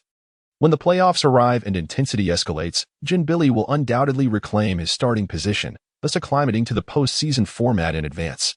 However, both Billy and Bowen struggle to contain Lu Yu effectively. Nevertheless, the Spurs boast a top-tier team defense, and while the Rockets' strategy of driving Hornets players inside proved effective, the Spurs, anchored by the defensive prowess of Duncan, can certainly enhance this approach. As the game commenced, the Spurs targeted Peja, who has also begun to adapt to the playoff environment. While manageable in the regular season, his defensive shortcomings will be magnified in the playoffs, as opponents will undoubtedly exploit them. The Hornets initiated their offensive strategy normally, with Paul and West leading the charge, often allowing West to conclude plays. However, with Duncan patrolling the paint, West found it nearly impossible to penetrate. He was relegated to the perimeter for jump shots, prompting the Spurs' interior defenders like Oberto to follow him, thus sparing West from direct confrontation with Duncan. It can be said that the Hornets' initial choices were misguided, as West failed to make an impact, while the indefatigable Duncan remained an unstoppable force in the paint. Lu Yu let out a sigh, pondering the situation. If Duncan were to perform in such a manner during the All-Star game, victory for the Western Conference would have been considerably more attainable. The Hornets' interior presence was being stifled, leaving them at a disadvantage from the outset. Coach Scott appeared increasingly anxious on the sidelines. Observing the current predicament, he regretted having overly accommodated Lu Yu and his partner during the All-Star festivities. While they indeed garnered significant attention, it seemed the Hornets attracted scrutiny from their competitors as a result. Perhaps, had they not been so conspicuous, they would not be facing such targeted opposition. In truth, he was overthinking. As the playoffs approached, the Hornets, boasting a commendable record, would inevitably be treated differently. However, the consensus regarding their potential remained elusive, and they still had a chance to secure a few surprising victories in the postseason. With their interior game faltering, they would have to rely on their perimeter shooting. Lu Yu is unyielding in his resolve. In contrast to Paul's hesitance, Lu Yu has consistently demonstrated decisiveness. His two emphatic three-pointers have ignited the Hornets' offensive rhythm. For a team to achieve fluidity in attack, one of two scenarios must prevail. Either the opposing defense is indifferent, or they harbor a healthy respect for their opponents. The Spurs, with their vulnerabilities on the wings, have always been wary of Lu Yu. As he begins to showcase his talents, they are compelled to exert considerable effort in countering him, thereby granting his teammates relatively easier opportunities. Against the league's elite defensive unit, the Spurs, even a few comparatively simple chances are a boon. It is unrealistic to expect to shoot freely as one would against a team lacking defense. As the playoffs approach, teams that exhibit a complete absence of defense are nearly non-existent. Even those squads that may not prioritize defense during the regular season will elevate their game in the postseason. After Lu Yu scored, Peja also found some opportunities, albeit limited. The Spurs maintained a focused defense, opting not to double-team Lu Yu while closely guarding Peja. Nevertheless, Lu Yu was able to create chances through his individual prowess. If the Spurs aggressively defended the perimeter, Lu Yu would penetrate the lane. When Duncan provided help defense, it opened up opportunities for his teammates. In fact, there were instances where Lu Yu could shoot without waiting for Duncan's assistance. Taking a mid-range jumper may not have been the most advantageous choice, yet it was difficult to determine the best option. Subsequently, Lu Yu made a concerted effort to contain Billy. Meanwhile, the aging Bowen or Finley could be matched by Peja's agility. The contest between the Hornets and Spurs was evident on both ends of the court from the first quarter. It must be acknowledged that the Spurs are formidable. Despite Lu Yu's efforts to create an advantage, the Hornets found it challenging to close the gap. Of course, it was equally difficult for the Spurs to extend their lead. While the Hornets' defense may not be elite, it is certainly competent, making it hard for opponents lacking top-tier scorers to breach their defensive limits. Additionally, the Hornets boasted the advantage of youth. Should Duncan's stamina wane and require more rest, both the Spurs' offense and defense would be affected, allowing the Hornets to shine. In the realm of competition, numerous factors can influence the outcome. Lu Yu and Paul relied on their youth to outlast their opponents, which is a perfectly legitimate strategy. When Duncan was on the court, Lu Yu did not recklessly challenge him. West attempted to test the waters earlier, only to be met with rejection. However, once Duncan exited the game, Lu Yu did not hesitate to penetrate the paint. At that moment, the Spurs' defense diminished significantly. Lu Yu's decisive pass enabled Peterson to sink a three-pointer. Within a few minutes, the Hornets had significantly narrowed the score gap. The Spurs promptly reintroduced Duncan onto the court, positioning him at the center. Compared to their previous encounters, the the Spurs exhibited a markedly more serious approach in their probing of the Hornets. Upon his arrival, Duncan made substantial contributions on both ends of the floor. While he excelled defensively, he was also a formidable force offensively, with few in the league capable of containing his prowess in the paint. Despite the perception that Duncan's performance has waned with age, the reality is quite the opposite. His apparent decline is merely a strategy to conserve energy, as he often plays with restraint, reserving his strength for critical moments when he can still dominate on both ends of the court. This game, Duncan seemed intent on maintaining his intensity throughout, rather than merely pacing himself for a couple of quarters. Consequently, during Lu Yu's brief respite, the Spurs regained the scoring advantage when Duncan unleashed his offensive capabilities. The Spurs' perimeter players also capitalized on enhanced opportunities. The concept of a single star surrounded by 4 shooters is not exclusive to the likes of Howard. Duncan, in his center position, has long embodied this strategy. The interior defense must remain vigilant, and Chandler's help defense needs to be more proactive, Liu contemplated. The Hornets had also attempted to wear Duncan down, engaging not only their interior players, but also their perimeter in the effort. For instance, they tried utilizing pick-and-roll tactics to exploit mismatches. Paul made an attempt, only to discover that penetrating against Duncan was a formidable challenge. While Duncan's mobility may have diminished, his lengthy reach and defensive acumen made it more difficult to score against him than against the Spurs' perimeter players. Ultimately, they realized that facing a powerhouse like the Spurs left little room for clever tricks. They could only compete on the basis of shooting efficiency and the performance of their stars. During halftime, Lu Yu expressed his willingness to take on more responsibilities on the wing. In truth, his defensive duties against the Spurs were not overly demanding, allowing him the energy to contribute more offensively, although the Hornets had not originally devised a strategy for wing isolation plays. Lu Yu is currently in the limelight, and the team affords him certain privileges. However, these are still limited. This team remains Paul's domain, and the tactical habits must align with his style. Nevertheless, when Lu Yu makes his requests, Paul generally concedes. Paul appreciates teammates with a competitive spirit. A bit of banter is acceptable. If one remains silent, they are likely to receive minimal share of the ball. After Lu Yu made his discovery, he began to engage in more communication with Paul. At times, he would even suggest that Paul adopt a more aggressive approach. The relationship between these twin stars of the team remained harmonious, albeit strictly professional. In Chapter 54, titled Full-Scale Testing, during the third quarter between the Hornets and the Spurs, Liu increased his dribbling and one-on-one plays.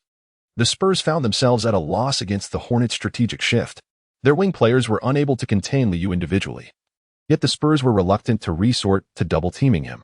Witnessing Lu Yu's impressive performance, Paul was equally determined not to fall behind. He began to engage more vigorously on both ends of the court, particularly in his matchups against Parker. Although Parker was also an all-star caliber point guard, his methods appeared somewhat limited when compared to Paul's comprehensive offensive and defensive abilities. Of course, there are times when a more straightforward approach can prove to be more effective.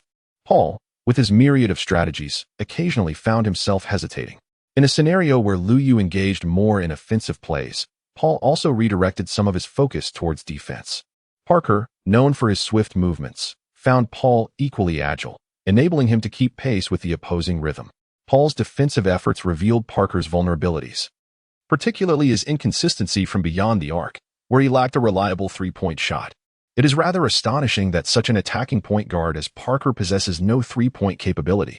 His playmaking skills are also somewhat lacking. Had it not been for Duncan guiding him within the Spurs' tactical framework, Parker's achievements would likely have been far less significant.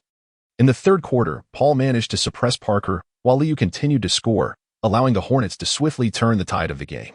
Noticing the troubling situation, Spurs head coach Popovich promptly made adjustments. He first substituted a wing player to defend Lu Yu, then altered the lineup to feature one big man and 4 smaller players. However, the effects of these changes were not immediately apparent. While the Spurs had successfully hit three-pointers in the first half with this strategy, it failed to yield instant results now. Just as the Hornets believed they could dominate the third quarter, an unexpected turn of events unfolded. Ginobili suddenly defied expectations by sinking 2 consecutive three-pointers. Liu maintained a consistently stringent defense against Ginobili. He possessed a physical advantage and was able to match the rhythm of the game, effectively contesting nearly every shot taken by Ginobili. When the Spurs found themselves struggling to score, Lu Yu anticipated that the opposing team would inevitably resort to a star player strategy. It was evident that GD would rise to the occasion. Liu Yu showed no signs of easing his defense against Jin Billy. Despite Liu Yu's long reach undoubtedly impacting Jin Billy's attempts, the latter still managed to sink 2 three-pointers. Such is the nature of a star player. At times, they become inexplicable, transcending defensive efforts. Liu Yu has also experienced such moments. However, when faced with an insurmountable offense on the defensive end, he often finds himself feeling somewhat disheartened. Can they truly score like this? Such a sentiment encapsulates his frustration. Yet, Manu Jin Billy embodies the very essence of a player who thrives in adversity. In favorable circumstances, he accelerates like a sports car, while in dire situations, he wields his skills like a formidable sword, slicing through challenges with the grace of a deity. For a fleeting 20 minutes, he can appear as invincible as Michael Jordan. Fortunately, this is not the norm, which is why Jin Billy is often regarded as a sixth man for the Spurs. Prior to Jin Billy's consecutive three-point shots, Liu Yu harbored concerns regarding his ability to penetrate defenses. However, with Jin Billy finding his rhythm, Liu Yu can no longer afford to dwell on such worries. He begins to focus more on defending against shots, trusting that his teammates will provide support should Jin Billy deceive him and break through.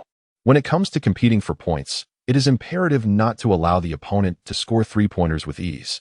Liu Yu's defense proved effective. However, Jin Billy indeed penetrated with scoring ability, creating opportunities and delivering assists. In the third quarter, Jin Billy was unstoppable, yet fortunately, Liu did not allow him to continue shooting three-pointers, as it was not a critical moment in the final quarter. Liu Yu was acutely aware of Jin Billy's physical limitations and began to target him on the offensive end. He capitalized on his physical advantage to wear down the opponent. However, during Jin Billy's time on the bench, the Spurs struggled to maintain their offensive momentum, allowing the Hornets to regain control of the game. The Spurs strategy, which adeptly combined team tactics with star power, revealed some vulnerabilities, especially after Jin Billy's erratic performance, which left his teammates somewhat disoriented. Recognizing the shift in dynamics, the Spurs promptly reintroduced Jin Billy, demonstrating their determination in this contest. Both Jin Billy and Duncan exceeded their average playing time, clearly indicating that the Spurs regarded the Hornets as a formidable rival. Such exertion for reconnaissance was uncharacteristic of the Spurs during the regular season, who typically shun relentless effort. Liu accompanied Ginobili onto the court, immediately forcing an error from the opposing side. Ginobili, however, did not press the issue, and the Spurs swiftly turned to Duncan to assert dominance. Duncan, in a rare display of aggression, drew 2 fouls from Chandler within 2 minutes. With Chandler now burdened by 5 fouls, Scott, despite the beads of sweat forming on his forehead, chose not to substitute him out. The score was tightly contested, and the Hornets decided to gamble. After all, it was merely the regular season, and even if Chandler fouled out, they would accept the outcome. Since the Spurs were playing with determination, the Hornets matched their intensity, seeking to understand how to navigate similar scenarios should they arise in the playoffs. Their choice proved to be astute. After a few aggressive plays, Duncan refrained from continuing down that path. He was no longer at his peak, relying more on team synergy to score. Continuous isolation plays were typically reserved for sixth men like Ginobili. Duncan could not afford to cultivate such habits, as he could not sustain them indefinitely. As the score returned to a more normalized rhythm, both teams exhaled in relief. The Spurs offense continued to initiate through pick-and-roll plays. Whether it was Parker or Ginobili, they preferred to set screens rather than face Liu Yu or Paul directly. Parker managed well in this regard, lacking a three-point shot. He avoided switching defenses whenever possible. However, Ginobili was a different matter. If he did not switch, he would shoot without hesitation. This placed a significant test on the Hornets' interior defensive capabilities. The Spurs targeted Chandler's foul trouble, recognizing that he was the Hornets' most effective defender. If Chandler could not assist defensively, the Spurs would exploit Peja and West, who had little choice but to defend tenaciously. Moreover, the Hornets also boasted their own stars. In the crucial moments of the final quarter, both Paul and Liu Yu began to showcase their individual talents. Particularly Liu Yu, who required no screens, was capable of taking on both Spurs players on the wing. Thus, the game once again revolved around the efficiency of both offense and defense. Perhaps the competition had always existed beneath the surface, with the Stars' dazzling performances rendering some tactical nuances appear superfluous. As the clock dwindled to the final 4 minutes, Paul drew a foul from Parker. After converting both free throws, the Hornets led 90-88. With only 2 minutes remaining, Bowen sank a three-pointer, propelling the Spurs to a 93-92 lead. What followed was a quintessential star moment. The ball found its way to Lu Yu, who faced the formidable Bowen. Bowen's recent shot had been unexpected, yet now he often resorted to mere bluster. Lu Yu, after a brief moment of hesitation, deftly maneuvered past his opponent. Before the Spurs' defense could converge, he soared high and delivered a flawless two-point shot. The Spurs, in response, entrusted the ball to Jin Billy, who was promptly shielded by Duncan, prompting the Hornets to switch their defensive assignments. With a sudden burst of speed, Jin Billy penetrated the defense, leaving West no choice but to commit a foul, marking his fifth. As the match drew towards its climax, the score oscillated, creating a palpable tension even among fans watching the live broadcast. This is the essence of the playoffs, isn't it? Chapter 55, the so-called superstar Lu, indeed, is performing remarkably well. His excellence is evident in every game. This is the true value of being a dual all-star MVP. Regrettably, the team's other all-star MVP seems to fall short, often holding onto the ball for too long. The Hornets, standing as the top seed in the West, appear formidable, yet against a seasoned powerhouse like the Spurs, their stability is questionable. The Hornets still possess a youthful exuberance but lack the necessary experience, which may prove detrimental in the playoffs. However, it is unlikely. Lu Yu seems poised for further evolution in the postseason. If only the Hornets could center their strategy around Lu, the game would not be so arduous. In critical moments, Lu must emerge victorious. After Jin Billy converted both free throws, it was once again the Hornets' turn to attack. Lu Yu intercepted the ball at a 45-degree angle, and Bowen immediately rushed over. Lu Yu swiftly surged forward, evading Bowen with a sudden movement. Bowen's left hand executed a deft maneuver to grasp him, but Lu Yu retaliated with a fierce flick of his own left hand, forcefully swatting away Bowen's hand, maintaining his momentum unabated. Lu Yu deftly evaded Bowen and made his move. Ahead, Duncan had already positioned himself for timely assistance, arriving even earlier than before. Duncan's defensive support proved sufficient to disrupt Lu Yu's rhythm. However, Lu Yu remained composed, skillfully maneuvering around Duncan's defense to pass the ball inward. Chandler received the pass and, facing an open basket, executed a powerful two-handed slam. Lu Yu is not merely an exceptional scorer, his passing skills are equally remarkable. The clock is now ticking down to the final 30 seconds. Jin Billy, unable to find a favorable opportunity, decides to hand the ball over to Duncan as the shot clock dwindles. The other Spurs players have spread out, and the Hornets, wary of the Spurs' perimeter shooting, refrain from a decisive double team. Duncan, however, asserts himself with determination, executing yet another star play and scoring. The score stands at 96-97, with merely 10 seconds remaining, leaving the Hornets trailing once more. On the sidelines, Scott senses the tension and promptly calls for a timeout to devise a strategy, aiming to instill calm in his players. The tactics for the closing moments are well established, having been practiced countless times throughout the season. As the timeout concludes, the Hornets resume with Paul initiating the play, seeking a screen. However, this time, Paul focuses more intently on Lu Yu. After West sets a screen for Paul, he rolls out, while Chandler seizes the opportunity to cut towards the basket. Page dashes to the corner, and Lu Yu makes a backdoor cut, intertwining with Chandler as they approach the three-point line. The Spurs' defense remains intact, yet they are reluctant to leave any Hornets player unguarded. Every player on the court possesses scoring prowess. Should Paul find an open teammate, he will certainly pass. If not, Lu Yu stands as the primary option. The Spurs' defense prevents any Hornets player from breaking free. Paul feigns a drive inside, then suddenly pivots and passes the ball to Lu Yu. At this moment, time is still on the clock. Although Bowen closes in on him, he instinctively assumes that Lu Yu will attempt to drive. Lu Yu indeed had several contingency plans in mind. He would not miss the opportunity to drive to the basket if it presented itself. However, since Bowen was not pressing as aggressively, the situation changed. With Duncan patrolling the paint for the Spurs, challenging him was not the most prudent choice. Thus, the spectators witnessed Lu Yu rising for a three-pointer beyond the arc. A flicker of surprise crossed Bowen's face as he immediately reached out to contest the shot. But he was half a beat too late. The seasoned defender had not anticipated that, with only a few seconds remaining and the score separated by a mere point. Lu Yu would take such a resolute shot from beyond the arc. For Lu Yu, this choice was easily made. There was no need to waste time when the opportunity arose. He seized it decisively. The eyes of all the fans in the arena instinctively followed the ball as it soared through the air. Then, their anxious hearts sank. The three-pointer was successful. 99-97. With just 5 seconds left, the Hornets led by 2 points. The seemingly composed Popovich immediately called for a timeout. It was now the Spurs' turn for a final offensive play. The Hornets would undoubtedly employ man-to-man defense. Peja used his height to disrupt the inbounds pass, while Luyu positioned his robust frame directly in front of Ginobili, preventing him from receiving the ball. The Spurs' offense was initiated by Parker after he received the ball. Duncan set a screen for Parker and rolled towards the basket, while the other Spurs players positioned themselves at the three-point line. Parker accelerated past the screen, and Chandler quickly retreated. Parker scanned the court but found no obvious openings. However, Chandler had backed off slightly to prevent Parker from driving to the rim. With time running out, Parker had no choice but to take a jump shot. Chandler reacted swiftly, shifting his weight to contest the shot. However, he failed to interfere, as Parker executed his move with remarkable speed. Yet, mindful of Chandler's defense, Parker's shot had a slightly elevated arc. The ball ricocheted off the back of the rim. Soaring high, Chandler reached out to secure the rebound but was bumped by Duncan in the process. Neither player managed to gain possession of the ball as the game time expired.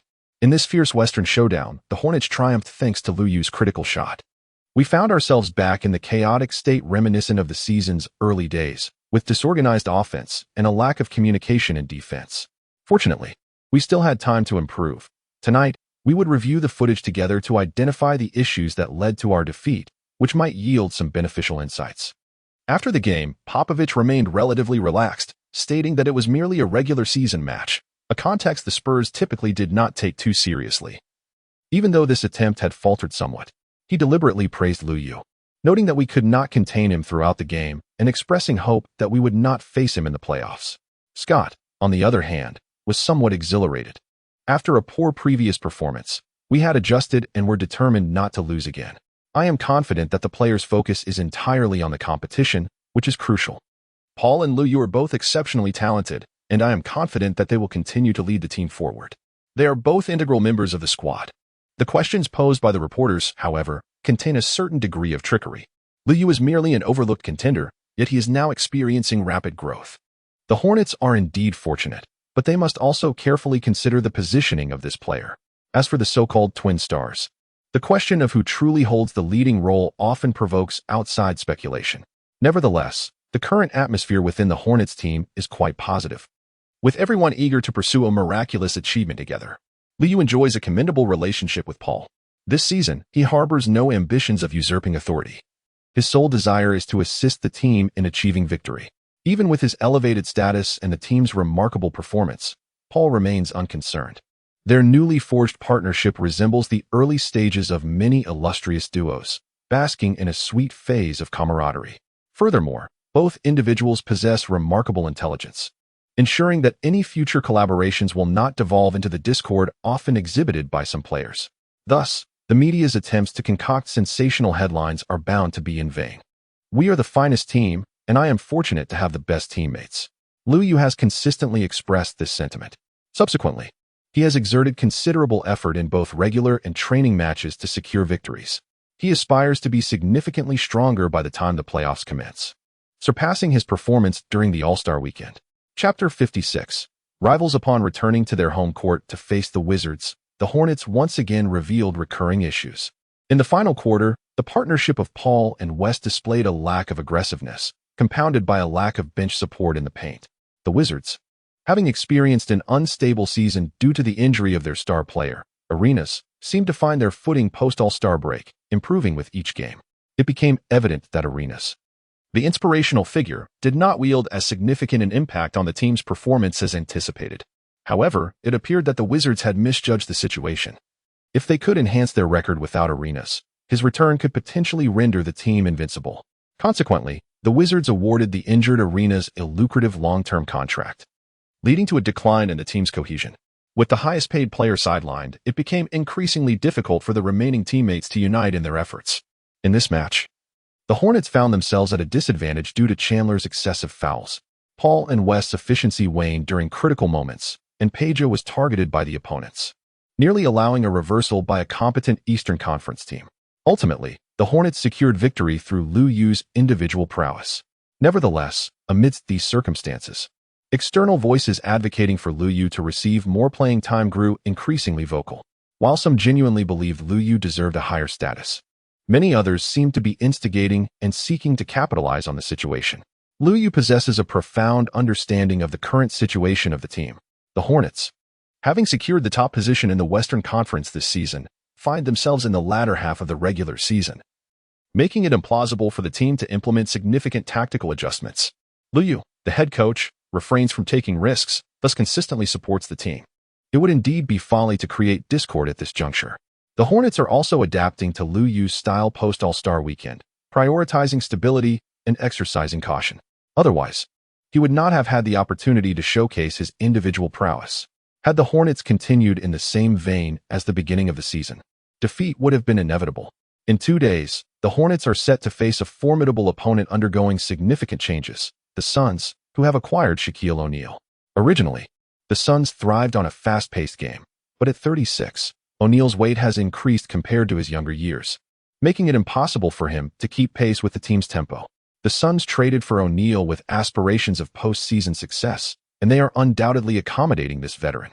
Although O'Neal no longer possesses all-star caliber, the Suns remember all too well the terror he instilled during the Western Conference playoffs. After moving to the Eastern Conference, he secured a championship, leaving the Suns with high hopes. Thus, despite occasional hiccups in their cohesion, the Suns persist in their efforts. Throughout this process, their performance has not been particularly disappointing. Even amidst tactical complexities, the Suns' strength remains formidable. However, a notable issue arises. In deference to O'Neal, the Suns have slowed their pace, inadvertently diminishing their offensive prowess, while their defense has not improved. During his prime, O'Neal was predominantly offensive-minded, and now his defensive contributions are limited. Although he can still hold his ground in the post, there are few dominant big men in the league today. The Hornets' Twin Towers do not fit that mold either. In terms of mobility, O'Neal struggles even against a non-offensive player like Chandler. Naturally, when positioned low, O'Neal can overpower Chandler, but his stamina limits him to only a few plays, rendering him less of a concern. As the game commenced, the Suns led for only 2 minutes before the Hornets seized control. Confronted with the interior duo of O'Neal and Stoudemire, West found the game even easier than before.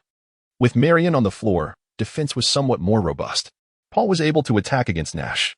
When the primary offensive initiators for the Hornets are executing comfortably, their offensive capabilities are fully realized.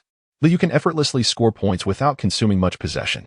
Aside from leading the team during Paul's rest periods, he merely needs to perform as an efficient 3D player, which is quite manageable. If the Hornets can secure victories in this manner consistently, Lu harbors no objections. On the sidelines, Suns coach D'Antoni's demeanor is less than pleasant. The necessity to accommodate Shaquille O'Neal has hindered the full implementation of his strategies. The troubling aspect is that while he is dissatisfied, O'Neal also appears to be discontented, creating an awkward atmosphere among the team. The acquisition of O'Neal was intended to counter Duncan, yet it seems they struggle even against the Hornets' interior players. During halftime, D'Antoni notably emphasized the importance of defense. If the team is unable to run effectively, their defensive efforts cannot afford to slacken. Subsequently, the Suns completely faltered. They were at a loss regarding how to defend. In set plays, the Suns' pick-and-roll defense was abysmal. Defense requires diligence, but mere effort is insufficient. It demands the cultivation of long-term good habits. In the third quarter, the Hornets overwhelmed the Suns, winning the game by over 20 points. 6 players on the team scored in double digits, with Lu scoring 30 points without exerting much effort. After the game, he even took advantage of O'Neal. If every match could be this effortless, earning dollars would be exceedingly simple. Currently, the Suns seem to have been eliminated as threats in the playoffs. The more formidable opponents in the West remain the seasoned Spurs and the Lakers, who boast a new interior-exterior combination. Additionally, there are the Jazz, whose strength is not particularly comprehensive. Paul tends to falter when matched against Aaron. As the tactical cornerstone, any issues with Paul could significantly harm the team. Fortunately, there are few point guards in the league capable of exploiting Paul's weaknesses, especially in the playoffs. Of course, even if they encounter Darren, Paul's efficiency may diminish, but he is unlikely to be completely overwhelmed. By late February, the Hornets will face the Jazz at home. The Jazz are currently mid-tier in the Western Conference's playoff picture, and a postseason encounter with the Hornets is not out of the question, though the likelihood is slim. After all, the division the Jazz inhabit is relatively weak, making it not too difficult for them to claim the top spot. Presently, NBA standings are still heavily influenced by divisional rankings. The Hornets division is the most challenging, With the formidable Texas trio of the Spurs, Mavericks, and Rockets, the Lakers must also contend with the Suns. While this season the Jazz merely need to navigate past the underperforming Goldens to secure their position. 7 years hence, divisional champions will not automatically qualify for the top 4. The Jazz under Sloan have always been emblematic of tenacity, yet their defense is not particularly strong. Even though their wing defenders, Kirilenko and Brewer, are known for their defensive prowess, their overall defensive cohesion is lacking. This implies that while individual defensive efforts may be adequate, their help defense falls short. Before the game commenced, Liu jestingly inquired of Paul, "Chris, can you surpass Darren today?" With a playful demeanor, Paul suddenly adopted a serious expression. "What does that mean? Do I fear him? I am undoubtedly stronger." "Indeed, my friend," Liu replied with a smile.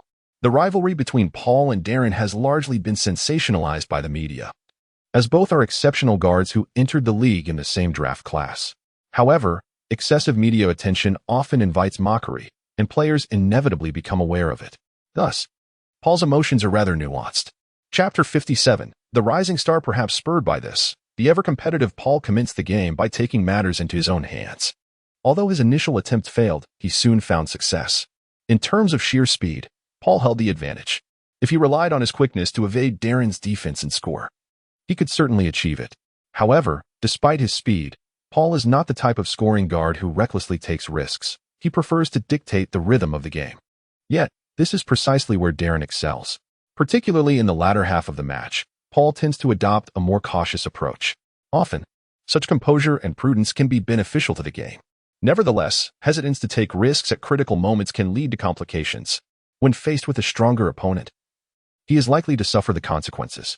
Therefore, while Paul may perform admirably against Darren at the beginning, he becomes increasingly vulnerable as the game progresses. This vulnerability primarily stems from Paul's playing habits. A secondary factor is that as fatigue sets in, his speed advantage diminishes. Paul had a commendable start in this match, which bodes well for the Hornets. Both the Hornets and the Jazz rely on pick-and-roll offensive strategies, making the performance of their core players particularly crucial. West and Boozer essentially engaged in a back-and-forth exchange. As for Oker and Chandler, Oker seemed to hold a slight edge. With his ability to shoot from the perimeter, he possesses an advantage that Chandler does not, as both players can withstand each other in the paint. The Jazz also benefit from a promising young backup in Millsap. With their interior strength and the core players' contrasting styles, the Jazz have a competitive edge. Furthermore, the Jazz boast solid defensive capabilities on the wings, with backup Korver providing shooting support. Should the Hornets face the Jazz in the playoffs, the outcome appears precarious. Fortunately, the Hornets now have Liu, an all-star player, which is sure to bring a transformative impact on the team. Liu's prowess manifests both within tactical frameworks and independently of them. When he engages in three-point shooting, he stands as the most formidable sharpshooter in the league, granting the Hornets a distinct advantage on the wings. In critical moments, Liu can transform into a potent ball handler with remarkable one-on-one capabilities, alleviating the Hornets' concerns about competing in star-centric matchups. Presently, with Paul performing admirably in the first quarter, the Hornets' offense has erupted into its most efficient mode. In the realm of basketball, offense tends to hold the upper hand. Within the Hornets' offensive scheme, when both Paul and West are in fine form, even the staunchest defenses find it challenging to contain them. After all, no team relinquishes the origins of their offensive initiatives, leaving them with insufficient energy to restrict Liu, the all-star wing. In a scenario where Liu could score relatively effortlessly, Page found himself with little defensive attention. Nonetheless, Page's shooting remained remarkably precise, leading to a scoring surge for the Hornets. In the first quarter against the Jazz, fueled by Paul's desire to assert his superiority over Darren, their offensive strategy exhibited a remarkable chemistry. However, it is essential to note that such positive transformations do not always accompany Paul's every attempt. While Paul is indeed a scoring point guard, his subpar shooting can have a detrimental impact on the team when he opts to take shots himself. It is understandable that Paul may lack decisiveness in critical moments, as he excels in more calculated aspects of the game. Recognizing the shift in dynamics, Jazz head coach Sloan promptly made adjustments, substituting the slower Oker for Millsap to accelerate the team's pace and bringing in Korver to enhance their perimeter offense. Meanwhile, the Hornets made no immediate changes, remaining somewhat cautious of the Jazz, treating the match as a playoff preview. Retaining their advantage and allowing key players more playing time is characteristic of playoff strategies, particularly for a team like the Hornets, whose bench is not particularly formidable. The Jazz's increase in tempo did not overly concern the Hornets, as the Jazz lacked explosive athleticism and had a relatively average three-point shooting capability. Following their adjustments, the Jazz quickly realized that their tactics were ineffective. The initial changes could be deemed routine. As the second quarter commenced, the Jazz began to directly target the Hornets lineup, which is a hallmark of their strategy. They positioned two perimeter players to shoot from beyond the arc, thereby granting Darren ample space to penetrate. This tactic had proven effective against the Rockets, as the slower Yao Ming struggled defensively when forced to step out, while Chandler experienced less difficulty. His effectiveness diminished significantly when drawn away from the paint. Once Oker extended his shooting range to the three-point line, the Jazz's offense began to gain momentum. Paul, sensing something amiss, found himself hesitating. Unlike shorter players such as Iverson, who might aggressively attack when threatened, Paul tends to subconsciously reduce his shooting attempts in such situations. This hesitation inevitably led to a decline in his shooting percentage, allowing Darren's advantages to manifest. In a rhythm-focused contest, Darren could leverage his physicality to overpower Paul, a situation Paul was acutely aware of. However, in unfavorable circumstances, he should resort to his most proficient techniques, which, unfortunately, proved ineffective against Darren, leading to a cyclical dilemma. With Paul's efficiency waning, the Hornets still had Liu. During Paul's respite, Liu maintained the team's lead through a different approach, which involved rigorous training and discipline. Liu's pick-and-roll tactics have increasingly leaned towards finishing, capitalizing on his inherent advantages. On the wing, he can effectively challenge the newly substituted Korver. Following the screen, he is capable of confronting any interior player from the Jazz. When faced with double teams, he adeptly distributes the ball with finesse. His height and wingspan allow him to maneuver against defenders with greater ease than Paul. Head coach Scott has breathed a sigh of relief with Liu on the roster. The Hornets' previous vulnerabilities have become far less critical. Even if they encounter the Jazz in the playoffs, fear will not be a factor. The Jazz possess defensive weaknesses that are even more pronounced. Previously, the Hornets struggled to exploit these deficiencies, but with Liu, they can certainly dismantle the Jazz's defense. The Jazz's ability to exploit any minor weaknesses in the Hornets' defense falls well within acceptable limits. To be fair, the Hornets are indeed stronger with Liu. His ability to execute indiscriminate one-on-one plays showcases his comprehensive skills on both ends of the court. He exhibits no glaring weaknesses that can be targeted. Liu brother truly embodies the ideal modern basketball player, adept at fulfilling every need of the team. Thus, the Hornets should appoint Liu brother as their leader. Regardless of the leadership debate, one must ask, can the Hornets contend for the championship this season? Let us not indulge in pessimism, for greater hopes often lead to greater disappointments. The Hornets are not the Rockets. Unlike the Rockets' inflated praise, the Hornets are genuinely formidable this season. Indeed, the Hornets stand firm at the top of the Western Conference. It seems the only shortcoming of the Hornets is their players' relative youth and lack of experience. Yet, what does youth matter? Liu brother is a miracle worker and a true victor. His signature win series of sneakers is already in promotion, and I must acquire a pair. Just one pair? No, I aspire to obtain 100 pairs, lest outsiders think we cannot afford them. Under the remarkable performance of Liu, the attention on the Hornets games has significantly increased. Following the All-Star weekend, Liu has become a sensational figure. Chapter 58, The Impact of Stars. Is this how you wish to lose the game? Questioned Jazz head coach Jerry Sloan in the locker room. If we aspire to win, we must strive harder. We are a team, and we must exert pressure on them defensively. Naturally, the Jazz were unwilling to succumb to defeat. This season, the Hornets have experienced a sudden rise, leaving other teams in disbelief. Darren wished to maintain his advantage over Paul. I will handle Paul. You need to contain Liu. Kirilenko, with his multiple defensive formations, was the primary choice to guard Liu. However, Kirilenko had already descended from his peak. Although still young, the Jazz had marginalized Kirilenko's role after making Darren and Boozer the tactical core. Due to a lack of adaptation and some injuries, Kirilenko's prowess began to wane. His dependence on explosiveness, coupled with insufficient weight and strength, diminished his defensive threat. While he excelled in help defense, his one-on-one capabilities had indeed weakened. The Jazz's interior defense lacked support, making it challenging for Kirilenko to contain Liu even with more effort. As the second half commenced, the leading Hornets remained relatively relaxed. However, Darren immediately utilized his physical advantage to pressure Paul. Paul swiftly retaliated in frustration. After several confrontations with a low shooting percentage, Paul calmed down and receded. Fortunately, Liu was unfazed. Just as Darren could bully Paul physically, Liu could do the same to Kirilenko. Despite Paul's defensive skills, he too struggled to contain Liu Yu under physical duress. Of course, the scenarios differed. Kirilenko's impressive wingspan and past accolades as a shot-blocking champion meant that Liu Yu would have to rely on his speed. If Kirilenko closed in, Liu would surge forward using strength and speed. With Boozer and Ochre failing to provide adequate help defense, Liu would find scoring opportunities upon penetrating. If Kirilenko did not press up, Liu would take a shot directly. Although Kirilenko's one-on-one defense may not rank among the league's elite, it was still commendable. Yet, Liu Yu's current capabilities could not be confined by a single defender. The Jazz's overall defense fell short, rendering them incapable of restricting him. Moreover, breaching a one-on-one defense was straightforward, often achievable through a simple pick-and-roll. There was no necessity for Liu Yu to consistently challenge the best wing defenders of the Jazz. He engaged in such endeavors throughout the first half. The defensive strategy devised by the Jazz during halftime had already been employed in the first half. They were utterly incapable of simultaneously containing several all-star players. The head coach, Sloan, merely wished for his players to maintain their confidence and strive for improvement, without explicitly stating this. After all, the inability to defend effectively does not contradict the effort made in defense. Defense often hinges on the minutiae, as well as the dedication exerted.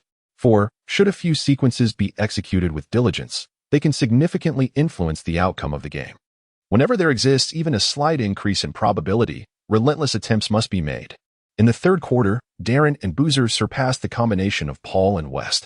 However, on the wings, the Jazz suffered a defeat. Liu not only scored but also delivered assists. Page's occasional three-pointers inflicted considerable pain on the Jazz. Similar to Paul, Liu possesses the remarkable ability to attract defenders while delivering exquisite passes, rendering him a nightmare for opposing players. Moreover, Liu's formidable offensive prowess is more likely to captivate the attention of the Jazz's defensive personnel than Paul's. At times, it is not merely a tactical decision by the opponents to double-team, but rather the allure of his skills that draws focus, thereby granting other Hornets players ample opportunities. Without a proficient playmaker, such fleeting chances cannot be converted into points. Fortunately, the Hornets are blessed with two adept passers. By the end of the game, the Jazz players often experience a sense of helplessness. The Hornets consistently manage to identify favorable opportunities to score. The Jazz, therefore, resort to reintroducing Millsap to counterattack. Presently, the Jazz still maintain their advantage. Their interior strength surpasses that of the Hornets, although the resulting benefits are not as substantial. Liu Yu completely dismantled the opponent's tactical arrangements through sheer personal prowess. Star players often defy reason, leaving even the head coach at a loss. Numerous instances abound where the intricacies of playoff teamwork were shattered by the onslaught of opposing stars. The Jazz, upon initiating their offensive strategy, performed commendably. All three of their interior players were capable of scoring, a luxury the Hornets did not possess. Regrettably, while the Jazz were scoring, the Hornets were also finding the basket. Even if the Hornets fell behind by a point or two due to certain disadvantages, they still maintained the lead. Furthermore, this marginal deficit was occasionally neutralized by Liu Yu's stellar performance. The Jazz found themselves at a loss. Their only hope lay in achieving greater efficiency within their established routines while anticipating potential issues from the Hornets. It was common knowledge that the Hornets were not particularly strong in the final quarter, and the Jazz believed they still had a chance. However, the Hornets' struggles in the final period had become a rather familiar pattern. The absence of hard-pressing capabilities from Paul and West had contributed to the Hornets' diminished strength in crucial moments. The arrival of Liu Yu transformed the scenario entirely. Even though Paul still tended to slow the pace, thereby inadvertently granting the opponent a breather. The change in the finisher to Liu Yu made it significantly more challenging for the opposition to mount a comeback. The Jazz refused to concede defeat, keeping their main players on the court in the second half, primarily due to two distinct advantages, Darren and Ochre, particularly with Darren closely following Paul. They aimed to exploit their advantage while simultaneously provoking Paul. Though Paul's playing style is typically composed, he is not immune to moments of agitation. Should this affect his efficiency, the Jazz's strategy would be justified. The two teams, fierce rivals in the Western playoffs, were keen to unveil their full arsenal to gauge the opponent's reactions. After all, even if they did not face each other in the first round, the likelihood of a matchup in the second round was substantial. Teams with championship aspirations naturally aspired to avoid an early exit. The rivalry intensified as the second half unfolded. culminating in an all-out battle for every possession in the final quarter. In a bid to counter Lu Yu, the defensively weaker Korver sat out the second half. It is noteworthy that Korver had been the Jazz's sixth man in scoring. This decision showcased the Jazz's resolve. They opted to rotate their strong defenders to exhaust Lu Yu. This strategy undoubtedly had an effect. As fatigue set in, Lu Yu's capabilities were somewhat curtailed. His explosive drives diminished, and his shooting touch wavered, significantly impacting his performance. This embodies the defensive paradigm employed against elite star players. Rather than fearing a lack of weaknesses, the approach is to simply tire them out. In the fourth quarter, Lu Yu's efficiency slightly declined, presenting an opportunity for the Jazz. Yet, they failed to capitalize on it. The high-intensity contest drained not only Lu Yu but also the Jazz players. Moreover, the impact on the Jazz was even more pronounced, primarily due to their inferior driving ability compared to the Hornets. In the first half, Oker had excelled with his outside shooting. However, as his minutes increased and fatigue set in, his accuracy faltered. Opportunities arose for him, but missed shots rendered them moot. When both teams' offensive efficiency dipped, underperforming star players could still overshadow others. Lu Yu is undoubtedly the star player of this match. Chapter 59, a new role. Guard against him. Do not allow him to take a shot. Lu Yu executed a smooth pivot, gliding past Kirilenko with finesse. At that moment, Boozer also exerted himself to catch up. As Lu Yu was on the verge of colliding with Boozer, he abruptly sidestepped and executed a half-hook shot. Boozer, caught off guard, could not react in time, and the attention of everyone in the arena was drawn towards Lu Yu. Lu Yu, however, did not execute a conventional shot. With a flick of his wrist, the basketball soared at an angle.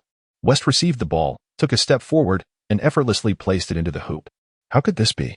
A sense of defeat welled up within the Jazz players. Yet, simultaneously, they felt a tinge of numbness, for Lu Yu was indeed an overwhelmingly formidable adversary.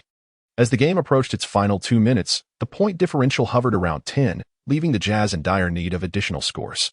When it was the Jazz's turn to attack, Darren, aided by Boozer's screen, opted for a three-point attempt. Regrettably, the shot failed to find its mark. Meanwhile, Paul, having seized control of the tempo, penetrated the defense, drawing a foul from Oker and converting one of 2 free throws. Subsequently, Oker's three-point attempt clanged off the rim, diminishing the suspense of the match. In a moment of panic, Boozer committed a turnover. With Lu Yu on the court, Paul finally relished the opportunity to lead his team to a decisive victory over the Jazz.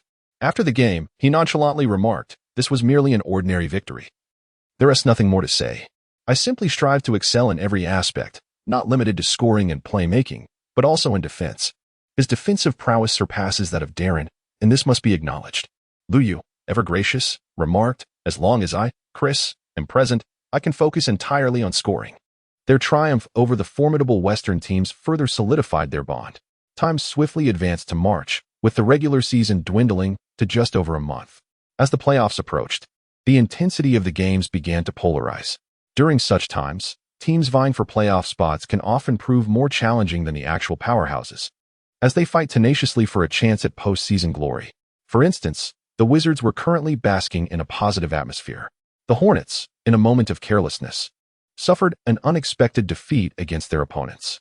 Their previous encounter had also posed considerable difficulty. This time, the Hornets' twin towers in the paint were inexplicably overwhelmed. West and Chandler, both of whom could be considered all-star caliber big men, albeit from the lower tier, found themselves in a challenging matchup. West was particularly unaccustomed to facing a versatile forward like Jamison, who could disrupt his shooting while also evading his defense. As for Chandler, the initial skepticism regarding his capabilities stemmed from concerns about his physicality. He projected a fierce demeanor, excelling in both individual and help defense, though he was more effective in the latter. In truth, his struggles in one-on-one situations were attributed to a lack of weight. In the coming years, with a dearth of quality low-post players in the league, Chandler's strengths would become more pronounced. In an era dominated by heftier big men, even some rougher players could manage to handle him. He could be categorized as one of those tougher players, albeit with superior defensive awareness. The limitations faced in the paint presented a significant challenge for the Hornets, as Paul particularly required support from the interior. Of course, the fact that the Wizards were not a Western Conference team meant the Hornets were less inclined to exert themselves. Despite the team's loss, Lu Yu's performance was commendable. When facing an opponent with a capable guard in trouble in the paint, the tactical system centered around Paul faltered. granting Lu Yu numerous opportunities for isolation plays. This served as a silver lining in defeat. With the team's record improving, Lu Yu's statistics soared, firmly securing his position as a frontrunner for the Rookie of the Year award. Meanwhile, Du Xiaoshui found himself rather unfortunate. Following the All-Star weekend, discussions surrounding him diminished significantly. In his frustration, Durant turned to the internet for solace. Inspired by Lu Yu, Durant had developed a fondness for social media well ahead of schedule. On March 3rd, the Hornets faced a back-to-back on the road.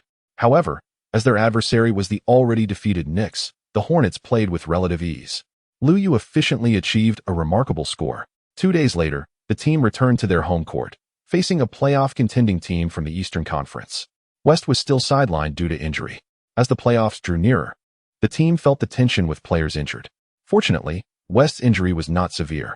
Throughout this season, the Hornets' key players have faced injuries, yet they were all minor, which was quite fortunate. With no one to fill the center position, Peterson was compelled to take the starting role. Lu Yu is also capable of playing the power forward position, much like the Hawks' Josh Smith, who is not a true interior presence. However, the team has opted to assign Peterson to this role, sparing Lu Yu from expending unnecessary energy. This is the privilege afforded to an all-star player. One merely needs to exert themselves during crucial moments, while others handle the more laborious tasks. Yet, to enjoy such privileges, one must possess the ability to perform under pressure. It is only through capability that one can savor such advantages. In the midst of the season, the Hawks acquired the seasoned guard Mike Bibby, and now is the time to make an impact. At first glance, they may seem as precarious as the Wizards, but the reality is quite different. The interior player Al Horford remains a rookie and lacks sufficient height. Josh Smith's performance is inconsistent, and with West absent, the Hornets' power forward position no longer faces defensive challenges. Furthermore, Mike Bibby is unable to contain Chris Paul. Thus, from the outset of the game, the Hornets established dominance. Even without an all-star big man, the Hornets maintained their superiority. It is perplexing how such a Hawks team managed to force a Game 7 against the Celtics in the playoffs. Paul can perform at his usual level, and Lu Yu is capable of neutralizing the Hawks' primary scoring threat, Joe Johnson, leaving the Hawks with limited opportunities. Naturally, the Hawks are unwilling to concede, as they are in a fierce pursuit of playoff contention and fear nothing. However, their defense soon faltered. The Hornets, focused solely on their outside shooting, found it effortless to score against the Hawks. The main issue lies in their inability to contain either Paul or Lu Yu in one-on-one situations. Once Paul and Lu Yu drew the defense's attention, Peja further capitalized by sinking several three-pointers. The Hawks' offensive efforts were lacking, making it exceedingly difficult to claw back from behind. Lu Yu also expressed his sentiments. Even when the disparity in strength among opponents is minimal, the composition of the team can greatly influence the outcome. It is indeed crucial to exploit the weaknesses of one's adversaries. Ideally, to avoid being targeted by opponents, one should possess no apparent vulnerabilities. Lu Yu exhibits no discernible weaknesses. However, basketball is inherently a team endeavor, necessitating that teammates possess both offensive and defensive capabilities. It would be splendid to have the opportunity to curate a roster. Although it is acceptable to lose a few games during the regular season, engaging in fiercely contested matches against weaker teams is truly a drain of energy. Such circumstances would not arise if the team's composition and strategies were better aligned with their strengths. The stronger the capabilities, the greater the ambitions, which is entirely natural. Nevertheless, for the time being, Lu Yu's aspirations are modest. This season, his sole ambition is to assist the team in contending for the championship, a goal that is not beyond reach. Maintaining the top record in the formidable Western Conference undoubtedly signifies the team's potential for championship contention.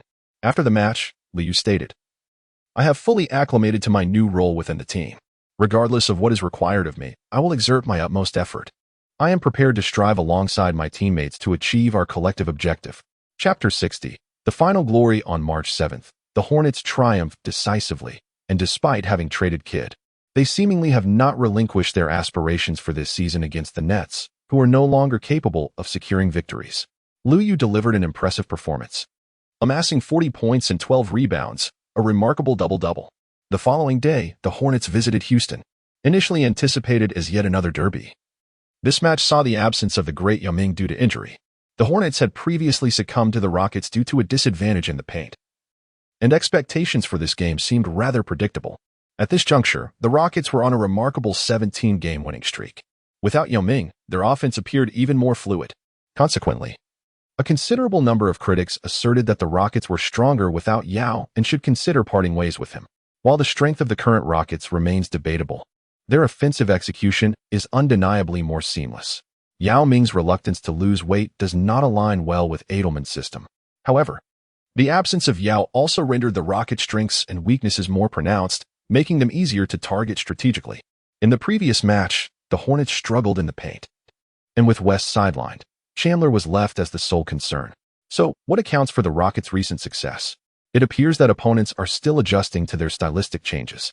Moreover, it indicates that the combination of Yao and McGrady may not be as harmonious as once thought.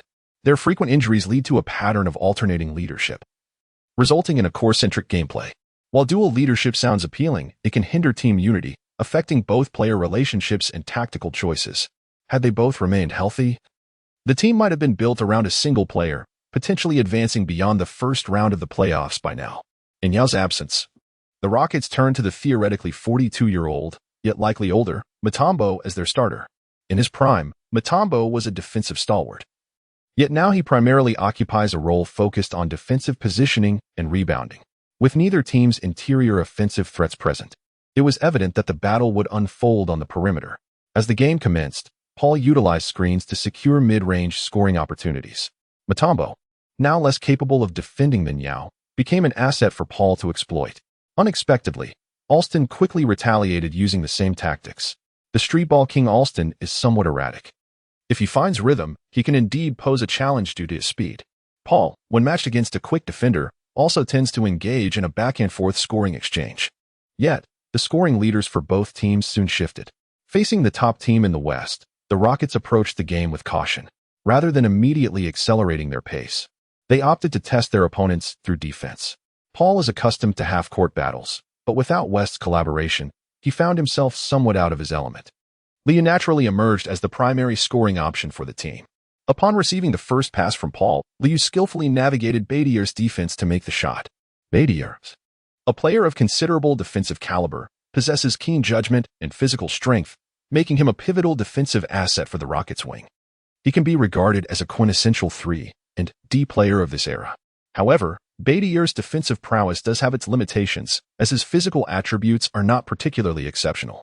Liu can rely on his speed to break through, or he can disregard his opponent's defense with his leaping ability and wingspan. Betier's renowned defensive maneuver, known as the eye cover, is more about psychological interference than anything else. In the future, such a defense may be prohibited. However, if one could directly block or interfere, then what purpose does the eye cover serve? It is merely a workaround. With his remarkable stability, Liu is not intimidated by this tactic. Naturally, this move carries a degree of risk, so it is advisable to first evade the opponent's defense. Liu could indeed target a physically frail player like Alston, leveraging his speed to penetrate the Rockets' interior defense.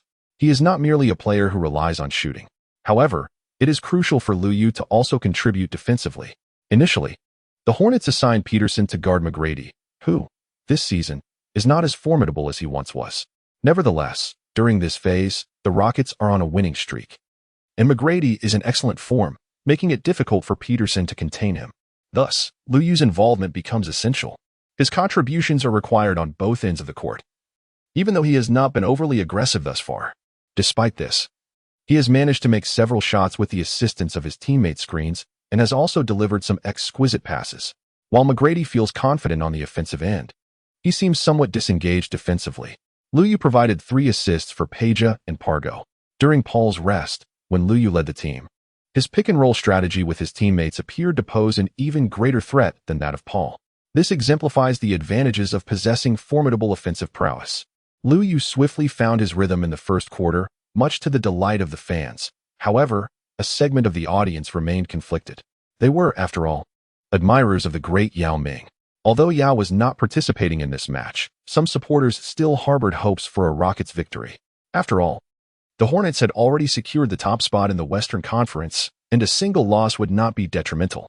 The Rockets, on the other hand, were vying for a home court advantage in the playoffs.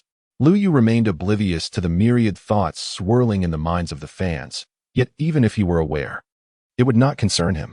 His sole focus was on how to lead his team to victory. Enhancing his basketball prowess had become increasingly challenging. Fortuitously, He could glean some wisdom from the seasoned experience of the Rockets' Uncle Mo, and he would not hesitate to exploit that opportunity. During the rotation period, Lu Yu guided the bench players to take the initiative, helping the Hornets seize an early lead. Rockets head coach Adelman sensed that the situation was amiss. The defensive capabilities of both teams were comparable, yet the Hornets exhibited superior organizational skills. Both Paul and Lu Yu were adept at orchestrating a fluid offense. The absence of West as a scoring option did not appear to significantly hinder the Hornets. As the tentative defensive exchanges concluded, the Rockets accelerated their offensive tempo.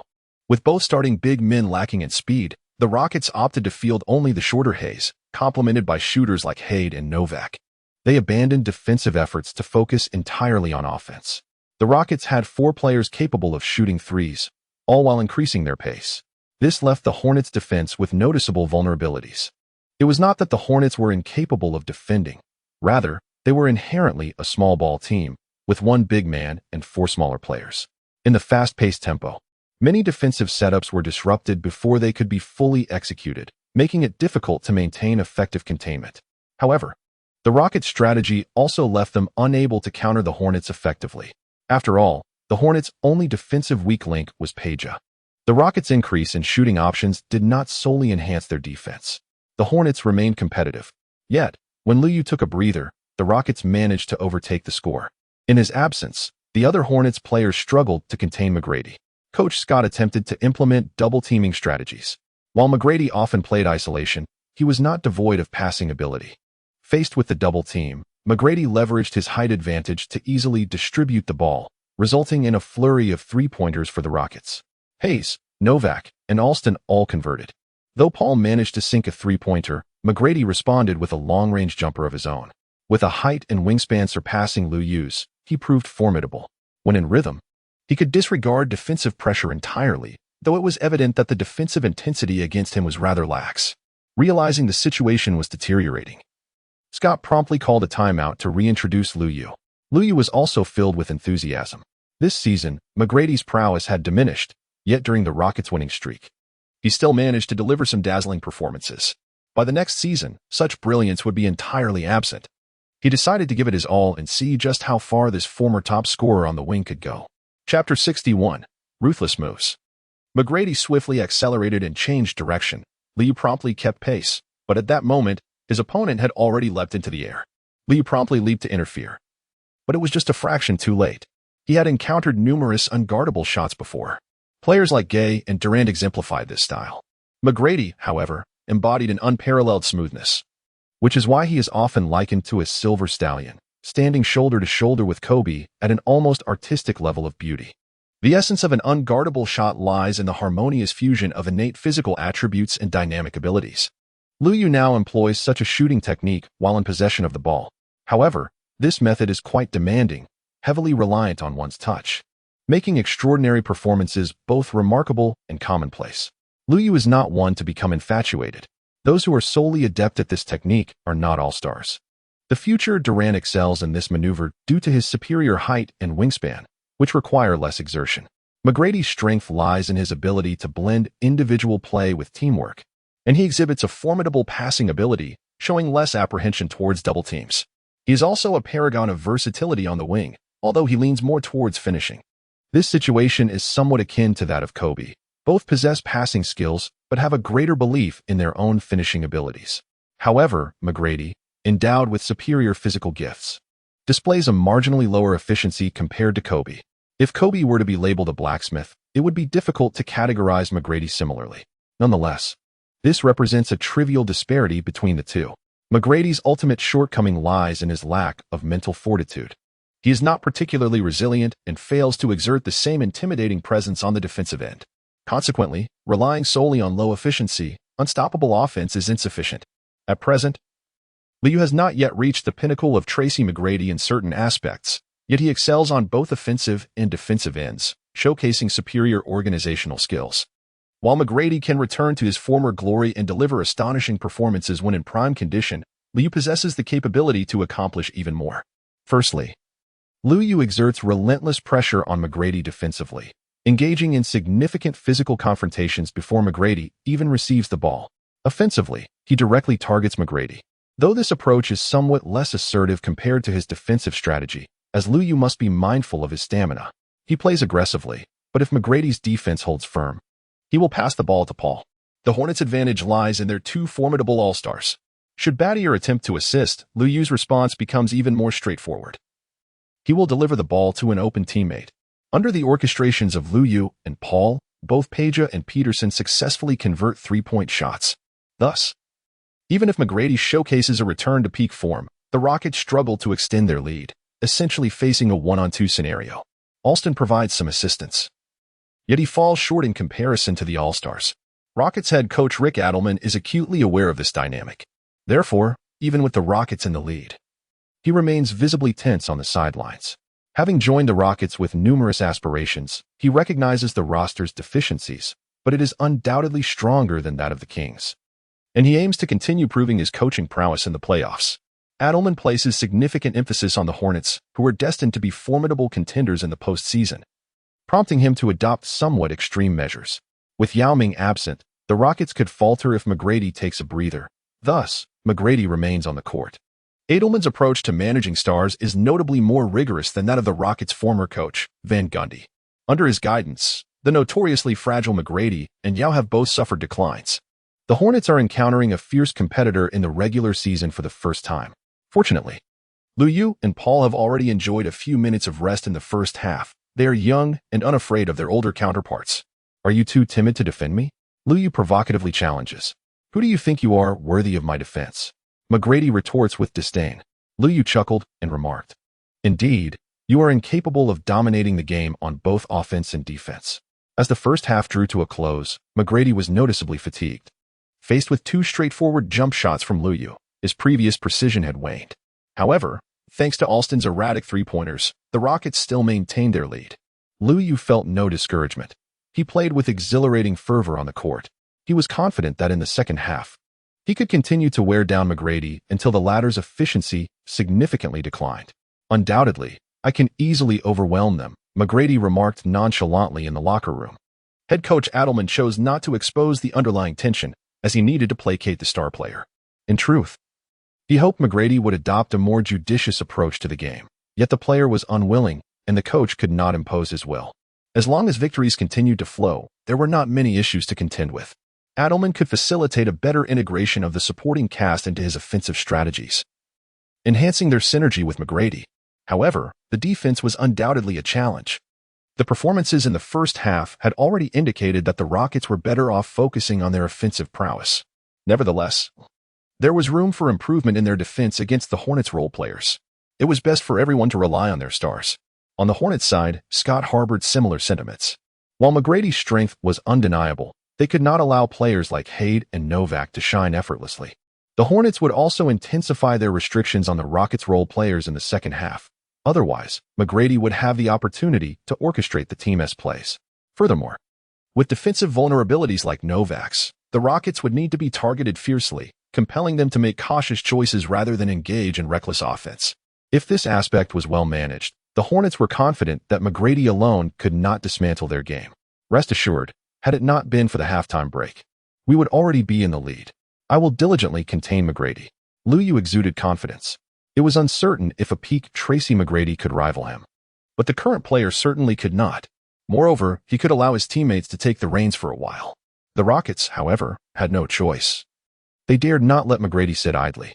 In the second half, the Rockets retained their original starting lineup. Even though the two interior players had barely played in the first half, they likely hoped to maintain their lead in this manner, perhaps out of sheer habit. If it proved ineffective, they could always adjust promptly. The third quarter differed somewhat from the first half, as both teams intensified their perimeter defense against three-point shots. Consequently, this allowed some opportunities in the paint. When faced with open baskets, both teams employed pick-and-roll tactics. The defending team typically prioritized closing out on the perimeter players, leaving the interior players unguarded beneath the basket, requiring only a pass to capitalize on the opportunity. In this regard, the Hornets excelled. Paul's passing was exceptionally astute, and Chandler's athleticism surpassed that of his opponents. Even if the Rockets managed to pass the ball inside, it was challenging for Uncle Moo to execute a spectacular alley-oop for a direct score. Furthermore, Liu's ability to lob the ball to Chandler was executed with remarkable finesse. A few minutes later, the Hornets narrowed the gap. Noticing the shift in momentum, Adelman promptly made adjustments. Clearly, the Rockets had anticipated this. Chapter 62. A forced choice after taking the lead. The Rockets played conservatively, but once the Hornets closed the gap, their coach Adelman swiftly reintroduced a quicker, more agile lineup. Unfortunately, this adjustment did not yield the desired effect. Instead, Luyu capitalized on the Rockets' declining defense, scoring 5 consecutive points to help the Hornets pull ahead. As Luyu erupted with points, McGrady swiftly transitioned into his personal mode. However, his efficiency in the third quarter paled in comparison to his performance in the first half. The McGrady who returned to his zenith in the first half is not reflective of his current true condition. Due to injuries, his prowess has long since declined from its peak. Nevertheless, he persists in his efforts. While Alston, the unpredictable player, was still present in the first half, his rhythm had waned by halftime. The other players on the Rockets exhibited little scoring ability. After McGrady held the ball for extended periods, it became increasingly challenging for the role players to find their rhythm. This created a vicious cycle where McGrady felt compelled to dominate the ball even more. The only viable option for the Rockets was to immediately bench Novak, the defensively vulnerable big shooter, and allow Battier to take the power forward position. In the second half, both McGrady and Battier remained on the court without rest. Partnering with Battier in the paint was Hayes, while Chandler alone could out-rebound 2 opponents. The Rockets found themselves unable to make adjustments. They were left with no choice but to accelerate their pace and focus on offense to secure a chance at victory. Without Yao Ming, they lacked confidence in their half-court offense. With 2 starting big men lacking speed, the Rockets were forced to take a gamble, perhaps unwilling to break their winning streak. After all, they had exceeded the intensity they had tested prior to the playoffs. Without Yao, the Rockets' current exploration is, in fact, incomplete.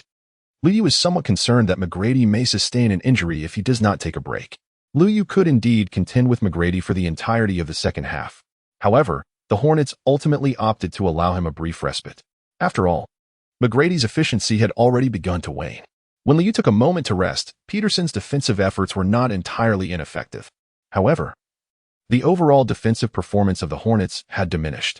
Seizing the opportunity, the Rockets' role players capitalized on their chances to score, allowing the Rockets to reclaim the lead. On the sidelines, Scott's expression reflected his discontent. Prior to the match, he genuinely believed the Hornets could seamlessly interrupt the Rockets' winning streak. Despite the Rockets missing an all-star and losing their interior advantage, one would have expected them to secure victory. The unfolding struggle was rather embarrassing for the top team in the Western Conference. Fortunately, Scott was not obstinate, noticing that Luyu's rest had come to an end. He promptly substituted him back into the game. As Luyu took to the court, the Hornets' performance on both offense and defense was instantly elevated, and the dynamics of the game visibly transformed. The Rockets were notably hesitant to double-team Luyu. However, it is indeed challenging to contain him with a single defender. Their strategy involved having Battier closely mark him, with Hayes providing assistance. Should Luyu choose to pass the ball, the Rockets' defense would swiftly rotate. The small ball lineup not only quickened the pace on offense but also impacted their defensive strategy. Meanwhile, the Hornets' center, Chandler, was primarily relegated to finishing plays, which could be allowed to some extent. The Rockets managed to hold their ground fairly well, although Luyu took a brief respite. His exertions on both the offensive and defensive ends had undoubtedly drained his stamina, diminishing his efficiency in single combat. Nevertheless, Luyu did not overextend himself. The Hornets' offensive front had alternative options at their disposal. Consequently, the Rockets found themselves confronted with the pick-and-roll executed by Paul and Luyu. Their synergy left the Rockets momentarily perplexed as to whom to prioritize in their defensive efforts. The current Rockets lineup is reasonably adept at defending against pick-and-rolls. However, both Paul and Luyu are exceptional players. A slight delay in their defense allowed either of them to penetrate the lane. Within just over a minute, Hayes accumulated 2 personal fouls due to his attempts at supplementary defense. The impact on the Rockets' defenders was palpable, resulting in a less aggressive approach. As a consequence, Paul swiftly sank a 3-pointer. Although Paul's shot was not taken with unwavering resolve, the Rockets' defenders intentionally maintained a loose coverage, allowing Paul to launch another attempt, which he successfully converted. This exerted considerable pressure on the opposing team, leaving them with no choice but to expand Hayes' help defense range. Subsequently, Chandler seized an opportunity for a dunk in the paint. As the fourth quarter approached its midpoint, the Hornets once again assumed the lead, continuing to stifle outside shooting attempts. This has become a shared choice for both teams during critical moments. Both squads feature 4 perimeter shooters, while their interior players lack offensive prowess. The Hornets, however, have an edge, as Chandler's offensive capabilities surpass those of Hayes, purely due to his height and athleticism. Of course, Hayes is competent when left open under the basket, but this advantage is marginal. In crucial moments, the outcome for both the Hornets and Rockets ultimately hinges on their outside shooting. As Hyde's three-point attempt clanked off the rim, McGrady had to take control of the game. The Rockets' role players often prove unreliable in decisive moments, relying predominantly on star-driven plays, while McGrady showcases elegance in his ball handling. His performance lacks the necessary consistency to secure victories. He posts up, receives the ball, and attempts to take on Liu in isolation. On this occasion, McGrady employs minimal movement. A probing step followed by a swift change of direction leads to his shot. Yet, interference remains a challenge. Upon releasing the shot, McGrady senses a deficiency in his strength, resulting in a miss. Subsequently, he opts for screens, abandoning the isolation against Liu. He asserts his ability to dominate Liu, yet is unable to deliver. With the aid of a teammate's screen, McGrady scores again, drawing a foul from Chandler. McGrady's explosive drive is exceptionally rapid, outpacing most wing players. After the Hornets switch defense, they struggle to keep up, necessitating help from the interior. After all, if they don't apply tight coverage, the opponent may shoot. The Hornets certainly do not wish for McGrady to unleash a performance that would bring tears to the heavens. Fortunately, the Hornets possess a wider array of offensive strategies. The pick-and-roll between Paul and Liu is not a staple of the Hornets' playbook, largely because Liu's rapid improvement has left them with little time to refine this tactic. Moreover, their collaboration in the pick-and-roll is not the most optimal choice, as Liu is not primarily an interior player and lacks the size for effective screens. Alternatively, utilizing 2 other players for the pick-and-roll simplifies defensive assignments for the opponent. They can focus on Paul to disrupt passing lanes, and when Paul drives to the basket, he often fails to inflict significant damage or can be closely monitored, allowing other Hornets role players opportunities. If the defensive rotations are swift enough, can other role players convert their shots? It might be more effective to position Liu on the perimeter, as he can effectively draw defensive attention. Nevertheless, employing this strategy in critical moments can yield surprising results, particularly today. Without Yao Ming, Paul can still score when driving to the basket. The dilemma remains: should they allow Paul to shoot, or let Liu take the shot? If a third defender is assigned to guard their pick-and-roll, the Hornets must decide whether to leave Peja unguarded or choose between Chandler and Peterson. The Rockets have made numerous attempts, yet the results have been unsatisfactory. Peja and Peterson's three-point shots have performed admirably today. In the absence of better options, the Rockets have reluctantly placed their trust in Chandler, who has managed to secure a double-double in this match. Ultimately, it is a matter of necessity rather than desire. Chapter 63. The opponent we reluctantly encounter. As the game approached its final 2 minutes, Paul lofted the ball high, and Chandler executed another alley-oop with finesse. McGrady wore an expression of displeasure, lamenting yet another defensive lapse. Hayes felt equally helpless. If he did not provide support, Paul would simply drive to the basket unimpeded. McGrady had opted for the most straightforward defensive role, oblivious to its inherent challenges. In response, McGrady charged forward, narrowly drawing a foul. With a streak of victories at home, the Rockets still found the referees somewhat sympathetic. However, after sinking 2 free throws, they remained behind by a single point. As the Hornets initiated their offense, it was once again Paul and Liu executing a pick-and-roll. Chandler positioned himself at the edge of the paint, ready to leap once more. The 2 corners were occupied by Peja and Peterson, poised for three-point attempts. Confronted with the Hornets' pick-and-roll strategy, the Rockets swiftly switched their defensive assignments. Battier could have completely obstructed Paul's path, effectively limiting his ability to penetrate. Even if Paul attempted a shot, Battier would have a chance to contest it, given Paul's height disadvantage. However, Battier chose to defend slightly from the side, allowing Paul some room to drive while simultaneously blocking the passing lane to Liu. The threat posed by Liu in scoring is perceived by the Rockets to be greater than that of Paul. Hayes did not rush this time, effectively granting Paul an opportunity for a direct shot. However, Paul refrained from taking the shot. Instead, he executed a sudden stop, altering his rhythm and sidestepping to pass the ball back. Liu received the pass, utterly unconcerned by Alston's defense before him, and effortlessly launched the shot. The two-pointer found its mark, bringing the score to 103-100, with the Hornets once again taking a 3-point lead. The Rockets initiated their offense, and the ball found its way into McGrady's hands. Upon receiving the ball, McGrady feigned a move, then in an instant, unleashed his power to drive towards the basket. His step was remarkably swift. If one were to follow his motion, Liu would undoubtedly be unable to defend against him. Liu made an astute judgment ahead of time, and this time his assessment proved to be accurate. Tracy McGrady found his path obstructed and did not halt the ball like an ordinary player. Instead, he altered his rhythm, retreated a step, and called for a screen. Although he had previously executed direct jump shots in the final moments of the game, facing Liu's intense defense, McGrady exercised caution. Upon encountering the screen, the defensive switch was made, yet the Hornets did not fully commit to the change. When Chandler stepped up, he initially delayed and then switched back with Liu. Had McGrady opted to pass, Hayes might have had an opportunity for a layup, as they had executed such plays before. However, Chandler, who was retreating, could have interfered. Positioned in front, Chandler obstructed part of the passing lane, making it no simple task to deliver the ball precisely. Additionally, Hayes' finishing ability was lacking. The Hornets' reluctance to switch defenses stemmed from Hayes' limited finishing prowess, rendering the risk of switching minimal, while Chandler was still able to provide help defense in the paint. McGrady chose not to pass. His energy waned, preventing him from forcefully driving to the basket.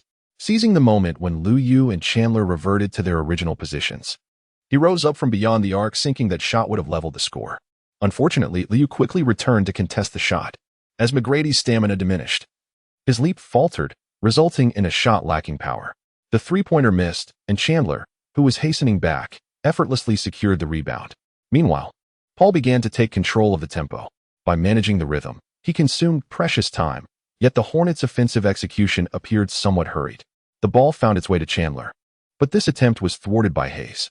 Chandler earned 2 chances at the free throw line. Regrettably for him, he squandered both opportunities.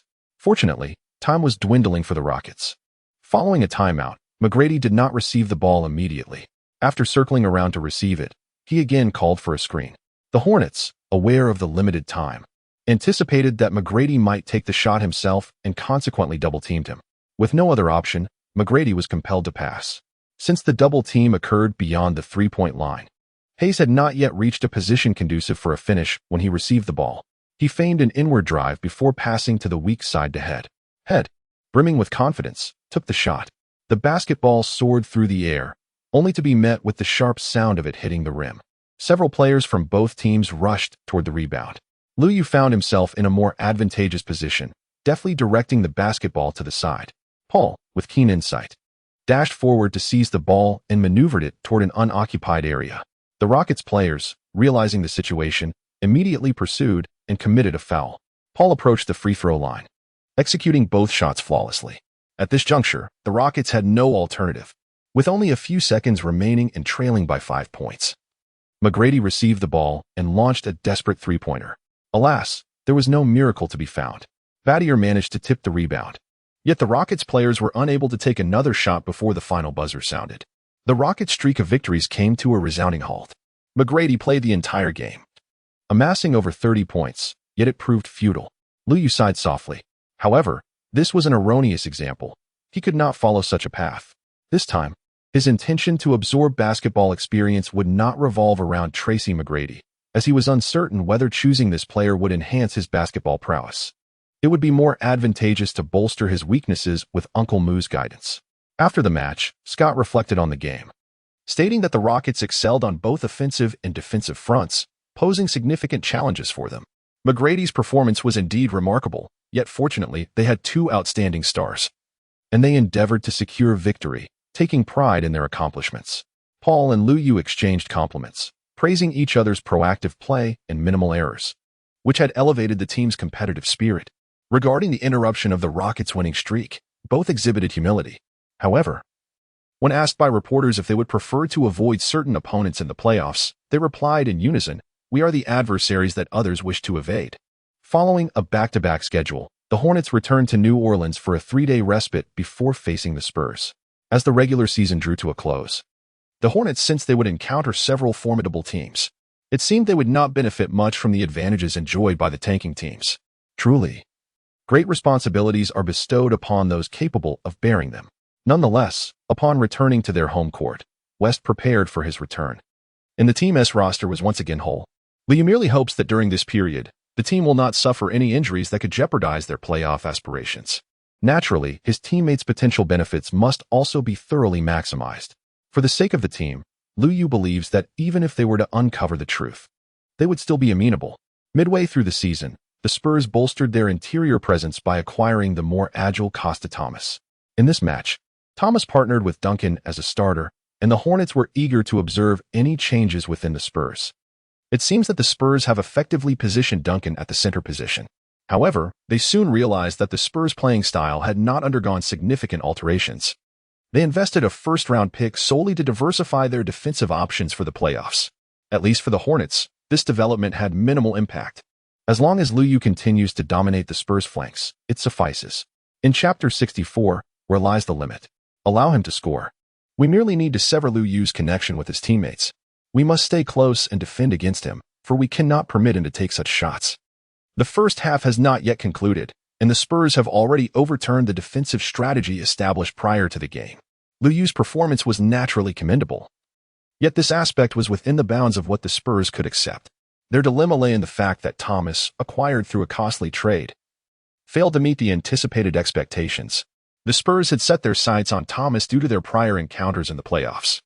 His defensive efforts were commendable and posed certain challenges for Duncan. Before the game commenced, Popovich believed he could effectively contain West. After all, West sometimes struggled against even less formidable defensive forwards. However, while Thomas possessed commendable defensive experience, he lacked the requisite physical prowess. He could still create some disruption in the paint, yet his footwork during pick-and-roll situations was slightly sluggish, particularly when faced with a perimeter-shooting big man like West. He could certainly perform the dirty work as a power forward, allowing Duncan to dominate the defensive landscape at center. Yet, in high-stakes matchups, the differences between him and Obodo were negligible. When Thomas was on the court, the offensive pairing with Duncan did not yield the same spatial comfort as a more versatile big man. Soon, the Spurs found themselves adopting a star-driven style reminiscent of GD.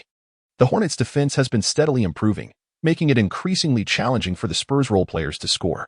While the Spurs boast a star-studded roster, their team-oriented basketball is not significantly threatened by stringent defenses. However, this approach ultimately left them lacking advantages on both ends of the court. As Liu matured, the Hornets not only gained a formidable offensive asset, but also significantly improved their defensive capabilities. The Spurs employed erroneous defensive strategies, resulting in an immediate deficit. They allocated the responsibility of scoring to Liu, who remarkably amassed 20 points in the first half. Consequently, the Spurs struggled to regain their footing offensively. With Paul and West failing to impose sufficient restrictions, the Hornets' lead swiftly expanded to double digits. In their previous encounter, the Spurs had approached the game with a determined spirit. However, this time, they appeared somewhat disheartened upon encountering difficulties. Popovich disdains futile efforts. Thus, they might forfeit certain games in the playoffs, let alone in the regular season. Nevertheless, this match was not devoid of insights, as it clarified that Thomas's defensive prowess had minimal impact on the Hornets. In the second half, the Spurs activated their offensive mode. But upon realizing that the Hornets could withstand their onslaught, they promptly opted to concede. The gap was merely around 10 points. Yet the Spurs ceased their efforts in the final quarter. Indifferent to the outcome, the Spurs found themselves in a similar state of apathy as the Hornets. Liu once again absorbed Duncan's basketball wisdom, effortlessly enhancing his prowess. In truth, he is now fully capable of dominating the paint. Should the team find itself lacking a backup center during critical moments in the playoffs, employing a lineup of 1 big and 4 smalls, with him positioned at the power forward spot, might yield better results than the current 2 big men on the roster. Following the Spurs, the Hornets are set to face the Lakers at home. These are the 2 most significant rivals for Liu in the Western Conference playoffs. After all, historically, the Hornets have faced defeat against the Spurs in the playoffs, while it was the Lakers who emerged from the West. The addition of Liu to the Hornets will undoubtedly usher in a plethora of changes. However, the greatest threat to them in the Western Conference remains 2 particular teams. Relatively speaking, Liu perceives the Lakers as a more formidable challenge, given their robust and plentiful interior presence. A favorable aspect is that both teams exhibit a certain frailty on the wings. The Lakers, undoubtedly, have Kobe Bryant, yet they would prefer not to exert him exhaustively on the defensive end throughout the game. Conversely, the Spurs face a more dire situation. as Ginobili is entirely mismatched against Liu Yu. Unlike the Spurs, the Lakers place considerable importance on their regular season standings. As the second seed in the West, they harbor aspirations of claiming the top position. Nevertheless, the Lakers' roster lacks completeness, with Bynum effectively sidelined due to injury, significantly diminishing their interior advantage. The combination of Odom and Gasol does not particularly instill fear in the Hornets. Yet Odom's versatility as a stretch forward is a type that West is less adept at countering. At present, Kobe is partnered on the wing with the offensively proficient Radmanovi, each player possessing distinct advantages. However, the Lakers' wing players are ill-suited to match up with Liu Yu, compelling them to rely on interior help defense. Kobe may contribute defensively during critical moments, but Liu Yu would prefer to have Kobe as his primary defender, thereby exhausting the Lakers' strongest asset on both ends of the court.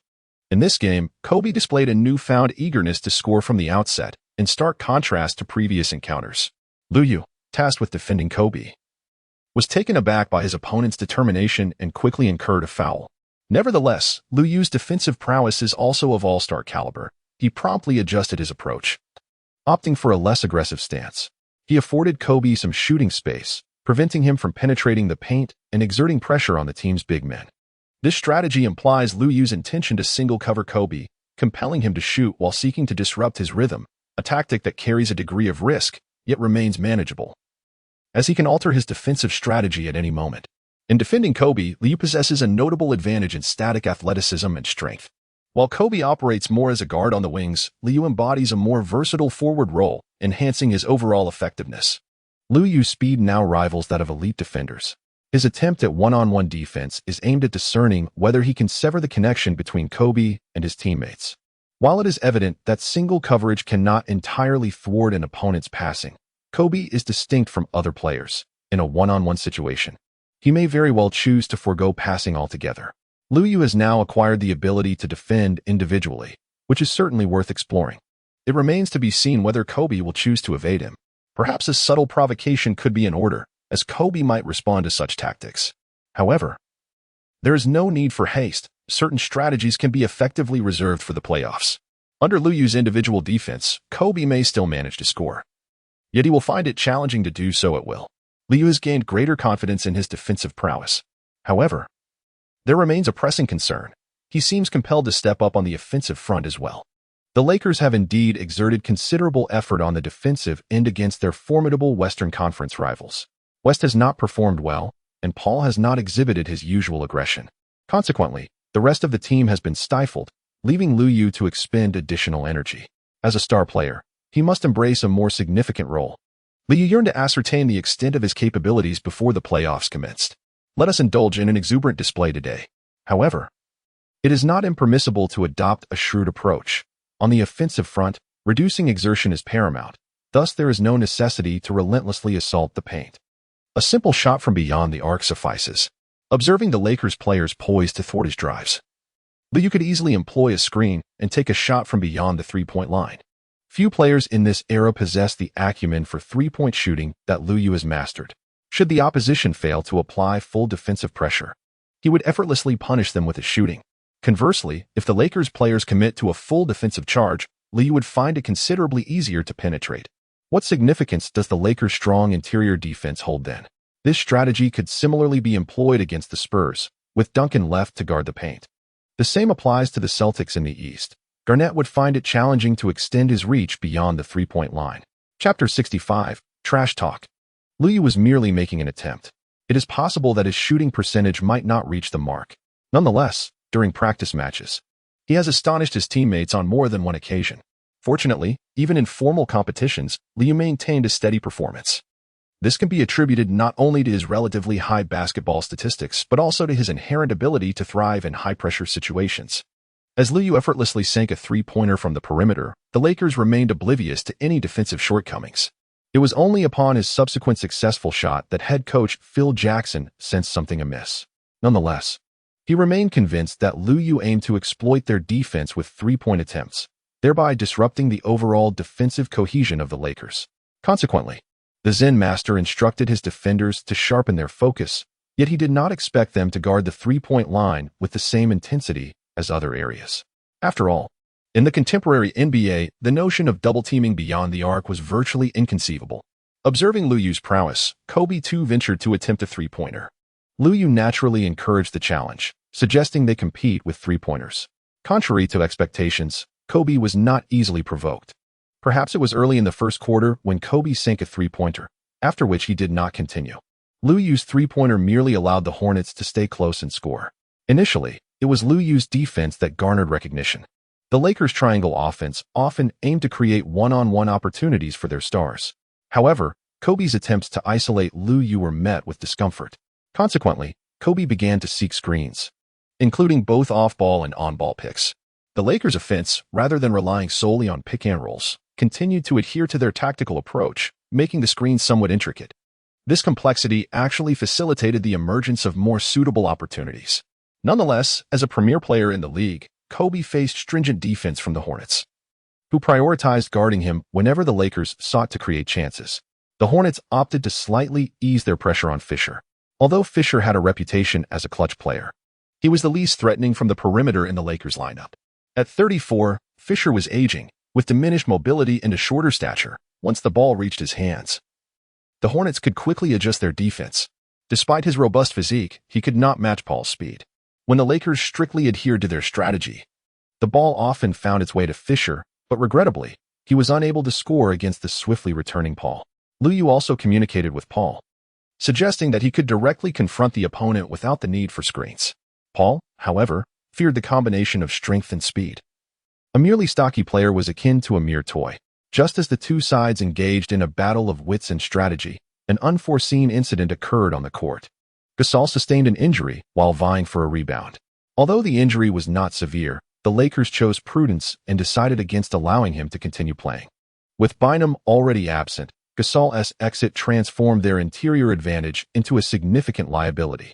The Hornets began to dominate the boards, swiftly seizing control. Injuries are an inherent part of the game. While the Lakers faced an unexpected setback, the Hornets remained resolute in their pursuit of victory. With their interior balance disrupted, the Lakers' defensive structure faltered. Paul and Lu Yu began to penetrate deeper. In an effort to thwart penetration, the Lakers hesitated to extend their defense outward, inadvertently granting the Hornets greater opportunities from beyond the arc. Nevertheless, the Lakers, seasoned by experience, recognized that they could not entirely neutralize the Hornets. Instead, they prioritized containing the more vulnerable, yet potentially impactful players. They continued to restrict West's shooting opportunities while locking down Peja. Despite these efforts, Lu Yu and Paul's scoring prowess enabled the Hornets to maintain their lead. Kobe, visibly frustrated, took it upon himself to defend Lu Yu personally. However, Lu Yu limited his ball handling in the second quarter, rendering Kobe's efforts ineffective. Furthermore, the energy Kobe expended on defense began to affect his offensive performance. At 30 years of age, he needed to be more judicious with his stamina. In the closing moments of the first half, Paul forced Fisher into his third foul, allowing the Hornets to enter halftime with a 6-point lead. "We cannot afford to play so passively," Kobe expressed his anger as he retreated to the locker room. He isolated himself, disregarding the coach's analysis of the first half. With Gasol sidelined for the second half, Kobe was no longer inclined to adhere to the prescribed strategy. Upon the commencement of the third quarter, Kobe could only contain himself for a minute and a half before resorting to a solo offensive approach. Unable to tolerate his teammates' missed shots, he unleashed his frustration. Lakers head coach Jackson could only sigh from the sidelines. In moments of Kobe's fury, even a strategist of his caliber had to yield to his instincts. However, Kobe's individual scoring was undeniably superior to that of his teammates. Yet, such a solitary approach risked alienating him from their collective synergy. When his stamina waned or his shooting rhythm faltered, his teammates would struggle to offer support. Kobe's furious offensive displays were indeed challenging to contain. His ability to integrate his physicality with skill was formidable, and his offensive repertoire was exceptionally diverse. Lu Yu and Peterson soon received their respective fouls. Lu Yu fared slightly better. After the defensive switch, the other Hornets players found themselves utterly incapable of containing Kobe. As a premier star in the league, Kobe was afforded certain leniencies from the referees, quickly earning multiple trips to the free throw line. The Hornets' strategy was to accept the temporary inability to restrict on defense while ensuring efficiency on offense. For instance, they targeted the aging legs of the veteran, Fish. Despite Kobe's consecutive scoring, the Lakers struggled to close the gap, prompting Jackson to replace the defensively weak Fisher with the younger Farmar. While Fisher was not inherently poor at defense, his sluggish movement made him susceptible to the Hornets' swift attacks. Farmar, though defensively lacking, benefited from his youth. This approach allowed the Lakers to pose some threat. Why hide behind screens? Just come at me directly, Liu taunted. Kobe, far from amused, retorted angrily, "Shut up, kid. I can dismantle your entire team single-handedly. If you dare to challenge me, have Paul pass you the ball and let him watch from the sidelines. You're just a soft talker. Put your skills to the test." Liu laughed. "I can defeat you relying solely on defense. Of course, you won't be able to stop me either." Liu finds it rather entertaining to engage in playful banter with Kobe, relishing the opportunity to retaliate with fervor. However, one should refrain from such exchanges without possessing a modicum of skill. Liu has indeed grown significantly stronger and with formidable teammates by his side. He now exhibits a certain audacity. Otherwise, Kobe would have overwhelmed him, delivering a few elbows for good measure. Players with fragile mental fortitude would likely avoid Kobe in future encounters. In the third quarter, Liu was unable to contain Kobe, who emerged as the highest scorer on the court during this period. However, it proved inconsequential, as the Lakers failed to close the gap in the score. Without Pau Gasol, the Hornets dominated the paint, rendering Kobe's stellar performance less impactful. Under circumstances where Liu faced minimal offensive pressure, he devoted all his efforts to depleting Kobe's stamina, thereby enabling the Hornets to fully achieve their tactical objectives. The victory on the strategic front was indeed gratifying. Chapter 66, The Big Three. In the final quarter, Kobe was reluctant to take a break. Liu remained steadfast, refusing to rest. It is somewhat regrettable that this match did not showcase the full strength of the Lakers. However, the opportunity to engage in both offensive and defensive strategies against Kobe, and to discern the true prowess of the Lakers' most formidable player, left Liu brimming with excitement. Yet, in the fourth quarter, Kobe's earlier precision began to wane. As his stamina diminished, so too did his shooting accuracy. Nevertheless, Kobe remained resolute in his pursuit of individual plays. Liu continued to shoot from the perimeter, successfully sinking another three-pointer. In this match, he had already made 5 three-point shots. With Peja also hitting a three, the Hornets' lead swelled to double digits. Kobe became increasingly reluctant to pass the ball. Ultimately, the Zen master decided to substitute him out. "Kobe, you must remain composed. The Hornets are a formidable adversary. You need to contemplate how to lead your teammates to triumph over them in the playoffs, rather than recklessly venting your emotions." After a 2-minute respite, Kobe managed to regain his composure. Indeed, the Hornets were not an opponent to be trifled with. The head coach Jackson's words were not entirely unfounded. However, he did require a strong presence in the paint, as the team needed robust control of the interior, or else the game would prove insurmountable. Following Kobe's departure, the Lakers conceded defeat in this contest. The Hornets successfully overcame a formidable Western Conference rival. 2 days later, the team ventured to Detroit. With West sidelined, the Hornets' interior defense was completely overwhelmed by the Pistons. Paul struggled to make a significant impact against Billups, who was a guard with ample strength and excellent rhythm. Paul, unaccustomed to relying solely on speed, found the encounter rather challenging. Despite Liu scoring over 30 points, it was insufficient to secure victory for the team. The defense was commendable, particularly the interior defense, which effectively stifled the Hornets. Of course, should they face off against the same teams in the playoffs, the outcome might differ. The Hornets had not extensively studied Eastern Conference teams, lacking adequate preparation to counter them effectively. Did Liu truly exert himself against formidable opponents in the paint?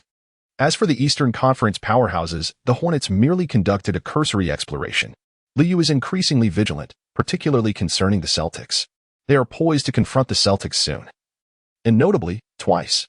As the two teams have yet to meet this season, the end of the season presents an opportune moment for a thorough assessment. However, prior to that, the Hornets must face the challenges posed by two teams at home. Among these encounters, one against the Bulls will be a back-to-back matchup. Nevertheless, returning home for a back-to-back game tends to feel markedly different and considerably more manageable. As the season draws to a close, some teams may begin to exhibit signs of fatigue. However, the Hornets players are relatively youthful, and their impressive record invigorates them, leaving them brimming with energy. At this stage of the season, there are hardly any players who feel weary. Liu is likewise affected. It is possible that with the enhancement of his strength, his physical attributes have experienced a comprehensive improvement. Liu's physical prowess is similarly noteworthy. When faced with the underwhelming Bulls, both Paul and Lu Yu dominated their matchups, each scoring over 30 points. In reality, even if they encountered a mediocre team, the Hornets would remain formidable in the paint, even without West on the court. Chandler has proven to be superior to most team centers, potentially excelling in defense as well. However, West's presence could provide the team with greater possibilities. A fully assembled Hornets squad would undoubtedly be stronger. On March 19th, the team faced the Rockets at home, with Yao Ming still sidelined. Many expected a grueling battle, yet the outcome proved far easier than anticipated. McGrady's previous resurgence was merely a fluke, his current abilities pale in comparison to Lu Yu's. Under Lu Yu's formidable pressure on both ends of the court, the Hornets decisively subdued the Rockets in the first half, effectively calling it a day by the third quarter. For a team lacking an inside advantage, defeating the Hornets is a daunting task, particularly given the defensive capabilities of both Lu Yu and Paul. In typical scenarios, they could effectively neutralize their opponent's backcourt, rendering Peja, a weaker link, less of a concern. In late March, the Hornets finally confronted the season's formidable Celtics. While the Hornets also enjoyed a commendable standing, they were still perceived as dark horses by the public. The Celtics, a true powerhouse, had meticulously prepared during their rest period. Their record surpassed that of the Hornets, justifying their status as a trio of superstars. Few anticipated any significant hurdles for them in the playoffs. While numerous teams boast their own big threes, the Celtics trio, each having been the focal point of their respective teams, garnered exceptional attention.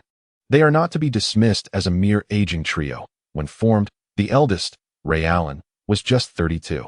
All three are still in their prime, rich in experience. Unlike other hastily assembled big threes, Ray Allen, Pierce, and Garnett occupy distinct positions and play styles that complement rather than conflict with one another. Allen and Pierce are both unique finishing guards, while Garnett stands as one of the league's premier defenders, capable of forming a robust defensive framework around him. Lacking a designated playmaker, the Celtics are fortunate to have the exceptionally skilled young guard, Rondo. The final piece of the puzzle, Parsons, compensates for Garnett's relatively lighter weight in the paint. Defensively, the Celtics appear nearly flawless. Their only potential shortcoming might be the absence of a top-tier offensive superstar.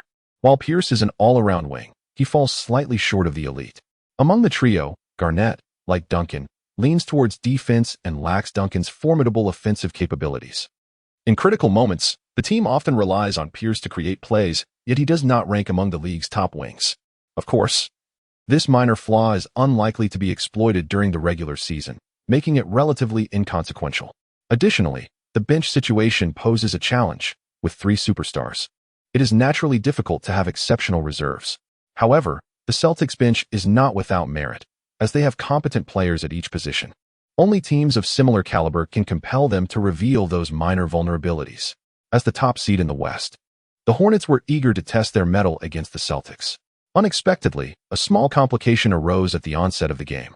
Against the Celtics, the Hornets aimed to effectively limit the trio of superstars. Their defense was indeed tight. However, the Celtics' two wings posed a significant challenge for the Hornets. Peja struggled to keep pace, necessitating Lu Yu to guard Ray Allen. Yet Peja was unable to contain Pierce. The Hornets had anticipated this issue, but they did not foresee Rondo's aggressive approach. Much like Paul, Rondo exhibited swift speed and excellent rhythm, along with commendable defensive skills. However, he lacked Paul's shooting ability, which typically would have meant a less assertive offensive performance. Yet today, he was relentless against Paul, catching him off guard, almost akin to facing Iverson. The result was Paul succumbing to Rondo's consecutive scores, quickly accruing fouls. This was partially attributable to West's less than stellar defensive effort. The Celtics employed pick-and-roll strategies, where Rondo and Garnett worked together. If the Hornets switched, West could not keep pace with Rondo. Paul found himself increasingly frustrated, feeling uneasy under Rondo's fierce demeanor. Chapter 67. The first in the East and West offensively, we must not hesitate. The interior defense must be executed with greater urgency. The defensively adept Celtics arrived in New Orleans and showcased an impressive offensive display, much to the displeasure of Coach Scott. Following a timeout in the first quarter, the Hornets intensified their defensive efforts. Consequently, Paul was sidelined due to two fouls. With Paul off the court, Lu Yu commenced a pick-and-roll with West. After receiving cover, Lu Yu exhibited a greater resolve than Paul. Following Garnett's switch, he seized the opportunity to take a three-point shot. Subsequently, Lu Yu utilized his speed to drive past Garnett. The Celtics promptly altered their defensive strategy, indicating that they must have had a contingency plan, as their approaches to defending Liu and Paul were decidedly different. After Liu demonstrated his offensive prowess, the Celtics shifted their focus more towards him during pick-and-roll situations. Liu intended to advance under the guise of cover.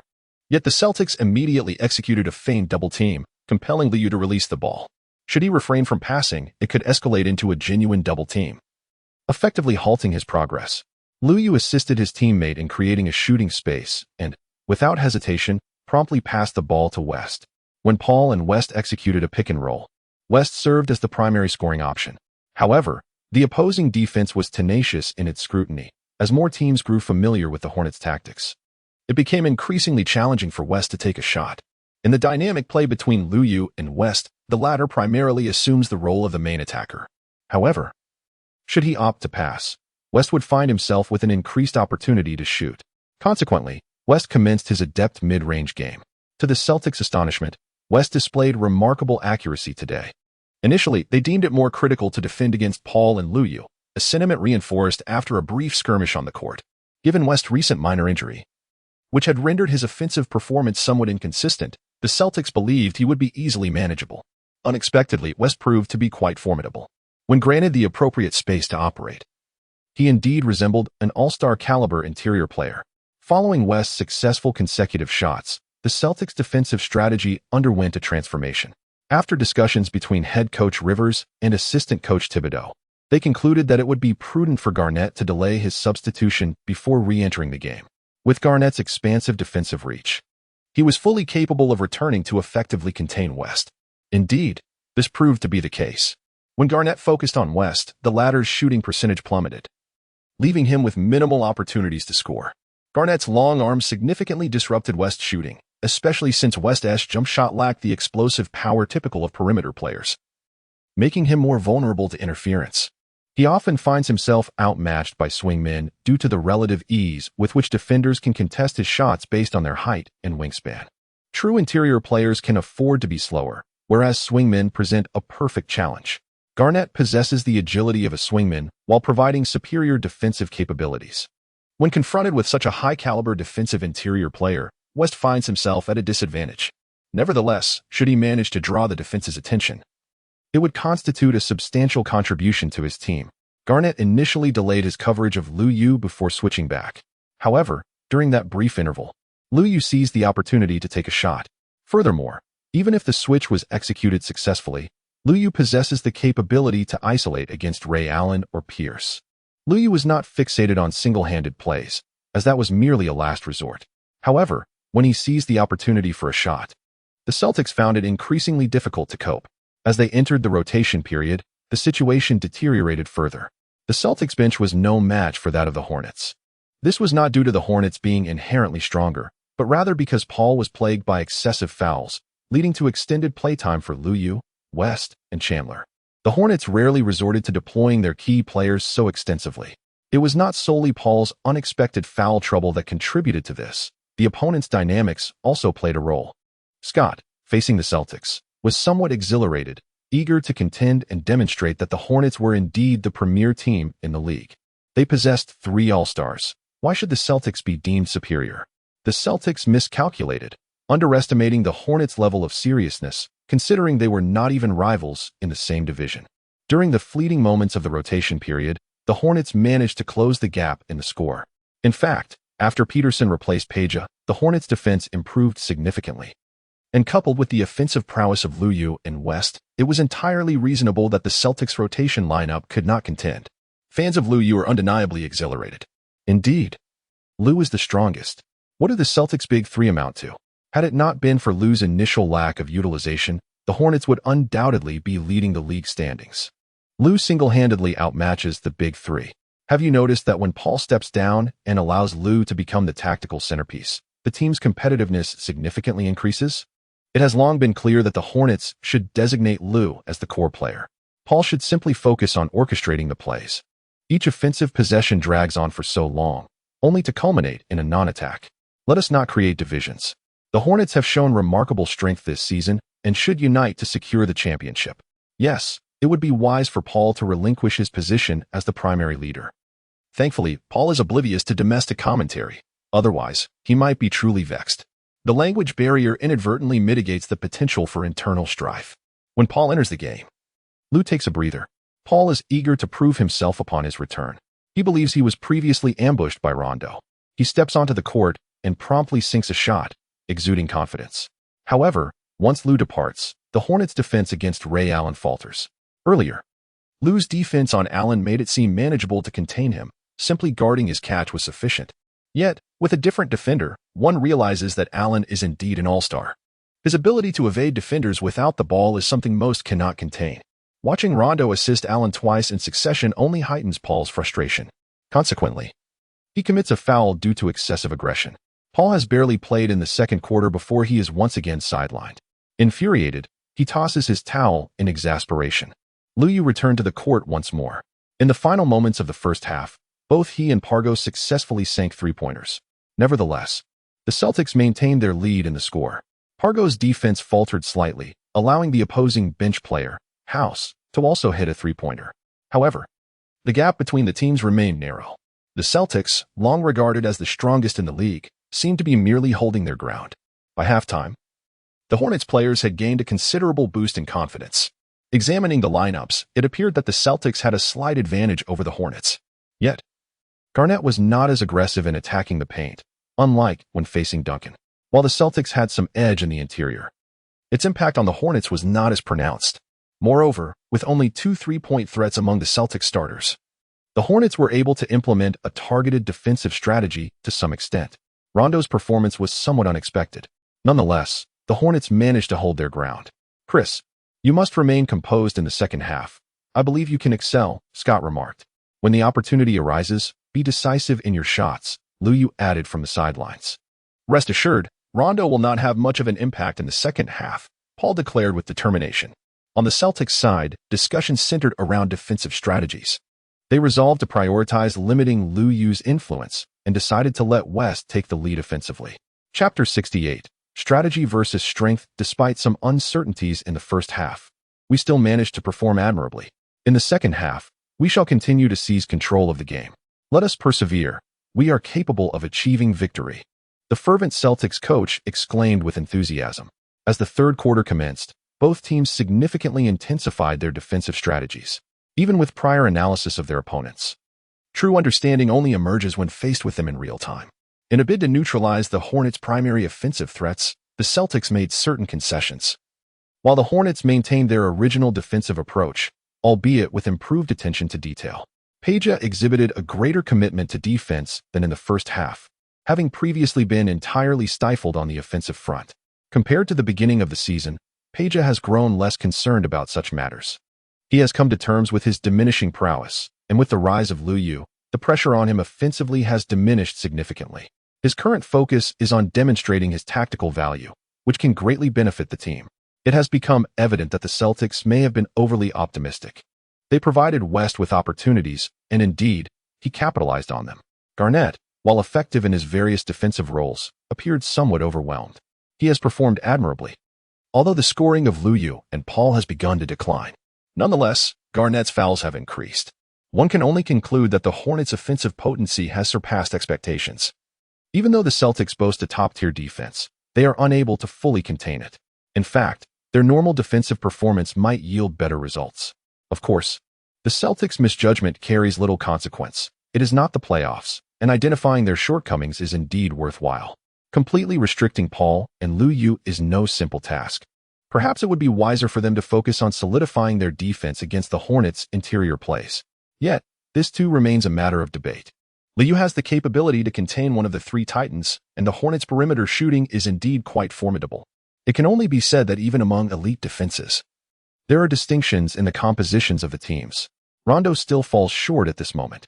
To effectively restrict the Hornets' outside shooting, the point guard must possess a certain advantage over Paul. Rondo's offensive game remains rather one-dimensional. However, Paul's lofty ambitions have not come to fruition. Rondo displayed a relatively stable performance in the second half. Although Rondo's skill set does not match Paul's versatility, his mindset remains quite composed. Yet, as a guard without a shooting ability, he cannot significantly alter the dynamics of the offense. Under the constraint imposed by Lou on Ray Allen, Paul Pierce found it difficult to dominate the court, rendering the Celtics' offense unable to fully unfold.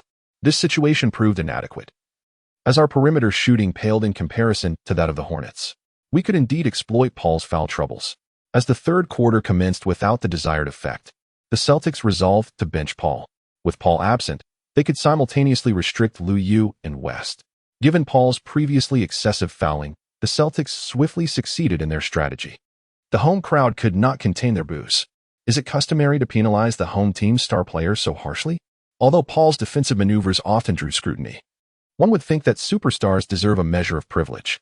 However, what no one anticipated was that, following Paul's departure, the Hornets unleashed an even more potent defensive display. This was not solely Paul's fault. With Paul off the court, the Hornets quickly transitioned their lineup, and Page also took his leave. Rondo's lack of shooting suggested that Paul's defensive presence was not as significant as presumed. With Liu and Peterson working in tandem, the defense on Ray Allen and Pierce was notably more effective. Consequently, the Celtics' offense experienced a temporary stagnation, while the Hornets began to accelerate their pace. Liu orchestrated an offensive surge, launching a wave of attacks from the perimeter. He, along with Pargo and Peterson, successfully landed three-pointers. Meanwhile, the Celtics bench players faltered, missing all their attempts from beyond the arc in the second half. This turn of events seemed somewhat fortuitous, akin to Paul suddenly accumulating an excessive number of fouls. The Hornets, however, adeptly capitalized on this serendipitous opportunity. Garnett, after a brief 4-minute respite, returned to find that the Hornets had already seized the lead. He immediately intensified the defense, yet found himself somewhat impotent on the offensive end. Garnett's iron-willed mid-range shots bore little distinction from West's efforts. In light of this, Pierce returned to the court after a mere 2-minute interval. Paul, despite nursing 5 fouls, re-entered the fray, signaling the commencement of a decisive showdown. This situation could not persist. In the final minutes, it was imperative to neutralize all of the Hornets' scoring avenues. Let us mobilize and seize the moment. Following a timeout, Rivers offered an inspiring rallying cry, prompting the Celtics to elevate their intensity for the climactic confrontation. However, shortly thereafter, Liu executed a remarkable 2-1 play against Ray Allen. It appeared that the Celtics' adjustments came rather late. Their fundamental issues remained unresolved, as their standard defensive schemes failed to contain either Liu or Paul. Admittedly, they managed to restrict West's contributions. Had they prevented him from scoring effortlessly and reaching the 30-point mark, the outcome might have been different. In the closing stages, they were compelled to address their offensive shortcomings. With Ray Allen effectively neutralized, the Celtics relied heavily on Pierce. While Pierce had little trouble against Page, his pace with the ball was somewhat sluggish, allowing the Hornets to expend energy on double-teaming in the final moments. Whenever Pierce sought to exploit Page, Liu and Paul would converge for assistance.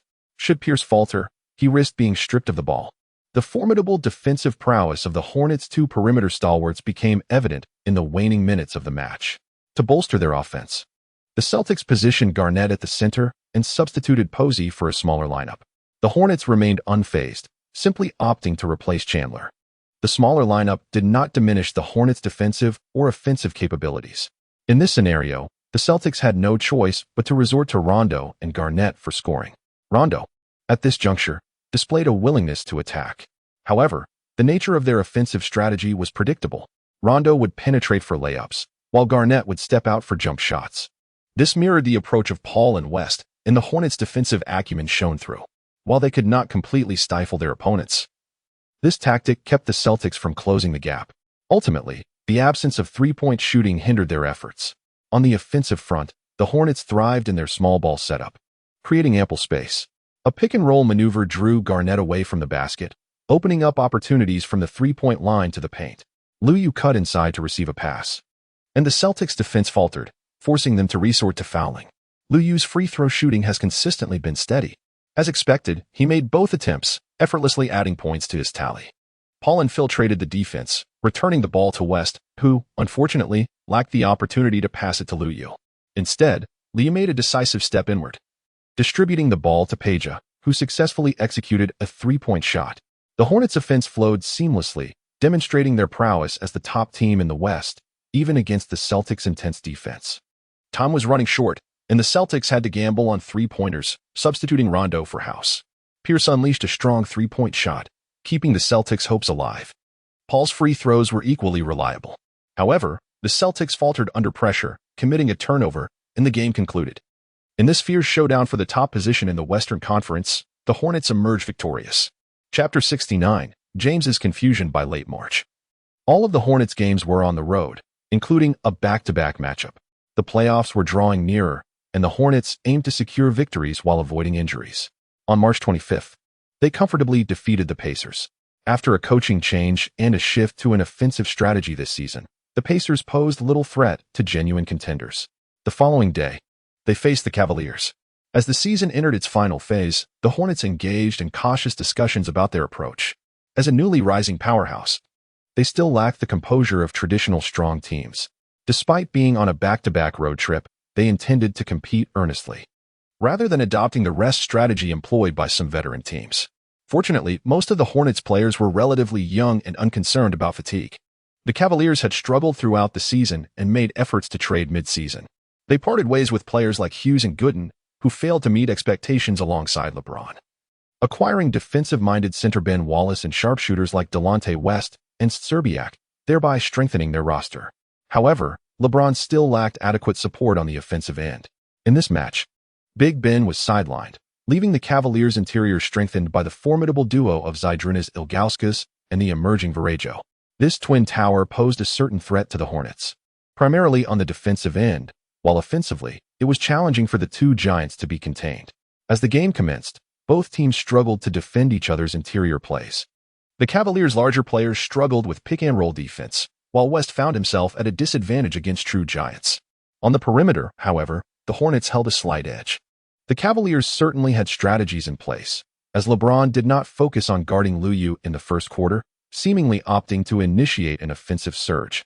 Conversely, the Hornets deployed Liu to defend against LeBron, who felt increasingly pressured compared to his All-Star days. Compared to that time, Liu's defensive skills have significantly improved. The key lies in the Hornets' defensive system, which is far more structured than the loose and casual approach seen during the All-Star weekend. Liu is well acquainted with James. If James could effortlessly score from the perimeter, Liu would accept it. Unfortunately, James is unable to achieve this. Players with exceptional physical attributes naturally leverage their physical advantages in the game. Liu granted his opponent a modicum of leeway, yet not excessively so. Whenever James had yet to fully accelerate, Liu would close in, rendering the situation quite uncomfortable for him, despite his formidable strength enabling him to bulldoze through.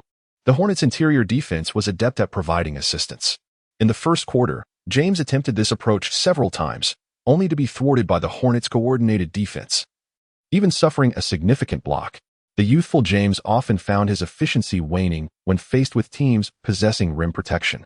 A defender to withstand James on the perimeter, paired with a capable interior defender, posed a challenge that transcended all stages of his career. Liu is now restricting James, reminiscent of Leonard's defensive prowess.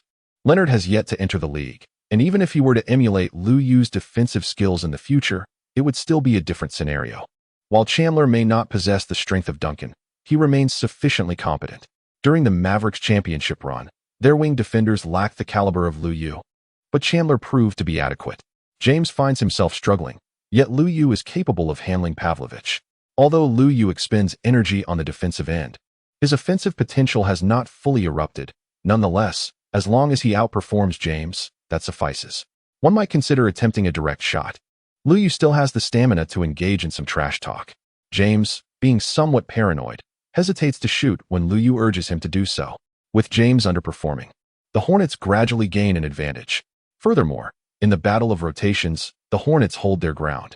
With Anderson back on the court, the Hornets have acquired a reliable backup option in the paint. However, due to his prolonged absence from the game, Scott remains somewhat skeptical about players of this nature. Liu, however, finds Anderson to be rather impressive, possessing agility and the ability to block shots. Meanwhile, after freeing himself from the need to organize, Pargo has been performing increasingly well. The Hornets are gradually embodying the essence of a formidable team. After a brief respite, James finds himself increasingly discontented. Liu stole the spotlight during the All-Star event, and now encountering him again has made the situation quite uncomfortable. Upon entering the second quarter, James resolved to take on the responsibility of guarding Liu. James remains imbued with vigor. After all, he has once been a mere step away from the championship. The future belongs to him, so how could there be any deviation? His defensive prowess is formidable, characterized by both exceptional athleticism and keen defensive awareness. Often, he refrains from marking the opposing team's star player solely due to his designated role, as the team requires his offensive contributions more urgently. And he cannot afford to expend excessive energy on defense from the outset. At critical moments, if Liu is called upon to engage in a one-on-one, he will undoubtedly request a screen to allow for a more suitable matchup. However, during the execution of standard plays, he seamlessly collaborates with Paul, opting not to dominate the ball excessively. Consequently, when faced with LeBron, his offensive efficiency will likely wane. Nevertheless, this is inconsequential, as he can effectively divert LeBron's attention, thereby creating opportunities for his teammates. Earlier, LeBron casually defended Peja, who was utterly unable to score. Now that LeBron has departed, Peja has swiftly regained his composure and begun sinking three-pointers. Coupled with Paul's steady contributions from the paint, the Hornets continue to maintain a favorable position. LeBron's offensive efficiency has improved slightly compared to the first quarter, yet he remains unable to lead his team to reclaim the lead through his scoring. Liu Yu's current defensive prowess is truly exceptional. While it may not rank among the elite in the league, it certainly qualifies as top tier. When faced with formidable defenses, LeBron's efficiency tends to wane, as he opts to reduce his attempts. This distinction between LeBron and Kobe is evident. Kobe would fiercely challenge himself against tough defenses, whereas LeBron tends to adopt a more rational approach. However, LeBron's opponents do not possess remarkable scoring abilities, which sometimes results in LeBron deflecting responsibility without achieving substantial results. This is merely a difference in playing styles, devoid of any superiority or inferiority. It is simply that the Hornets possess the capability to counter LeBron's style. Of course, they could also adapt to Kobe's approach if necessary. The Hornets are currently a top-tier team, excelling in both offense and defense. By halftime, they had nearly established a double-digit lead. Upon glancing at the score, LeBron felt a sense of confusion. Despite his increased contributions, the team still struggled against the Hornets. It seems that the league is witnessing an influx of strong teams. Can the Cavaliers truly succeed? No, they still have a chance. It is merely a matter of an incomplete roster. Losing to the Hornets is inconsequential, as they are merely a Western Conference team. Moreover, despite the Hornets' current splendor, they will undoubtedly find the playoffs challenging against traditional teams like the Lakers and Spurs. Let's remain grounded, everyone. We must perform better in the second half. We need to secure this victory.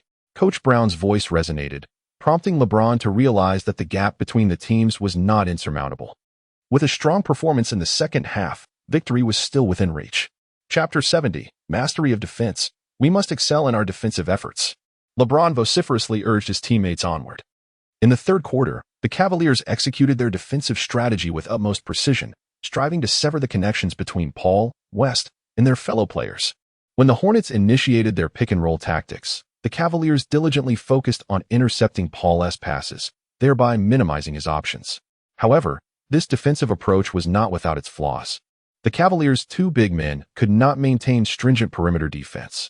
Particularly when Paul and West launched direct attacks, opportunities arose. Nonetheless, the Cavaliers performed commendably, disrupting the Hornets' offensive rhythm and forcing Paul and West into uncomfortable shots, which resulted in a decline in the Hornets' overall offensive efficiency. Yet, due to their inherent defensive vulnerabilities, once Paul effectively distributed the ball, both Liu and Peja could capitalize on their perimeter shooting. With Liu and Peja successfully sinking three-pointers, the Cavaliers' defensive strategy yielded some success, though it was not entirely effective. Furthermore, the Cavaliers' offense showed little improvement. It seemed that the players' relentless defensive efforts left them with insufficient energy to mount an offense. LeBron's efficiency remained commendable as he landed the first three-pointer of the game. However, he was still hesitant to take more shots. His three-point shooting percentage over the past 2 seasons had been less than stellar, only marginally better than during his rookie season. It appeared that he harbored some psychological hesitations regarding his shooting. In this context, the score remained tightly contested. Although the Hornets' offensive efficiency waned, they still maintained the lead. LeBron felt a sense of fatigue, recognizing that the team was performing better than in the first half, albeit it was challenging to improve further. Yet they still had not turned the tide. Cavaliers head coach Mike Brown expressed his dissatisfaction, frequently rotating players, particularly the perimeter shooters, in search of those who could reliably score alongside LeBron. The Cavaliers briefly employed a lineup of 1 big and 4 smalls, but soon realized that the Hornets excelled in that configuration. Consequently, they reverted to a dual big setup, which at least provided a slight advantage in the paint. However, Coach Brown lacked a definitive strategy to secure victory and could only place his trust in LeBron. The team's defensive structure managed to extend the game into the final quarter, where the Stars would need to take charge. Brown's decision was not without merit, as the Cavaliers had reached their current limitations. In the second half, LeBron also took on the defensive assignment against Lou, which significantly taxed his stamina. As a result, he rested for just over a minute in the fourth quarter. The Cavaliers aimed to secure a win against the Hornets, but considering the Hornets were a Western team, they opted not to exert themselves fully. LeBron's limited rest was dictated by the fact that without him, the Cavaliers struggled to match up against the Hornets. Even if Lou were to rest simultaneously, the situation would remain unchanged. The Hornets' trio of all-stars was indeed formidable. Upon LeBron's south return to the court, the Cavaliers' offense flowed more smoothly, even without him taking shots. The presence of a premier star attracts defensive attention, altering the defensive pressures faced by other players. The final contest between the two teams began to unfold, with the Hornets gradually reinstating their starting lineup. The Cavaliers, however, retained the slightly more accurate shooters, Devin Brown and Damon Jones, on the floor. The Cavaliers centered their strategy around LeBron, rendering the contributions of other perimeter players less critical. LeBron assumed a role that overshadowed even Paul S., providing the advantage of stability whenever he was present. However, the challenge arose when he was unable to perform at his peak. The Cavaliers were likely doomed. Furthermore, his merely average performance was insufficient.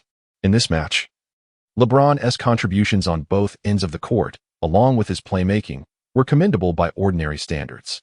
Yet, for a player of his caliber, it fell short. In the final quarter, if he could not deliver extraordinary performances, the Cavaliers would undoubtedly struggle to mount a comeback. Facing the Hornets' targeted defense, he found it arduous to unleash his full potential. Midway through the fourth quarter, Lou, under defensive pressure, sank a three-pointer, leaving LeBron visibly frustrated as he grappled with the defensive switches. Lou wore a provocative expression, suggesting that a mere three-point response would suffice. James, maintaining a stoic demeanor, continued to drive and distribute the ball during the Cavaliers' offensive plays. The Hornets had yet to establish a lead in double digits, leaving an opportunity for the Cavaliers, with James remaining relatively composed. Of course, it was unlikely that he would take ill-advised shots if he were agitated. However, as the game entered its final minutes, the atmosphere in the arena became palpably tense. The Cavaliers' role players struggled with their shooting accuracy. The passes James made to the perimeter often resulted in clangs against the rim. Big Z, on the other hand, exhibited a measure of steadiness. Yet, the Cavaliers found themselves in dire need of three-point shots. After several unsuccessful attempts from beyond the arc by his teammates, Peja on the Hornets side sank another three-pointer. In desperation, James resorted to taking the shot himself. At this critical juncture, Lou's defense intensified, preventing James from attempting a shot with any semblance of ease. Under Lou's pressure, James' shot clanked off the rim. Lou bestowed upon his counterpart a radiant smile, which intensified James's psychological pressure. Subsequently, James was afforded a similar opportunity, yet he instinctively hesitated. Such hesitation could lead to the loss of fleeting chances. As time elapsed, the Cavaliers continued to trail. Brown had no choice but to deploy a small ball lineup once more in a desperate gamble. Consequently, with the reduction of an interior player, the Cavaliers relinquished crucial defensive rebounds. James's shooting faltered once again, leaving him reluctant to attempt a three-pointer when the team desperately needed points. As the game approached its final minute, the Cavaliers found themselves down by 10 points, yet James executed a tenacious layup. When it was the Hornets' turn to attack, Paul expertly managed the tempo, consuming precious time. As the clock dwindled, Paul called for a screen, penetrating and distributing the ball, leading to a successful shot by West. With James, who had been drawn to the weak side by Lou, observing the widening score gap, a wave of despondency washed over him. Defeat seemed inevitable in this contest. Facing a formidable Eastern Conference rival back-to-back, the Hornets maintained control throughout the game, effortlessly overcoming their opponents. Lou contributed significantly on the defensive end during this match. After the game, he remarked, "At times, within a powerful team, it is not imperative to accomplish everything. I merely need to be a part of the victory." He added, "Our strength lies precisely in our unity as a team." Paul echoed this sentiment, stating, "I am fortunate to have an exceptional group of teammates. The feeling is exhilarating. We can hardly wait to prove ourselves in the playoffs." The current Hornets exuded determination, and the atmosphere was harmonious. Head coach Scott also radiated confidence, stating, clearly, "As the season approaches its conclusion, we aspire to ascertain whether we can achieve or approximate the necessary state before the playoffs truly commence. There is no doubt that the players have provided me with satisfactory answers." Following their back-to-back victories on the road, the Hornets players relaxed slightly. Yet the season is far from over. Chapter 71. Targeting weaknesses. Liu netted another three-pointer, marking his fourth of the game. With this challenging shot, he had amassed a total of 30 points. As Liu desperately struck, Rondo effortlessly completed a layup under Garnett's screen for the Celtics. When the Celtics and the Hornets crossed paths once more, the Celtics adopted a different defensive strategy. Previously, they had focused on tightly marking both Paul and Liu. This time, however, their priority was to contain the other players on the Hornets roster. It became evident that the Celtics' caliber of defense might not be sufficient to fully neutralize formidable all-stars like Paul and Liu. Yet managing the other players proved to be a manageable task. Consequently, with opportunities presented, Paul also encountered issues with his shooting touch in the second half. In the end, Liu found himself somewhat overwhelmed. Despite leading in the first half, the Hornets succumbed to a comeback by the Celtics. It can be said that the combination of Rondo and Garnett sometimes proves more effective than that of Paul and West. Moreover, the Celtics boast two All-Stars, while Liu could only contend with one. Initially, the expectation was for three All-Stars. The recurring issue appears to be that Paul often allows Rondo to take charge.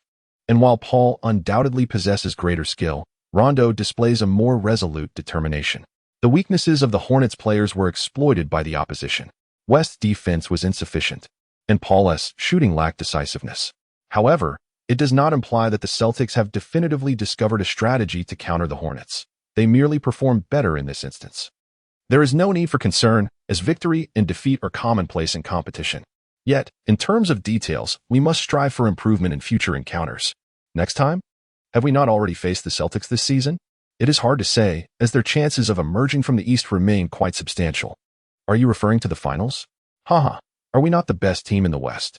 Let us muster our confidence and perform well in every game. Remain humble in victory and resilient in defeat. Liu influences this team in his own way. During practice sessions, he imparts to his teammates the essence of strength.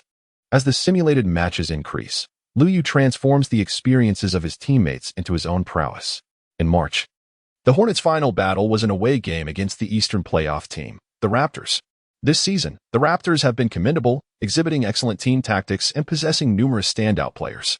Nevertheless, the Raptors were entirely unable to restrain the Hornets' offense. Liu scored 40 points, leading the Hornets to a decisive victory over the Raptors. As April commenced, the Raptors found themselves on the road, marking the final stop of their 5-game Eastern Conference trip. Their adversary was the formidable Eastern Conference team, the Raptors. The Hornets, confronted by a challenging opponent, were certainly up against teams with a robust interior presence. The Magic, boasting Howard, also fell into this category.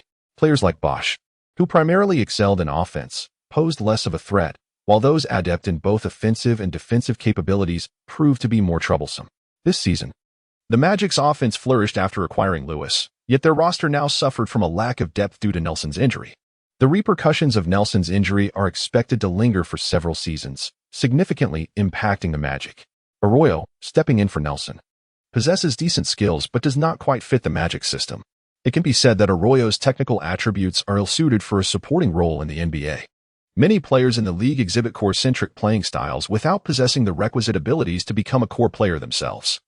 The absence of Nelson did not severely affect the Magic's tactics. Rather, Howard, the team's pivotal figure, along with the versatile Turkoglu on the wing, could facilitate play.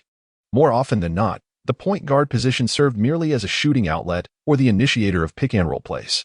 Once the game commenced, the Hornets struck first, and their defense against Howard was commendable.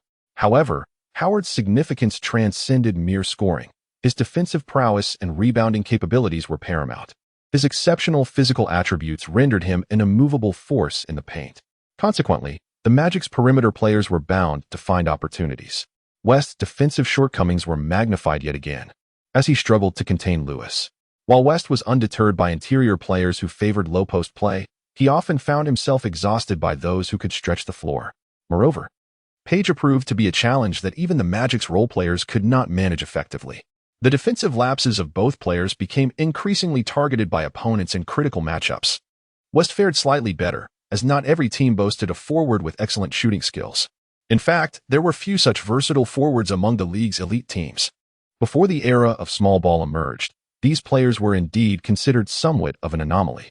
On the other hand, Peja was a target for most teams.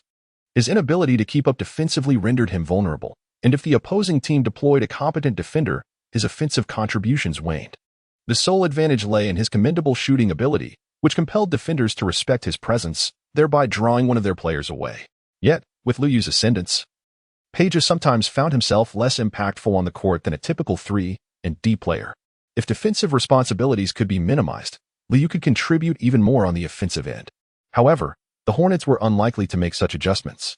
Peja, having commanded a substantial salary, might be accepting of a reduced role.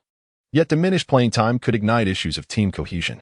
Furthermore, the Hornets lacked exceptional 3-and-D players, and their performance appeared to diminish as the season progressed.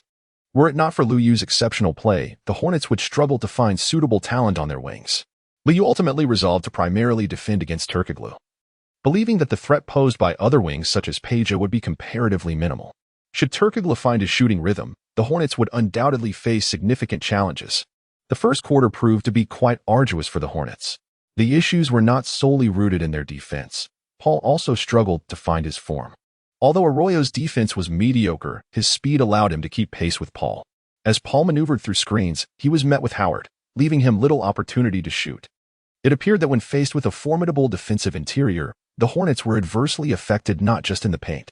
Fortunately, Luyu possessed the ability to shoot from the perimeter. None of the Magic players could effectively guard Luyu one-on-one. They aimed to force him inside, hoping for Howard's assistance on defense. This tactic was frequently employed by the Magic, as their perimeter defense was less than stellar. However, Luyu was not easily deceived. He confidently utilized his individual prowess to shoot from beyond the arc. His impressive scoring performance in the quarter helped the Hornets stay competitive. Be a bit more confident. Our shooting is no less than theirs, Luyu encouraged his teammates. The Magic were renowned for their perimeter shooting, while Howard, often regarded as a defensive and rebounding specialist, was a unique presence among star players. Although the Hornets' perimeter output could not rival that of the Magic, their shooting percentage was marginally superior. It was Luyu who could still maintain a commendable shooting percentage under defensive pressure. Head coach Scott recognized this fact.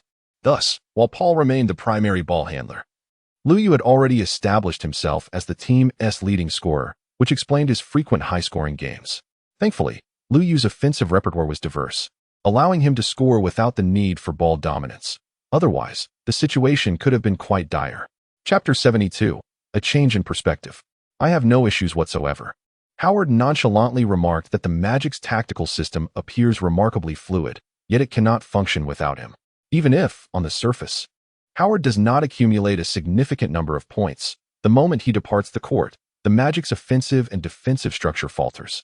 As soon as Howard sat out, the Hornets seized the lead, compelling the Magic to reintroduce him prematurely. Additionally, Turkoglu could not be sidelined, as the team lacked an organizer, while Nelson, though not adept at orchestrating plays, could manage to direct them to some extent. The Magic currently find themselves devoid of such a player. Furthermore, it is not merely organization that the Magic require. They also depend on Turkoglu's scoring ability. Although it is challenging for Turkoglu to score effortlessly against Luyu's defense, he possesses a more comprehensive skill set compared to Peja.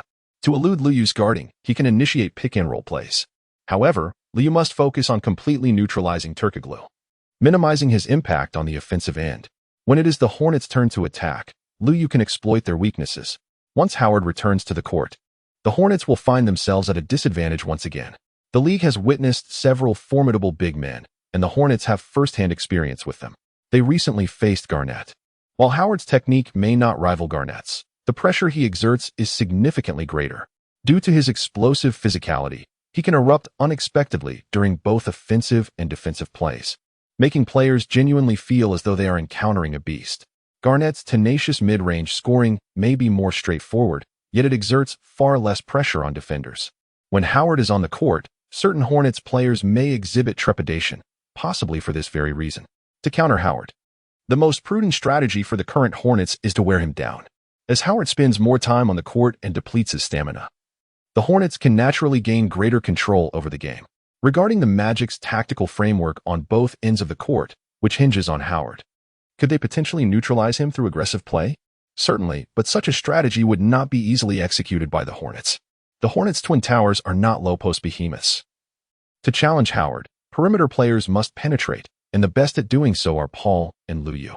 However, Paul's stature limits his effectiveness, and if Lu Yu were to take on this role, the cost may outweigh his contributions from beyond the arc.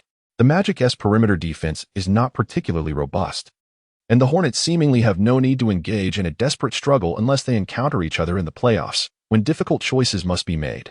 As the first half drew to a close, the Magic employed a double team against Lu Yu. After Lu Yu passed the ball, Peja unfortunately missed the shot. There are moments like this. Even Peja cannot guarantee success when left open. The Magic took a gamble, and fortune smiled upon them. Consequently, they regained the lead, leaving the Hornets with a tinge of regret as they headed into halftime. "We must be decisive in our shots," Lu Yu urged his teammates. "The Magic cannot contain us. We are the superior team." Paul echoed his sentiments, affirming, "I will definitely make the necessary adjustments in the second half." Sometimes, it is the unheralded guards who relentlessly challenge Paul. The Hornets, however, are not at a loss. The opposing guards' actions diminish their offensive presence. They cannot completely stifle Paul, but the interior defense poses a significant challenge for him. Paul is prepared to employ some strategies. His finesse in drawing fouls has become increasingly refined. The foul techniques employed by Lu Yu have diminished significantly as his strength has increased. Lu Yu intended to surprise others only when reaching the playoffs. Meanwhile, Paul was comfortably utilizing his skills. His shorter stature necessitated certain tactics to deter opponents from overly pressuring him, unlike Lu Yu, who could easily displace defenders. Comparatively, although the Magic faced some limitations today, they ultimately regained control, significantly boosting their confidence and fostering the belief that if they maintained their performance, they could secure the top spot in the Western Conference. Presently, the Western Conference seems devoid of formidable teams, with the Hornets poised to claim first place. The Celtics, boasting a trio of superstars, currently lead the league in victories. The Magic, feeling increasingly formidable amidst competitive Eastern Conference teams, sensed a shift in the league's dynamics. Furthermore, as they would not encounter the Hornets until the playoffs, the Magic paid them less heed. As the third quarter commenced, the Magic sought to exploit Lewis's strengths against the Hornets. However, a minor issue soon arose. The Hornets were countering effectively. They found it challenging to neutralize the Magic's core player, Howard, leading to inquiries about whether Lewis could also be subdued. Consequently, Paul and West began to target Lewis, resulting in foul trouble for the Magic's leading scorer. Despite this setback, Paul and West's pick-and-roll strategy remained less effective without Lewis. The Magic's offense faltered significantly in his absence, lacking a potent scoring option. The Hornets' twin towers struggled to exert their influence, and Howard's limitations became apparent. Lee then shifted his focus to Turkoglu, successfully scoring and drawing fouls against him. This strategic pivot exemplified the need to neutralize Howard's support when unable to contain him directly. However, overcoming Turkoglu, being an outside shooter, proved to be a daunting task.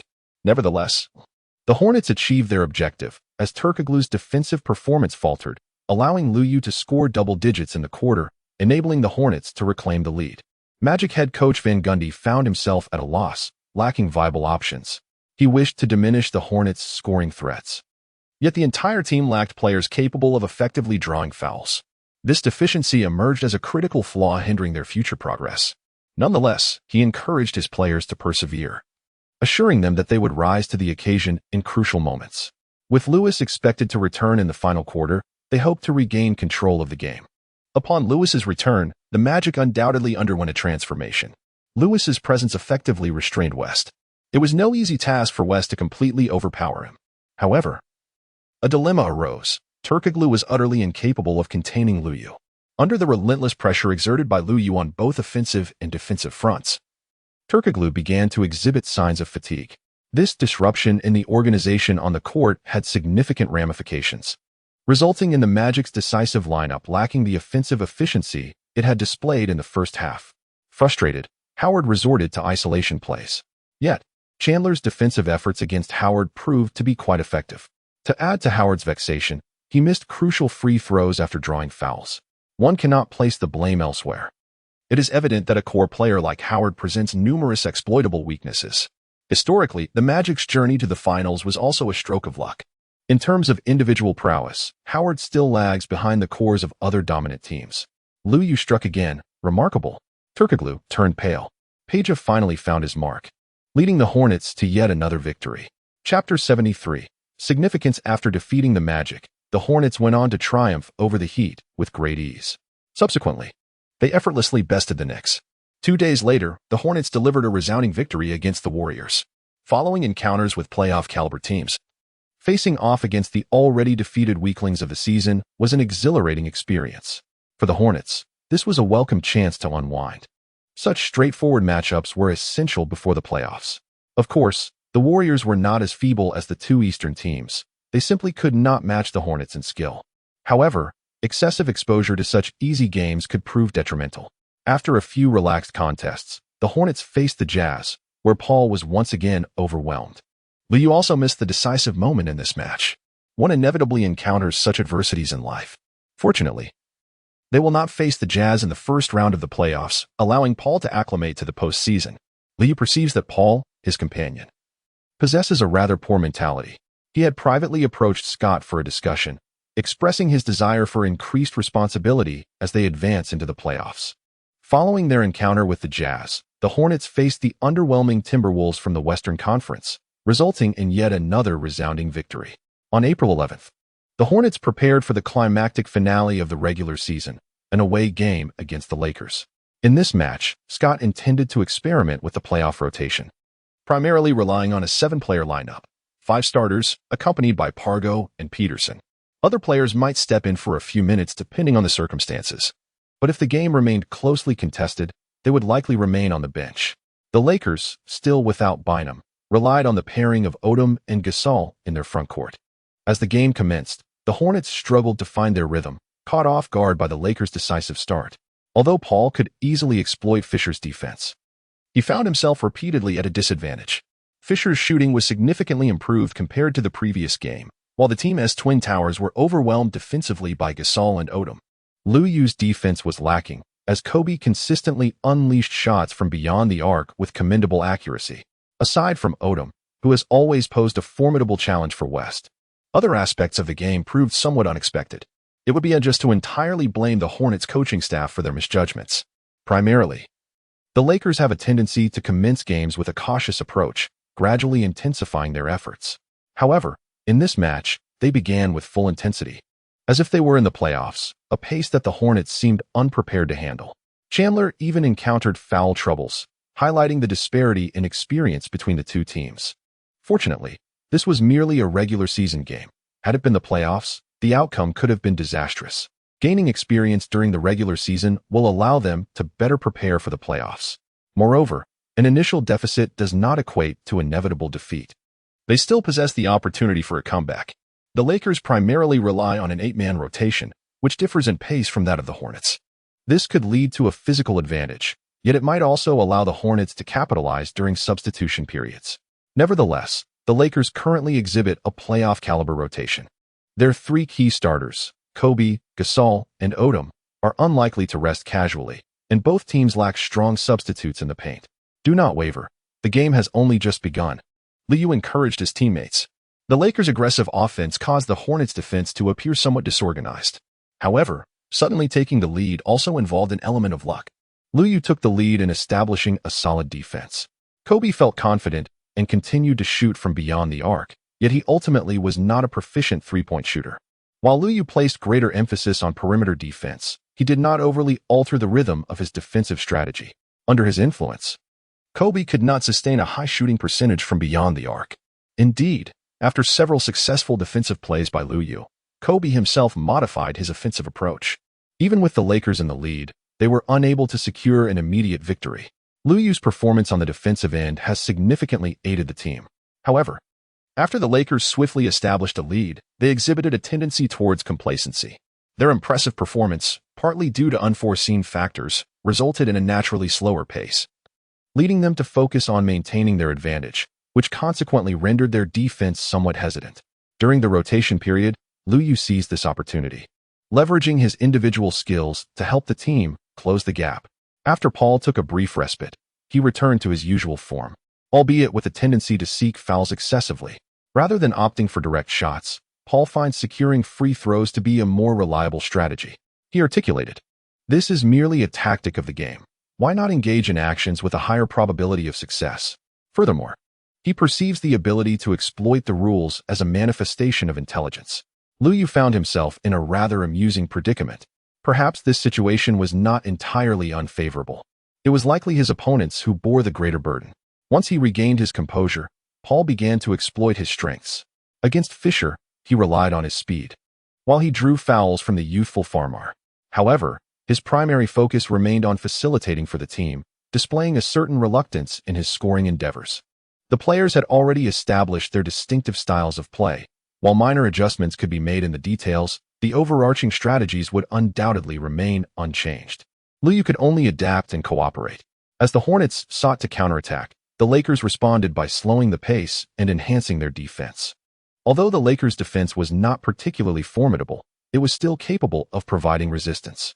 On the perimeter, Kobe possessed the ability to take on defensive duties himself. In the paint, while Pau Gasol was not primarily a defensive player, he excelled at providing support on defense. Although Gasol might struggle against a low post beast, the Hornets' Twin Towers did not embody that style. Thus, even when the Hornets intensified their defensive efforts and managed to narrow the gap, they were unable to overturn the score immediately. Liu Yu felt the weight of his responsibilities on his shoulders. The two inner players of the Hornets possessed considerable strength, capable of overpowering most teams in the league. However, the formidable contenders for the championship had proven resilient against them. To gain the upper hand, perimeter players like Liu Yu needed to step up. During halftime, Liu Yu declared, "In the second half, we must launch a full-scale counterattack. What we need to do is to capitalize on our own strengths. After all, we are the leaders of the Western Conference." Paul nodded in agreement, stating, "Indeed, we must demonstrate our determination." He turned to West and said, "David, unleash your strengths. You are a 17-foot assassin. They cannot contain you." Paul has already expressed his stance, and Liu Yu has refrained from further discussing his issues. Paul remains somewhat concerned about his image. In the second half, he will undoubtedly strive harder, regardless of the outcome. Paul is committed to taking action. However, the Lakers' strategy at this juncture is rather conservative. The Lakers are not a team known for their caution. They aim to maintain their defensive solidity in the second half to secure victory, as they have come to regard the Hornets as a genuine rival. This sentiment is echoed amongst several top-tier teams in the Western Conference. Initially, they believed the Hornets were merely an underdog benefiting from luck. Yet, as Liu Yu's influence grows stronger, they are compelled to take the Hornets seriously. As the second seed in the West, the Lakers must seize this opportunity to gain a clearer understanding of the Hornets' capabilities. Head coach Jackson does not permit his players to lower their guard, as losing the game is far more unacceptable than merely falling behind on the scoreboard. It would be even more regrettable to overlook the true nature of the Hornets due to complacency. This Hornets team is likely to pose a greater challenge than the aging Spurs on the wings. The Hornets, on the other hand, are relatively straightforward. They lack the luxury of overthinking and are committed to playing each game with utmost seriousness. Chapter 74. Entering the playoffs with heads held high, it has become evident that the Lakers have somewhat misjudged both their opponents and themselves. They intended to rely on their defense to maintain an advantage, yet this strategy inadvertently hampered their offense. The performance of the Lakers' interior players was starkly different from that in the first half. In some respects, it was not merely a matter of tactical influence. The most conspicuous example is Odom, a versatile big man for the Lakers. Odom possesses the ability to accomplish a variety of tasks, which West cannot effectively contain. However, Odom's own performance is remarkably inconsistent. The left-handed magician has not ascended to all-star status precisely due to this volatility. When Odom plays well, he can score, facilitate, and rebound with proficiency. Yet when he falters, he becomes virtually invisible, capable of exhibiting extreme fluctuations within a single game. Consequently, he later transitioned to his sixth-man role with the Lakers. In the third quarter, Odom received the most offensive opportunities for the Lakers, only to completely squander them. It is difficult to fathom that he was one of the standout performers in the first half. By contrast, the players on both sides demonstrated greater stability. Paul also fulfilled his promises, improving upon his first-half performance against the veteran Fischer. With Paul and the interior players contributing offensively, Liu Yu's task is to diligently restrict Kobe. Initially, Kobe seemed indifferent, as attracting Liu Yu, a formidable defender, could assist the team. However, once he realized that his teammates were struggling and he needed to take control of the game, the Hornets had already turned the tide. When Kobe ignites, he indeed poses a significant threat. Liu Yu once again incurred a foul. However, this was not a significant issue, as he could bear the burden. In truth, defending against Kobe bears similarities to guarding LeBron, with Liu primarily focusing on Kobe while providing assistance in the paint. Yet, when facing Kobe, one must be more tenacious. Although Kobe's shooting percentage may not be exceptional, once he finds his rhythm, he tends to score consistently, a phenomenon often referred to as star power. If one can disrupt his comfort, he will resort to various forced shots. Therefore, when matched against Kobe, the approach should be to engage him closely, maintaining pace, being mindful of fouls, and striving to interfere with his shots. After Kobe scored, he believed he could turn the tide through his individual prowess. Thus he declined to take a break. In the final clash of the Western Conference's top two teams before the playoffs, he treated it as if it were the postseason. For the sake of victory, playing the entire second half was hardly a burden for Kobe. Liu chose to remain on the court alongside Kobe, the Western Conference's most formidable defensive player, knowing he must consistently provide support. His defensive prowess was potent enough to influence some of the league's elite. He aimed to leave an indelible impression on Kobe, ensuring that no adversary could act with impunity against his defense. When the playoffs arrived, his opponents would be compelled to tread carefully. Thus, Liu exerted himself, intensifying his ferocity. Yet, ferocity requires finesse. Physical confrontations should occur off-ball, and once Kobe received the ball, Liu would obstruct his path to the basket and diminish his shooting space. This strategy maximized his efforts while minimizing fouls. Effective defense also necessitated timely communication with teammates, as team defense is a cohesive system. Much like offense, a united front could create a more formidable threat. On the offensive end, Liu was content to play a supporting role if his teammates excelled, but he would consistently maintain an air of offensive threat. This ensured that the Lakers could not afford to ease their defensive pressure on him, allowing his teammates to seize relatively effortless opportunities. Ideally, he would draw Kobe into defending him, thereby exhausting him on both ends of the court. As the final quarter commenced, Kobe was brimming with energy, unaffected in his stamina on both offense and defense. In preparation for the Hornets, the Lakers made slight adjustments to their lineup, opting to retain the sharpshooting Vujasic, who had found his rhythm, in place of Radmanovic due to the lackluster perimeter defense. Vujasic proved to be a challenging matchup for Liu Yu, and Kobe willingly accepted the responsibility. For a time, Kobe performed admirably, and through his relentless efforts on both ends of the floor, the Lakers managed to regain the lead as Paul's shooting percentage plummeted in the final quarter. The Lakers grew increasingly confident that victory hinged upon Kobe's ability to seize control of the game. However, in the waning minutes, trouble arose. Kobe, not made of iron, began to tire. His shooting percentage faltered, and even his free throws went awry. At this juncture, Odom remained ineffective, while Gasol was relatively stable but found limited opportunities against Chandler's defense. As the Lakers fixated on offense, Peja unexpectedly sank 2 consecutive shots. The Lakers head coach, Phil Jackson, could no longer remain composed on the sidelines. After painstakingly regaining the lead, the Hornets surged ahead once more in the final moments. Frustration mounted for Kobe, yet his shots continued to clank off the rim. He was unwilling to resort to reckless isolation against Liu Yu, even when he sought to set screens. The Hornets prioritized containing him. Thus, Kobe resorted to quick releases, attempting to evade the Hornets' defensive encirclement. Yet, when the team desperately needed points, Kobe forced 2 ill-fated shots that missed the mark. On occasion, he would deliver miraculous shots in such moments, becoming the team's savior, but against a staunch defense. Many of his forced attempts resulted in misses. Kobe felt the weight of exhaustion, yet he remained resolute, declaring to himself, "I am not weary. I can prevail." He secretly steeled himself, pondering the consequence of the team succumbing to defeat under his leadership, which would inevitably subject him to the coach's incessant nagging. He would be compelled to run the plays and motivate his teammates once more. Yet, he had earnestly attempted that approach before, to no avail. "Hey, what's wrong with you? Pull yourself together," Kobe bellowed at Odom. Odom, cowed and hesitant, found himself unable to take a shot. At that moment, Liu Yu unexpectedly executed a sudden 3-point shot, leaving Kobe unable to react in time. In the latter half of the third quarter, Liu shifted his focus towards defense, refraining from taking unnecessary shots on the offensive end. Although Kobe displayed diligence in his defensive efforts, he seemed to fall into a habitual rhythm, particularly as his stamina waned, resulting in a less vigorous defense. Consequently, Liu Yu effortlessly sank a 3-pointer. With the Hornets in the lead, Liu Yu was expected to play more cautiously. However, When opportunities arose, he exhibited remarkable decisiveness. In the final seconds, the Hornets extended their lead to 7 points, compelling a desperate gamble on a three-pointer. Gritting his teeth, Kobe attempted a shot from beyond the arc, but was met with the all-too-familiar sound of failure. He had performed admirably in the first half, sinking 3 three-pointers. Yet in the second half, due to Lu Yu's relentless pressure, he failed to score again from long range. At this critical juncture, no miracle transpired.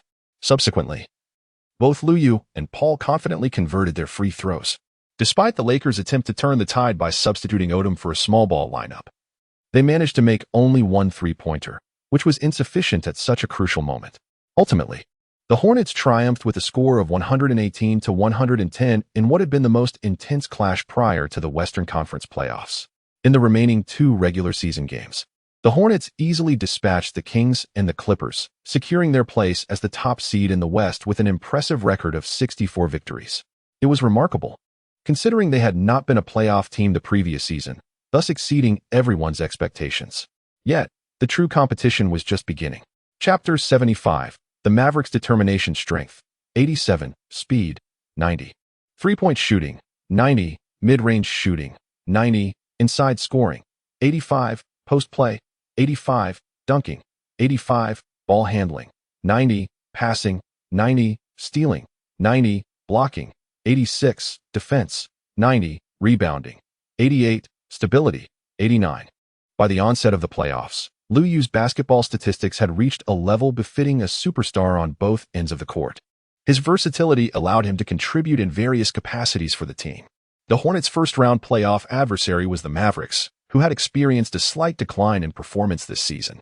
The Mavericks had brought in the orchestrating maestro, Kidd, during the mid-season, yet this acquisition did not immediately transform the team's dynamics. Nevertheless, head coach Avery Johnson remained optimistic, asserting, "We are continually improving. The regular season standings do not reflect the true strength of the team. As we enter the playoffs, the significance of regular season rankings diminishes. A strong regular season record does not guarantee success in the postseason. They have been subjected to humiliation in the past, and this time they aim to dethrone the Western Conference leaders and redeem their honor." The Hornets, a dark horse, may have excelled in the regular season, yet they remain oblivious to the harsh realities of the playoffs. Avery Johnson has resolved to impart a lesson to the Hornets. He has no alternative if the Mavericks, having acquired the all-star guard Jason Kidd, fail to perform admirably in the playoffs. The head coach will undoubtedly become the scapegoat. Meanwhile, the Hornets, having entered the playoffs with an impressive record, are brimming with confidence. This youthful team is largely indifferent to the challenges and tribulations of the postseason. In the New Orleans arena, fans are filled with eager anticipation. The team has grown stronger since arriving in New Orleans, now emerging as one of the league's elite. This is the essence of true talent. Domestic fans are also keen to witness Lu Yu make a significant impact during the playoffs. After watching Yao Ming for so long, the Rockets have consistently struggled to advance past the first round. Now, a new opportunity has arisen. Crucially, Lu Yu feels a renewed sense of hope. Luga never disappoints. On April 19th, the Hornets commenced their playoff journey at home. They retained the familiar starting lineup frequently utilized during the latter part of the season. In contrast, the Mavericks underwent transformations at this stage. With Terry stepping into the role of sixth man, the position alongside Howard on the wing lacked stability. In this match, the seasoned Stackhouse took the starting position. However, the previous choice, Eddie Jones, proved to be superior. The Mavericks, akin to the Spurs, now possess an aging roster. They are filled with anticipation that their veterans can leverage their experience to outmaneuver the youthful Hornets. In the competition, Lu Yu's paramount responsibility is to closely guard the second leading scorer of the regular season, Howard. On the offensive end, he is tasked with synergizing within a team strategy centered around Paul. Furthermore, the Hornets have now tailored specific individual tactics for Lu Yu. When the team requires him to exert greater effort on the offensive front, his role will inevitably evolve. Once the playoffs officially commence, Lu Yu also offered solace to Anderson, who was not selected for the team's playoff roster. Lu Yu felt a twinge of regret. He considered Anderson to be the most reliable backup in the team's interior lineup. Consequently, he took the initiative to discuss this matter with head coach Scott. However, Anderson had previously let the team down, leaving them with reservations. Moreover, there were tactical considerations at play. The Western Conference boasted formidable centers, and Coach Scott had to contemplate the overall configuration of the team. While the players' abilities were one aspect, their potential contributions were equally significant. Compared to a more agile interior player, the Hornets felt more secure with a robust defender. Although such a player might not be utilized extensively, their presence was indispensable. After all, the Hornets intended to adopt a 7-man rotation for the playoffs, with substitutes serving as a precautionary measure. Thus, their playing time would be limited, rendering minor enhancements in skill somewhat superfluous. As a result, Anderson ultimately did not make the cut. Nevertheless, upon learning that Lu Yu had approached the coach on his behalf, Anderson expressed profound gratitude and conveyed his desire to align himself with Lu Yu in the future. Many members of the Hornets were experiencing the playoffs for the first time. They were filled with excitement, albeit tinged with anxiety. Once the game commenced, West was thoroughly overwhelmed by Nowitzki, suffering on both offense and defense. While Nowitzki was indeed superior to West, the disparity was not as vast as it appeared, particularly since Nowitzki had never been known for his defensive prowess. The players were simply feeling the pressure. Fortunately, both Lu Yu and Paul maintained their composure. Although they too felt the weight of the occasion, their formidable skills shone through. Following Nowitzki's consecutive 4 points, Lu Yu adeptly maneuvered away from Howard's defense to receive Paul's pass, successfully sinking a 3-pointer. Shortly thereafter, Paul also hit a mid-range jumper. However, overall, the Mavericks, with their experience in the playoffs, started off stronger. Mavericks head coach Johnson continuously directed from the sidelines, embodying that very sentiment. The gap between the Western Conference's elite teams was minimal. In the playoffs, individual performances became paramount. As Kidd and the team grew increasingly cohesive, Johnson did not perceive the Mavericks as inferior to the Hornets. Nowitzki's aggressive play right from the outset bolstered his teammates' confidence. Though their regular season rankings were closely matched, they possessed the potential to upset their opponents.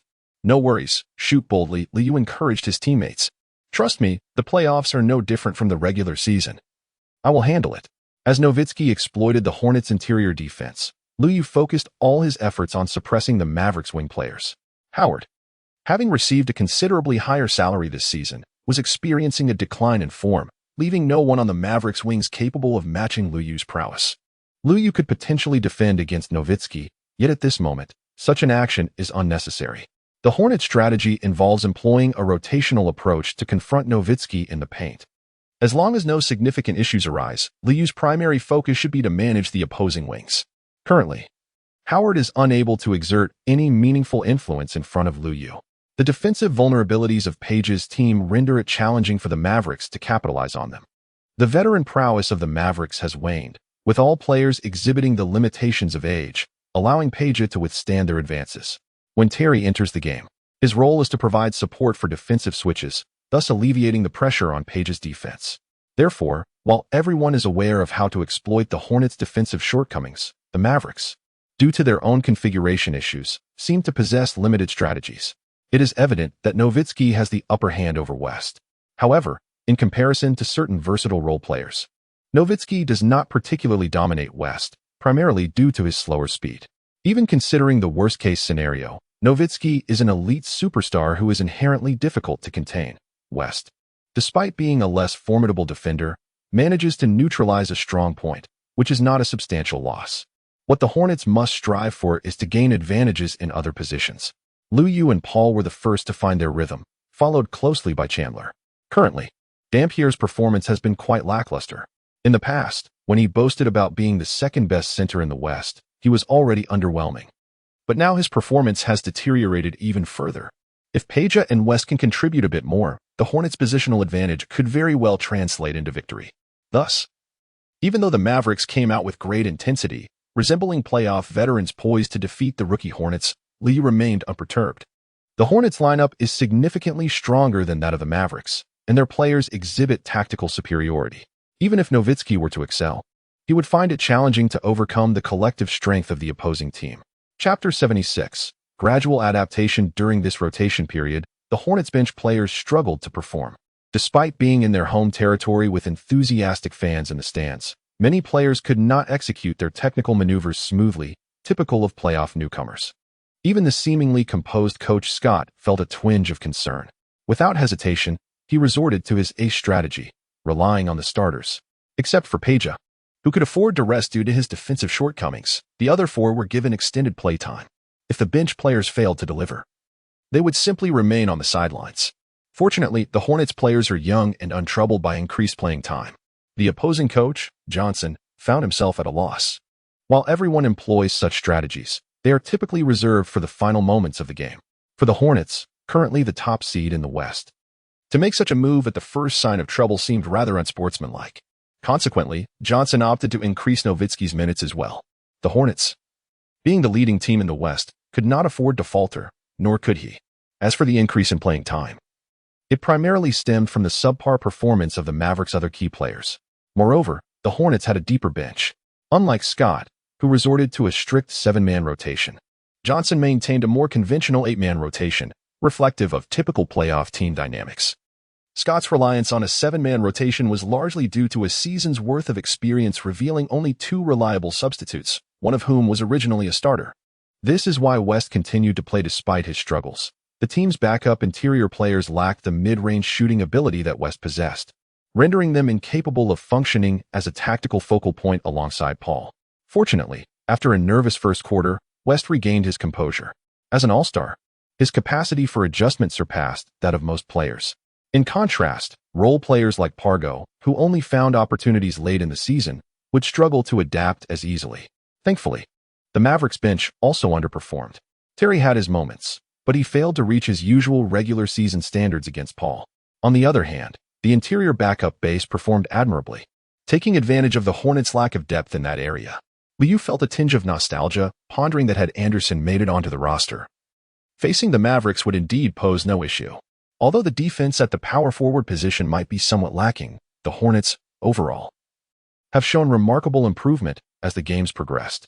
They possess certain vulnerabilities in their defensive strategy, yet they have managed to secure their place in the playoffs primarily through their defensive prowess. While individual defense may exhibit relative frailties, their collective defense remains commendable. Furthermore, Liu and Paul are particularly adept at neutralizing the Mavericks' 2 primary scoring threats, Howard and Terry, aside from Nowitzki. Conversely, the duo presents a formidable challenge for the Mavericks to contain. This is where the Hornets hold a distinct advantage. The Maverick strategy of allowing Nowitzki to match the Hornets players in terms of court time may not be the wisest move. Nowitzki is an unconventional presence in the paint, often relying on perimeter shooting for his offensive contributions. If he remains on the court for extended periods, his effectiveness may wane as fatigue sets in. After a few extra minutes in the second quarter, his efficiency could indeed decline. However, Mavericks coach Johnson may find himself with limited options. Nowitzki is the team's sole scoring anchor. Should he play as many minutes as he does during the regular season, the Hornets would likely have already turned the tide. The playoffs are a stage for stars. As the unequivocal linchpin of the Mavericks, Johnson can only hope that Nowitzki can endure the demands placed upon him. With a finite number of playoff games, as long as Nowitzki holds his ground, it constitutes a sound strategy. After all, many coaches have employed similar tactics in the playoffs, which is not overly risky. Persevere and focus on defense, Johnson shouted from the sidelines. Nearby, Scott appeared somewhat exasperated. The Mavericks were still in the lead. Yet the opposing coach seemed to lack his composure. Perhaps he is the true maestro. As the Hornets gradually established their rhythm, Scott nervously tucked his hands into his pockets. Quickly, passed the ball to Liu. What is Peja doing? Kid is sluggish, seemingly unaware of the need to extend his hand for a three-pointer. Has he aged to that extent? Surely the Hornets won't falter now, will they? This is nerve-wracking. No jinxing. By the second quarter, the Hornets were indeed improving. Yet most fans remained apprehensive. Even with a lead, the specter of a sudden collapse loomed large, especially for those who had previously been let down by the teams they supported. Liu was entirely oblivious to the concerns of others. He felt quite capable. He was the second highest scorer on the team, yet he topped the Hornets in points, all while not exerting his full potential. The Mavericks' defense could not be deemed inadequate, yet it certainly failed to contain him. In truth, they also struggled to limit Paul, who simply tended to refrain from aggressive scoring. In the second half, we must adopt a more aggressive approach on the offensive end, Liu remarked to Paul during halftime. Paul nodded in agreement, suggesting that if West was not performing optimally, he should focus on wearing down Nowitzki. Although West's defensive skills were average, he possessed considerable strength and should capitalize on opportunities to engage Nowitzki physically. There was no need to fear fouls. He could alternate with Chandler, as the Mavericks had another big man lacking in scoring ability. It would also be beneficial for the team's substitute big men to step in for a few minutes. "We need to sever the connection between Nowitzki and the other Mavericks players," Scott asserted, emphasizing the importance of defense. He entrusted the offensive strategy to Paul and Lu Yu, confident that their on-court leadership would surpass that of the head coach, allowing him to focus less on the intricacies. With a depth strategist on the floor, the head coach could relax considerably. The Mavericks barely maintained their lead in the first half, believing they needed to continue their fight in the second. Even if the Hornets were stronger than anticipated, the first game of the playoffs was often the most susceptible to upsets. The teams were still unfamiliar with one another, having just met in the playoffs. A sudden burst of energy could often overwhelm seasoned players. Moreover, the Mavericks possessed a wealth of playoff experience. If they could secure an away victory, they might genuinely have a chance to claim the series. "Do not shy away from confrontation. We must demonstrate our resolve," Johnson urged. "If we grit our teeth, we shall emerge victorious. Utilize your experience to bring the game into our rhythm." The Mavericks, on their end, did not delve deeply into tactics. They had already discussed how to tackle the Hornets multiple times in recent days. Their responses in the first half had proven effective. No amount of talk could compensate for what the players were unable to execute. They needed to seize the game before the Hornets could react. Winning the first match would drastically alter the psychological landscape for both teams. At that point, they merely needed to attend to the details to exert sufficient pressure on the Hornets. The playoffs have never been solely about the skills reflected on paper. This is the poignant realization of the young general, Johnson. Whether they can achieve this will depend on the remaining half of the game. Chapter 77, Frustration. The Mavericks commenced the third quarter with a successful defensive display, showcasing their determination. However, following halftime adjustments, the Hornets became increasingly aware of their strategic approach. A pass from Kidd to Nowitzki was intercepted by a Hornets defender, resulting in a turnover for the Mavericks. Liu successfully executed a steal, subsequently passing the ball to the fast-breaking Paul, who effortlessly scored with a layup. The Mavericks had initially planned to have Nowitzki come in to secure another wave of points. However, in the second half, the Hornets implemented a targeted defense against Nowitzki. They began by limiting his passing options. The primary defender would engage in physical play with Nowitzki, while Lu Yu and Paul sought to obstruct the passing lanes, compelling the Mavericks to distribute the ball to other teammates. Under such stringent defense, Nowitzki found himself with significantly fewer offensive opportunities than in the first half. Yet, with the defense concentrated so heavily on him, the other Mavericks players enjoyed a more liberated offensive environment. Thus, the Mavericks cleverly devised a strategy, allowing Nowitzki to draw the Hornets' defensive attention, and then setting up Howard for the finish. This is a common tactic employed by star players to elevate their teammates' performance. When certain players are positioned alongside a star, they can often achieve commendable efficiency due to the less stringent defensive pressure. Theoretically, Howard should be capable of accomplishing this. After Lu Yu diverted his defensive efforts to guard Nowitzki, Howard found the pressure of defense considerably alleviated. However, it seems that Howard may have been overshadowed by Lu Yu's defense in the first half, or perhaps his performance has diminished this season. Despite Nowitzki's relentless efforts to draw defenders and create opportunities, Howard utterly failed to capitalize on them. Meanwhile, the Hornets effectively utilized fast breaks, demonstrating commendable results. In half-court sets, with West returning to form, the Hornets' offensive prowess has also seen a significant enhancement. Lu Yu, Paul, and West, three All-Stars, bolstered the Hornets' offense in the second half. Following Josh Howard's unfortunate slip, the Hornets seized the lead. Mavericks coach Johnson, unable to contain his frustration, criticized Howard after calling a timeout. Previously, he had been brimming with confidence, asserting that if the Hornets concentrated their defensive efforts solely on Nowitzki, they would undoubtedly pay a price. He had meticulously devised strategies prior to the playoffs. Thus, when the Hornets tightened their defense around Nowitzki in the third quarter, the Mavericks were compelled to adapt their approach. However, reality proved disappointing, as Howard utterly failed to showcase the anticipated prowess. Yet, there was no alternative. The Mavericks had no choice but to keep Howard on the court, as he was their lone wing player of adequate stature. Their decision was to substitute in Terry, allowing Nowitzki to step further out and score primarily through individual skill. It became evident that even under intense defensive pressure, Nowitzki's scoring ability surpassed Howard's by a significant margin. With his formidable offensive talents, he managed to draw fouls from both West and Chandler. Just as Nowitzki exerted himself to stabilize the situation, another issue arose for the Mavericks. Dampier, unable to keep pace with the Hornets players, found himself in foul trouble. Earlier, in their pursuit of Kidd, the Mavericks had traded away their other center, Diop, leaving their interior lacking in presence. Base, lacking sufficient height, meant that the Mavericks genuinely needed Dampier, who was struggling to adapt to the league. Once Dampier exited the game, the Mavericks' rim protection faltered. Liu and Paul, utilizing the cover provided by their teammates, relentlessly attacked the Mavericks' basket, who were utterly unable to withstand their onslaught. Just when the Mavericks had managed to stabilize the situation, it crumbled once again. Although Terry made a brief appearance, his impact was minimal. Paul demonstrated remarkable restraint against these less elite point guards. With renewed focus on defense, victory was within reach. Nowitzki stood up to encourage his teammates, deciding not to rest in the second half and to give his all. In truth, such intensity was unnecessary on the road, yet for the Mavericks, who sought to overcome the odds, pushing themselves was imperative. If Nowitzki was to exert himself, the Hornets were more than willing to match that effort. Despite being the top team in the Western Conference, the Hornets had only recently entered the playoffs and were not a haughty, seasoned squad. They were prepared to compete as their opponents did. The Hornets' aspiration was the championship, yet any advancement in the playoffs would mark success for them. The Hornets directly employed a relentless strategy against Nowitzki. While he could still score, his efficiency waned as fatigue set in during the final quarter. He desperately needed support.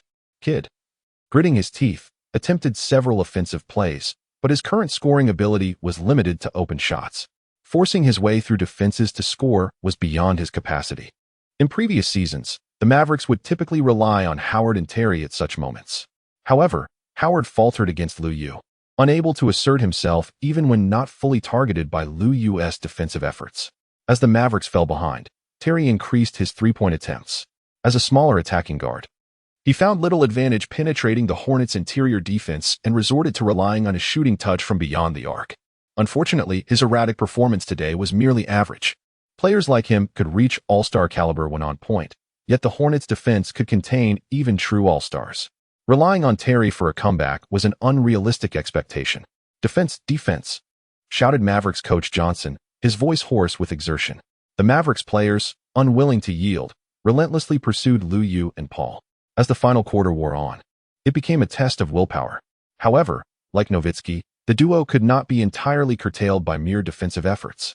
The Mavericks had only one star of that caliber, while the Hornets boasted two, giving them a distinct advantage. Amidst the back-and-forth exchange of points, Peja, almost overlooked, sank a three-pointer.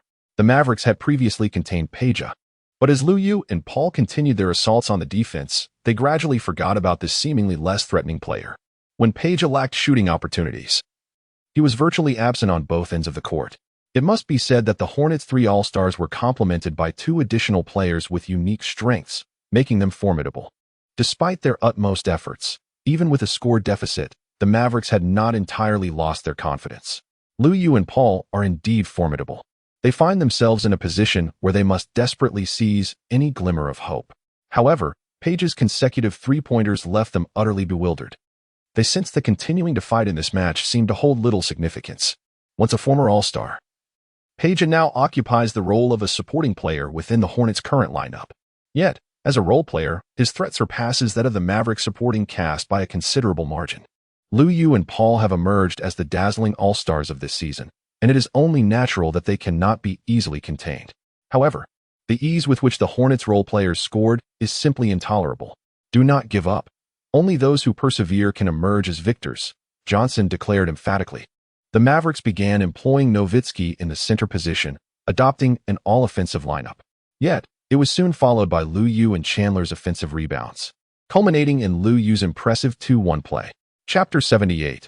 A fierce resolve. Our defense requires further fortification. We cannot allow the situation to slip from our grasp. Nor can we permit Paul and Liu to play so effortlessly, lamented Mavericks head coach Johnson. With a hint of resignation, he added, if Josh cannot perform at his best, then our prospects for a successful playoff run will be severely compromised. In the closing minutes, faced with a double-digit deficit, the Mavericks, despite their determination, succumbed to defeat. The Hornets trio of All-Stars combined for a staggering 82 points, unequivocally asserting their dominance as the top team in the West. In his inaugural playoff appearance, Liu's performance was not particularly astonishing, amassing merely 24 points, 10 rebounds, 5 assists, 3 steals, and 2 blocks. While these statistics may suffice for an ordinary All-Star, they fall short of the caliber expected from an All-Star MVP. Nevertheless, the impact he demonstrated on the court far transcended mere numbers. Hornets head coach Scott expressed his pride, stating, "While playoff experience is undoubtedly significant, it is not absolutely essential." When trailing in the score, I reminded them that playoff series are often unpredictable, and we must fortify our resolve. At the post-game press conference, he exuded the demeanor of a seasoned tactician. Paul, elated by the victory, remarked, "I could hardly sleep. I relish the intensity of playoff games, my friends. I am quite serious." Lu Yu, in a rather flamboyant manner, stated, "We are the best in the West, and securing victory in this match is only natural. We hold great respect for the Mavericks, yet we shall triumph over them and forge ahead." He acknowledged the prowess of both Nowitzki and Kidd, emphasizing their commitment to diligently countering their offensive strategies. As a seasoned veteran, Nowitzki remained composed, remarking, "This is merely a game. We will return home to recalibrate and seek avenues for improvement, implementing our strategies in the next match." The Mavericks players have indeed endured much, and a single defeat does not define their capabilities. However, victory and defeat are absolute, and the Hornets have commenced the playoffs with a resounding success. After securing the next victory, the younger members of the team will have acclimated significantly. They, too, possess playoff experience. It is essential to train diligently to maintain the momentum of victory, as the competitors from the West are far from easy to contend with. Liu remains diligent and exemplary in the team's training sessions. Paul excels in this regard as well. The Hornets have not allowed a single playoff victory to inflate their egos. They are acutely aware that the opening match was somewhat precarious. Had it not been for the Mavericks' decline in performance during the second half, securing a win would have been far more challenging. The Western Conference does not compare to the Eastern. The disparity between teams is not as pronounced. Paul shares this sentiment, as evidenced by the differences in regular season records. Among the teams that qualify for the playoffs in the West, the one with the lowest winning percentage boasts over 60%. They must attend to the finer details to avoid an early exit and becoming the subject of jest. On E's side, she has already engaged a more professional assistant, ensuring that she has ample time to tend to Lu Yu's needs during the critical moments of the playoffs. Lu Yu felt a profound sense of reassurance. Indeed, companionship is essential for one to possess greater confidence. The victory in the competition serves as an excellent opportunity for promotion. Nevertheless, Lu Yu has temporarily declined any commercial ventures, choosing instead to concentrate wholly on the playoffs. He has reviewed the footage of the first match several times, intent on gleaning insights to improve his performance. In truth, employing double-teaming strategies against finishers like Nowitzki is viable, but it demands a certain finesse. Moreover, it places significant demands on the overall defense of the team. Lu Yu has further integrated personal defense with the overall team defense during training. While there may be some conflicts over ball possession among star players on the offensive end, the collective strength of the defense only serves to amplify their power. With this in mind, let us commence our focus on defense. On the Mavericks side, Coach Johnson is quite concerned. He encourages the players, urging them to perform at an exemplary level, while simultaneously imposing a mandate for them to concentrate all their energy on the playoffs. He believes that the Mavericks still hold potential, regardless of the number of All-Stars. The Hornets cannot match up to Nowitzki, which gives the Mavericks a chance for a comeback. In the playoffs, it is indeed a battle of stars. However, the presence of numerous stars may prove less beneficial than the strength of a singular star. At this juncture, Johnson can only place his faith in Nowitzki. As for the second away game, Avery Johnson has also made extensive preparations. The starting lineups for both teams remain unchanged, as even the Mavericks have yet to reach this pivotal moment. Historically, the outcome of the first playoff game does not hold significant weight. The game begins with the Hornets scoring first.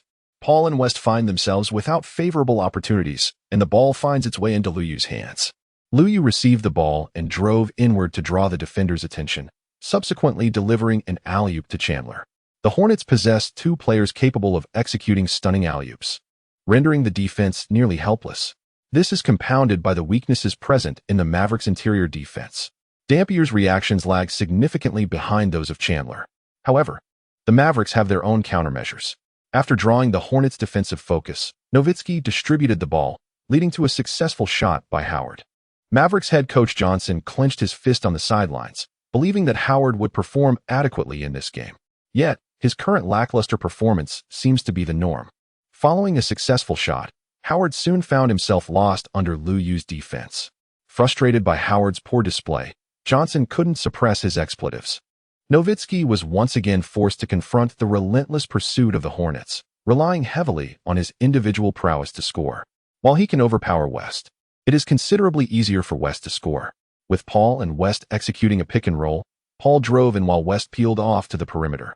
If the Mavericks' defense fails to keep pace, Paul would simply pass to West for an open mid-range shot. The strategy came to fruition with such ease. The Hornets boast 3 All-Stars, yet they predominantly rely on their team tactics to secure victory. Most of the time, Liu Yu is willing to adhere to tactical plays rather than seeking ball possession. The necessity for such sacrifice lies in the fact that the team strategy often facilitates a more enjoyable and effortless offensive flow. Following their initial encounter, both the Hornets and the Mavericks evaluated their respective tactics, discerning the most effective ways to counter one another. Thus, in the second match, both teams unleashed a plethora of skills and strategies. In fact, Howard was also on the lookout for opportunities to specifically target Peja.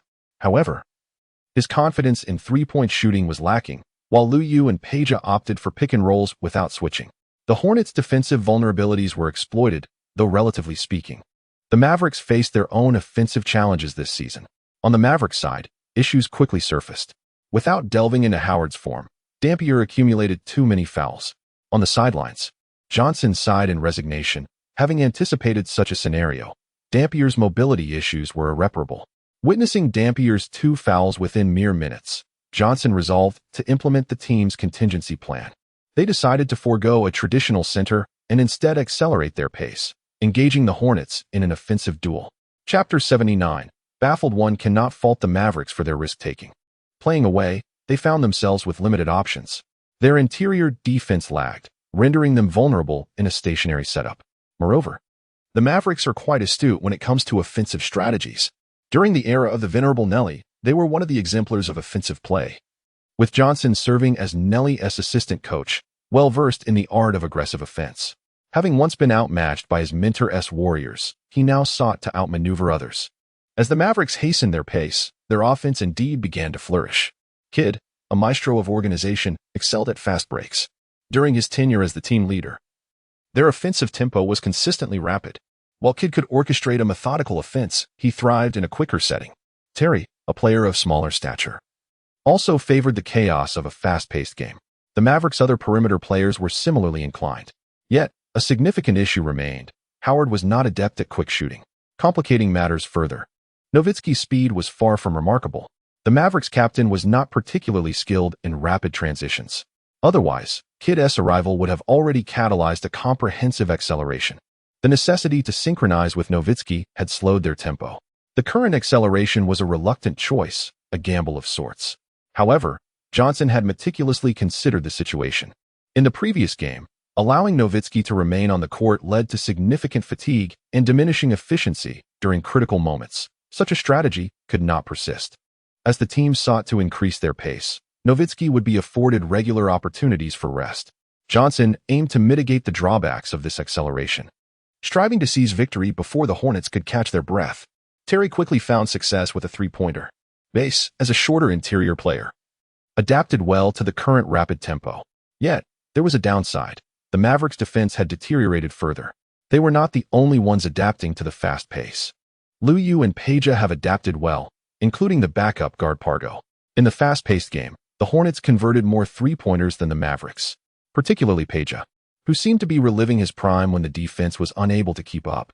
In the offensive exchanges, the Mavericks felt as though the Hornets had gained an additional all-star. Moreover, the Hornets' interior speed was not overly sluggish. They were capable of adjusting. As the Mavericks engaged in a flurry of fast-paced exchanges, it felt as though they were losing both their lady and their troops. By the time Johnson hesitated and allowed the team to slow the pace, the Hornets had already established a double-digit lead. How could this happen? Johnson found himself perplexed. His understanding of fast-paced basketball was indeed profound. Yet the Hornets were not particularly inclined to play at such a rapid tempo. The young Paul often urged the team to decelerate. Even as the head coach, Johnson began to lose confidence. The situation was rather simple.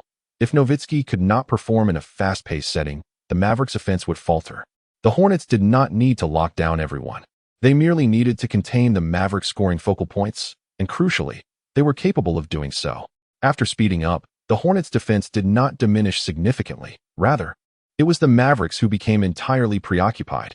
The result was that Liu began to shine during the transitions between offense and defense. When Paul took a breather, Liu also took charge of scoring and orchestrating the plays.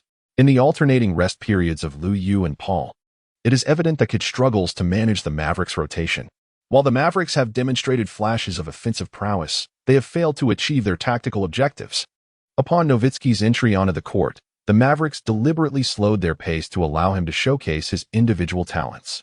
There were moments when Kidd was sidelined to facilitate Nowitzki's return to his former leadership role. It appears that Johnson's confidence in clinching the game is waning. When the head coach is unsettled, the players inevitably feel the repercussions. Experienced players like Kidd and Nowitzki are resilient, yet even they cannot shoulder the entire burden. After Kidd's departure, the Hornets began to double-team Nowitzki. Despite the pressure, Nowitzki managed to score and drew fouls from both West and Chandler. Conversely, Paul also excelled at drawing fouls. This season, he has perfected the art of drawing fouls and shows no inclination to conceal his strategy.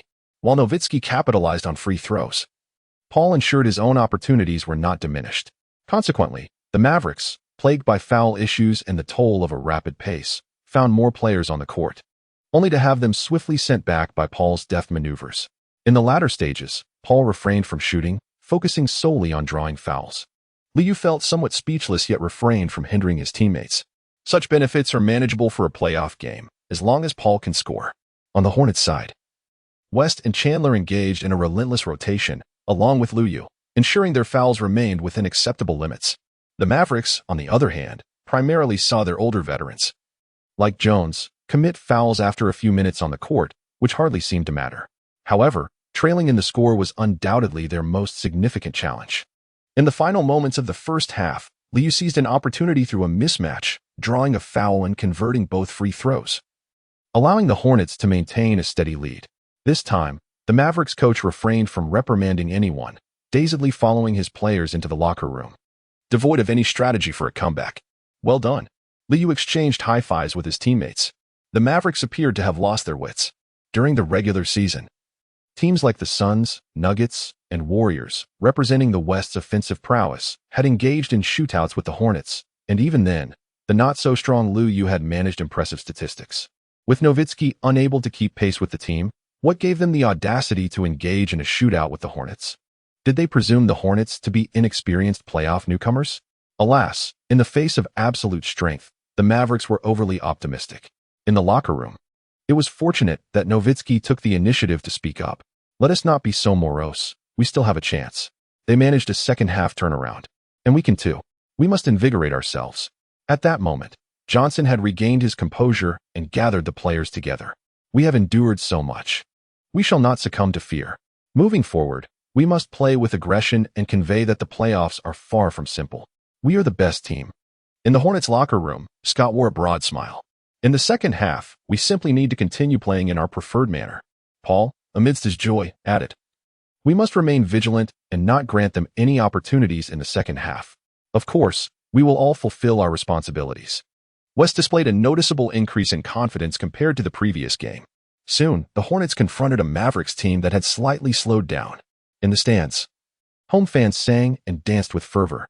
The current strength of the Hornets mirrored the dreams previously held in their minds. The Mavericks, once a top-tier team vying for the championship, now found themselves utterly subdued by the Hornets. Such is the beauty of the game. Now, both the fans and the Hornets players fixated solely on victory, relegating all else to the background. Chapter 80. A powerful combination. The Hornets are truly formidable. Luka remains dependable even in the playoffs. They're the top team in the West, champions in the making. Do not speak ill of the Hornets. They are currently performing exceptionally well, yet many fans are filled with trepidation. Do not inquire further. The answer lies in past experiences. However, with the absence of Yao Ming this time, the Jazz are ruthlessly dominating, causing domestic fans to shift their focus predominantly towards the Hornets. As the second half commenced, Josh Howard, gritting his teeth, yearned to contribute but found himself incapable. He felt a sense of frustration, regretting that he had not devoted himself to honing his skills after securing his contract. Yet, such feelings are fleeting. After all, he is now a wealthy man. prompting him to ponder the necessity of relentless effort. He believes that no matter how hard he tries, he cannot ascend to the pinnacle of the league, opting instead for a more leisurely approach. The crux of the matter is that he has lost his competitive spirit. Howard struggles offensively and commits fouls defensively, leading Mavericks coach Johnson to lose faith in him, with Terry unable to play on the wing and the substitute Devin George proving rather lackluster. The Mavericks are left with no choice but to let Nowitzki take charge of the game. Nowitzki indeed demonstrates his prowess, making consecutive strong shots, one of which culminates in a 2-1. The Hornets, ever vigilant, promptly begin to double-team him. As a result, Nowitzki's shooting opportunities diminish, and the Mavericks' offense stagnates once more. With Terry now on the bench and Howard underperforming, relying solely on Nowitzki proves insufficient. Nowitzki is a finisher, not a playmaker capable of orchestrating the scoring, making it challenging to elevate his uninspiring teammates. The Mavericks must once again adjust their lineup, reintroducing Terry in base. Yet, with this relatively smaller lineup, Johnson is uncertain about engaging in an offensive exchange. The failures of the first half have rendered him indecisive. In this moment of confusion, it is once again Nowitzki who steps up, often criticized for being soft, primarily due to the era's emphasis on outside shooting. He is anything but. In terms of style, Nowitzki exhibits remarkable tenacity, unafraid to battle inside and out. With Chandler facing foul issues during the Hornets' interior rotations, the defensive strength of the Hornets noticeably wanes after his departure. Granting the Mavericks another opportunity, Base manages to score a few. The decision to abandon the more effective Anderson for defensive help seems unwise, although he is not necessarily a game changer. As the Mavericks fervently chase points, the Hornets also seek to adapt. With defensive issues in the paint, they pivot towards offense. While the Mavericks hesitate to accelerate their pace, the Hornets take the initiative. At this juncture, the game transitions into a rotation phase. With Luyu and Paul alternating and leading the team, the Hornets shift to a lineup featuring one big man and four smalls, accelerating the pace with their guards. This strategic move proves to be quite astute. The Hornets' one big four small configuration provides solid defense against the Mavericks' perimeter plays, while the Mavericks struggle to contain their outside shooting. The penetrating abilities of Paul and Luyu shine when both teams lack a formidable interior presence, compared to teams like the Lakers, Spurs, and Celtics, who possess interior support to limit breakthroughs. The Mavericks exhibit glaring weaknesses on the defensive end. With Luyu, Peja, and Peterson sinking three-pointers, the Mavericks begin to feel disheartened. Johnson decides to allow Nowitzki a brief respite before the final quarter. How did it come to this? Upon returning to the bench, Nowitzki draped a towel over his head, seeking to quell the fury that simmered within him. They had once been a championship-caliber team, yet now their struggles seemed insurmountable. Critics lamented the acquisition of the aging Kid, but the team had encountered issues that necessitated such a trade. Kid was an all-star. At the time of the transaction, their Western Conference rivals were wary of them. It would be unjust to attribute their current woes solely to Kid. Nevertheless, the team was undeniably lacking in both wing and interior depth. Nowitzki continued to strive for a return to the grand stage of the finals, yet many of his teammates had swiftly deteriorated. Even the once spirited young gun, Johnson, had begun to falter mentally. Not far away, Mavericks owner Cuban watched Nowitzki's despondent demeanor with discontent. They had been so close to a championship last time, the bitterness lingered. If the season continued on this dismal trajectory, Cuban felt that aside from Nowitzki, an irreplaceable superstar, all other players could be considered tradable. Minutes later, Nowitzki cast aside the towel, his gaze sharpened with intensity. In the final quarter, he re-entered the fray. Defense! Defense! He shouted. Yet, moments later, he committed a foul. Nowitzki was known for his fierce demeanor, often crossing the line into technical fouls. However, his defensive prowess seemed diminished. His fervent efforts frequently resulted in fouls. Nowitzki's temper flared. Yet the Mavericks' offense and defense remained lackluster. In the playoffs, opponents would exploit every opportunity. The Hornets, noticing Nowitzki's altered mindset, immediately doubled and pressured him. They welcomed his anger, hoping he would lose his composure and be ejected, sealing the Mavericks' fate. Scott, no novice coach, promptly instructed his substitutes to swarm Nowitzki. Yet, after his foul, Nowitzki regained his composure. He continued to defend tenaciously, even delivering a pivotal block. On the offensive end, he managed to create some impact despite the pressure. However, his teammates failed to capitalize on the opportunities he generated by drawing defenders. Defensively, they still struggled to contain Lou and Paul. The Mavericks players were too slow to shift, unable to counter the Hornets' pick and roll. With Lou and Paul's relentless drives, they were easily dismantled.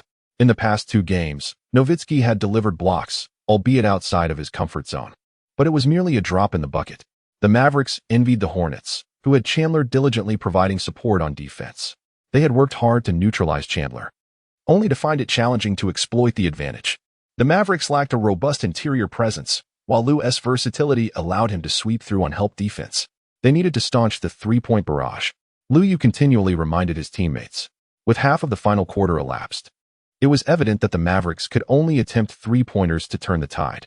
However, under the Hornets' targeted defense, their opportunities for such shots were limited. Terry made a miraculous shot, yet a single challenging three-pointer could not salvage the Mavericks. The Hornets maintained a double-digit lead. The Mavericks attempted to accelerate their pace once more. But even after doing so, they failed to generate an efficient offense. As time waned, they ultimately conceded. Johnson replaced Nowitzki, and the game entered garbage time with 3 minutes remaining. The Hornets performed even better in their second playoff game than in the first. The players exhibited a remarkable composure, showcasing the true qualities of a top-tier team. Coach Scott expressed his joy after the game, stating, "We possess the most formidable duo in the league. Paul and Lou reach an impressively high level in every match. Paul has established himself as the best point guard in the league, while Lou is steadily evolving into an unstoppable force on the wing. They executed everything a great player should do in the game, even surprising me." Chapter 81. Home court advantage. After losing 2 games, Nowitzki was visibly frustrated, declaring, "We played with no passion. We must ignite our fire. The game has become too easy for them. We need to perform better on both ends of the court." In response to the criticism, Kidd refused to shoulder the blame alone, asserting, "This is not an issue of one person. It is a challenge that the team must face. We all need to exert more effort to compete with them effectively." Young General Johnson, after the game, regained some of his composure, acknowledging the Hornets' performance and affirming that they rightly deserve to be the top team in the West. However, the Mavericks would not surrender. They had previously come back from a 0-2 deficit, a scenario familiar to domestic fans.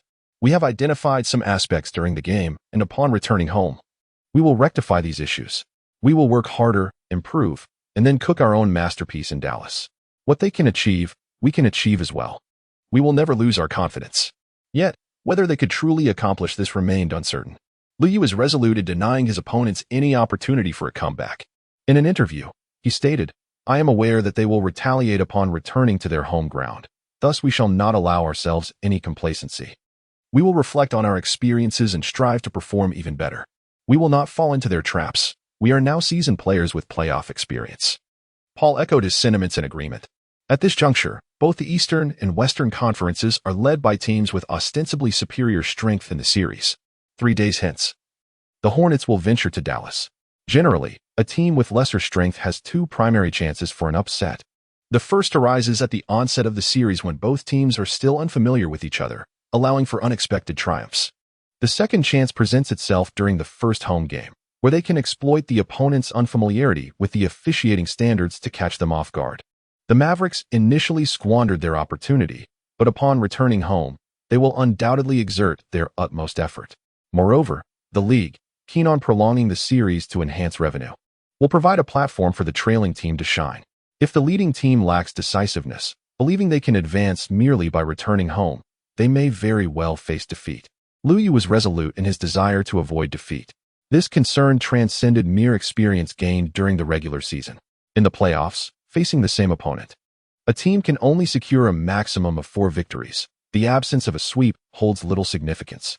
However, a loss at the outset could diminish the likelihood of advancing. The Hornets, being a youthful ensemble, may lack the seasoned composure of more experienced players. Their focus should not be on calculations, but rather on striving to win each game. During practice, Lou conveyed this determination to his teammates, who largely concurred with his perspective. The financial implications of home games were the concern of the owners. Their sole responsibility was to secure victories. Success in the playoffs would not only propel the team further, but also enhance the players' resumes, leading to greater financial rewards. Regardless of the venue, the commitment to fight remained unwavering. United in their mindset, the Hornets approached Dallas with fervor. Conversely, the Mavericks were equally reluctant to see their playoff journey come to an abrupt end. No one desires to be labeled a loser, especially not a powerhouse like the Mavericks, who have come close to success and harbor ambitions. Defense must be prioritized. It is imperative to execute it effectively. In recent days, the Mavericks have meticulously studied screen and roll tactics tailored for the Hornets. Perhaps, when facing Paul, a switch on defense could be avoided. Unlike Lu Yu, Paul often initiates his offensive maneuvers post-screening, not always aiming for an immediate conclusion. His three-point shooting is not characterized by unwavering decisiveness. While a lack of defensive switches may still render the Mavericks unable to keep pace with Paul's speed, it could prove slightly more effective. It is crucial to prevent Lu Yu from receiving the ball easily. The Mavericks intended to apply strategic double-teaming, albeit to a lesser extent than the Hornets did against Nowitzki, as the offensive prowess of the Hornets players is notably superior. Even a player like Chandler, who is not particularly offensively inclined, surpasses the likes of Dampier. Furthermore, the two playmakers for the Hornets possess commendable attacking capabilities, unlike Kidd, whose personal offensive skills are lacking, thereby complicating the Mavericks' defensive efforts. Completely neutralizing the Hornets' offense presents a formidable challenge for the Mavericks. However, without an enhancement in their defensive strategies, a comeback in this series remains improbable. Therefore, it is not a question of capability, but rather one of necessity. Failure to adapt would lead to elimination. As the trailing team, the Mavericks have abandoned their 8-man rotation. They have promoted Terry to the starting lineup, mirroring the Hornets' 7-man rotation approach. It is a contest of sheer determination, with the Hornets retaining their original starting 5. Fans of Lu Yu eagerly gathered around their screens long before the live broadcast commenced, some perhaps even more exhilarated than the athlete himself. These admirers are truly remarkable, as they embody Lu Yu's commercial worth. Lu Yu surged forward with great vigor, embodying the pinnacle of promotional effectiveness. While he dedicated himself wholeheartedly to the playoffs, the brands consistently capitalized on the publicity. They reveled in their profits, eagerly wishing for Lu Yu's sweeping triumphs. The anticipation for his victories was palpable among countless supporters. Accompanying the team to away games in the playoffs, Lu Yu felt a profound sense of reassurance gazing upon his future wife. In their inaugural playoff away game, the Hornets indeed struggled to adapt. When Paul and West initiated their pick and roll, it was far from the seamless execution witnessed at home. The Mavericks opted for a straightforward physical approach. Under the strain of physical confrontation, it became increasingly challenging for Paul to accelerate. In fact, during their time in New Orleans, the Mavericks had employed this very tactic.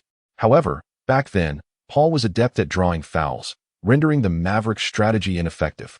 Yet, within their own territory, the officiating standards shifted, requiring the Hornets to adjust. It is worth noting that these changes in officiating do not necessarily equate to bias. Rather, a more lenient or stringent approach often favors the home team, which is more accustomed to such calls. Once the tactical rhythm was disrupted, the Hornets' offense faltered. Paul was intercepted by Kidd, and West was blocked decisively by Nowitzki. The Mavericks swiftly transformed into a formidable defensive unit. On the offensive front, Nowitzki's precision was unmatched. Upon realizing they could increase their intensity, the Hornets did not shy away from pressuring Nowitzki. Yet, despite his apparent struggles, Nowitzki still managed to score, a feat West could not replicate. Nonetheless, one constant remained. Lu Yu continued to dominate Howard, rendering him ineffective. Howard, lacking the prowess to match Lu Yu, had regressed further. And even in his home territory, he remained no match for Lu Yu. As the Hornets trailed in the score, they finally adapted during the rotation period.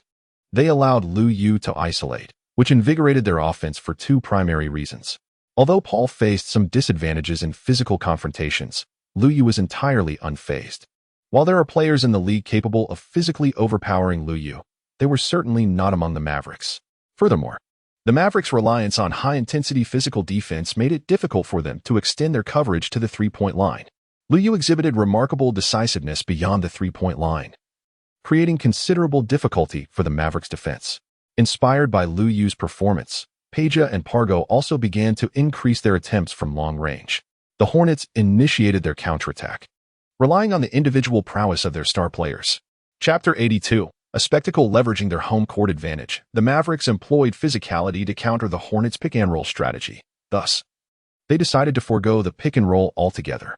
When the Hornets initiated the pick-and-roll, the ball handler would slow the pace, making it easier for Mavericks defenders to catch up. However, relying solely on speed to penetrate the defense proved to be a more formidable challenge. Paul quickly grasped this reality. When it came to speed alone, even the seasoned Kid found it difficult to match up physically. Nonetheless, Paul's approach to finishing was still not as fluid as desired. Lu Yu, however, is unburdened by such dilemmas. During his time as a role player, he relied on finishing plays after receiving the ball. Although he has since become more versatile, he still predominantly focuses on scoring. The Mavericks find it challenging to contain Lu Yu, and the Hornets begin to close the gap. As the Hornets gain momentum, the Mavericks become increasingly vigilant. If Lu Yu were to break through, even at the risk of danger, the young bull would certainly launch a counterattack.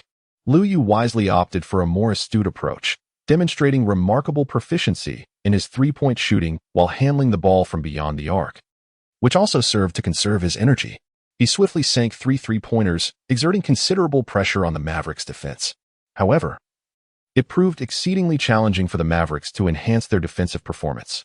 Their strategy involved allowing their key players to remain on the court for extended periods. Notably, Nowitzki scarcely took a moment to rest. Competing on home turf alleviated some of the fatigue associated with travel. Furthermore, they found themselves devoid of alternatives. Another defeat would mean an irrevocable end to their campaign, as it became evident that Nowitzki's shooting efficiency remained intact despite his relentless presence on the court. The Hornets commenced their defensive double-teaming. Lee did not hold back. He became the spearhead of the Hornets on the offensive front while also participating in double-teaming Dirk Nowitzki defensively. The reason for Howard's inaccurate long-range shooting was apparent. As the Hornets deliberately led the Mavericks to pass the ball into Howard's hands, Liu struck again. Was there no chance for a 2-1 on that play? It seems they must rely on Lu Gu, as he went toe-to-toe with Nowitzki. The defensive treatment Lu Gu received made it abundantly clear who the leader of the Hornets was. Nowitzki also scored, and it appeared the Hornets might be on the verge of defeat. Let us not speak too soon. Losing one away game isn't catastrophic, provided they don't allow the Mavericks to stage a comeback. The Mavericks were indeed formidable, aided by the referees. As the game progressed into the second quarter, both teams were locked in a fierce contest.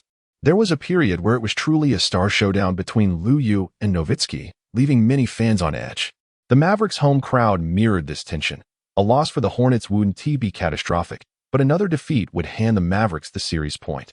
In a critical moment, Nowitzki remained unyielding, snatching points and rebounds, achieving a double-double by halftime.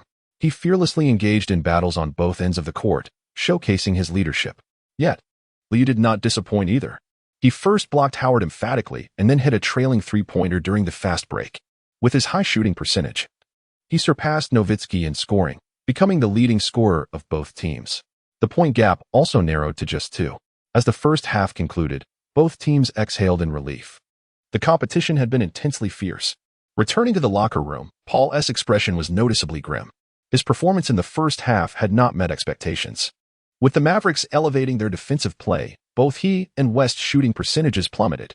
He initially intended to criticize the Mavericks' rough defense, but ultimately refrained due to his pride. We must match their intensity. We need to outperform them in the second half. Coach Scott analyzed the first half's dynamics and set forth 2 key demands for the players. First, they could not afford to lose the rebounding battle to the Mavericks. Second, in the midst of battling inside, they had to be more decisive with their outside shooting. We are in the lead. This is no small feat compared to before. So we must remain resolute and continue to demonstrate our strength. Compared to their initial assault in the first game, the Mavericks had expended considerable energy in maintaining their lead at home. Yet, young General Johnson perceived the possibility of victory for the team. This was a result forged through grit and determination, undeniably substantial.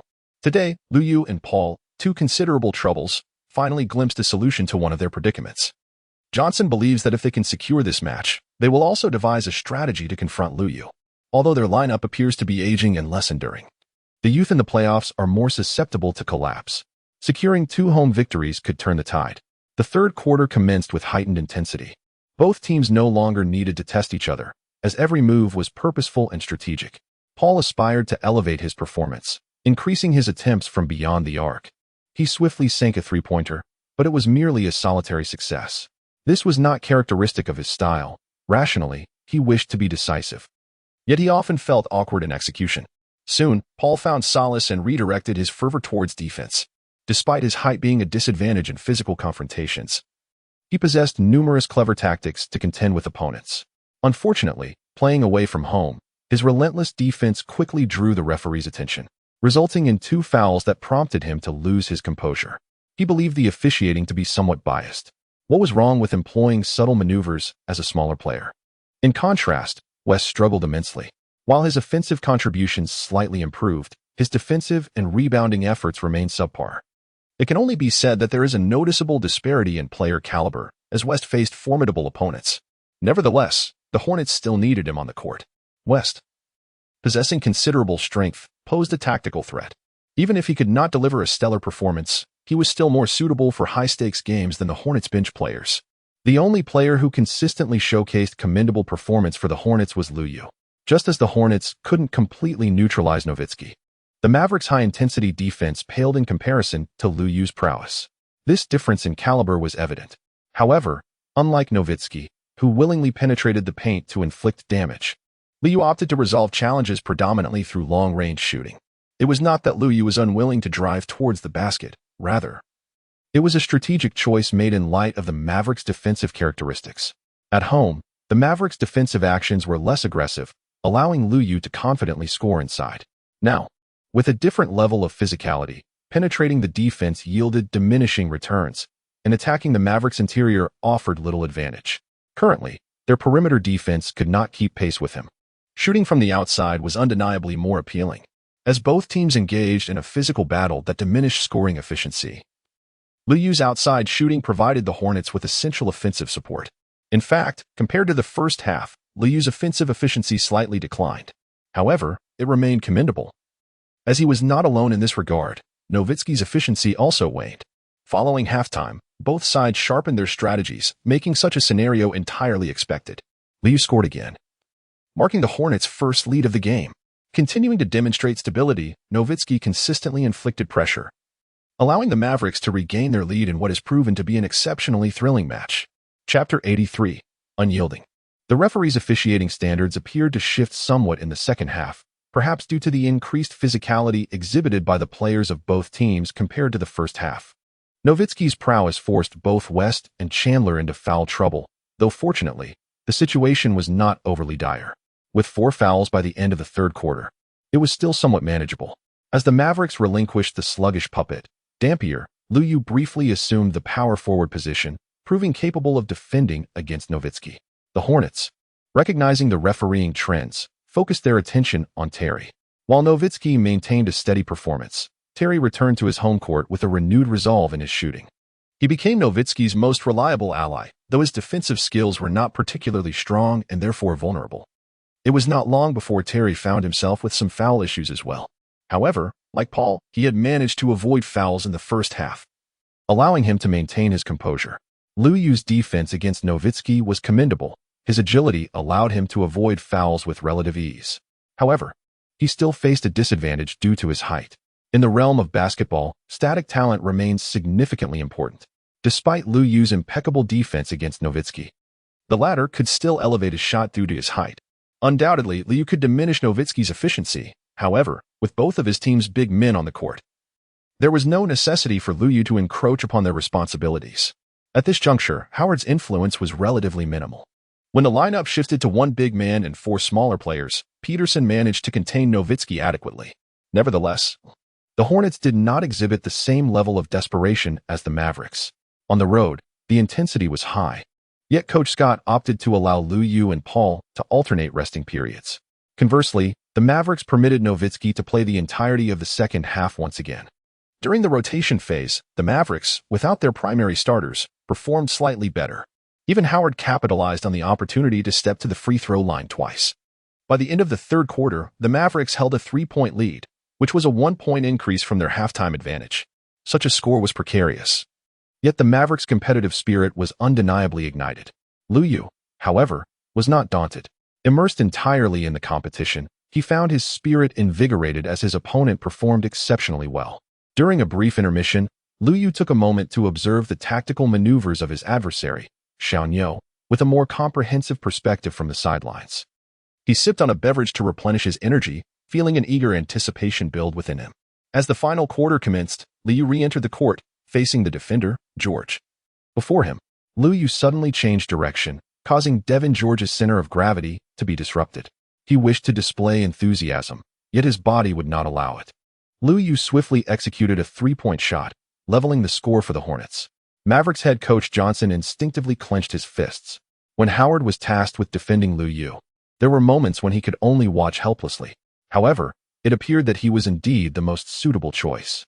After a brief pause, Howard re-entered the court as the primary defender. Although his offensive performance was lacking, his superior physicality allowed him to focus on Liu Yu, which was one of his few remaining contributions. Still, substituting Howard did not alter the game's dynamics. It was Terry and Nowitzki who continued to assist each other. And with a combined 5 points, the Mavericks regained the lead. Paul had previously managed to effectively neutralize Terry, but today he found himself unable to replicate that success. He was somewhat at a loss against Terry's unreasonable pull-up shots. Paul longed to retaliate, yet his shooting was undeniably inferior to that of his opponent. Do not rush. You can easily shake him off or penetrate, Liu Yu encouraged. Of course, Paul retorted defiantly. After the Mavericks took the lead, Liu Yu resumed scoring. The Mavericks contemplated whether they should initiate double-teaming outside the three-point line. Ultimately, they refrained from doing so, as West's shooting percentage began to improve. Perhaps Nowitzki had been on the court too long, unable to exert sufficient pressure defensively. Comparatively, West, with his singular skill set, could be more resolute than Paul. When Paul held the ball, the choices available to him were numerous. Defense, Johnson shouted, with only the final quarter remaining. They needed to maintain their previous rhythm to secure victory. They had successfully held their ground for over 3 quarters and could not falter at the last hurdle. Both teams were tightly locked in a contest. Midway through the final quarter, Nowitzki earned a trip to the free throw line. After sinking both shots, the Mavericks extended their lead to 4 points. Scott called for a timeout and adjusted the lineup to feature 1 big man and 4 smaller players. Liu Yu is contemplating the need for a breakthrough. In terms of perimeter shooting, he cannot consistently maintain high efficiency. The stamina he conserved earlier is now essential. Upon returning to the court, he resolutely declares his intent. Suddenly, he charges towards the basket with determination, catching the Mavericks off guard. Faced with Liu Yu's aggressive advance, Base has no choice but to commit a foul. However, the Mavericks do not have an abundance of interior players to spare for fouls. The Hornets must rely on their perimeter players to create opportunities. In the Mavericks' home arena, they incur more fouls. Fortunately, they do not need to take down any specific player. Maintaining a tight scoreline is paramount. With only a few minutes left in the game, it comes down to which team can endure until the very end. Both sides have held on, but the outcome will hinge on the performance of the stars during critical moments. The Hornets possess a stronger roster and should, in theory, navigate the battle more smoothly. Yet, the dynamics of the game can shift unexpectedly. Simply staying competitive in today's contest is already a commendable feat. Adversity can indeed serve as a catalyst for enhancing their playoff experience. After 2 consecutive penetrations, Liu prompted the Mavericks to make a strategic adjustment. They assigned Kidd to defend Liu Yu. With extensive defensive experience and sufficient strength to contend with an average wing player, Kidd seemed a fitting choice. However, Liu Yu's speed and power were formidable, and Kidd's aging legs might struggle to keep pace. The Mavericks had not previously attempted such a strategy, demonstrating their self-awareness. Yet, with Howard proving unreliable, they had no choice but to take a gamble. After all, Liu Yu was slightly slower than Paul, and perhaps Kidd could manage to contain him. Compared to the less tenacious Howard, it was conceivable that Kidd could exploit the young player's vulnerabilities. Kidd's defensive acumen was indeed commendable. As Liu Yu advanced with the ball, Kidd accurately anticipated his trajectory, positioning himself ahead. However, Liu Yu did not force his way through. Instead, he executed a sudden stop and leapt into the air. Kidd could only watch helplessly as the basketball soared over his head and into the net. Nearly predicting the play was futile, as Kidd found it challenging to leap and contest the shot. Previously, Paul had exploited the elder with mid-range jumpers following similar abrupt stops.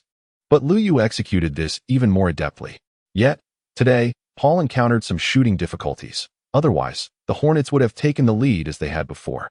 Despite their efforts, the Mavericks could only rely on their offense to maintain an advantage.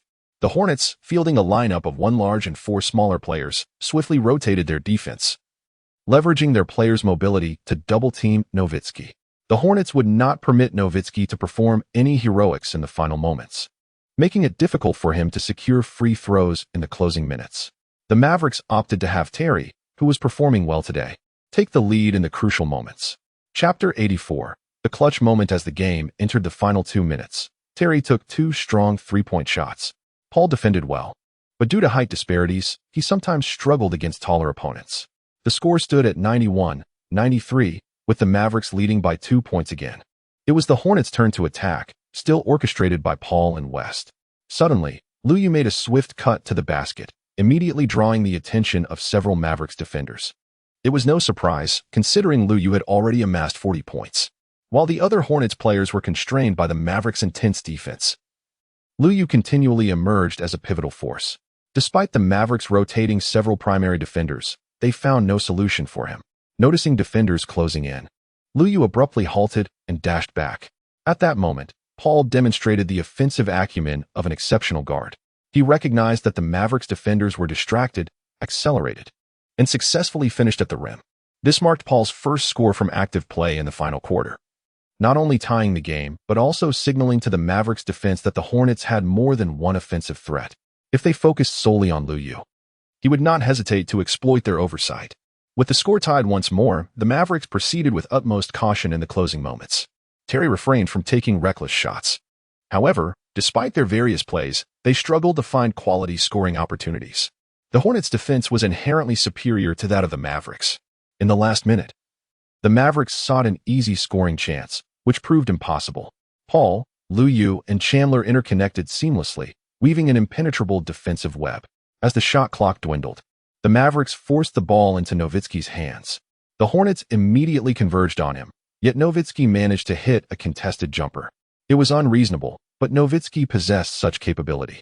Fortunately, he could not consistently perform at this level throughout the series. He had already compiled an astounding tally of over 30 points and 20 rebounds today. However, with the demands on both ends of the court, Nowitzki was fatigued, making it unfeasible for him to deliver miraculous performances each time.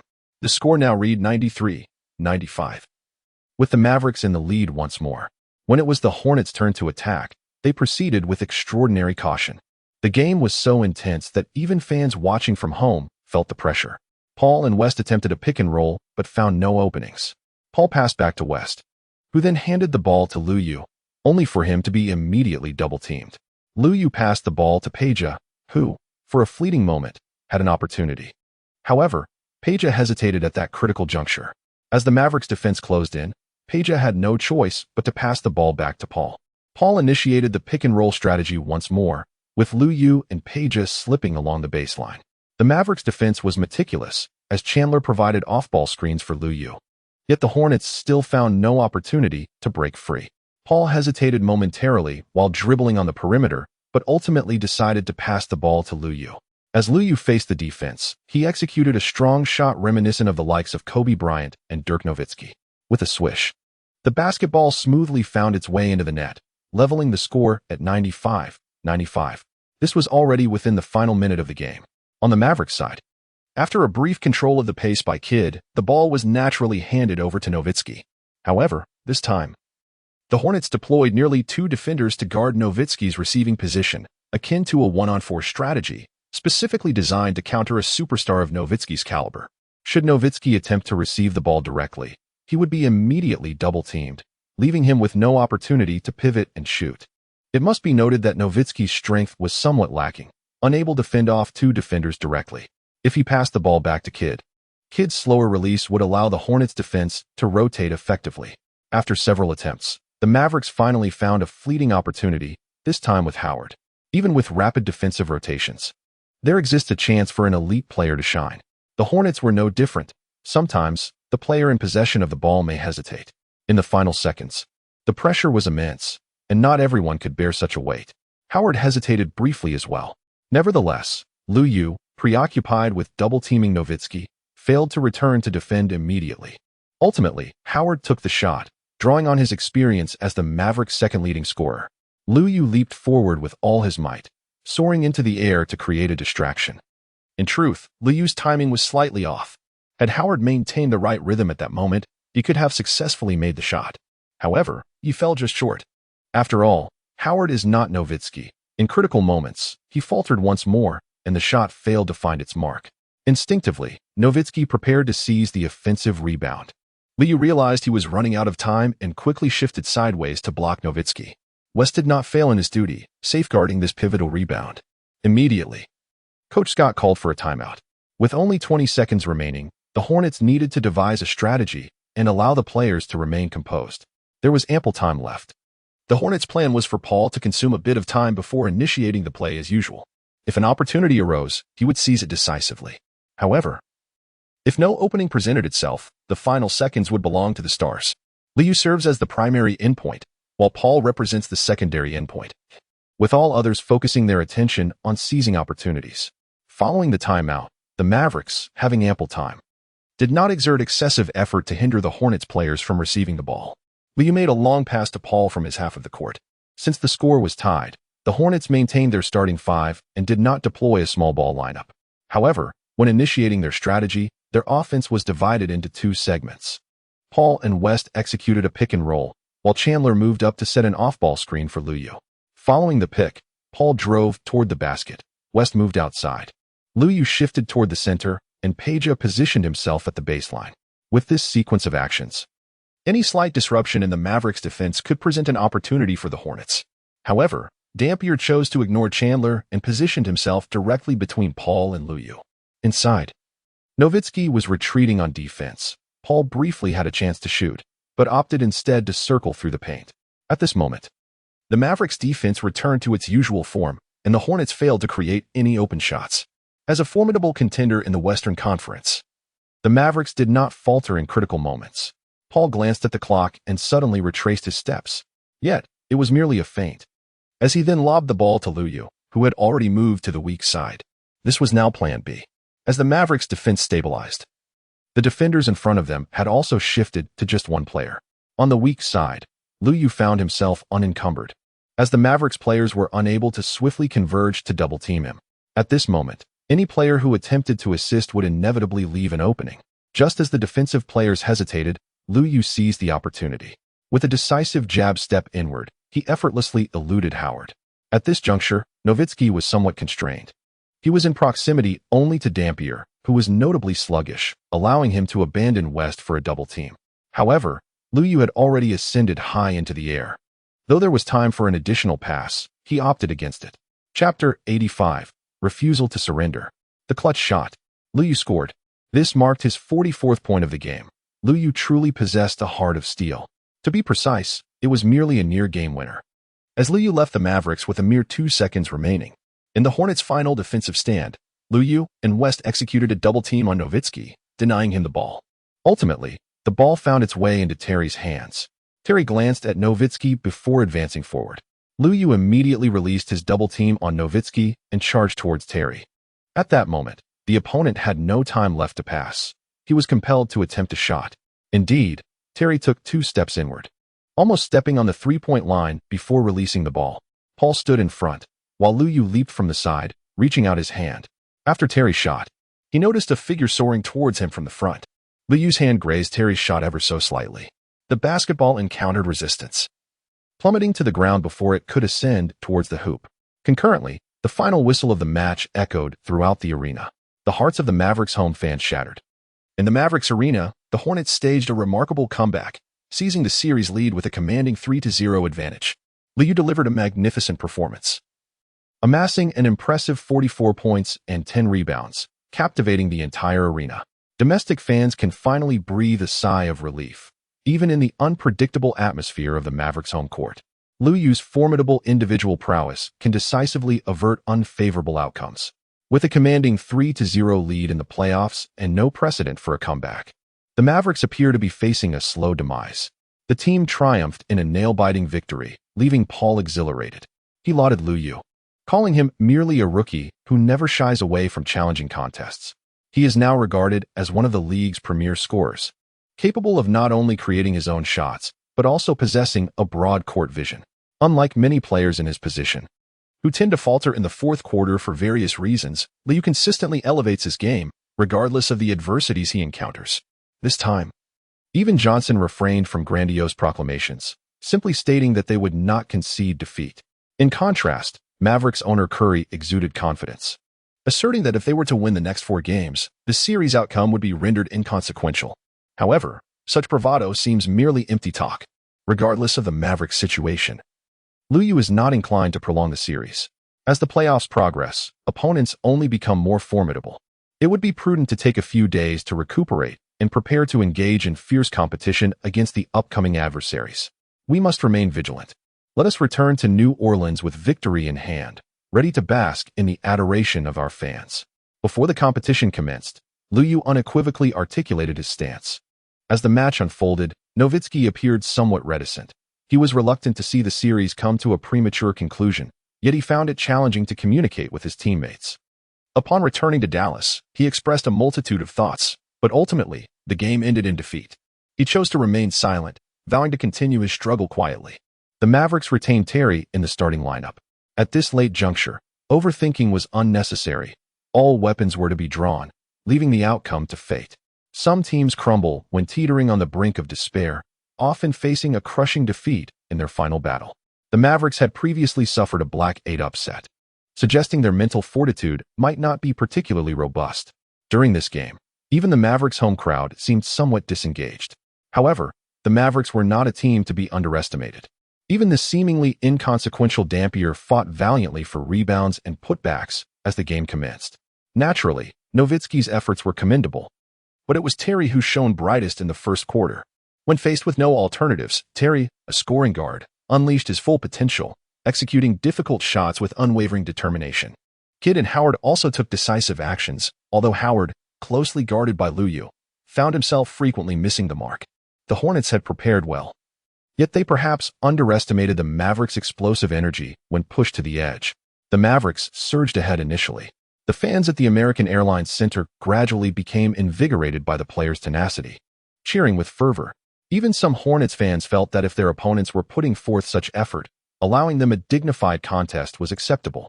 Yet on the court, Liu Yu's objective was to utterly dismantle his adversaries. Despite contemplating numerous issues off the court, his sole focus while playing was to secure victory. Unlike the initial two games, West quickly found his rhythm. An all-star, albeit from a less dominant category, his adjustment period was merely longer than that of his fellow Hornets, who were also playoff novices. Once acclimated, he became a formidable scoring threat. With Liu Yu and West finishing plays, Paul could afford to ease his workload, rather than relying on powerful drives. Paul excelled in orchestrating plays. With West's shooting percentage recovering, the Mavericks found it increasingly challenging to defend against Liu Yu and Paul, as all three All-Stars came to life. Peja and Chandler found ample opportunities to score. Peja's defensive shortcomings were negligible. Had it been otherwise, he too would be an All-Star, rendering the Hornets roster insurmountable for other teams. Currently, other teams maintained a semblance of superiority, as the Hornets trio of All-Stars were playoff novices, who typically would have to pay their dues. However, it was certainly not the Mavericks who would collect those dues. The Mavericks' current lineup exhibited significant defensive vulnerabilities, both on the perimeter and in the paint. Initially relying on their offensive prowess to compete, they were caught off guard by Howard's faltering performance. As the Hornets quickly stabilized and narrowed the score, Nowitzki felt a sense of urgency. He began to force shots, marking the first time in the series that his shooting percentage dipped in the opening quarter. The mantra was simple: focus on the game and avoid overthinking.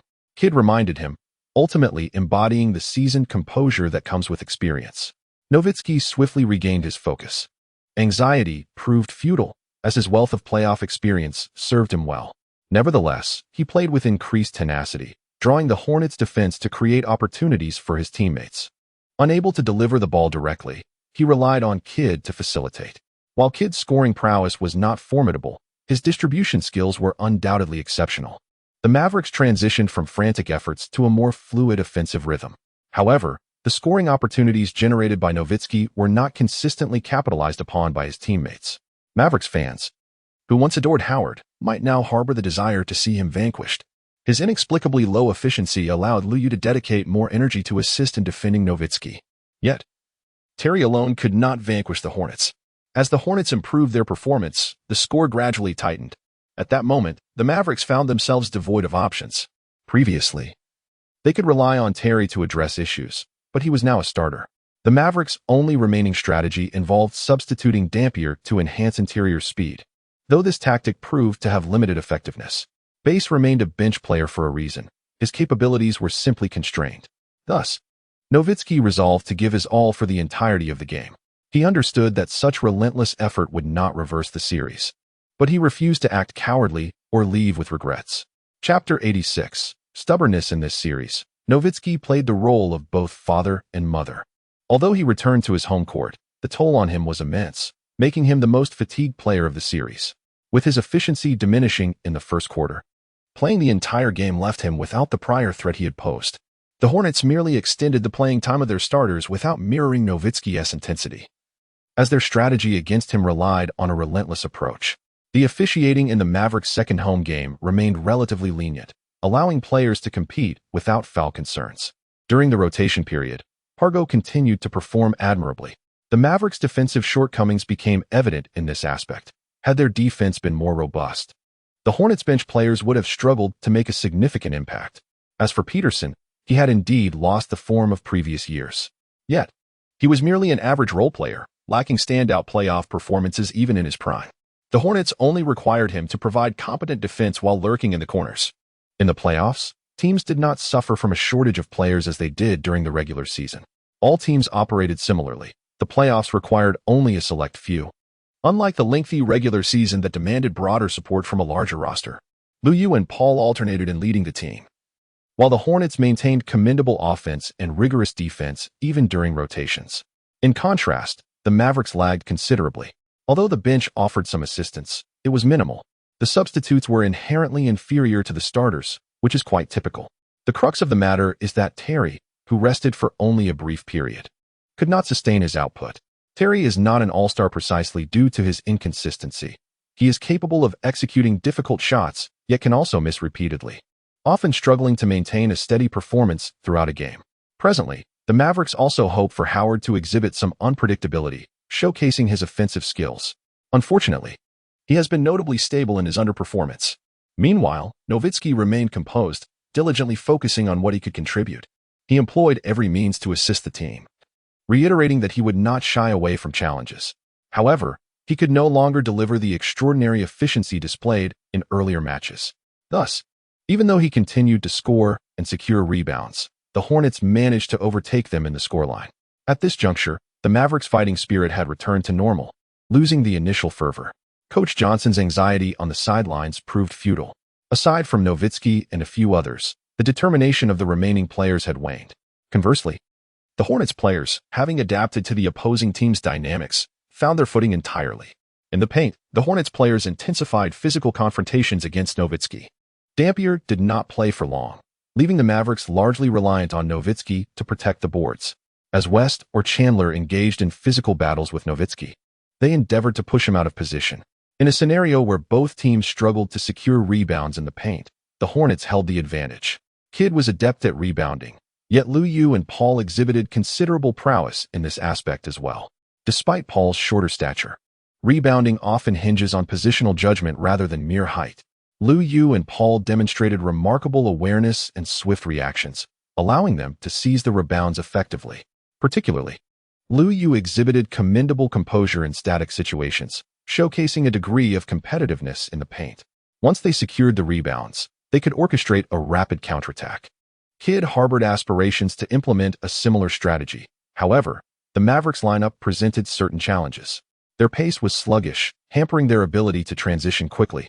Consequently, the Hornets endeavored to exhaust Nowitzki, leveraging their youthful vigor to solidify their advantage. It seems the Hornets have established a firm grip on the game today. I have a penchant for watching Hornets matches. The Mavericks' current struggles resonate with those of the Rockets, albeit with roles reversed. This scenario epitomizes a true powerhouse, while the Rockets merely represent a fade of strength.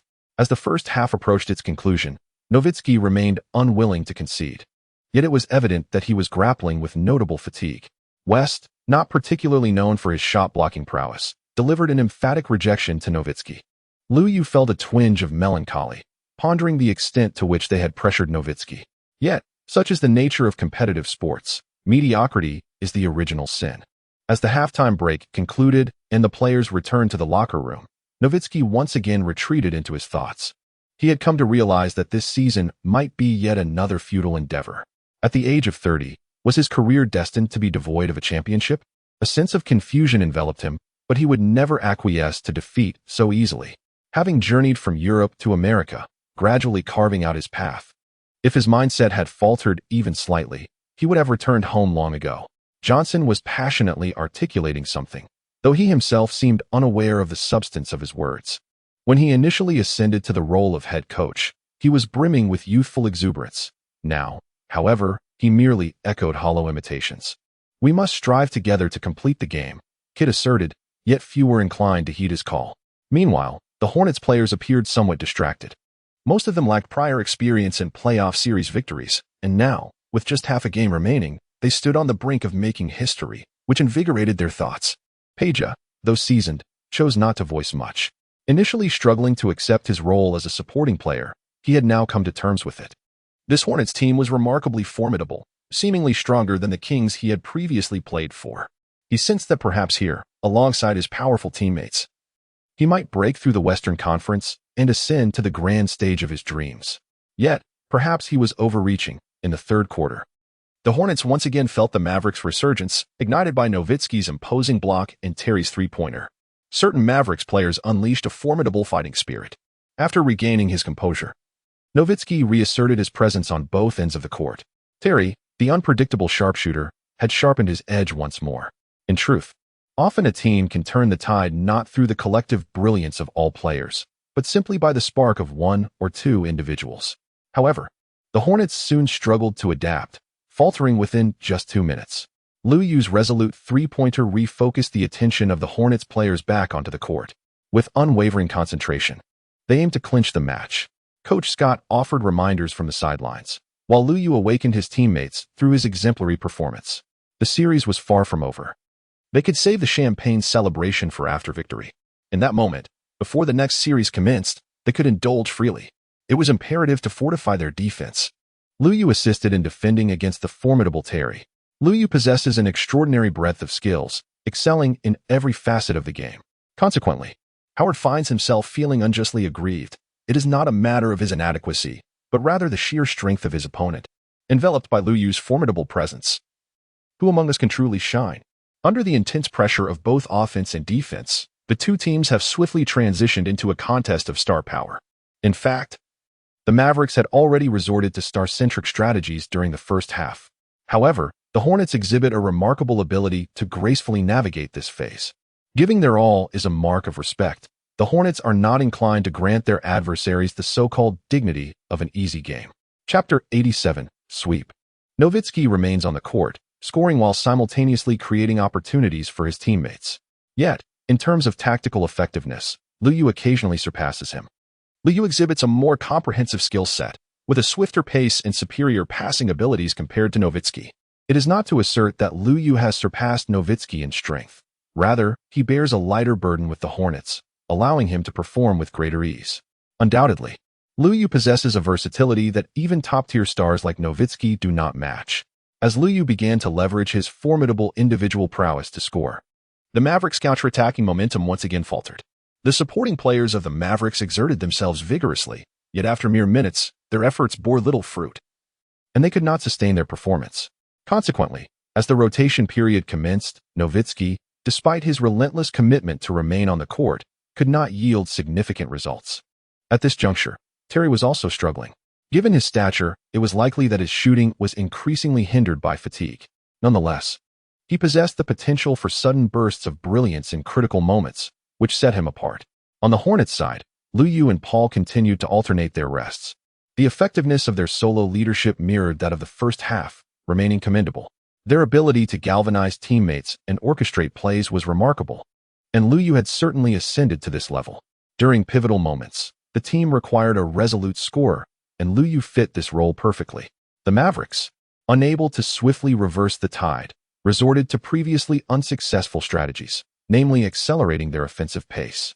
However, they did not abandon their foundational tempo dictated by Nowitzki. Their rationale was understandable. Both their offense and defense needed to quicken to keep pace with the Hornets, without hastening to the extent that Nowitzki became an afterthought, allowing the Hornets to launch unchecked assaults. Achieving that delicate balance proved exceedingly challenging. Faced with the weight of series scrutiny, the Mavericks were ill-prepared. This resulted in a disjointed performance on both ends, granting the Hornets an opportunity to widen their lead. On the sidelines, Mavericks head coach Johnson felt increasingly anxious, plagued by a sense of foreboding. He called for a timeout and substituted the underperforming Howard, whose struggles on both ends of the court were perplexing for the coach. particularly given his previous All-Star accolades during his prime. With the series on the verge of slipping away, Johnson cared little for the repercussions. He even contemplated that it might have been better to have benched this underachiever sooner. The Mavericks replaced a wing player. Yet the Hornets made no alterations. There was simply no need. Their strategy was straightforward: continue to defend Nowitzki effectively. The Mavericks' wing depth was limited to Howard. Otherwise, this player would have long since faded from contention. The match was far from over. Nowitzki uttered a phrase. Whether it was to rally his teammates or to invigorate himself remains uncertain. It seemed as though Nowitzki was growing increasingly anxious. Not only did he force a shot that clanked off the rim, but his defensive maneuvers also became more aggressive, resulting in a foul called by the referee. However, the contest was far from over. The Hornets had managed to establish a lead exceeding 10 points, yet the victory was not entirely secured. After substituting Howard, Coach Johnson had but one directive for his team: to seize opportunities from beyond the arc. They now fielded a lineup of 1 big and 4 small players, with Nowitzki as the sole big man, implying that all 5 players were capable of shooting three-pointers. This configuration rendered it nearly impossible for the Hornets to effectively defend against all threats. George, having an excellent game, capitalized on the Hornets' double team on Nowitzki and sank a three-pointer. This shot ignited the Mavericks' final surge for the season. Midway through the fourth quarter, the Mavericks players appeared to have completely liberated themselves. Their shots became more decisive, with even Kidd displaying no hesitation in launching three-pointers. Meanwhile, the Hornets' strategy grew somewhat conservative. After contemplation, Coach Scott decided to revert to his starting lineup. While their interior defense might have been vulnerable, the team would possess a distinct advantage in the paint. In theory, at least, though West and Chandler did not quite fit that mold. On the other hand, Paul and Lou Yu's penetrations were proving uncontainable for the Mavericks. Once they drove in, the Mavericks' interior defense was hardly present. Naturally, deploying a smaller lineup would enhance their penetration effectiveness. Scott likely was not solely concerned with rebounding. He perhaps sought comfort in placing his strongest players on the court. In the final minutes of the match, Lou Yu, without overthinking, continually reminded his teammates to guard against the Mavericks' three-point shots. The game remained tense and stalemated for several minutes, with both teams scoring primarily through free throws. In the absence of foul troubles, players were emboldened to take chances. Just as everyone anticipated a fiercely contested yet predictable conclusion, Kidd sank a three-pointer. Followed by Nowitzki's audacious attempt from beyond the arc, Devin George also landed another three-pointer, narrowing the gap to single digits. Scott called for a timeout once more. Upon returning to the sidelines, Lou Yu regained his focus. Victory was within reach, yet he felt somewhat disoriented. They no longer needed to defend as they had before. Allowing Nowitzki to score a few points was permissible, as long as they were not three-pointers. Ironically, while he had been urging his teammates to watch for three-point attempts, they continued to double-team Nowitzki, inadvertently granting other Mavericks players the opportunity to shoot from long range. Despite the Mavericks' earlier struggles with three-pointers, they should not have been underestimated at this critical juncture. As long as they maintained their lead, it was unnecessary to overly concentrate on Nowitzki. Fortunately, time was running short, and they had not committed any grave errors. Adjustments were still feasible. It felt as though their playoff experience had indeed grown. The Mavericks' consecutive three-pointers had not further diminished the scoreline, primarily because the Hornets struggled to contain them. Whenever the Mavericks hit a three-pointer, Lou Yu and Paul responded with mid-range shots. Upon re-entering the game, the Mavericks persisted with their three-point strategy, now fully committed, knowing that only a barrage of three-pointers could salvage their chances. However, the Hornets had altered their defensive approach. They focused intensely on guarding against three-pointers, allowing no Mavericks player to shoot freely. If the opposition penetrated the defense for two-pointers, the Hornets accepted that. After adjusting their defensive strategy, the Mavericks' momentum from three-pointers was swiftly halted. Although all 5 Mavericks players were capable of shooting from distance, most required ample space to do so and could not afford to ignore defensive pressure. The only player capable of shooting effectively under duress was Nowitzki, with Terry being only a half measure. Terry's height hindered him, and with Paul now meticulously guarding his three-point attempts, he found himself without opportunities. Terry made attempts to drive to the basket, but in the last 2 to 3 minutes, the Mavericks could not turn the tide relying solely on two-pointers. On the sidelines, Johnson refrained from calling for defensive efforts, as they simply could not hold their ground. Consequently, it fell to Nowitzki to take desperate shots. Unfortunately, the once miraculous Nowitzki was not the same. While he could still score if the task were straightforward, he could not conjure miracles when it came to three-pointers. His two missed attempts from beyond the arc signaled the end of the Mavericks' playoff run. The final score was 104-94, as the Hornets triumphed over the Mavericks once again, sweeping their opponent in the first round of the playoffs. Chapter 88. The spectators. The Hornets swept the Mavericks 4-0, and upon their return to New Orleans, the players were greeted like heroes by the home crowd. Many fans were filled with joy. Yet there was an overwhelming sense of disbelief. Had the Hornets truly ascended to the ranks of the league's elite? How can the rookies in the playoffs be so formidable? While the Hornets celebrate their successful advancement in the playoffs, the Mavericks have swiftly placed the blame on head coach Avery Johnson. Once lauded as the best coach just 2 years ago, Johnson has been unceremoniously dismissed, eliciting a sense of melancholy. Such is the nature of the NBA. It can be immensely lucrative, yet failure leads to expulsion. The Mavericks' lackluster performance this season cannot be attributed solely to the coach. Their roster indeed presents certain deficiencies. Matched against the Hornets, they found themselves particularly constrained. However, Johnson's coaching career has undeniably followed a trajectory of initial promise followed by decline. He is unable to withstand adversity, lacking the caliber of a championship-level coach. The Mavericks saga will soon fade into the past, while the Hornets must continue to look ahead. Their next adversary will be the victor of the clash between the Spurs and the Suns. If given a choice, the Hornets would undoubtedly prefer to face the Suns, as their defense poses a lesser threat. Yet, after acquiring O'Neal, the Suns have struggled with both offense and defense, making it challenging to advance in the playoffs. Nevertheless, they traded for O'Neal specifically to contend with Duncan, a strategy that has proven fortuitous. However, the aging O'Neal, paired with the dynamic Stoudemire, still falls short against the current embodiment of the big fundamental. In the playoffs, the Spurs rely not on intricate team tactics but rather on their star players. The Hornets took note of this in their opponent's opening match.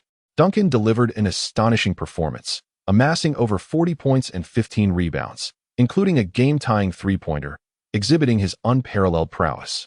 The Spurs claimed victory in this inaugural battle, effectively shattering the morale of the Suns. Lou and Paul were also filled with deep emotions. The Suns primarily suffered from a lack of defensive prowess, unable to contain even GD. Moreover, the Suns themselves did not possess 3 reliable scoring options. In contrast, the Spurs exerted themselves defensively, selectively limiting the strengths of Nash and Stoudemire, albeit unable to completely neutralize them. Ultimately, while the Spurs achieved a gentleman's sweep of 4-1, they deliberately allowed a poor start in the 4th game, contrasting with the tenacity displayed by the inexperienced Hornets in the playoffs. The Suns, however, could not afford such leniency. As we must effectively contain GD, Lou remarked to Paul, setting Duncan aside for the moment. If you manage Parker, I will handle Ginobili. And together we can triumph over the formidable Spurs, who are even stronger than the Mavericks. Although the Hornets showcased an impressive performance in the first round, many remain skeptical of their chances due to the Spurs' seasoned experience, having been perennial contenders for the championship over the years. Compared to the Mavericks, the Spurs possess greater speed from the perimeter, and Parker can keep pace with Paul. The critical factor lies in the Spurs' defense, which significantly constrains the Hornets' ability to penetrate. In this regard, only the Spurs, led by Duncan, and the Celtics, featuring Garnett, pose a threat to the Hornets' 3 standout players on the defensive front. Nevertheless, it appears that the Spurs present the greater challenge. Duncan, in terms of offensive complexity, is more troublesome than Garnett. Undoubtedly, the Hornets must first overcome the Spurs to entertain any hopes of advancing from the West. We can certainly achieve this, for we are the finest team in the Western Conference. Paul feels a slight tension regarding the upcoming schedule, yet he remains brimming with confidence. The early conclusion of the Hornets series has afforded them ample time to observe the dynamics of other teams. However, it is not merely them who have swept their opponents. The Lakers have done so as well. In contrast to the substantial disparities observed in the Eastern Conference during the regular season, it is the formidable teams from the West that appear more decisive in the playoffs. Though the Lakers are without the youthful presence of Bynum, the duo of Gasol and Odom continues to dominate Camby and Martin. Speaking of Martin, Camby, the former Defensive Player of the Year, has proven to be rather ineffective, failing to adequately defend against his opponents. While he did not retain the title of Defensive Player of the Year this season, he remains a first-team selection on the all-defensive roster. In a team lacking defensive prowess, it is not uncommon for players to receive defensive accolades, indicating that such honors can be somewhat easily attained. As both teams lack proficient organizers, Many games hinge on the abilities of their star players. In terms of scoring, the combination of Kobe and Gasol, as well as Iverson and Anthony, has performed admirably. Yet, in terms of matchups, neither team exhibits a clear advantage over the other. Ultimately, the Lakers' ability to sweep the series can be attributed to two primary factors. First, in pivotal moments or when the score needs to be tightened.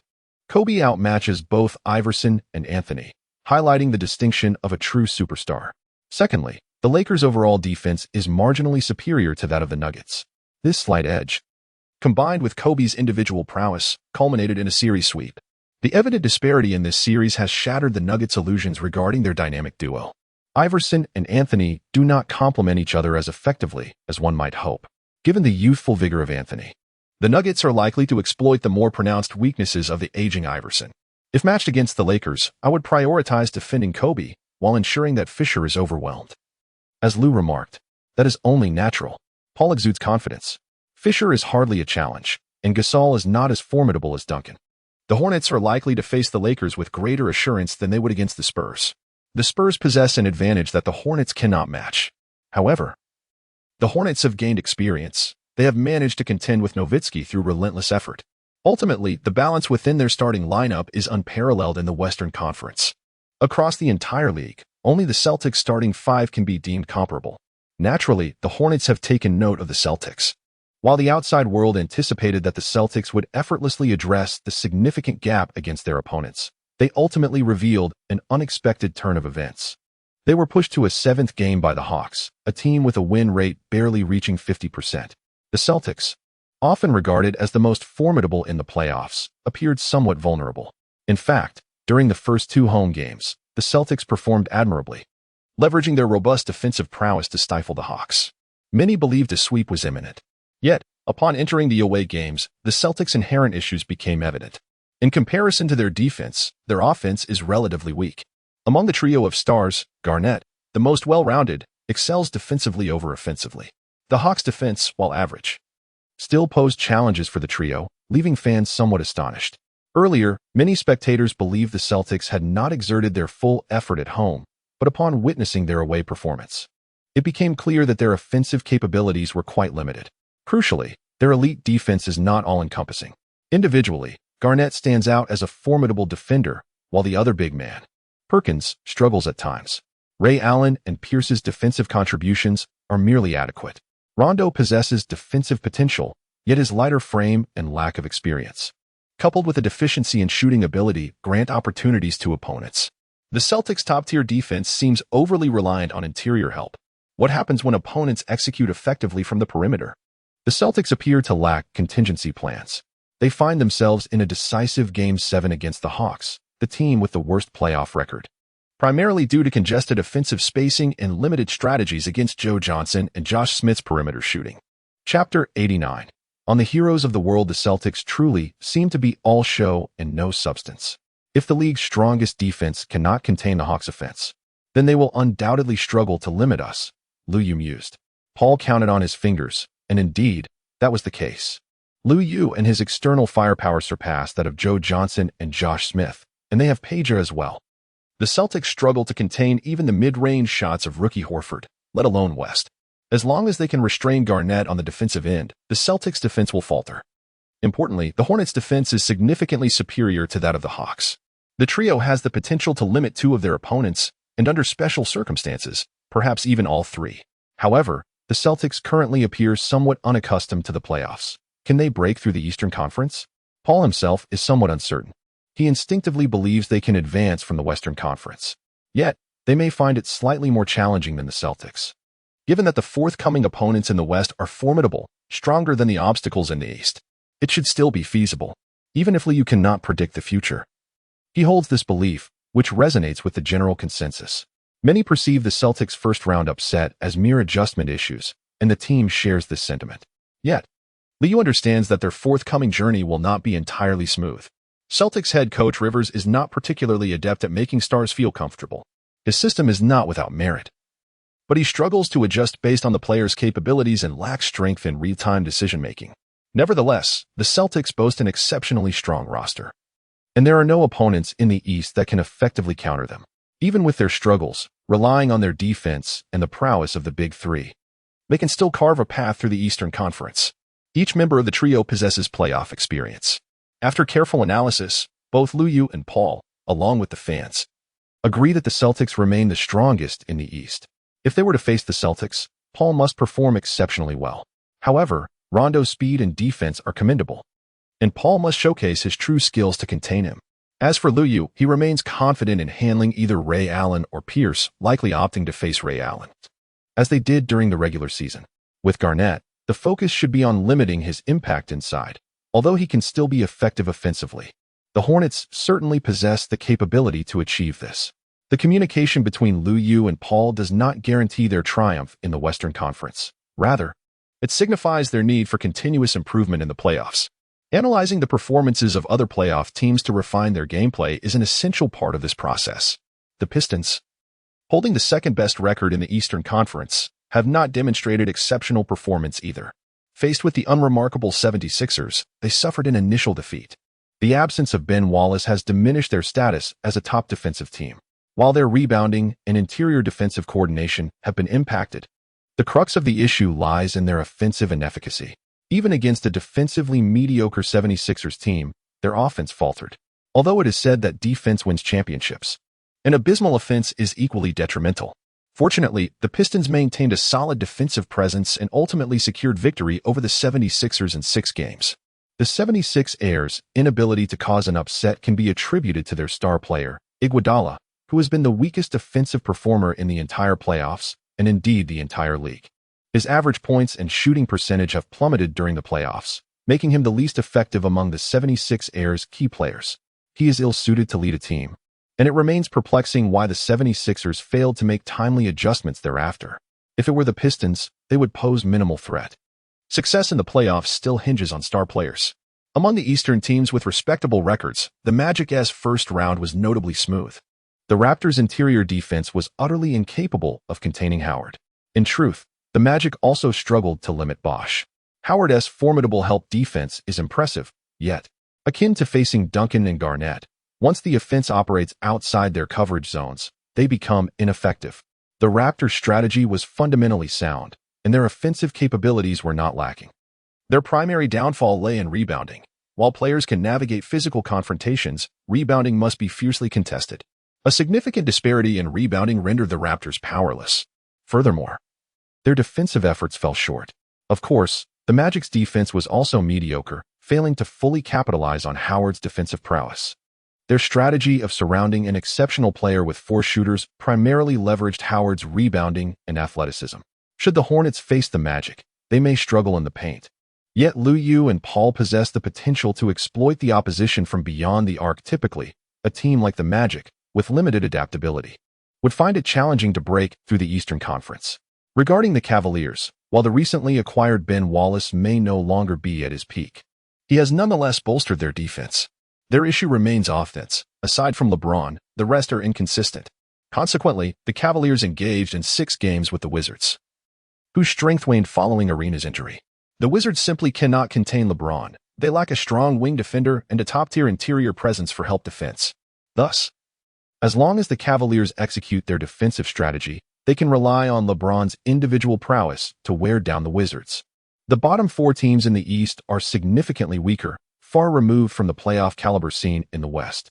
Yet, the strong teams in the East are unable to swiftly conclude their series, indicating a lackluster performance this year. Other teams have substantial flaws, while the Celtics appear to operate on a different wavelength.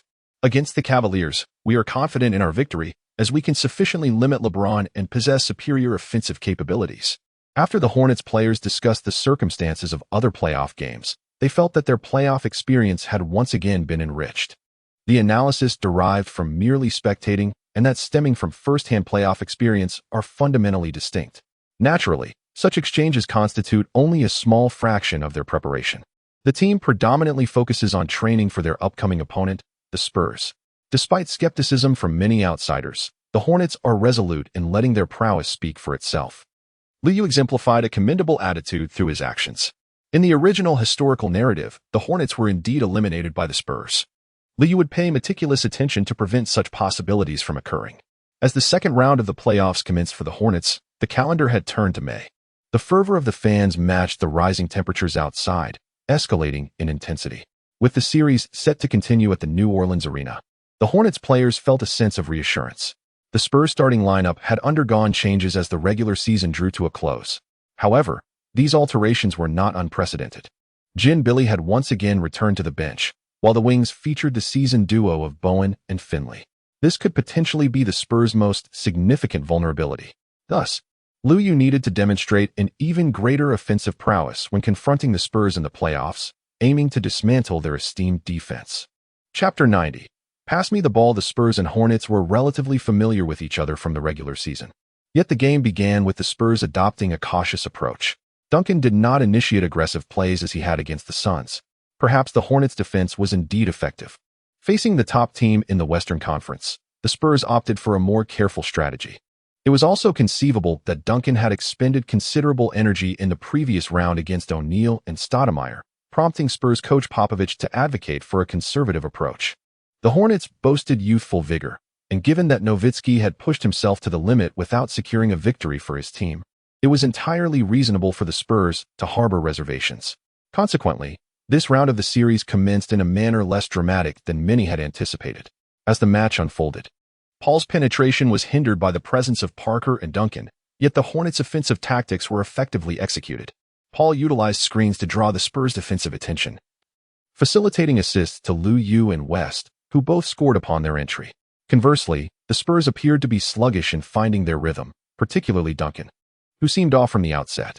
His shooting lacked precision, and his control over the boards was somewhat lackluster. This was partly attributable to the Hornets' defensive strategy. With Gin Billy not starting, the Hornets were certain to double-team Duncan.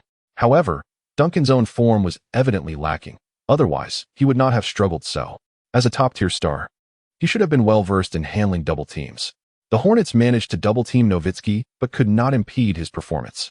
Of course, given Duncan's superior defensive capabilities, it was understandable that he did not fare as well offensively against double teams as Nowitzki. Nevertheless, the Spurs' offensive start was exceedingly poor. With Duncan contained, Parker also failed to make a significant impact. It was only 4 minutes later, when Gin Billy entered the game, that the Spurs began to showcase their strength as a formidable team. The addition of another strong player made a remarkable difference. When Gin Billy was on the court, the Hornets' strategy of double-teaming Duncan came at a cost. Just a few possessions in, Lou recognized that Gin Billy was not Howard. When Lou went to assist in the defense alongside Duncan, the Hornets' defense failed to rotate promptly, allowing Gin Billy to sink a three-pointer. The Spurs reacted swiftly. Upon Gin Billy's arrival, Duncan feigned an attack, prompting them to initiate long-range shooting from beyond the arc. After Lou intensified his defense against Ginobili, Bowen began to sink three-pointers.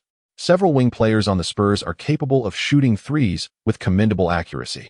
Had Parker possessed a shooting touch, the Hornets' defense would have been rendered ineffective. However, without a three-point shot, Parker, as the star guard of the team, allows the Hornets to continue their double team on Duncan. It might be worth experimenting with a rotating defense. Yet, Hornets coach Scott, having gained invaluable experience from the previous round's double teaming, is reluctant to alter the defensive strategy recklessly. Consequently, the Hornets have incurred some costs, albeit not excessively. The Spurs have made some three-pointers, but have simultaneously relinquished their interior advantage to the Hornets. It is uncertain who has truly suffered. In fact, the Hornets bench has not made an impact against the Spurs, while the competition among the starting lineups appears balanced. The disparity becomes evident during the rotation phase, revealing that the Spurs' overall defense is significantly superior to that of the Mavericks. Pargo has completely faded. However, without Ginobili, the Spurs bench also struggles to gain an advantage. The Hornets' defense is formidable. When two strong defensive teams collide, the role players find fewer opportunities to shine. The match essentially evolves into a contest of defense and star power. The Hornets initially took the lead, but the game soon became fiercely contested, causing concern among many Hornets fans. Prior to the series, various experts analyzed and concluded that the Hornets would likely struggle against the Spurs. Indeed, this trend appears to hold true, as the Spurs are considerably more formidable than the Mavericks. With their vast experience, one wonders if the Hornets can withstand the pressure. As the game progressed, Parker displayed the characteristics of an aggressive guard. Both Parker and Paul possess remarkable speed. When the teams initiate pick-and-roll strategies, it becomes increasingly difficult for defenders to keep pace. However, Parker's shot selection is more decisive than Paul's. Consequently, although Paul is recognized as a dual threat guard, he is often perceived as a traditional playmaker due to his preference for passing. In contrast, Parker prioritizes scoring. Under these circumstances, the pressure on the Hornets on the court continues to mount. While Duncan has not made a significant offensive impact, his presence has allowed the Spurs' perimeter players to outperform the Hornets. This is largely attributable to Duncan's influence. Not only does he create space, but his defensive prowess also stifles the Hornets' ability to penetrate and pose a threat. As analysts have noted, this matchup is considerably more challenging than facing the Mavericks. Coach Scott of the Hornets is somewhat conflicted, pondering whether to intensify the defense on the Spurs' perimeter rather than focusing solely on Duncan. During the pause, Liu proactively requested to engage in a one-on-one outside of the established tactics. Consequently, Scott decided to observe the proceedings. In truth, even though the Spurs were performing commendably from the perimeter, the opposing team's scoring remained within a tolerable range for the Hornets. Ultimately, the Hornets' offensive flow had diminished from its previous comfort. Prior to Ginobili's entry, the Hornets believed their offense was still operating normally. However, if GD were to exert their collective strength, their offensive and defensive intensity would prove insufficient. It was essential to bolster at least one aspect of their game. Scott's primary concern remained Duncan, as neither of the team's interior defenders could adequately contain him. Upon returning to the court, the Hornets entrusted the ball to Liu. Liu refrained from utilizing cover, opting instead for a straightforward one-on-one confrontation. He succeeded in landing 3 consecutive shots. There was nothing particularly remarkable about it. It was merely the Spurs' wing players. Regardless of whether it was Billy, Finley, or Bowen, none could contain Liu. They were all outpaced and overpowered by his speed and strength. Before Duncan could provide assistance, Liu's mid-range shot found its mark. The Spurs were not a team that favored double-teaming. They preferred to apply pressure on the perimeter, compelling opponents to drive inside where Duncan would handle the situation. In such circumstances, if an opponent found their rhythm from the outside, it was indeed possible for one player to dismantle the Spurs' formidable defense. Kobe had accomplished this on numerous occasions. Naturally, the Spurs were hesitant to double-team Liu lightly. Liu was unfazed by the encirclement. His passing skills were exceptional. Moreover, the Hornets possessed a commendable shooting range. Subsequent developments corroborated this point. The Spurs had yet to fully commit to a double team. Their auxiliary defense was merely a tad quicker, allowing the Hornets to discover more effortless offensive opportunities. Both West and Peja found the basket with ease. Thus, targeting Liu with a double team was evidently not a prudent choice. Yet, the Spurs struggled to contain him. Even the renowned strategist of the NBA, Greg Popovich, found himself in a quandary. On the surface, he maintained an impassive demeanor. As one of the league's premier coaches, Popovich adeptly orchestrated his team's tactical maneuvers. However, this stern tactical maestro was sometimes perceived as lacking in on-the-fly adaptability, a trait seemingly shared by many esteemed coaches. In reality, during fierce showdowns between formidable stars, the influence of the head coach may not be as significant. When all options are imperfect, Popovich could only entrust the court to his players, placing his faith in their capabilities. The playoffs invariably belong to the stars. Chapter 91. Secured victory. Just as the Hornets began to feel the pressure from the seasoned Spurs, Liu executed a singular play that the Spurs could not decipher, stabilizing the team's position. The Spurs subsequently fell into indecision. After briefly leading with a three-pointer, the Hornets ultimately reclaimed a 1-point lead before halftime. In the final moments of the first half, neither team made any significant adjustments. To truly determine the victor, one would have to await the second half. Our strategy has proven effective. We must continue to restrict Duncan in the second half, Scott remarked upon returning to the locker room. Players such as Liu have also received commendations. In truth, their performance in the first half was far from stellar. However, given that the opponent was the Spurs, it seemed somewhat forgivable. The consensus among observers is that the Spurs in the playoffs are superior to them. And although the Hornets players appear to dissent, they are undoubtedly influenced by this perception. Yet, if they can indeed contain Duncan in the second half, it is certainly worth a try. At most, minor adjustments to perimeter defense would suffice. Liu remains confident in his ability to contain Billy. On the offensive front, he will continue to play a pivotal role. The team hopes that all 3 All-Stars will contribute offensively, thereby facilitating opportunities for Peja and other three-point threats. The Spurs' defense is resolute, yet we believe we can penetrate their blockade. The Spurs are not entirely satisfied with the team's first-half performance. They have, to some extent, discovered ways to counter the Hornets' defense, but there are areas where they falter. One such area is the intensity in their defense against Lu Yu. Nevertheless, as an all-star player, his performance is something the Spurs can tolerate. However, if they struggle on the boards, Coach Popovich will be displeased. Even Duncan has faced criticism. The shortcomings of Quartet Thomas, a player lacking in size, became glaringly apparent in high-intensity confrontations. The acquisition of him has not met expectations.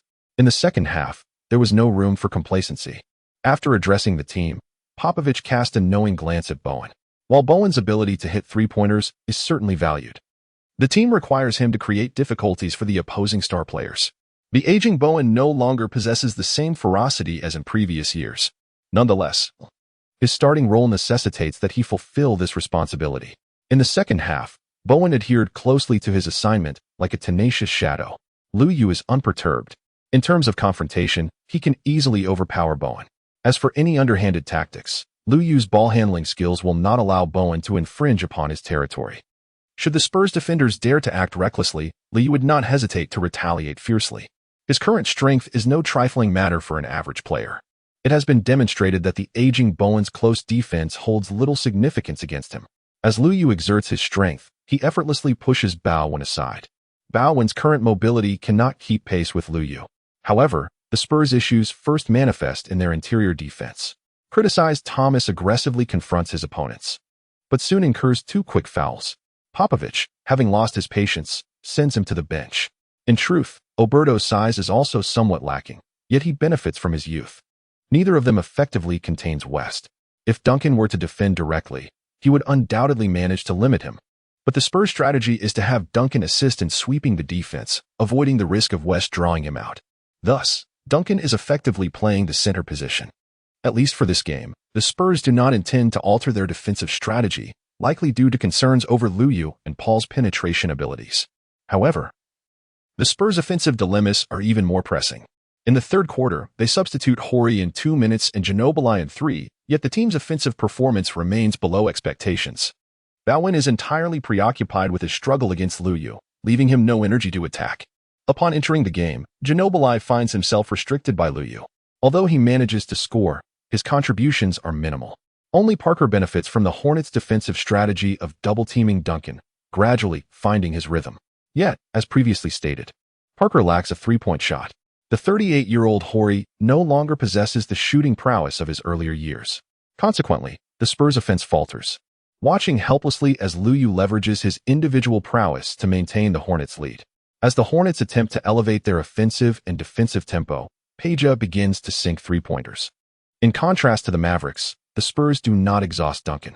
While Nowitzki plays relentlessly without rest, the Spurs allow Duncan normal rotations. After all, Duncan faces double teams with less effectiveness today and needs to recuperate. With Duncan off the court for a few minutes, the Hornets' defense eases considerably, allowing them to clamp down on Parker and Ginobili. Ginobili struggles against a physically superior defender like Lu Yu. Parker, lacking Duncan's threatening screens, sees his effectiveness diminish. By the time Duncan returns to the floor, the Hornets have established a double-digit lead. Many fans worry that the Hornets will falter under the high intensity of the third quarter, yet it is the Spurs who cannot withstand the pressure. They fail to comprehend what transpired, only noticing that the Hornets suddenly explode on both ends of the court, leading the Spurs by 10 points. How can the Hornets effectively contain Duncan? Are their interior twin towers truly that formidable? Why does it seem easier than facing the Mavericks? This feels abnormal. Have the Spurs encountered an issue? What is amiss? The Spurs, reliant on their defense, now find themselves utterly incapable of containing Lu Yu. In the final quarter, upon the insertion of Duncan into the game, the Spurs remained intent on making a contest of it. However, Duncan's performance was far from stellar today. He struggled even at the free throw line. The Spurs, recognizing the futility, opted not to force the issue and continued to play as they saw fit. Losing a match served to elucidate their understanding of the opponent, which the seasoned Spurs did not mind in the least. Naturally, they would not abandon their efforts as they might in the regular season. They would play in earnest. Should the Hornets encounter difficulties at that juncture, the Spurs would be poised to seize the opportunity. Yet, Lu Yu proved to be exceptionally stable. The Spurs' attempts to contain him without doubling down were utterly ineffective. Paul, managing the game from a position of significant lead, encountered little trouble, leaving the Spurs with no openings. As the score remained unchanged in the latter half of the final quarter, the Spurs finally resigned themselves to their fate. In the final 2 minutes, they withdrew their starters, with Lu Yu and other core players from the Hornets clocking out as well. In the first game of the second round of the playoff series against the seasoned Spurs, Lu Yu delivered an outstanding performance, amassing 30 points, 8 rebounds, 5 assists, 3 steals, and 2 blocks. Paul contributed with 20 points, 14 assists, 4 rebounds, and 4 steals, while West effortlessly tallied 20 points and 10 rebounds. In the aftermath, West, buoyed by victory, countered the skepticism from outsiders, stating, "Our situation is such that everyone awaits our downfall, believing we are exceeding expectations. We are a group driven by hunger, and we will compete fiercely." Paul articulated their aspiration for the championship, referencing Coach Scott's 3 championship rings from his playing days, asserting, "We understand that we have embarked on the same journey, and we believe we can achieve that." In contrast to the Hornets, the Spurs exhibited a calm demeanor following their defeat. They had encountered similar situations numerous times before. Duncan, who had struggled against the Hornets' aggressive tactics, remarked, "Things simply did not unfold in my favor. They executed exceptionally well while I performed poorly. Losing to them is hardly surprising." The Spurs refrained from making bold proclamations, yet it was universally acknowledged that completely vanquishing them would be no easy feat. Chapter 92. Differences and Similarities. It was unexpected how effortlessly we triumphed over the Spurs. Following our comfortable victory in the first game, some within the team felt a sense of surrealism, as we were indeed the top seed in the West. Lu Yu chuckled. He added earnestly, "In truth, the Spurs are not as formidable as they once were. Our victory is entirely reasonable. However, resilient teams with strong defenses, like the troubled Celtics, ultimately secure victories through their defensive prowess. The Spurs possess both defense and experience. Until we decisively conquer them, we cannot afford to relax." Seizing upon this topic, Lu Yu engaged in discussions with his teammates regarding various strategies for tackling the Spurs players and breaching their defensive line. Following these conversations, they planned to incorporate these insights into their targeted training sessions moving forward. Lu Yu and his fellow Hornets players are now completely immersed in the atmosphere of the playoffs. Striving to enhance their skills and ultimately vanquish formidable opponents brings them a sense of exhilaration that surpasses any external revelry. The Spurs have also felt the invigorating spirit of the Hornets during this playoff season. The presence of Lu Yu has rendered them increasingly formidable. Even the Spurs' defense cannot entirely neutralize the Hornets' players. In the second game, they shall adopt a different approach. However, the crux remains in their own offensive strategy. Coach Popovich has instilled the importance of showcasing the team's unique characteristics during training. In the playoffs, teams will invariably target each other's weaknesses to emerge victorious. Meticulous attention to detail is imperative, an area in which the Spurs excel, perhaps fueled by the confidence of a seasoned powerhouse. The Spurs did not alter their lineup for the second match. They made no adjustments to their vulnerable wings or underperforming interior, yet they found their offensive rhythm more swiftly this time. Duncan has returned to form. Although opportunities may be limited due to double teaming when chances arise, he is likely to seize them. Nonetheless, the Hornets are psychologically prepared for this. A premier star like Duncan cannot remain in poor form indefinitely. The adjustment capabilities of elite players are also formidable. Notably, the Spurs have decided to assign Duncan to closely guard West. Unlike the first game, where the strategy was purely tactical, they have begun to focus on individual matchups. The Spurs intend to utilize their defense to sever the connection between the Hornet star players and their supporting cast. Here, the star players refer to Lu Yu and Paul, with West being excluded. While it is challenging to completely contain Lu Yu and Paul, they can effectively restrict the others and obstruct the passing lanes between the two and their teammates. Their strategy is straightforward. If they cannot limit Lu Yu's isolation plays, they will allow him to engage in more of them. The Spurs are wagering that Lu Yu and Paul will struggle to coordinate effectively with their teammates, thus preventing them from dominating the game. After all, even while focusing on limiting West, Duncan possesses the capability to contribute significantly on the defensive end. Once Duncan took on the primary responsibility for defending West, the latter's efficiency plummeted, presenting a stark contrast to his performance in the previous game. However, if Duncan does not remain in the paint, the Spurs' help defense suffers considerably. Lu Yu and Paul found themselves with an opportunity to penetrate, particularly Paul. He executed a pick and roll with West, and after Duncan hesitated, Paul seized the moment, accelerating into the Spurs' painted area. Thomas's rim protection was significantly lacking. Even if Parker managed to keep pace, thwarting Paul would prove to be a formidable challenge. It is not merely sufficient to match his speed to effectively defend against Paul. It would only result in a mutual exchange of blows. Parker had engaged in such exchanges with Paul previously, yet in this match, he started off with a rather mediocre rhythm. Interestingly, the previous game began similarly, though Parker adapted as it progressed. Despite Parker's finals MVP status, his sheer prowess does not quite measure up to that of Paul. However, the Spurs system does not necessitate Parker to exert himself to such an extent. With Parker faltering offensively, the Hornets could freely double-team Duncan.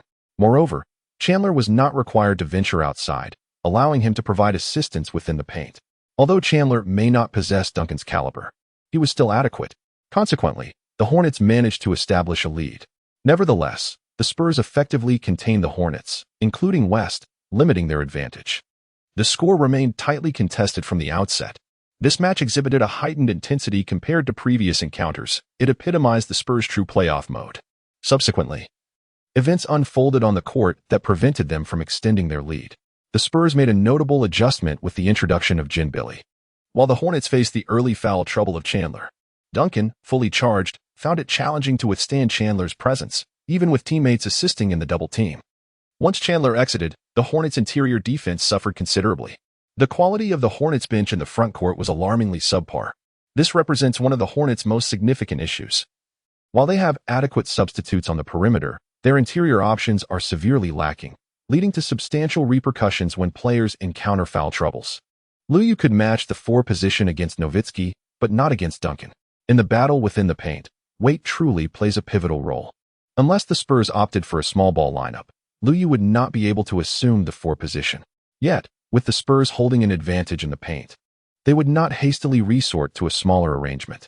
Leveraging the interior dominance gained from attacking Chandler, the Spurs briefly overtook the score. Fortunately, the toll of weight and exertion necessitated Duncan's respite. When Duncan took a break, the Hornets swiftly regained their advantage. Luyu and Paul took turns resting, yet they managed to play slightly more minutes than Duncan. Furthermore, their leadership proved to be more effective than that of Parker or Ginobili. Both excelled in offensive and defensive integration while demonstrating masterful playmaking, showcasing a higher caliber of talent. When Duncan re-entered the game, the Spurs returned to the same competitive level as the Hornets, reinitiating the intense back-and-forth battle on both ends of the court. Indeed, facing the Spurs conjured an undeniably challenging sensation. The Hornets had to maintain their resolve. No doubt, faith in brother Lou was unwavering. On the Hornets side, Chandler had also made his return. Apart from Duncan, the Spurs' interior players quickly faltered. The pace of the game began to decelerate for both teams, elevating the significance of individual star performances. The Hornets held a distinct advantage, as Luyu, the most formidable scoring option from the